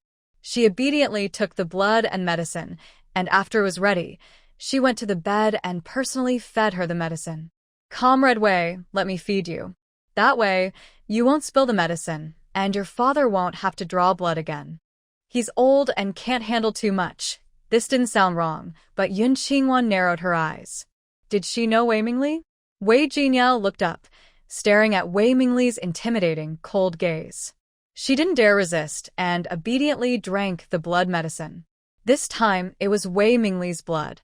Yun Qingwan secretly added real hemostatic medicine and energy-boosting medicine into the blood medicine. After Wei Jinyao finished drinking, her spirit and complexion suddenly changed. She looked almost like a good person with a rosy face. Cui Yin, Cui Min, and Song Lin watched the scene and fully believed that Wei Jinyao was Wei Mingli's illegitimate daughter. Wei Mingli looked at her and was also very confused. Could it be that Yao Yao's biological mother lied to him? Is Yao Yao really his daughter? No, 18 years ago, he and she did not sleep together. Yun Qingwan kept all their expressions in her mind and couldn't help but smile. Everyone go out. I need to take off her clothes and give her injections. Wei Mingli looked at her again, with more confusion than disgust. His gaze shifted to Song Lin. Let's go back. The resentment in Song Lin's heart almost overflowed from her eyes. She held back her anger in front of others. After helping Wei Mingli leave, Cui Yin also went out. Yun Qingwan took out silver needles and gave Wei Jinyao injections. Cui Min took the opportunity to ask, I heard your money all went to your second brother. Foolish girl, the least trustworthy person in the family is that gambling addict second brother. Giving him money is like giving it all to the gambling table. Yun Qingwan took out her passbook and waved it proudly. Second brother is helping me save it. Impossible, Cui Min didn't believe it. She snatched the passbook, which indeed showed 2,000. But this passbook looked suspicious. Cui Min squinted and looked carefully. It was actually fake. A sneer escaped her lips. Yun Qingwan was really stupid. She couldn't even tell if a passbook was real or fake. She disdainfully returned the passbook. Yun Qingwan, this 1,000, sister-in-law will keep it for you. If the second brother could steal her money, she could do the same. No, second brother said, he only has me as his sister. If the money is with him, I feel safe. Yun Qingwan put away the passbook and collected the silver needles. Before leaving, she glanced at the recording device. She would be able to hide it tomorrow night. Cui Min glared at her back and muttered softly, a fool from the mountains. Wei Jinyao also looked resentfully at the door. Yun Qingwan, you want to compete with me for dad and brother? There's no way. When I go back, they will only love me. Yun Qingwan pushed Wei Xiaoqian's bicycle and just left the hospital gate. She saw Wei Xiaoqian and said, second brother, let's go save some money quickly. Hearing her so proactive, Wei Xiaoqian was naturally happy. Wan, you can't take the doll back. Once you've saved enough money, second brother will take you to buy a new one. Liao said that if he takes Yun Qingwan to the casino tonight, he will erase the debt he owed before, and she won't have to pay it back. That was over 10,000 yuan.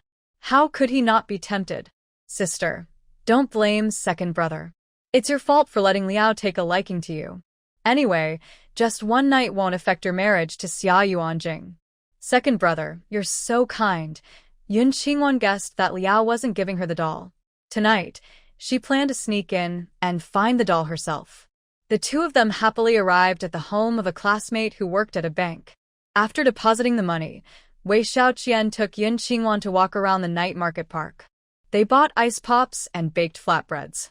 After filling their stomachs, Wei Xiaoqian led Yun Qingwan to the underground casino. Yun Qingwan saw his plan early and pretended to be surprised, acting as if she just realized where they were. She asked in fear, second brother, you're tricking me into coming to the casino again. Then she turned and ran away. Yun Qingwan, stop right there. Wei Xiaoqian, riding his bike, couldn't catch up. He gritted his teeth and cursed some dirty words, then turned back toward the yard. His classmate, holding that 1,000 yuan, was already waiting for him. Where's your sister? Why didn't she come? The classmate knew about Liao asking Wei Xiaoqian to bring Yun Qingwan to settle the debt. He also knew that Liao wanted Yun Qingwan to spend a night with him in exchange for 10,000 yuan. But unfortunately, she didn't have a pretty sister. Wei Xiaoqian looked far away with a fierce expression. She ran off. Too bad, over 10,000 yuan. How do you plan to pay it back? They entered the big yard gate. Wei Xiaoqian was indifferent. What's there to worry about? My family doesn't lack that little money. Second young Master Wei is so generous. They walked back happily, chatting and laughing. Yun Qingwan, meanwhile, changed into black clothes in secret, climbing over the wall of the meat factory. It was just past 9 at night. Only the security guard at the gate was on duty. Inside the factory, no one was there. Taking advantage of the darkness, she carefully took out the fabrics, clothes, and other supplies she had selected from the storage space. After waiting for over half an hour, the space that had been unlocked yesterday, with a capacity of 10 million cubic meters, turned gray again. She could no longer store or retrieve anything. Fortunately, the first space I unlocked is still usable. She quickly put the supplies back. After finishing, she went to the room above the casino. Inside was a large freezer filled with clean poultry, eggs, and other meats. It looked like over 10 tons. I really wish I could store it all in my space. Yun Qingwan could only envy silently. She took out her anti-freeze suit and put it on, then approached one of the holes that was used to in cold air from below. It looked like it was man-made. She moved close to the hole and looked inside. Soon, she saw a plush doll, still placed on a tea table. She stared at its eyes, took out the smart recording ball inside, connected it to her phone, and watched the video. That day, Brother Liao and his men worked until 4 a.m., packing the money they earned overnight, along with the gold, silver, jewelry, and various tickets pledged by gamblers, into large bags, then left through this place. For some reason, Brother Liao also took the plush doll with him. The door Brother Liao and his men used to leave was not the same as the one way Xiaoqian brought her in, nor the wall door they exited through. It was behind another corner of the wall, also a secret door. Outside was a narrow alley at the corner of the meat processing plant's cold storage. They exited through the alley, crossed the yard, and went to the security room. After chatting with the people inside, they left a stack of money. Brother Liao drove away in a small black car. His subordinates rode bicycles and left separately. The plush doll followed Brother Liao to a simple 2-story building. Inside, Brother Liao took the doll to the bathroom. Then there was a disturbing scene. Yun Qingwan quickly fast-forwarded through it. After Brother Liao came out, he took the doll into the bedroom. He took half of the money earned that night and stored it in a cabinet. The remaining money, along with gold, silver, jewelry, and various tickets, was wrapped tightly in a cloth bag and casually thrown at the foot of the bed before he went to sleep. Yun Qingwan fast-forwarded a few more minutes. It was 3 p.m. when a knock on the door woke Brother Liao. The person who entered was Jin Jinfu. Yun Qingwan's fists clenched tightly, and a fierce killing intent welled up in her eyes. "How was the harvest last night?" In the video, Jin Jinfu casually picked up the bag on Brother Liao's bedside table and asked. Brother Liao leaned against the bed, lit a cigarette, and smiled, saying, "Wei Xiaoqian brought 1,000 last night. The others, together, added up to over 2,000. We exchanged out about 500. Jin Jinfu took out a cigarette and smoked, saying, "Wei Xiaoqian is very greedy. You should keep a close eye on him so he doesn't change his ways." Liao Ge exhaled smoke and replied, "Don't worry, he's already addicted. It's not easy to cut him off. Don't go too far either. His father and older brother are not easy to deal with. If they find out, we might not die, but we'll suffer a lot." A cold look flashed in Jin Jinfu's eyes. Then he asked about the others. They talked for over half an hour. Finally, Jin Jinfu left with a bag of money, notes, and jewelry. That night, Liao Ge didn't bring a plush toy to the underground casino. He returned at 5 in the morning, carrying a sack. At 3 in the afternoon, Jin Jinfu came again to collect money. That night, when Liao Ge came to the casino, he brought a plush toy. However, Yun Qingwan never expected that behind Liao Ge was the Jin family. No wonder in the past, Xia Yuanjing arranged for Wei Xiaoqing to eliminate Liao Ge instead of using him. The Jin family was enemies who betrayed the Xia family. They also seized most of the capitalists' assets. The Jin family's hidden wealth allowed their descendants to rise to the top after the reform and opening up. But in the end, Xia Yuanjing retaliated, forcing them to kneel and serve him like dogs. A crazy, twisted dog. To flatter Xia Yuanjing, the Jin family was the most active in harming Yun family members. It's good that they met so early. Let them be the tools to kill Wei Mingli. Thinking this, Yun Qingwan left without delay. The Jin family's estate was next to the city center square. She drove there. When she arrived, it was just past 11. She sneaked into the Jin family's small villa easily. There were many people in the Jin family. Each room was occupied. At this hour, everyone was sleeping. To ensure success, she sprayed sleeping powder on them. She also brought out AMO to help find the Jin family's valuables. Soon, in a storage room next to the toilet in the backyard, she found a stone tunnel leading underground. It looked like it had been dug in recent years. She left AMO to observe the surroundings while she entered the tunnel. Inside, there were over 30 large boxes filled with items. Yun Qingwan opened the boxes, revealing all kinds of things. Ancient calligraphy, porcelain, old books, rare collectibles, gold and silver jewelry, carved ivory, fragrant sandalwood, and rare herbs like ginseng and deer antler, along with delicacies such as shark fin, bird's nest, and donkey hide gelatin. Based on the quality, it seems these were recently collected. However, the true wealth of the Jin family is not here. Unfortunately, in her previous life, she only knew that the Jin family had accumulated huge wealth, but she didn't know where they hid it. Yun Qingwan did not put the items into her space, but took out a tiny camera from it, placing it at the entrance in a hidden spot. She wanted to catch all the Jin family's illegal wealth in one go. Afterward, she took out several more cameras and installed them in the bedrooms of the Jin family members. Next, she went to Brother Liao's house, placing one camera in his bedroom closet and another in the living room.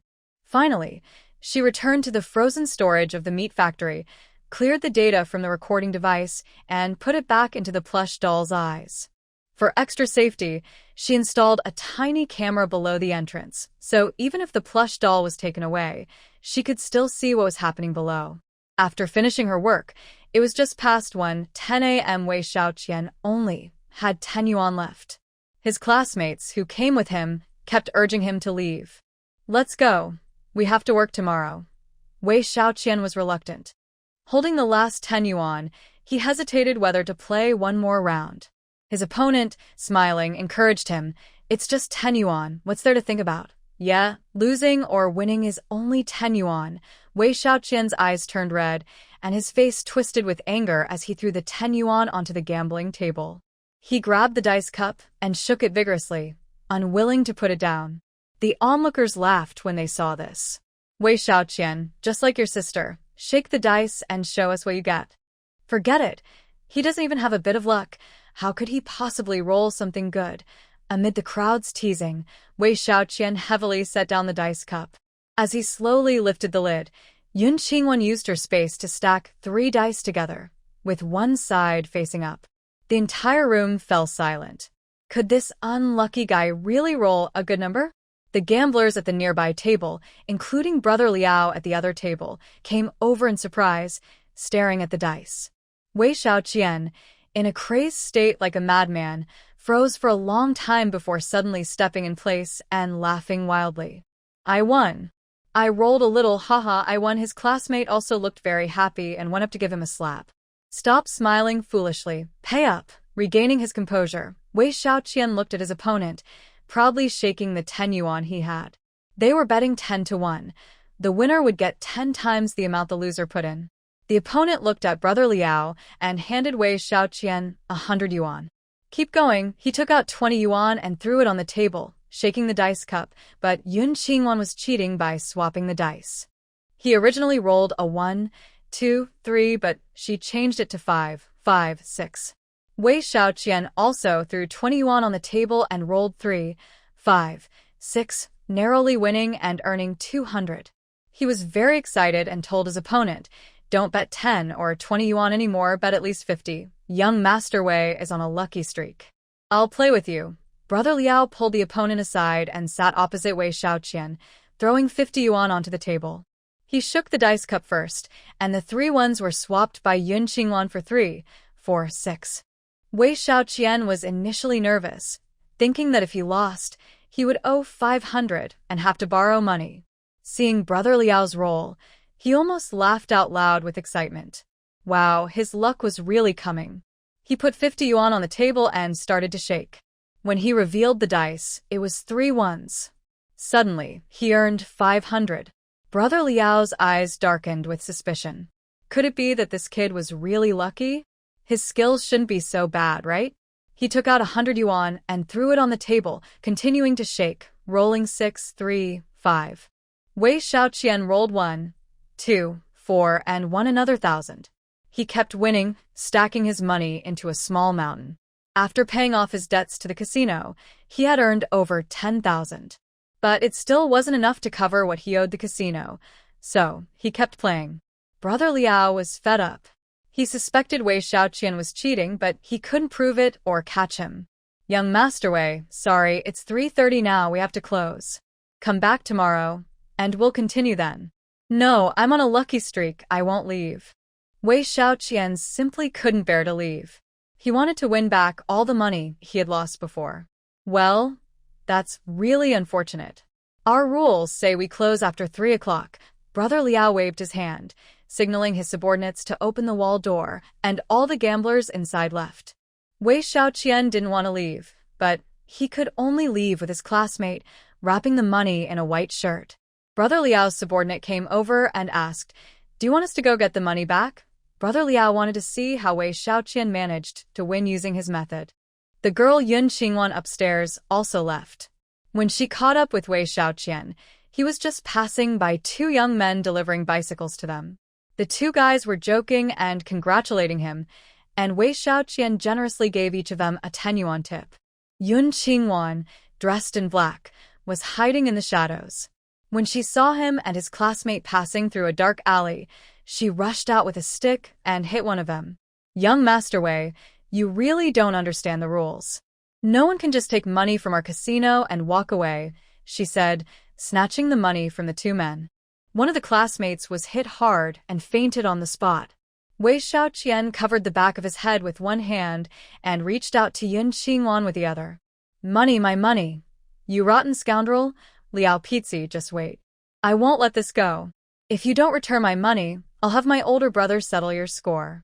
After shouting this in his mind, Wei Xiaoqian fainted completely. Yun Qingwan counted the money, over 12,000 yuan, and stored it all in her space. She turned around and threw the 2 new white shirts at the security room door of the food factory. Such good fabric, still new, they would definitely pick them up and wear them. When Wei Xiaoqian saw this, he would cause trouble, and they could let Brother Liao and him fight it out. The sky was getting bright. Yun Qingwan found a deserted place, took out her small camper, and took a shower and changed clothes. After tidying up, she went to the morning market to buy breakfast and store food in her space. She needed to go to the Northwest farm with Xia Yuanqing's family to deal with them, so she had to prepare some cooked meals in advance. Since she suddenly received so much money, Yun Qingwan was very generous, no receipts, so she paid high prices. As long as someone sold to her, she bought in large quantities. By 5:30 p.m., she arrived at the hospital. Fu Yao's car was already there. He had stayed up all night studying those phones and hadn't slept. Today, he came early and took a nap there. When Yun Qingwan arrived, he was already awake. This morning, Yun Qingwan wore a light pink chiffon blouse with lace collar and short sleeves, paired with white pants.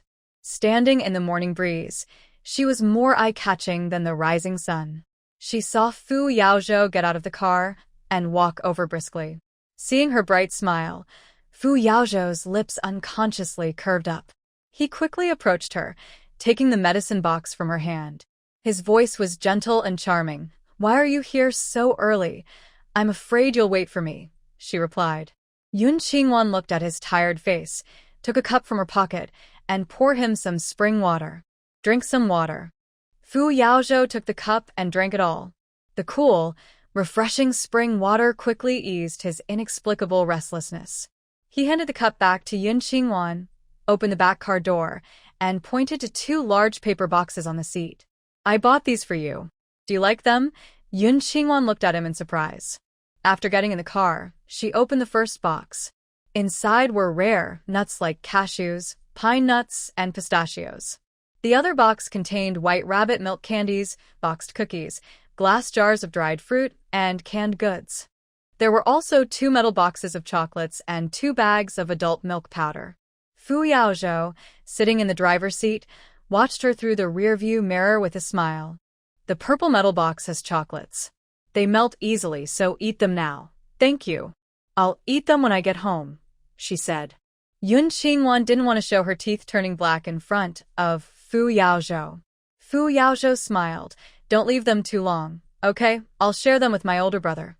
Her words made Fu Yao's smile fade slightly. You have a good relationship with your older brother? We grew up together. 3 years ago, I saved a military officer who fell off a cliff. I was almost bitten by wolves, but my older brother rescued me from their jaws. Talking about the past 3 years, Yun Qingwan eased the feeling of sourness in Fu Yao's heart. Let me take you out for breakfast. Do you want to eat anything special? Yun Qingwan, full from her stomach, perhaps influenced by her 10 years in a mental hospital, still wanted to spend some time alone with him. She thought for a moment. I want to eat cold noodles with mint honey water. That was her favorite summer dish to make for Fu Yao. He loved it, and she enjoyed making it for him. Including the strange old man, he also likes to eat. Fu Yao thought for a moment and realized he didn't know where to buy mint jelly. Today I'll try something different. Next time I'll take you to eat it. The ingredients for mint jelly are easy to find, and he can make a batch for her himself. I'm just joking. Let's go eat tofu pudding with beef pastry. Fu Yao is very gentle, speaking softly and smoothly, which makes Yun Qingwan feel relaxed. She tilted her head, looking at his side profile. Even with half his beard covering his face, his handsome features are still clear. His nose bridge is high and straight like distant mountains. His eyebrows are dark and sharp, resting above his bright eyes. His lips are painted a dark color, but they can't hide their perfect shape. Is there dust on my face? Fu Yao isn't used to her admiring gaze. His palms sweat, and his heart beats faster.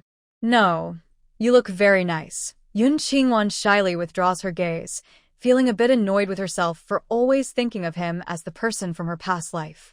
Fu Yao chuckled softly. How does she see him as handsome? When they arrive at the breakfast shop, Fu Yao, concerned for her safety, doesn't let her get out of the car. He buys a jar of sweet tofu pudding using the cup she gave him for drinking spiritual spring water. The pastry is packed in an oil paper bag, and he buys 2 servings. Back in the car, he hands Yun Qingwan a portion, then drives with one hand while eating his pastry. He keeps glancing at her through the rear-view mirror. Seeing her holding the jar, slurping a bite of tofu pudding, and biting her pastry, she looks adorable and playful. Fu Yao's smile deepens, and he can't help but feel that raising such a little girl is quite interesting. After breakfast, they arrive right at the hospital entrance. Yun Qingwan's stomach is full and round, and she carries 2 large boxes of snacks as she gets out of the car. Fu Yao watches her go inside the gate before returning to the courtyard with the medicine. The medicine box has instructions on dosage and timing. He asks the doctors to test the medicine on one person first, following the instructions. It's not that he doesn't trust Yun Qingwan, but he's always rational. Even if the medicine was made by a sister, he would still test it himself. On the way back, Yun Qingwan puts the food into her space and takes out a shirt and pants made of real silk chiffon. Only when chiffon clothes become popular can she sell her fabric. She was lucky to find that besides Fu Shui, Wang Hui, and 6 apprentices, they were all in Fu Shui's lounge. Wow, Wanwan, your dress is so beautiful. It doesn't look like regular fabric. What material is it made of? Suyu is the youngest child at home. Her older brothers and sisters are all working and earning money. Therefore, she has the most pocket money among the 6 apprentices. She wears different clothes to work every day. But she is chubby and sensitive to heat, so she can't wear sturdy fabrics, but she likes their drape and wrinkle resistance. Her shirts and pants are all made of that fabric. It's only a little after 7, and her white shirt is already soaked and sticking to her body. Seeing Yun Qingwan's chiffon dress, light and flowing, with a beautiful color and style, and not sticking to her skin, she feels very envious. Yiling Qiu in the corner just glances indifferently at Yun Qingwan, a hint of envy in her eyes, then continues to look down at her book. From the moment Yun Qingwan entered, the shy Chu Nan and Fan Yunjie didn't dare to lift their heads. Shi Weigua, who has experienced the hardships of society, is a lively young man. He circles around Yun Qingwan 3 times, openly admiring her clothes. TSK, Wanwan, your outfit looks great. Where did you buy it? I want to get a set for my sister too. Su squeezes in and says, I want one too, exactly the same as yours. Money's not a problem. Wang Hui also looks at Yun Qingwan. Do you have any in white? I want to buy a white one. Yun Qingwan places her bag on the table and smiles. No need to buy. I'll give each of you 2 sets. The 7 of them look at her in surprise. Cloth is hard to find now, and clothes are very expensive. Yun Qingwan giving them clothes seems unbelievable. Yes, for free. Yun Qingwan opens her bag and takes out all the chiffon shirts and pants inside. My seamstress friend recently finished her training, but no one has asked her to make clothes. I suggested she make some first, then use her friends as models for promotion. When people see her work, they'll naturally ask her to make clothes. Unexpectedly, she made so many, and when she asked me to find models for her promotion, I thought of you all. Her words are easy to understand, and the 7 people listen clearly. However, with so many clothes, it must cost a lot of money and tickets, right? Wanwan, we can't just take your friend's clothes for free. Tell us the cost, and we'll just take a small fee for our work. This was said by Shiweigua. Since they are beginners and helping with publicity, it's fair for them to take a small profit. Don't mention money. She said if you don't mind, it's the biggest encouragement for her. Just introduce more customers to her later. Quick, try them on. If the sizes don't fit, I'll take them back for her to alter. Yun Qingwan said, placing 8 sets of men's clothes into Yun Huayan's hands. Big brother, take them to the next door office to change and see if they look good. For male apprentices, except Shiweigua, are about the same height and equally slim. The shirts she gave them are all tailored to their figures. There are 8 colors and 8 styles. The matching pants come in black, white, gray, and beige. Yun Huayan led his senior brothers to the next room. Inside, 3 girls, Wang Hui and Su Yu, each took their own sizes and hid behind the door to change. Lingqiu was reading a book and ignored everyone. Yun Qingwan looked at her tall figure and picked out 2 of the best-looking outfits for her. Lingqiu, among us, you have the best figure. I'm leaving the publicity work to you. I don't want to. I don't have time, Lingqiu replied coldly. The fabric clearly looked better than ordinary fabric. She couldn't just accept Yun Qingwan's 2 sets of clothes for free. From their interactions over the past few days, Yun Qingwan could tell that Lingqiu was very proud. It would be strange if she accepted the clothes easily. Lingqiu, just help my friend out. When she makes money, I'll treat you to a drink of Beibinjiang. Wang Hui, after changing clothes, came over. Lingqiu, this fabric is really good, much more breathable than mine. Just take it. Yeah, Lingqiu, if you don't take it, I'll feel embarrassed to ask for it. Su also came over, showing off her clothes with a spin. She is about 1.6 meters tall, weighs over 130 jin with fair skin. She's wearing a loose, light pink, round neck top that covers her belly, paired with mid-length black fitted pants. The top covers her large hips, making her look much slimmer visually. Wang Hui was wearing a light blue V-neck shirt paired with light gray straight pants, which made her simple features look more striking. Lingqiu looked at the 2 of them and then at Yun Qingwan, whose sincere and bright eyes were very captivating. Finally, she stood up and picked up the 2 sets of clothes. She changed into one of the purple outfits. Her skin was cool and fair, with a high and cold aura, and she was over 1.7 meters tall. She wore the outfit Yun Qingwan had specially chosen for her, standing there with a confident, mature look. Wow, Lingqiu, I envy your parents for giving birth to such a beautiful girl like you. Su was holding on to Lingqiu and Yun Qingwan's arms. And Wanwan, you 2 are so pretty. Even movie stars aren't as beautiful as you. I'm so jealous. Actually, Su wasn't ugly. She just had a lot of flesh on her face, making her look chubby. Yun Qingwan playfully pinched her nose. You eat less and you'll look better when you lose some weight, but I can't control it. Even eating 1 less bite is hard for me, Su said.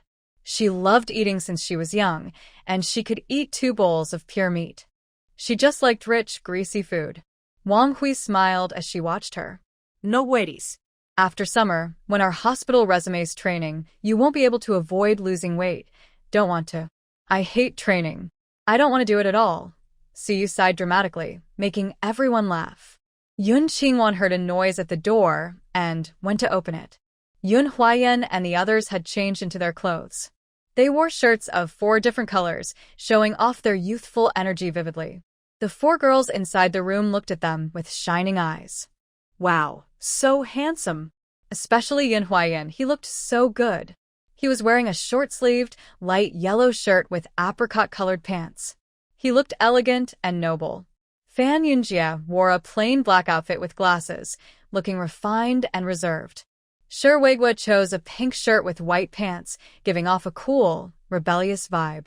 Chu Nan wore a blue shirt with black pants, looking serious yet elegant. The 4 boys felt shy under the girls' admiring gazes, glancing around with blushing faces. "What are you doing?" Fu Shi came over with her bag, watching her apprentices staring at each other at the door, looking confused. The 4 young men quickly snapped out of their daze and ran away shyly. The girls gathered around her, chattering about the clothes. Fu Shi didn't believe it. Which tailor would be so generous, giving away more than 10 sets of clothes at once, and all the sizes fit perfectly. Yun Qingwan handed her 2 sets of clothes. "Master, you also have these." She was also unsure how to address Fu Shi. In the end, she decided to call her Master, just like Su Yu and the others. Fu Shi felt like she was taking advantage of her benefactor, but Yun Qingwan was also learning medicine from her, so she just went along with it. "Try it on quickly. These clothes are so comfortable to wear," so you wanted to show off and ran out after saying that. Wang Hui and Yi Lingqiu quickly followed her. Fu Shi took the clothes Yun Qingwan gave her. She touched them. They were smooth and cool, very comfortable. Wanwan, what kind of fabric is this? She often bought clothes and was familiar with fabrics, but this was the first time she'd seen such a comfortable material. Yun Qingwan thought that chiffon hadn't appeared yet, so it didn't matter to tell her the name. "This is called chiffon. It's as light and wrinkle-free as polyester, but more breathable and soft. Try it on. If you like it, I can bring you a few more sets." The name sounded quite nice. Fu Shi opened the clothes, 1 white, 1 sky blue. 2 shirts paired with black and white pants. They look really good. She also couldn't stand the stuffy feeling of polyester. Her clothes were mostly cotton, but she spent a lot of time ironing them every day. She changed into a white shirt and black trousers. The moment she put them on, she felt cool and comfortable all over. It was as if the temperature around her dropped by more than 10 degrees. This really is very comfortable. It's probably not cheap, right? I heard from my tailor friend that chiffon costs about 2 feet for $1, which is more than half cheaper than polyester, and it doesn't even need a receipt. The clothes she brought out today were from high-end brands from before the apocalypse. They were all ordinary synthetic chiffon, meant for sale. Because the things in her space were things she picked up, she didn't plan to sell them at high prices. Polyester now costs over $1 per foot. She planned to sell it for 50 cents per foot, and once she earned enough gold, 1 million grams, she wouldn't sell anymore. Fu Shui paused, surprised. Such good fabric. 50 cents per foot without a receipt? Are you sure you heard right? That's right, she said it herself. 1 yuan for 2 feet of fabric, no coupons needed. She had brought out so many clothes just to give them to her family and close friends. She definitely wouldn't overcharge. Fu Shi nodded slightly and packed another set. "Are those clothes they're wearing also from you?" Yun Qingwan nodded. "My friend asked me to find a few people to model her designs. I didn't know who to ask, so I just gave the clothes to them. My friend said she doesn't want money. As long as people ask where the clothes are from, we just need to tell them about her." Fu Shi, who was about to pay Yun Qingwan, tapped her on the forehead in mild annoyance. "That's against the rules. You have to pay her." "Come on, master.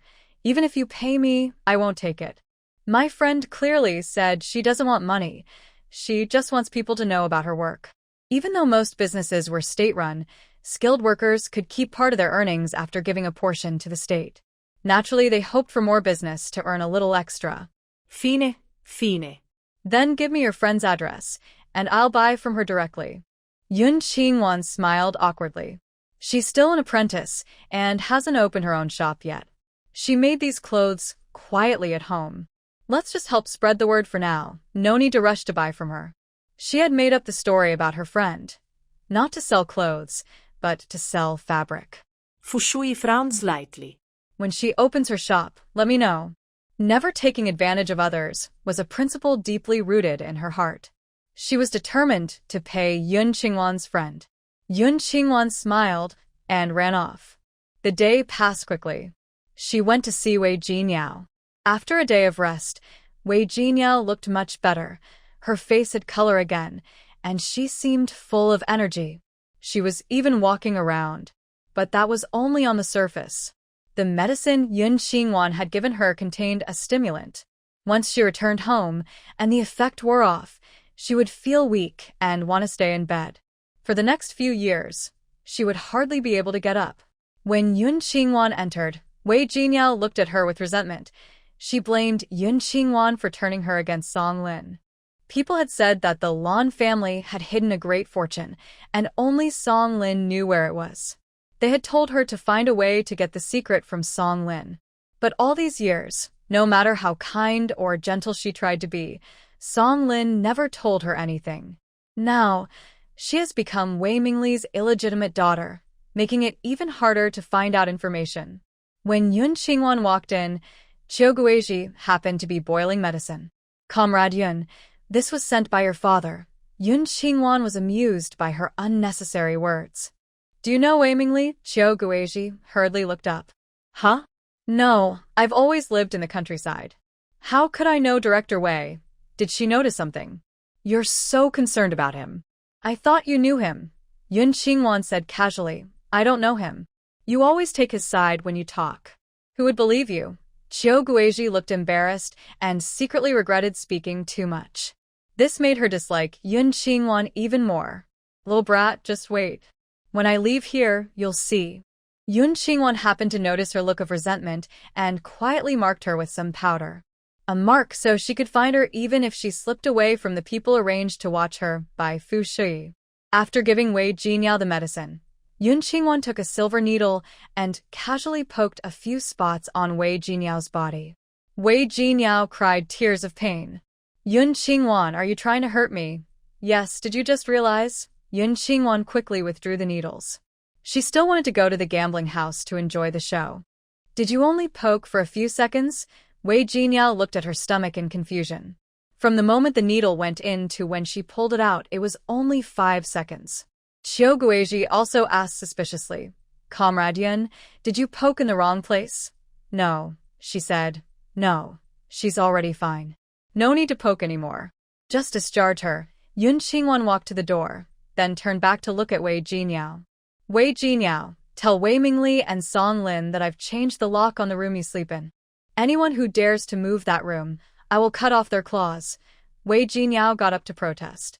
"Why?" "That's my room. The Wei family's biggest and brightest room. Yun Qingwan, a country girl, had no right to fight her for it." Yun Qingwan's eyes turned cold and fierce, full of killing intent. "Because I am the real Wei Jinyao. If you dare touch that room, I will kill you. Stop scaring me." Wei Jinyao replied nervously. The person her father loved most was her, not Yun Qingwan. Trying to take her room? "Dream on." "Ha, I was just joking. Who do you think you are?" "Wei Jinyao, I'll say it again. If you touch that house, Wei Shaoi will be the one to suffer." Yun Qingwan pointed at Wei Shaoi, who was still sleeping on the bed, and coldly finished speaking before leaving with the recording device. She didn't go back home, but went straight to the basement ice storage above Brother Liao's place. She took out the camper from the storage, took a shower, changed clothes, and ate well. Then she connected the recording device to her phone to check the contents. She only saw that after Wei Jinyao fell asleep, Qiu Guizhi left with a cold face. There was also useful information about a conversation between Cui Min and Cui Yin. They said Wei Mingliang had asked Cui Meng, Cui Yin's cousin, to give her a lesson. Good. She planned to get ready and go find Cui Meng for revenge. Next, she took out her computer and printer to organize those medical books. By around 9 o'clock, Wei Shaoqian still hadn't arrived, but Jin Jinfu came in. He entered as a guest. The gamblers inside saw him and all gathered around him, showing respect but also a bit of fear. After some lively moments, The gamblers started their wild night. Liao Pizzi, you dog food provider, you're not loyal. Around 10 o'clock, a furious shout came from the basement. It was Wei Xiaoqian. This time, he brought not only his classmates but also 2 brothers of Yukuxing. The 4 of them stormed in, heading straight for Brother Liao's table. Seeing Jin Jinfu across from Brother Liao, the 4 looked panicked. Brother Jin, what are you doing here? Jin Jinfu, of average height, had a tough look at first glance. Especially the way his eyes drooped at the corners, giving a fierce impression even when he smiled. Like he's not a kind person. Tonight, he came to meet Wei Xiaoqian. He dared to cheat in his place. He was asking for trouble. He lifted his eyelids and looked back at the 4 with a question. So? Since you can come, I can come too?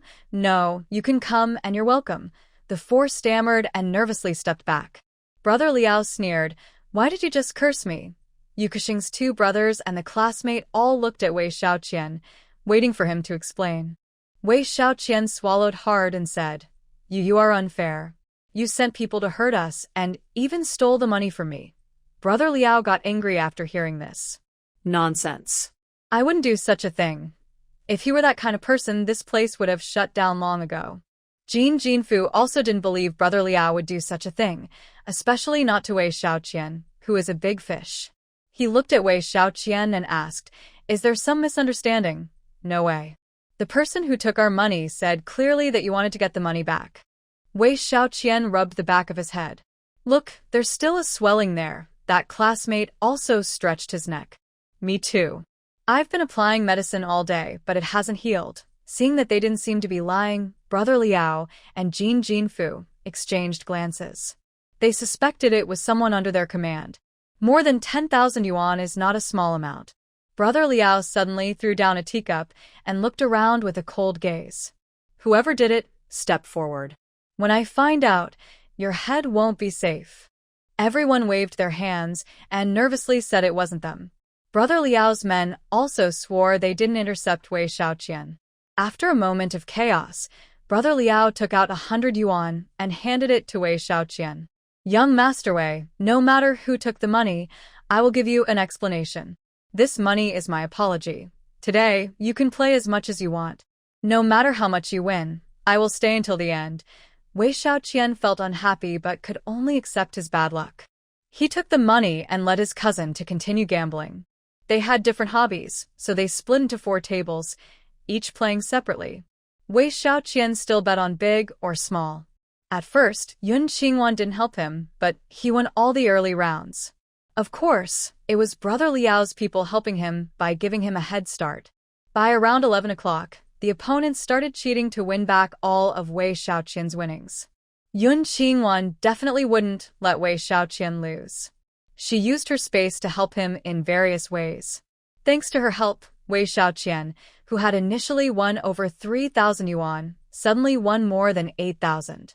He became more excited and bet bigger and bigger. The person across from him was Brother Liao. No matter how he shook the dice, Wei Xiaoqian's points were always lower. Jin Jinfu, who was frowning on the side, knew Wei Xiaoqian was cheating. But he couldn't find any loopholes. Wei Xiaoqian's pile of money on the table reached over 20,000. His brother-in-law and friends also stopped playing and gathered around him. They kept winning until 3:30 a.m., and the pile of cash on the table grew to over 50,000. Wei Xiaoqian was reluctant to stop. Brother Liao, I concede today. Wei Xiaoqian smiled as he took a small cloth bag from his pocket and collected all the money inside. But today, he couldn't take it away. Liao's men had already sent the other gamblers out. Jin Jinfu also left, leaving only Wei Xiaoqian, his friends, and Liao's people inside. They pushed the 4 of them to the ground. Wei Xiaoqian, daring to cheat here, you're the first.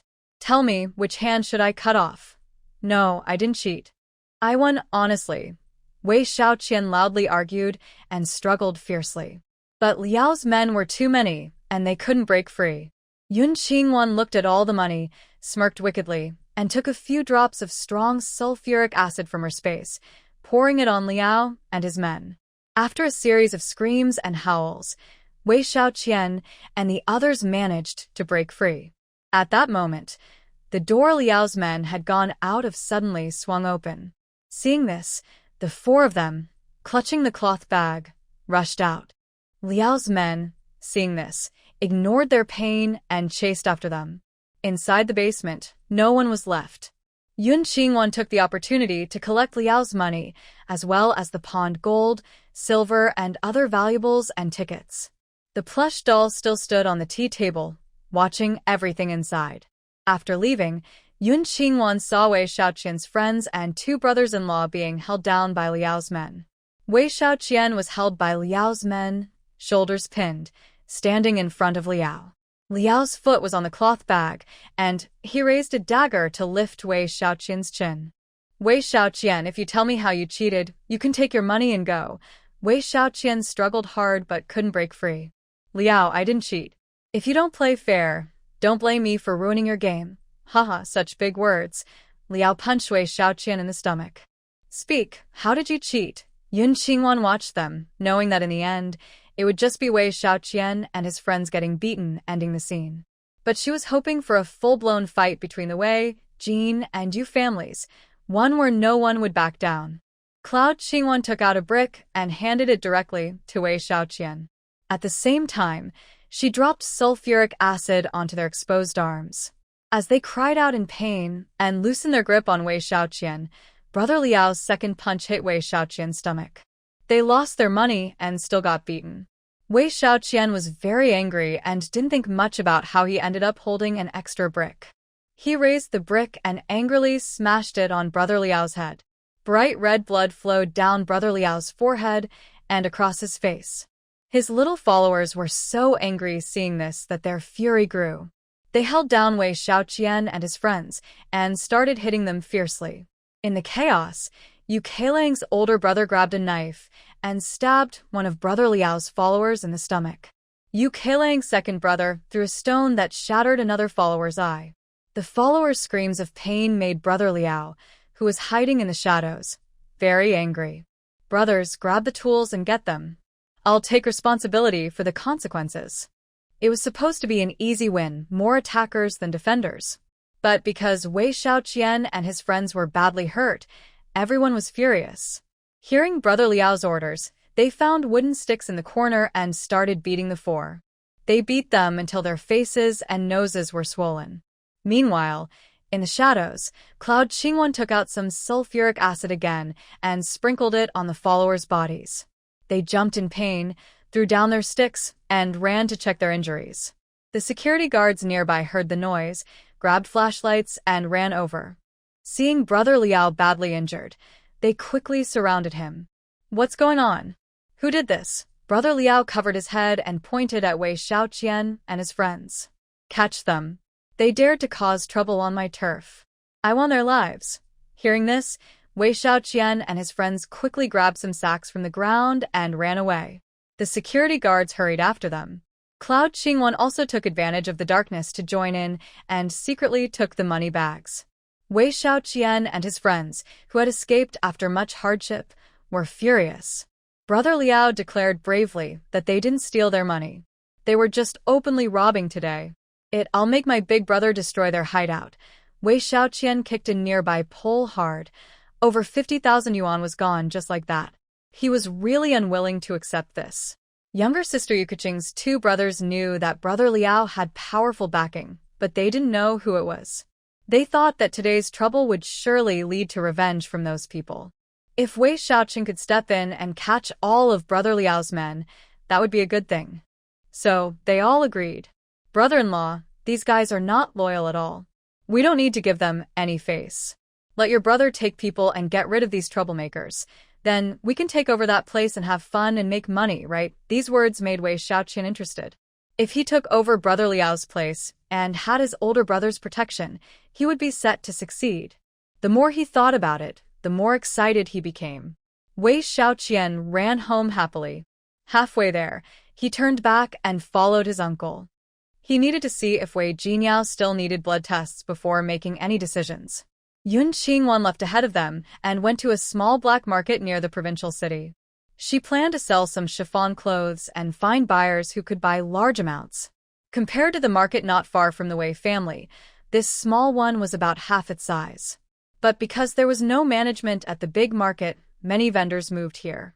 The narrow alley was very lively. This time, Yun Qingwan wore a fake muscle suit, a rough man's mask, and a thick black beard like Fu Yao. She also put on a wig and used a different accent. She first bought some food supplies, then started selling clothes. Compared to a few years ago, the economy had improved a lot. But buying clothes was still difficult, needing money and cloth coupons. When people saw the clothes Yun Qingwan displayed, they all gathered out of curiosity. She was selling simple shirts, pants, and skirts made of bright-colored chiffon, all at the same price.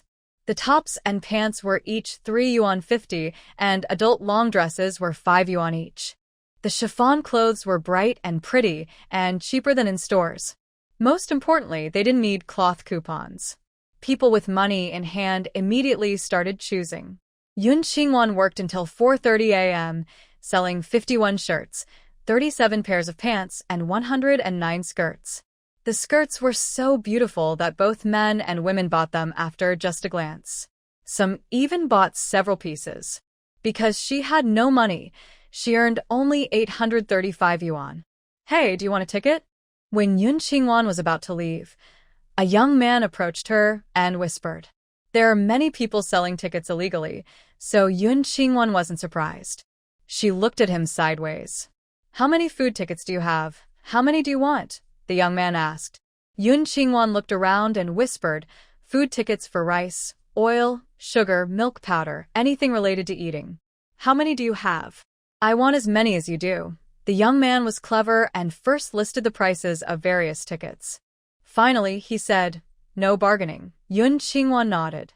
"Money isn't a problem. I want real tickets. Absolutely genuine. I'll bring them tomorrow night," he said, and then ran off. Yun Qingwan quickly left the black market as well. In a deserted area, she took out her smart little camper, took a shower, changed clothes, and then went to the morning market to buy breakfast. This time, she was lucky and bought over 30 donkey meat buns. She bought 100 fried dough sticks, more than 20 sugar cakes, and a basket of tea eggs. She kept shopping until after 7 o'clock, then rode her bike to work at the hospital. When Su Yu, Wang Hui, and the others saw her, they happily said how comfortable her clothes were. They said the cool, breathable fabric didn't make them sweat and wanted to buy a few more. Since it was a business delivered to their door, Yun Qingwan didn't refuse. "All right, tomorrow I'll bring my friend's design sketches. You can choose which one you like, and I'll ask her to make it for you. But you need to measure yourselves carefully. If it's too small, you can't return it," Su said first. "That's okay. No returns. I'll give it to my mom. She's thinner than me." Sherwigwa smiled and said, "I have a younger brother and an older brother. It doesn't matter the size." The others also said they would accept whatever size it turned out to be, whether too big or too small. The fabric was so comfortable to wear, not sticky at all. Yiling Qiu didn't speak. She had no money and didn't want to waste any. Yun Huayan pulled her sister aside. "Don't buy me clothes. I have too many. I can't wear them all. Okay, I won't buy you clothes. You can take this candy back to the dorm. Share it with everyone." Yun Qingwan took out a bag of milk candies, a bag of cookies, and stuffed them into her older brother's pocket, along with 100 yuan and some food tickets. The day she brought her older brother to the city, she gave him 300 yuan.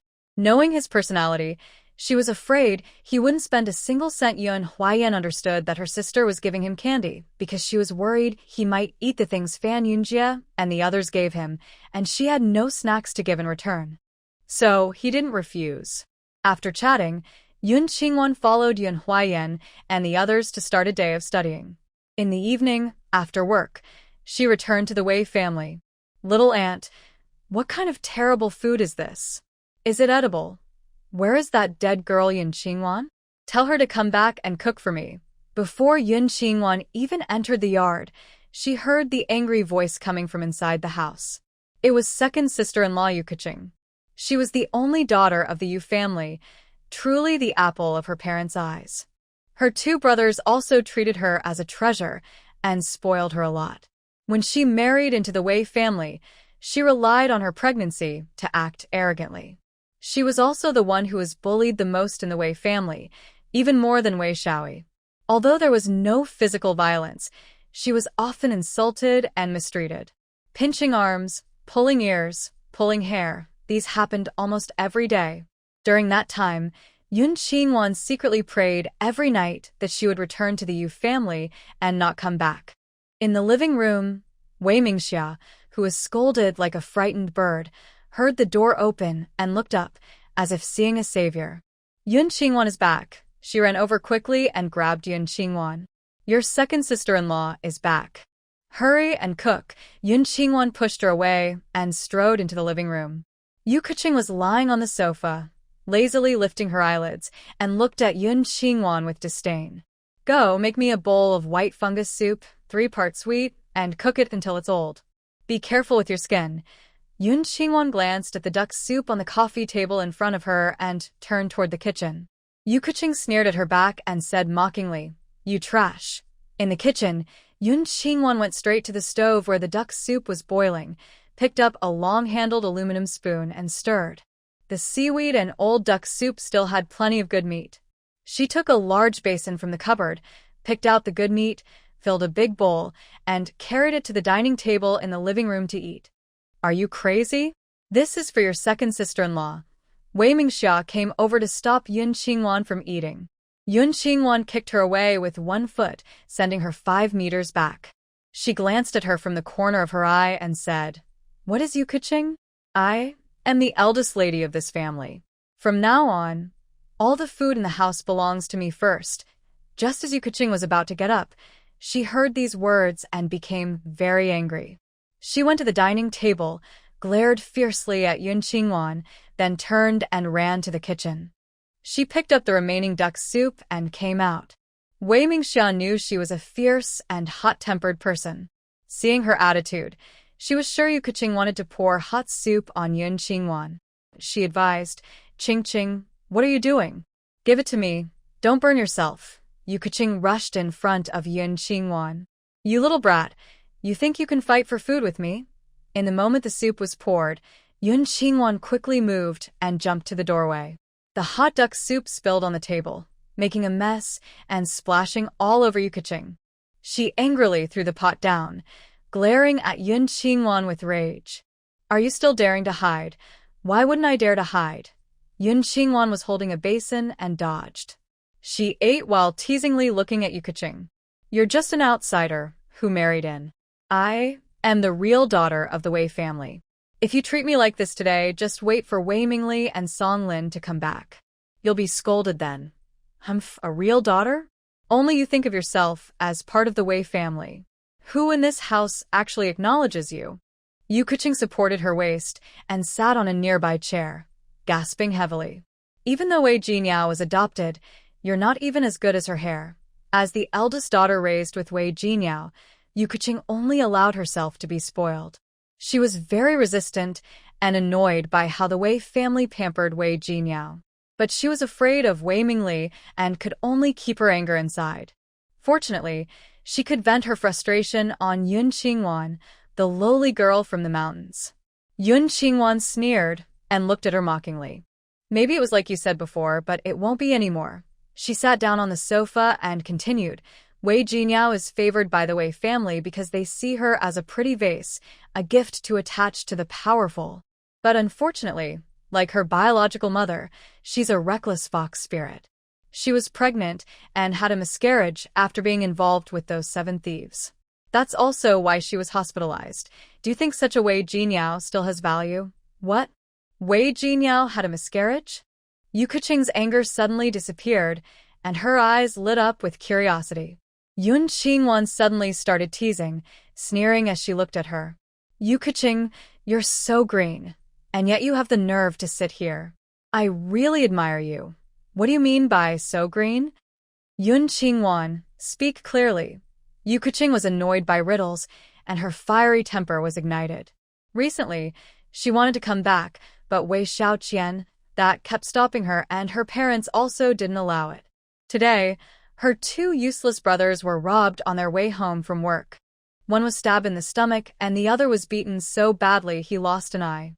The family was overwhelmed and busy, with no time to care for her, so she decided to return.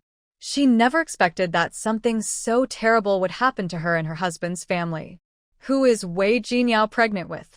Wanwan, what did you hear? Tell me quickly. Wei Mingxia, who loved gossip, leaned in with shining eyes and asked. Yun Qingwan looked around the room. Nothing much.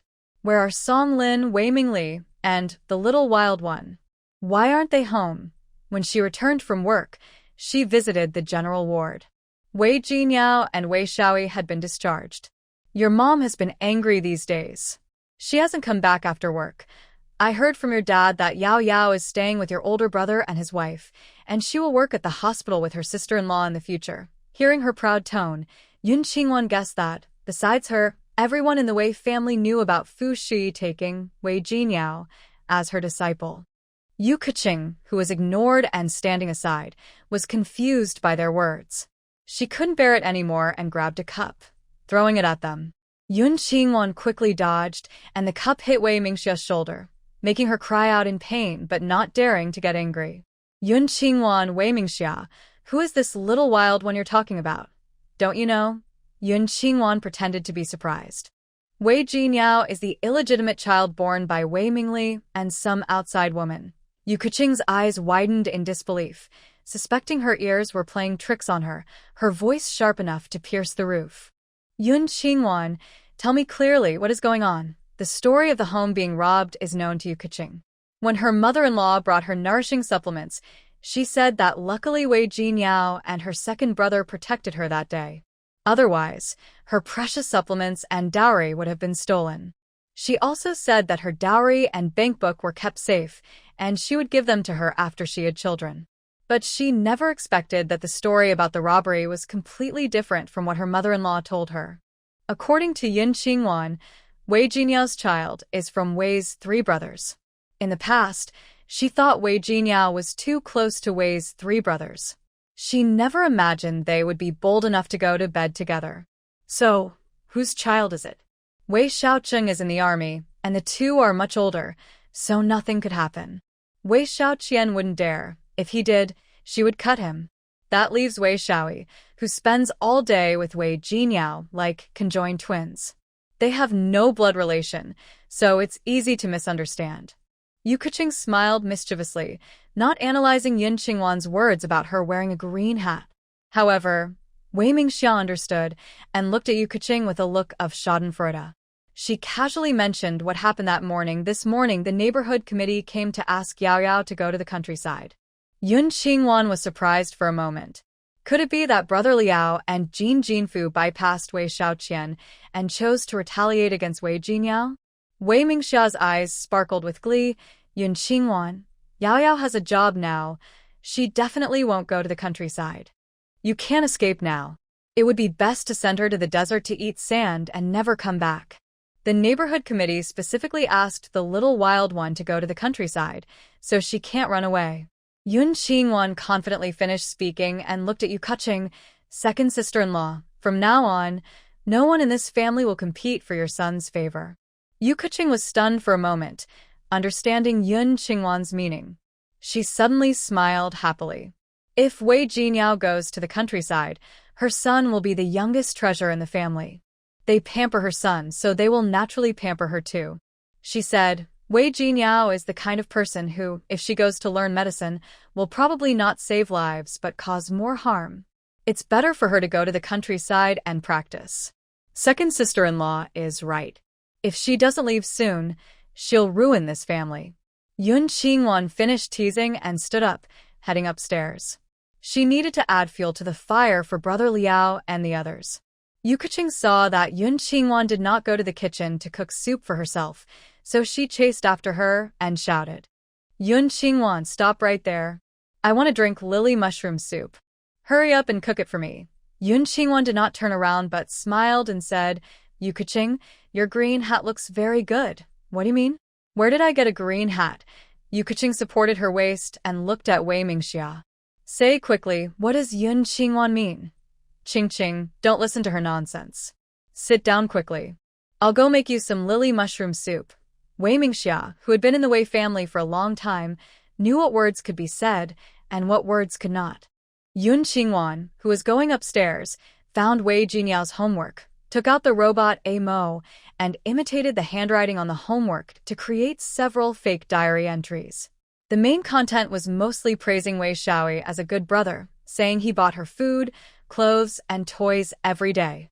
In the writing, there were occasional curses directed at her second brother, Wei Shaoqian. It also mentioned that he used Yu Keqing's dowry to gamble and came into her room late at night to bully her. The diary also included stories about other members of the Wei family and some little secrets Yun Qingwan had before she came to the Wei family. Yun Qingwan, come out. Clear things up for me. Why do I have to wear a green hat? Yu Keqing chased up to the second floor and pounded on the door loudly. Soon, the fake diary was finished, and Yun Qingwan took it out. Take a look yourself. Look at what? Yu Keqing, confused, took the diary and opened it. At first, she didn't feel anything unusual, but after reading it all, she was furious. Wei Shaoqian, Wei Jinyao, you two despicable people. Between siblings, and you stole my dowry. I won't let this go. Yu Keqing held the diary and ran downstairs. She lost her footing and twisted her ankle, feeling a sharp pain in her waist. But she ignored the pain. She wanted to go home and have her parents help her seek justice and confront the Wei family. Wei Mingxia watched her hurriedly leave, feeling happy she no longer had to serve her, but also worried she might get into trouble she couldn't handle. She quickly followed after her. Yun Qingwan, upstairs, turned around with a smile and went back to her bedroom. She needed to find a strong piece of evidence to give Brother Liao so she could use his help to destroy the entire Wei family. Yun Qingwan took 5 close-up pictures of young men and women from a restricted drama on her computer. She replaced the faces with Wei Shaoqian and Wei Jinyao and planned to give the photos to Brother Liao tonight. After finishing her work, she didn't stay long at Wei's house and took all her belongings away. These days, she stayed safest outside. First, she went to Brother Liao's house, put the photos in an envelope, and left it on his living room coffee table. Then she went to the small black market. It was still early, so she found a quiet place, took out her camper and organized and photocopied those medical books. She also printed a colorful clothing catalog, not very clear but clearer than the current one. She worked until midnight, then dressed up Mo and took her to the black market to help sell clothes. They brought 7 ropes and 2 burlap sacks and arrived at the spot. They found 4 bamboo poles and set them up into a square. They tied 6 ropes to the top. They hung adult shirts, pants, and skirts from the burlap sacks on the ropes. She also brought some children's clothes, under 8 years old, made of good cotton fabric, priced the same as adult clothes. Clothes for ages 8 to 13 were made of ordinary chiffon, with tops and pants costing 2 yuan each, skirts 3 yuan. Clothes for over 13 years old were priced the same as adult clothes. She didn't plan to make money, so she set the prices within most people's buying ability. Mo looked like a perfect East Asian handsome man, with flawless features. He wore a white shirt and pants, looking very cold and noble. He worked quickly, hanging over 1,000 pieces of adult and children's clothes in just half an hour. All were coordinated by him. Yun Qingwan used a long rope to draw a circle around the clothes. Customers could only look from outside the circle, and she would hand them the items they chose. She also took out 10 pieces of ordinary chiffon fabric in different colors, placed on a burlap sack. She marked on paper tags. Each piece of fabric is 35 meters long, 2 meters wide, worth 1 gram of gold per piece, non-negotiable, no retail, only gold. The current national gold purchase price is 48 yuan per gram, but in the black market, it has risen to about 80 yuan per gram. The author researched the gold prices from 1975, but the figures vary. For the story, this price was chosen. If anyone knowledgeable about 1,975 gold prices wants to discuss, please leave a comment. She did not set the price for the cloth based on the black market gold rate, but added a small amount to the official government price. This way, neither the buyer nor the seller would lose out. There are no streetlights or similar lighting in the black market. Everyone uses flashlights. To help customers choose clothes more easily, Yun Qingwan took out 4 large flashlights and shined them on the clothes. The colors of the clothes looked brighter and more vivid. Just after she finished, customers who had bought clothes yesterday and passers-by who had asked about prices all came today. They also brought friends and family. They gathered outside the rope, all praising how nice the clothes looked. Big brother, what material is this shirt made of? It looks very comfortable to wear. This shirt doesn't make you sweat or wrinkle. I don't want to take it off. This style is also nice. Today, my coworkers asked me where I bought it. They want one too. Yun Qingwan smiled and explained, this is called chiffon fabric. Rest assured, buying it is definitely more cost-effective than buying polyester. Last year, I bought a set of polyester summer clothes for 12 yuan. The big brother at the front, feeling distressed, pointed to a lady's dress and said generously, "Brother, my wife is 165 meters tall, weighs 98 jin, with wheat-colored skin. Pick 5 different dresses for her. Also, my son is 8 years old. Pick 3 sets for him. My daughter is 12.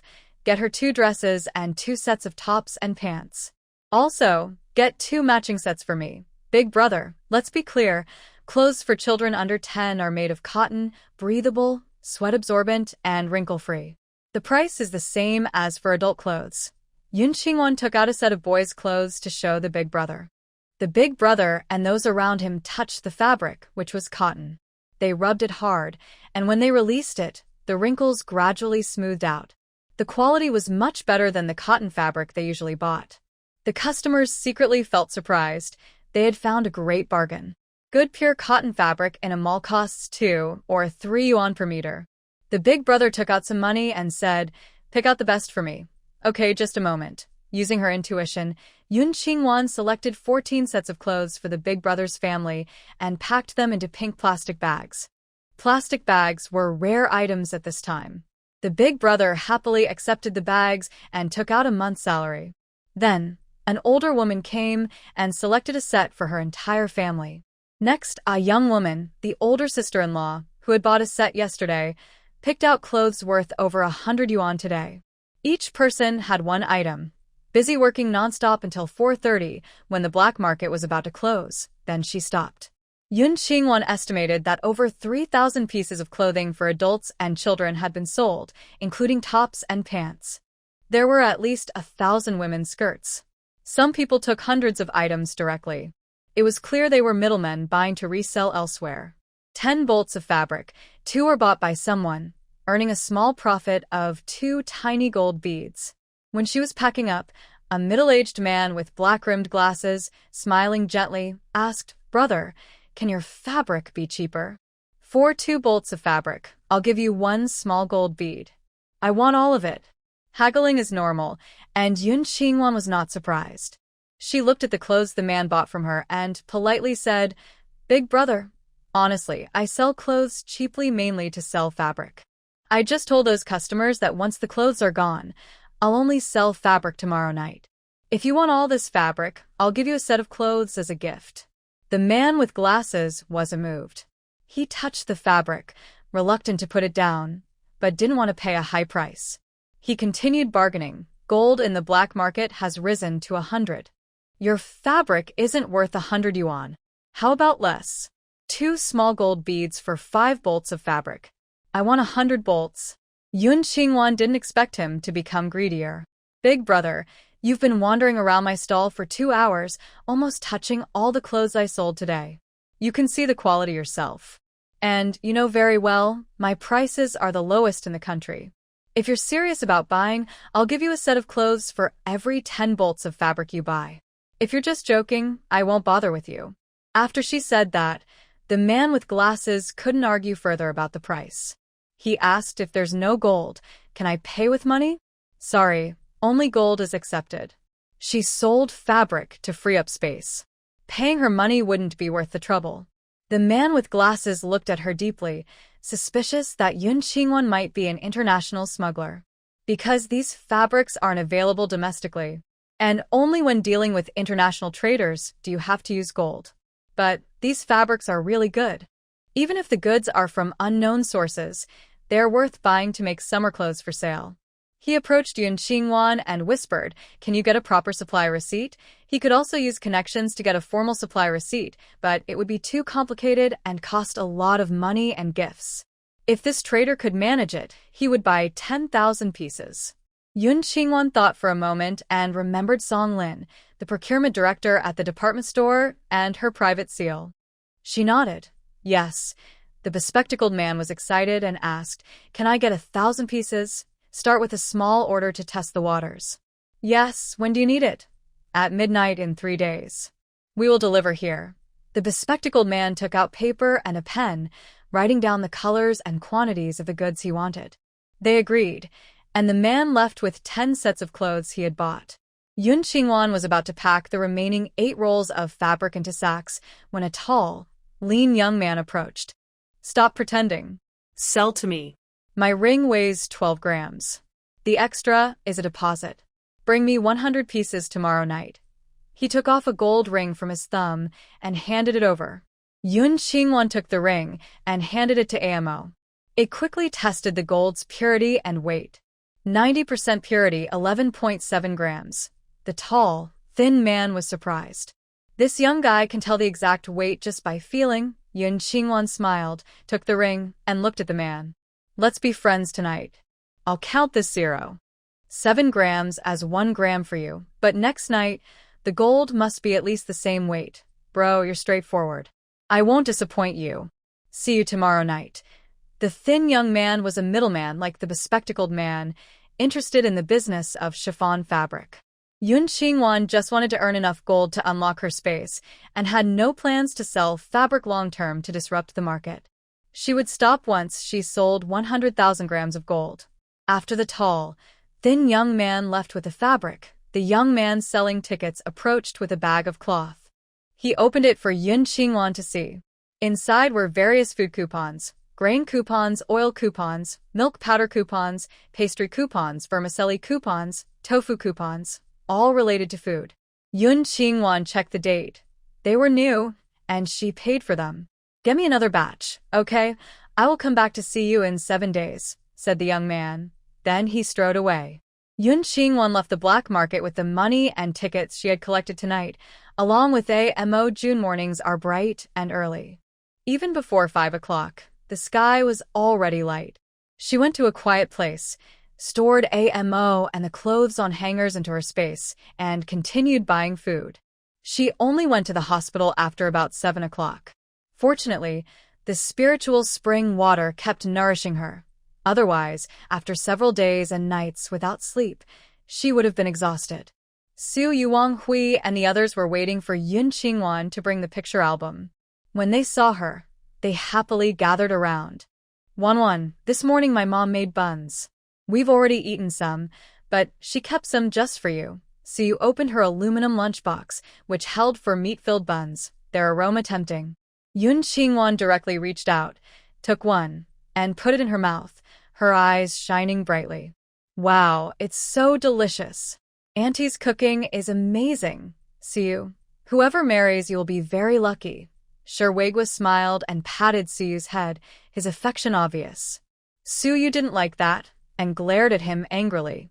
"Senior brother, if you bully me again, I'll ask second senior brother to teach you a lesson." Sherwagwa is 2 months older than Yun Huayan, so naturally he is the senior brother.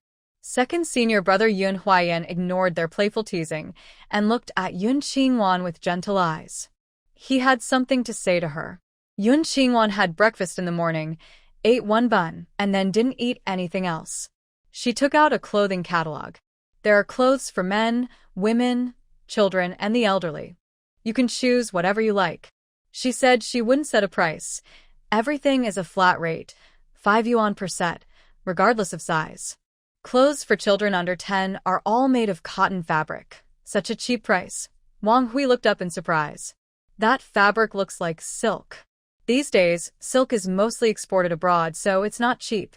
It's not silk, just ordinary synthetic fabric, not worth much. Yun Qingwan explained with a smile. "Don't worry if you buy in bulk. She has a few friends who can make clothes. In at most 3 days, you'll have your clothes. But when you choose clothes, make sure to remember the size and color. Okay, I'll choose first. Su excitedly squeezed next to Wang Hui, quickly selecting 10 outfits for herself and 6 for each family member.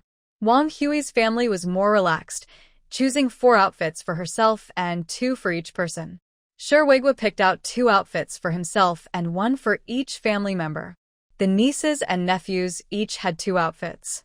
Fan Yunjie chose 1 outfit for herself and 3 for her sister. She picked 2 outfits each for her parents and grandparents. Chunan's family was not well off, so she only chose 1 outfit for her mother. Yiling Qiu didn't pick anything. Her parents lived in a barn, and dressing too well was wrong. Plus, she didn't have money to buy them clothes. Yun Qingwan had also learned about her family from Fu Shuyi in recent days. Her parents lived in the countryside. They couldn't wear bright colors, so they wore sturdy, durable work clothes.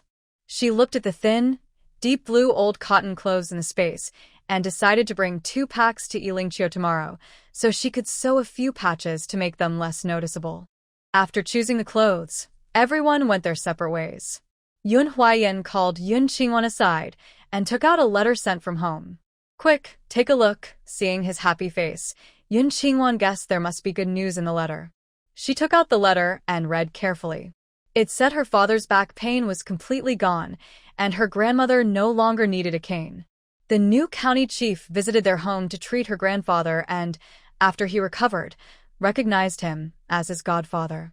He also removed the label of Yun family as wealthy farmers, returning the family's house to them.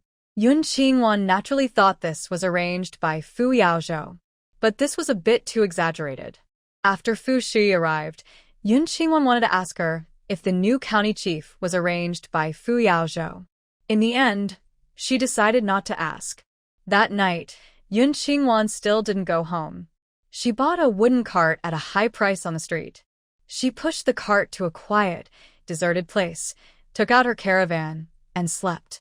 Around midnight, she and AMO pushed 500 pieces of chiffon fabric to the small black market. The tall, thin young man from last night was already waiting for her. When he saw the fabric, he left gold and called his brothers to carry all 500 pieces away. Others who didn't buy anything gathered around Yun Qingwan, asking for fabric. Brothers, we brought gold, so you can't let us make a wasted trip. Big brother, you promised last night that you would bring me 2 pieces of blue cloth. You can't go back on your word. Yun Qingwan could only comfort them, saying, Don't worry, I will go back and bring some more. She led AMO out of the black market, took a walk around, and pushed a wooden cart to bring back 100 pieces. The tall, thin young man still wanted to buy all of them, but Yun Qingwan did not agree. She sold the cloth to ordinary people in small amounts and told them she wouldn't be coming back soon. Everyone felt disappointed, but had to accept it. The thin young man stopped Yun Qingwan and took out a large yellow fish. Brother, my name is Qi Guangjing. Let's be friends. Yun Qingwan frowned and said, My name is Jean and tell me your purpose. I want to reserve all the cloth you have. Don't worry, I won't sell it here. I will take it to another province. Qi Guangjing could tell that this bearded man was kind-hearted. Otherwise, such nice fabric wouldn't be sold so cheaply. If he sold cloth locally, the bearded man wouldn't sell him the goods. Plus, the people from the beautiful clothing factory ordered so much that once the clothes were made, the market price would be high, and he wouldn't make much profit. Taking it to the south would definitely earn him a lot. Yun Qingwan looked at the yellow fish and finally agreed. How much do you want exactly? Start with 10,000 pieces and we will see how it goes. I only provide the goods. I don't handle transportation or sales. If anything happens, don't blame me. No problem. If these people didn't have loyalty, how could they survive? Come here at 3 a.m. the day after tomorrow. Find me then, and we'll discuss the delivery location. Yun Qingwan took the yellow fish and, after finishing, returned with AMO. Since it was still early, she went to the first black market she visited. It was back to normal. Today, when selling cloth, a small vendor approached her and told her that the black market was now managed. He suggested she sell clothes there, as it would be more profitable. But now that she had Qi Guangjing, she didn't plan to sell clothes or fabric everywhere anymore. At the entrance of the black market, a few young guards still stood, collecting entrance fees. All of them were strangers, with sharp eyes watching everyone who entered, as if inspecting something carefully. Yun Qingwan felt a bit suspicious, but pushed her bicycle inside. The place has become more lively than before. Street vendors with their goods are busy and happy in the morning light. Yun Qingwan walks along, buying poultry, eggs, fresh meat, and cooking oil. After going out, she changes back to her usual appearance, continues to buy breakfast, and heads to the hospital for work. She quietly gives Lingqiu 2 packs of plain cotton clothes. These are clothes made by my friends for practice. They didn't turn out perfect. If you don't mind, you can give them to your uncles and aunts to wear. Wanwan, this is too much. I can't take it. Lingqiu looks at the 2 big bags of clothes she can't carry, her eyes suddenly welling up with tears. Oh, don't be polite. It's all free. I can't use them either. Keep them. Later, I'll ask if she has thicker clothes for winter and find another bag for you. Lingqiu, hang in there. Everything will get better. Wanwan, you're such a kind girl. Lingqiu hugs Yun Qingwan and quietly sobs. She was sent down with her parents for 5 years. If it weren't for the Fu family bringing her back from the countryside, she might have died there. Just a little more time, it will be over soon. Yun Qingwan dares not reveal anything, only comforting her like this. At this moment, the Wei family is in chaos. Yu Kexing returned home that day with her diary, wanting her parents to help her vent. Unexpectedly, her cousins, while playing outside, were kidnapped, and her parents had to pay 60,000 yuan for their ransom. The family was in turmoil, and no one paid attention to her. She caused a scene at Wei Shaoqian's workplace, where she happened to see Wei Shaoqian being fired. They fought fiercely over the diary at the factory gate. Yu Kexing, anxious and stressed, went into early labor and gave birth to her son prematurely. Song Lin was forced to take leave to care for her second daughter-in-law and also gave her a new bank book with 20,000 yuan saved. After Wei Jinyao was discharged from the hospital, she went straight to Cui Min's place, planning to meet Fu Shi the next day to discuss job applications. But the next day, she couldn't get out of bed. She had no other symptoms, just weakness and fatigue, unable to stand steadily. Cui Min thought she had lost too much blood, so she brought some iron supplements from the hospital for her to take. Several days passed, but she didn't get better.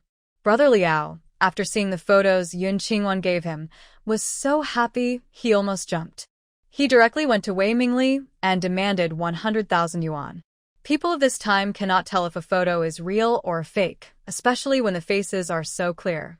But Wei Mingli works at a printing shop, so he can see that the bodies in the photo are not those of Wei Shaoqian and Wei Jinyao. He then found the person who is Wei Jinyao's birth mother, and together they came up with a clever plan to benefit both sides. After returning, he called his eldest son and Song Lin to discuss how to handle the photo issue. Wei Shaoqian knows that Brother Liao is in charge of the casino and that there are people behind him. He didn't stop Wei Shaoqian from gambling, but he thought that each of the 3 brothers should have their own skills and support from their parents' money and connections. It wouldn't be right if all of that was only used for him. He didn't expect Wei Shaoqian to cause such a big problem. It's not because he cares about money. It's because the people behind Brother Liao are too mysterious.